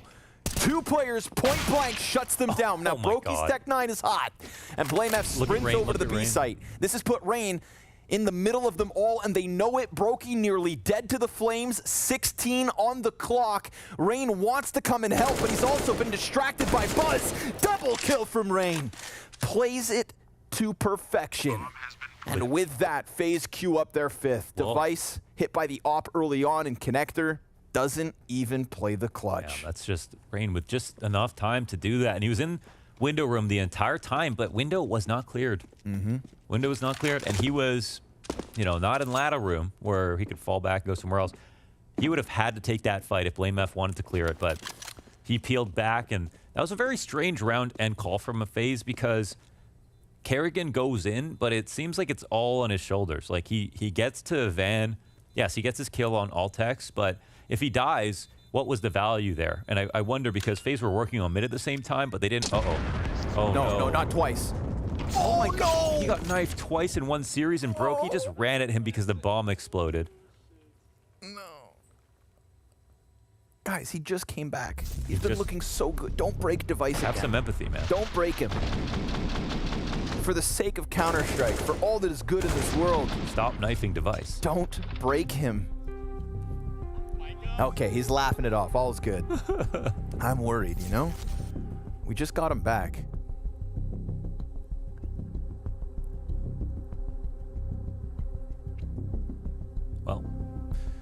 I wonder what the thought is there for Kerrigan as an IGL. To be like, let me get Van control. I can understand that much.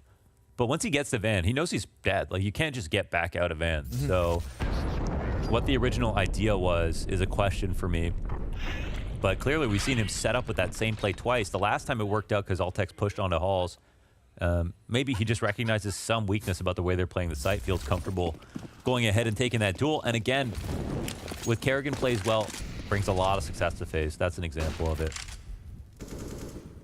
Oh, that's quick. Oh. They sent Buzz into the Palace alone. Yeah.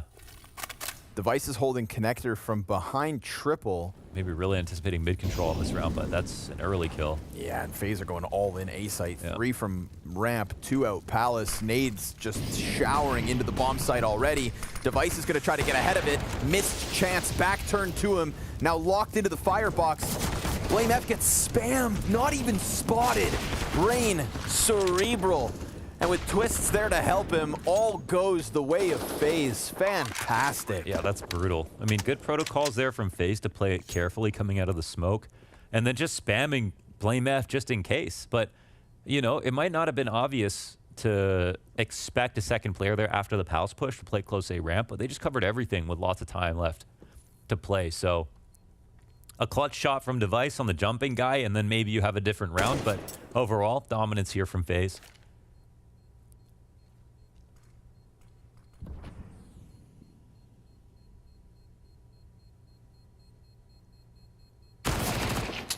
Hang on to your weapons, friends. Oof. Hey, Brokey, I don't know.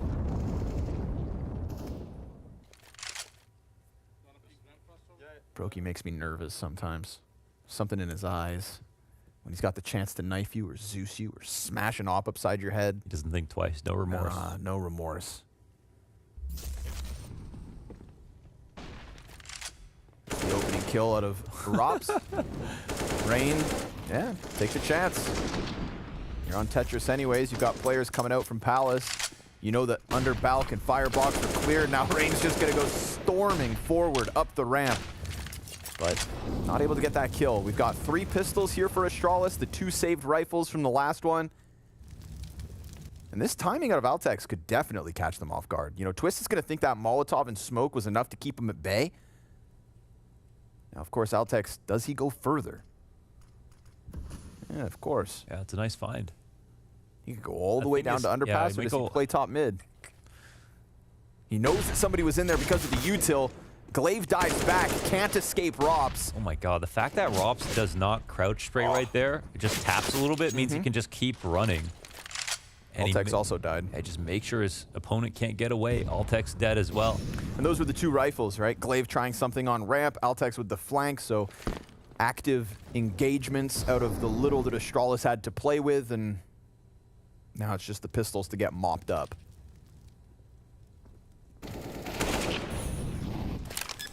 Bomb plant, no challenge. The timing on the ramp flank just off the mark. So we're talking 7 terrorist round wins coming out of FaZe on their map pick with a map advantage over an Astralis that is still not too intimidating. Yes, Blame F 13-4. He's had his uptick because he, just like Device, was pretty absent on the first one. But we're still waiting for Tom Cruise. Don't get knifed challenge. Mission impossible. We're going to assume that's the first time in his career he's been knifed twice in one series as well. I will just assume. Yeah, the same day as his career worst overpass performance. That's not why I wanted to cast today. No. No. Breaking all of the wrong records. But history is history. It's nice for FaZe. Exactly.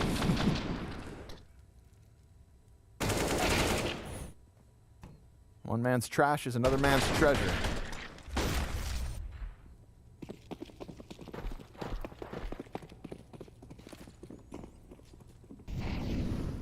Weapons back up for the CTs.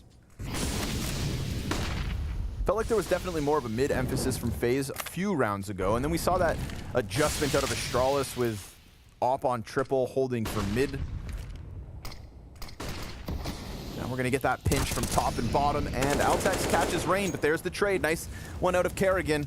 Oh, Glaive gives chase, can't manage in time, and with nobody else in jungle, Kerrigan sees this as an opportunity to go real deep. Yeah, and they aren't coming back from CT. There's a gap in communication right here, and Kerrigan's coming back towards A. Oh, Glaive, he was more concerned with the jungle hit, thinking Glaive would go that route as opposed to all the way around CT. Now, Buzz does have Ticket to block that flank off, but there's a little gap. Kerrigan gets away with the robbery. Device is rotating in, and Kerrigan's going to die to that one at least. It's a 2 versus 3. But it's looking like an inevitable bomb plant on the A site as the molly burns off the hit. Device softened up by the nade. The waning moments of this first half, and still they're going to try to fight for this one. They don't want FaZe to grab an 8th. BlameF, does he play the 1v2? Oh, dunked on though. Twist hits him with the frag as he falls back. Not even going to attempt it. He's actually, he's not going to a chance to save, he'll take it. But yeah, exactly. But he has some nades here, but no smoke. And would have to find a kit, so I'll peel back the one gun. Speaking to the money they have, what arounds out of Kerrigan to get the refrag on Cat into recognizing the opportunity at hand, getting into window, understanding the whole setup, and finding his way into CT. Now, Buzz needed to come back out of CT spawn and clear Kerrigan out, make sure he couldn't go to B. That would have been 2 problems in one handled. And, well, Kerrigan just got way too much out of that, basically. Yeah, essentially. After his first kill. Glaive felt really fixated on the possibility of a jungle peek instead of the CT wrap. There might have been no calm here for Buzz. That Kerrigan got through window, I'm not sure.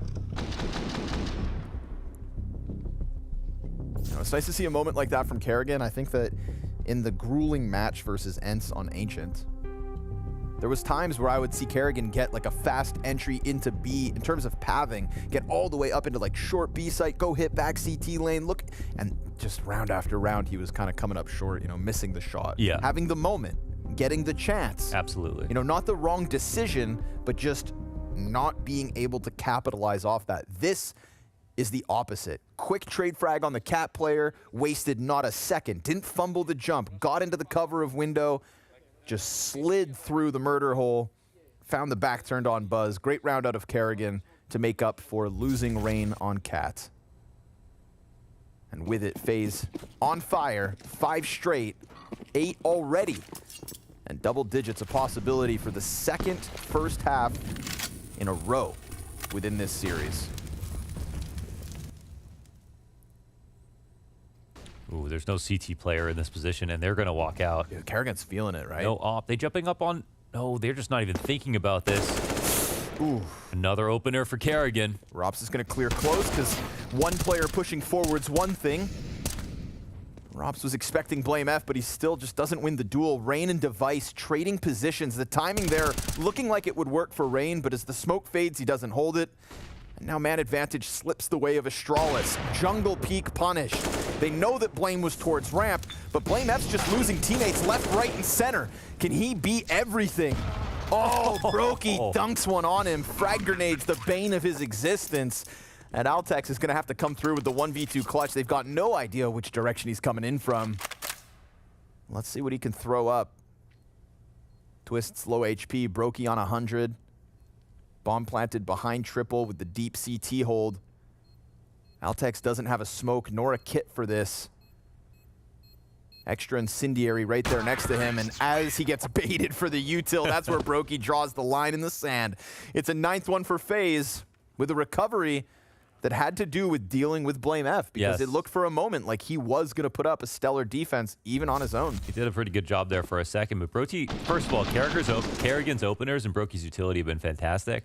Holding the right angle here into the nade kill on the refrag. There was a chance there for Blame to do more because Twist, his teammate, was already very low. And if you section out those fights accordingly, it would have made sense. But the molly to get him out of sandwich, the nade to follow up. Yeah, so sick. Very good utility out of Brokey. So one last round here. First half of Mirage. 2 MP9s for Astralis. You wouldn't want to get into a fist fight with BlameF, and that's why in this case they just throw rocks at him first. Anybody in his crosshair was dead last round. Final attempt from FaZe, going to keep this one simple. looking to close with conviction. Double MP9s, barely any utilities, 0 kits here for Astralis. But bodies stacked in the right position. Manpower, baby. Well-timed frag. Yeah. Hefty damage on Kerrigan and Rain. Not going to stop him from the double entry. Third player in position is Device. He will claw it back with a single kill. There comes Blame F. It's a double from Device. A challenge from Blame to get himself a second. Rops v Altex 1v1. Plant in the open. Oh, no! Oh, he missed his chance. And Rops not going to let that slide.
From the CT side of Overpass to the T side of Mirage, it is back-to-back 10-5 opening halves to the favor of FaZe, and now they get to lean back on the defense of their map pick to close out what's barely even a challenge out of Astralis tonight. Yeah, it changes the okay, who's favorite for you to win the tournament?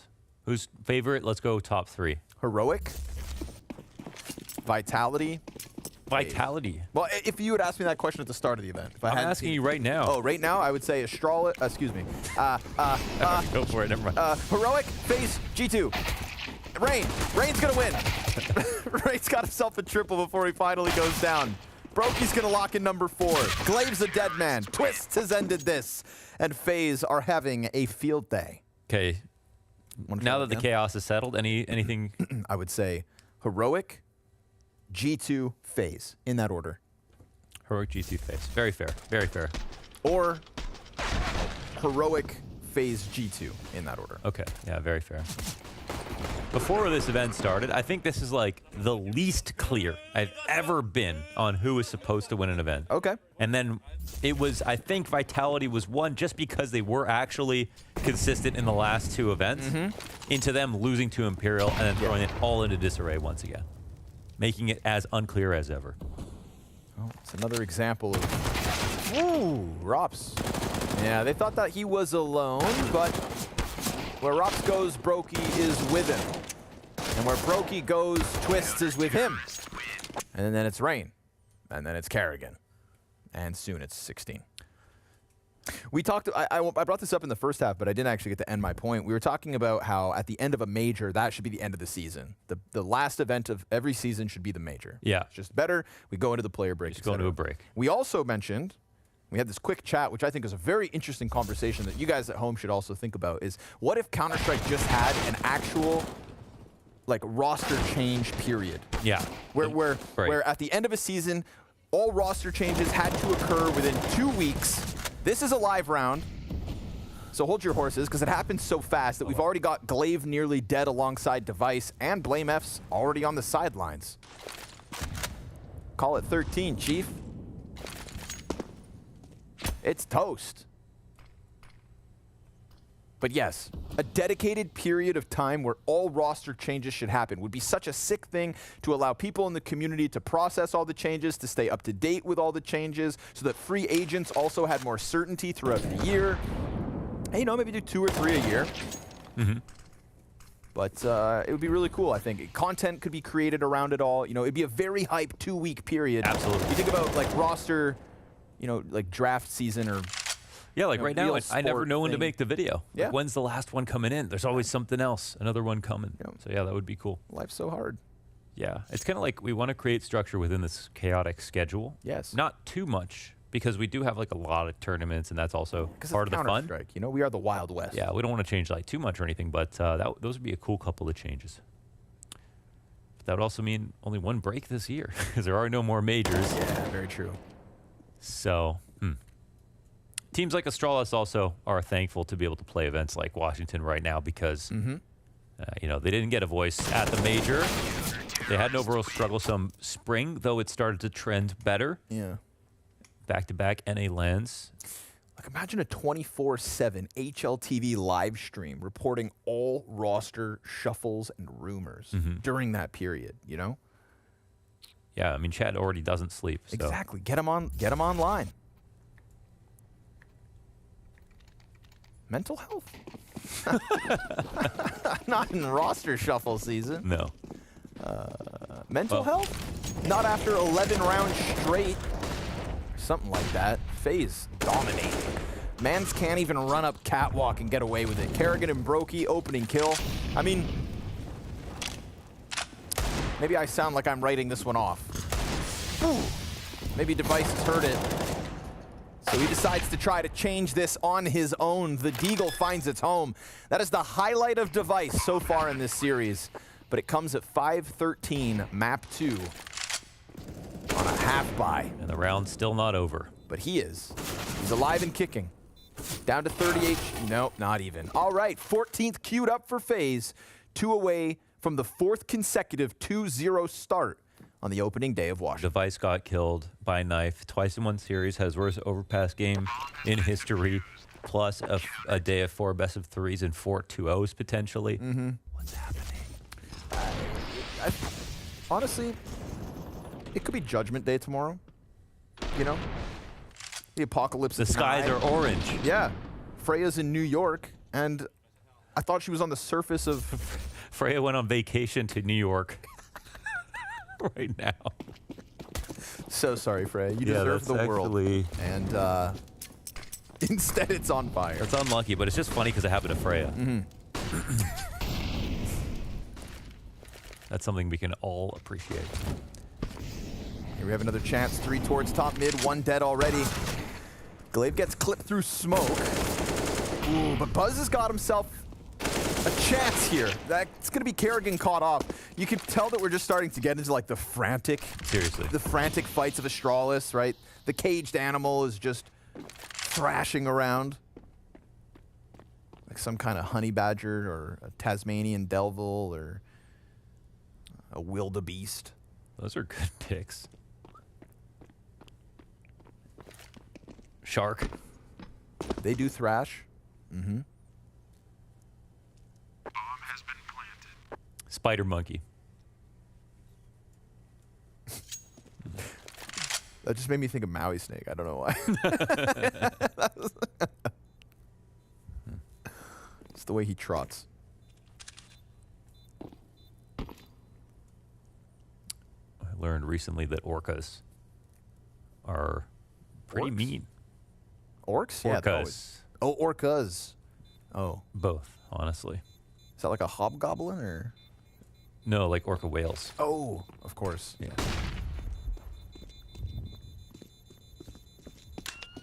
Of course. That's all I got. Well, nice round from Astralis, but it's a situation where, like, you don't think you're going to win. You go for, like, an angry rush round. The team you're playing against is actually just feeling kind of lazy because everything's been going so well. Everything's going easy. So you win a couple of gunfights. That's pretty cool. Good start here on the road to a comeback from Astralis, but I think the rubber on their soles is wearing out.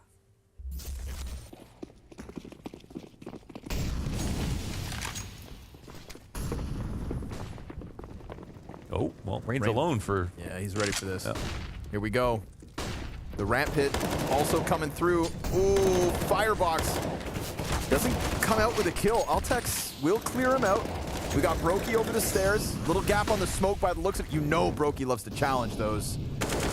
Oh, but Twist picks up the slack. Glabe's going to get caught in no man's land if that smoke fades. He's got 4 members of FaZe all around him. Bomb sits stagnant outside of the palace. And as he has to climb up those boxes, he's dead. There is no other decision for him to make. They need the bomb. He climbs up, knowing Mohan that he was going to die, right? That's like climbing over the top of the trench in World War I. You're done. You're done. And for what? You could see the immaturity a little bit in some positions where, you know, Altex needed to run across balcony and look down through the ladder to get that trade to make sure they have that clear done. And instead, Rain is allowed to, as the only person there, get a really good duel, at least for this one. See, in this position, he should be dead, but Alpex runs over towards the other side of a ramp and then basically allows Astralis to, or FaZe to make it a real round. What a shot out of Twist. Pressure's off though, man. Pressure is off right now for FaZe. Yeah, you heard Rain in there just very quietly in the comms, right? Like, dude, they're just rushing. Like, yeah, we've hit that part of the series, my friend. They're just rushing. Okay, that's the advanced tactic run boost. Oh my God. We call it the stall boost. It didn't work. Kerrigan's got an AUG. Curious to see if he plays that with a 5 rifle slot loadout come CS2. But he's alive and kicking for now. Got 2 players deep on the ramp. Rops, head taking clean off. Second one inside sights is Rain. He's having an excellent second map. Great series all together. Highest rated player on Overpass. Highest rated player on Mirage. 4 versus 3 with a wounded device. And Kerrigan, who's bolstered this A site. It's an all-in from Astralis to just try and keep things afloat. If not, it will be FaZe versus Heroic tomorrow. A rematch of the Paris quarterfinal queued up on day 2 of Washington for a spot in the semis. And with Rain having a back turn to him, it is all too easy. Double Molly, he still holds. Finds a pocket to play from. And you can just see there's no chance at pulling the trigger on this hit. So unfortunately for Device and for Astralis, tonight is not their best foot forward. Tonight is all the wrong records, while FaZe have managed to start an event in excellent form. With Rain at the top of the scoreboard, back-to-back maps, all is good for the FaZe clan, picking up an opening win.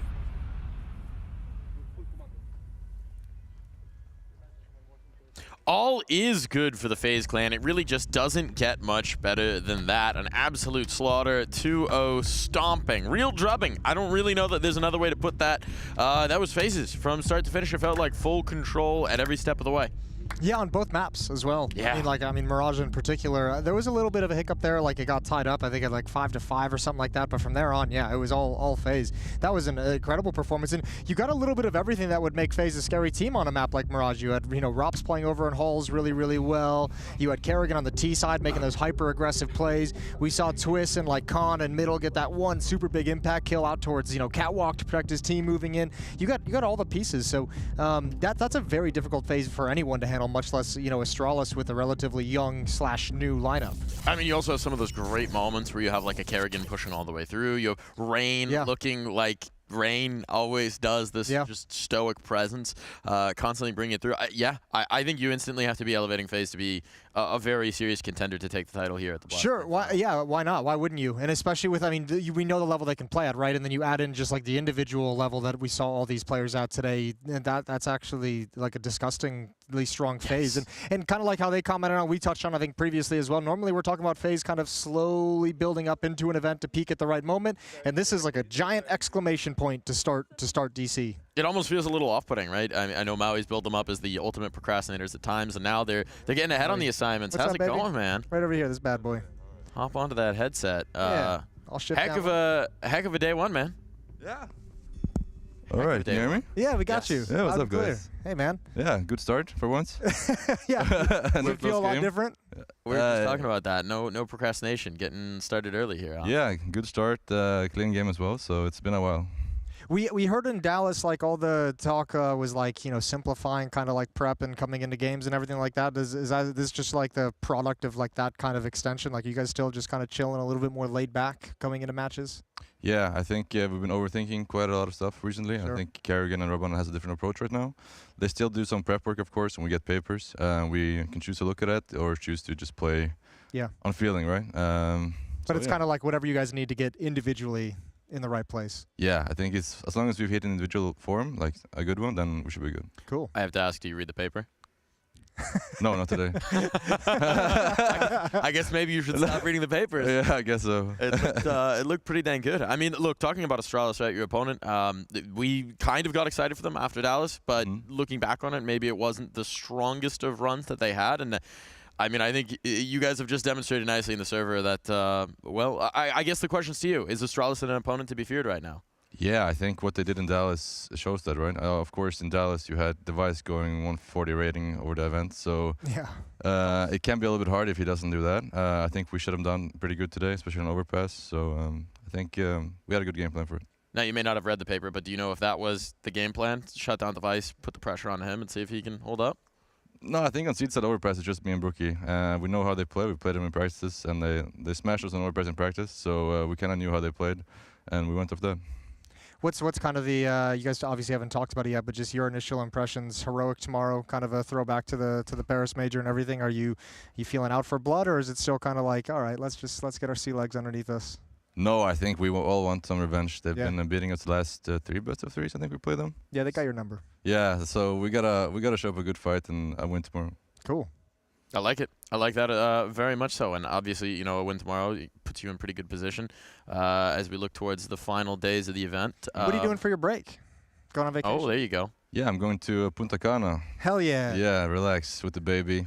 Yeah, that's right. On the beach. Nice. It's going to be nice. Good. You deserve it. Thank you. Get a rest, Papa. Thank you. That's what you need. That's what you need. But how good would it be to get a trophy before you get that send-off? I think we all want to end the season good, right? We did it before last summer. We ended with the Cologne win, so doing it now as well would be nice. It's much nicer, sipping a Mai Tai with your arm around a trophy. Yeah, for sure. Take on the world tour. Yeah, that sounds good. Cool, man. Extra addition into the family. Well, I mean, congratulations on the win. Thank really you. Great start here early on. And, best of luck going forward. Yeah, we'll let you get out of here. We're going to close out the show, do some cool stuff. Thanks, guys. Good luck tomorrow. Yeah, that pretty much sums it up, I guess. Yeah, you could see here, 16-6 win. That's nice and easy. Rain with 22 kills, topping the scoreboard as well. This little, Zen preparation seems to be doing wonders for FaZe so far. It does indeed. Yeah, I mean, choose to read the notes or not read the notes. that is funny. He's like, relax a little bit. Yeah, we do get notes. I don't really read them, but we get them. It's cool. I mean, can you really fault it when you look at the performance, right? It's obviously, you know, whatever's working for them individually as you come to the end of the season, maybe simplifying things, decluttering the head. Yeah. You know, does this bring you joy? No. Throw the notes out. Yeah. And just click heads. That's the way to do it. I mean, look, Rain can do whatever he wants when he puts those numbers up. Like, whatever. I mean, he even mentioned, he like, overpass CT side. It's like, yeah, me and Brooke, we played against him plenty. Didn't mention, like, Twiz going nuts and, like, dominating him on, like, everyone from FaZe had their moments in the series, which is a very short series, but everyone delivered really, really well. They did indeed. It's hard. It's such a stomp. I don't even really have any other way to say it. It really was. I mean, yeah, looking at the Astralis side of things, but I don't think we really need to dive into that. Device got knifed twice, and that sums it up nicely. But we had some very one-sided affairs today. Honestly, surprisingly so in a lot of these, particularly Imperial dumpstering the reigning major champions in Vitality. That's still wild to me. Yeah, that is absolutely wild. You know, production is absolutely loving this graphic right now. 2-0s the whole way through. G2 taking down Cloud9. Heroic dominating Complexity. The second half of the day was nice and easy. Domination for Heroic over Complexity. Same for FaZe over Astralis. So, yeah, if you missed anything, I guess go back and watch the Imperial Vitality one. This is Group A. You can see exactly how this one's playing out. It is indeed. I mean, a Vitality, Cloud9 is the elimination, right? Starting tomorrow. It's crazy that we're knocking one of these teams out. It actually sucks for both of them. Like that one upset of Imperial over Vitality, and Cloud9's just like, are you kidding me? Imperial G2, I don't know. I guess that could be interesting. Let's see if Imperial's got another one in them. And then here in Group B, that we just witnessed in the second half of the day, Heroic, that was to be expected. FaZe over Astralis, expected, but we expected also a little bit more pushback from Astralis. We did, and I mean, Complexity and Astralis was a matchup over in Dallas. It was a 3-map series. It was an exciting one, even with Sonic as the stand-in. So that's going to be an interesting one to keep eyes on as well. And that's with that was with Device dropping like as Rain said, 1.4 something rating across the whole event. So you don't have that, and all of a sudden that series, even with a stand-in, could get a little bit weird. So yeah, let's see if Complexity can put up a fight now, because we didn't get to see it today. We did not see so much of a fight there. But there were some banging plays. There were some banging plays throughout the day, and they are our CS Money plays of the day. Got a few of them. Let's see what you're going to vote for as what you think is the... Oh, look at Cello. I haven't seen these plays yet. I'm excited. We were getting tacos. This is nice. He's just chilling. Just a nice extended ace for Cello. This is the kind of thing I watched him do at spicy. The AM level, like the amateur to pro level in the leagues, and I mean, he's just translating it straight up against the reigning major champions. It's what built up so much hype around him joining the team in the first place as well. Nice kill from Vinny, the Tech 9. Ooh, that's awesome. Yeah. I mean, look, what year is it? What year is it? Tech 9 clips? The Tech 9 has come back in style. It has come back in style in a big way. The 5-7's there as well. And look, you know Modesty is going to be absolutely crazy whenever he gets on. So let's just see what this bad boy is. So 1 versus 3, and he's doing it with an AK. It's not the AWP. Nice and extended. To me, that guy is the vanguard right now of this new generation of Counter-Strike players, where you just have to be so excited for what they're going to be able to do with the new game, with CS2, where it's, you know, everyone's starting on an equal footing. You're not coming up against 10 years of experience. You're making it yourself. You're maybe making yourself the MVP of that next game. Yeah. And maybe some of them are going to be our Maersk MVPs. Let's see who's ahead in the race. You nailed it as well. You practiced that pronunciation. You could say I brought that ship into harbor. So let's see who's winning the race right now in our Maersk MVPs. Ooh, I did think we'd see some Imperial names. I'm surprised we've only got one, but it would be kind of sick. I mean, it's awesome to see Cello up here with the rest of these boys. I can't believe there's 3 Heroic players up in that bad boy. I would say, like, Rain, obviously, as the top performance so far, is a really nice shout. He had a disgusting series today. And as is, like, Rain's MO, I feel like it's always quiet.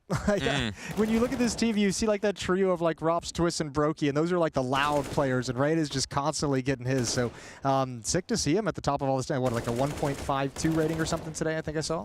Look, that guy's ready to send himself off to Punta Cana with aplomb. You know, an MVP under the belt, a trophy maybe. Yeah, the MVP belt, the trophy, free drinks on the beach. I'm into it. I think that helps you get a few drinks at the bar, right? You just put the trophy up there and suddenly people just start appearing. I know. They're like, we see all these MVP trophies that you've got. You seem like you're thirsty. Well, we're thirsty for some more Counter-Strike, and tomorrow we'll be serving you a wonderful dosage of it. We already hinted at some of them looking at the brackets, but Cloud9 Vitality to start the day. It's crazy. We're sending one of those teams home.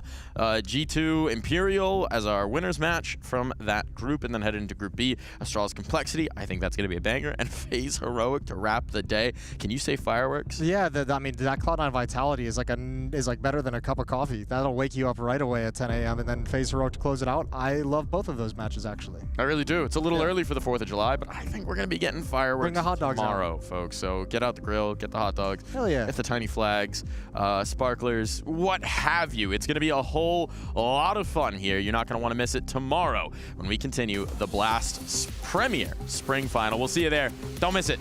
Bye-bye for now.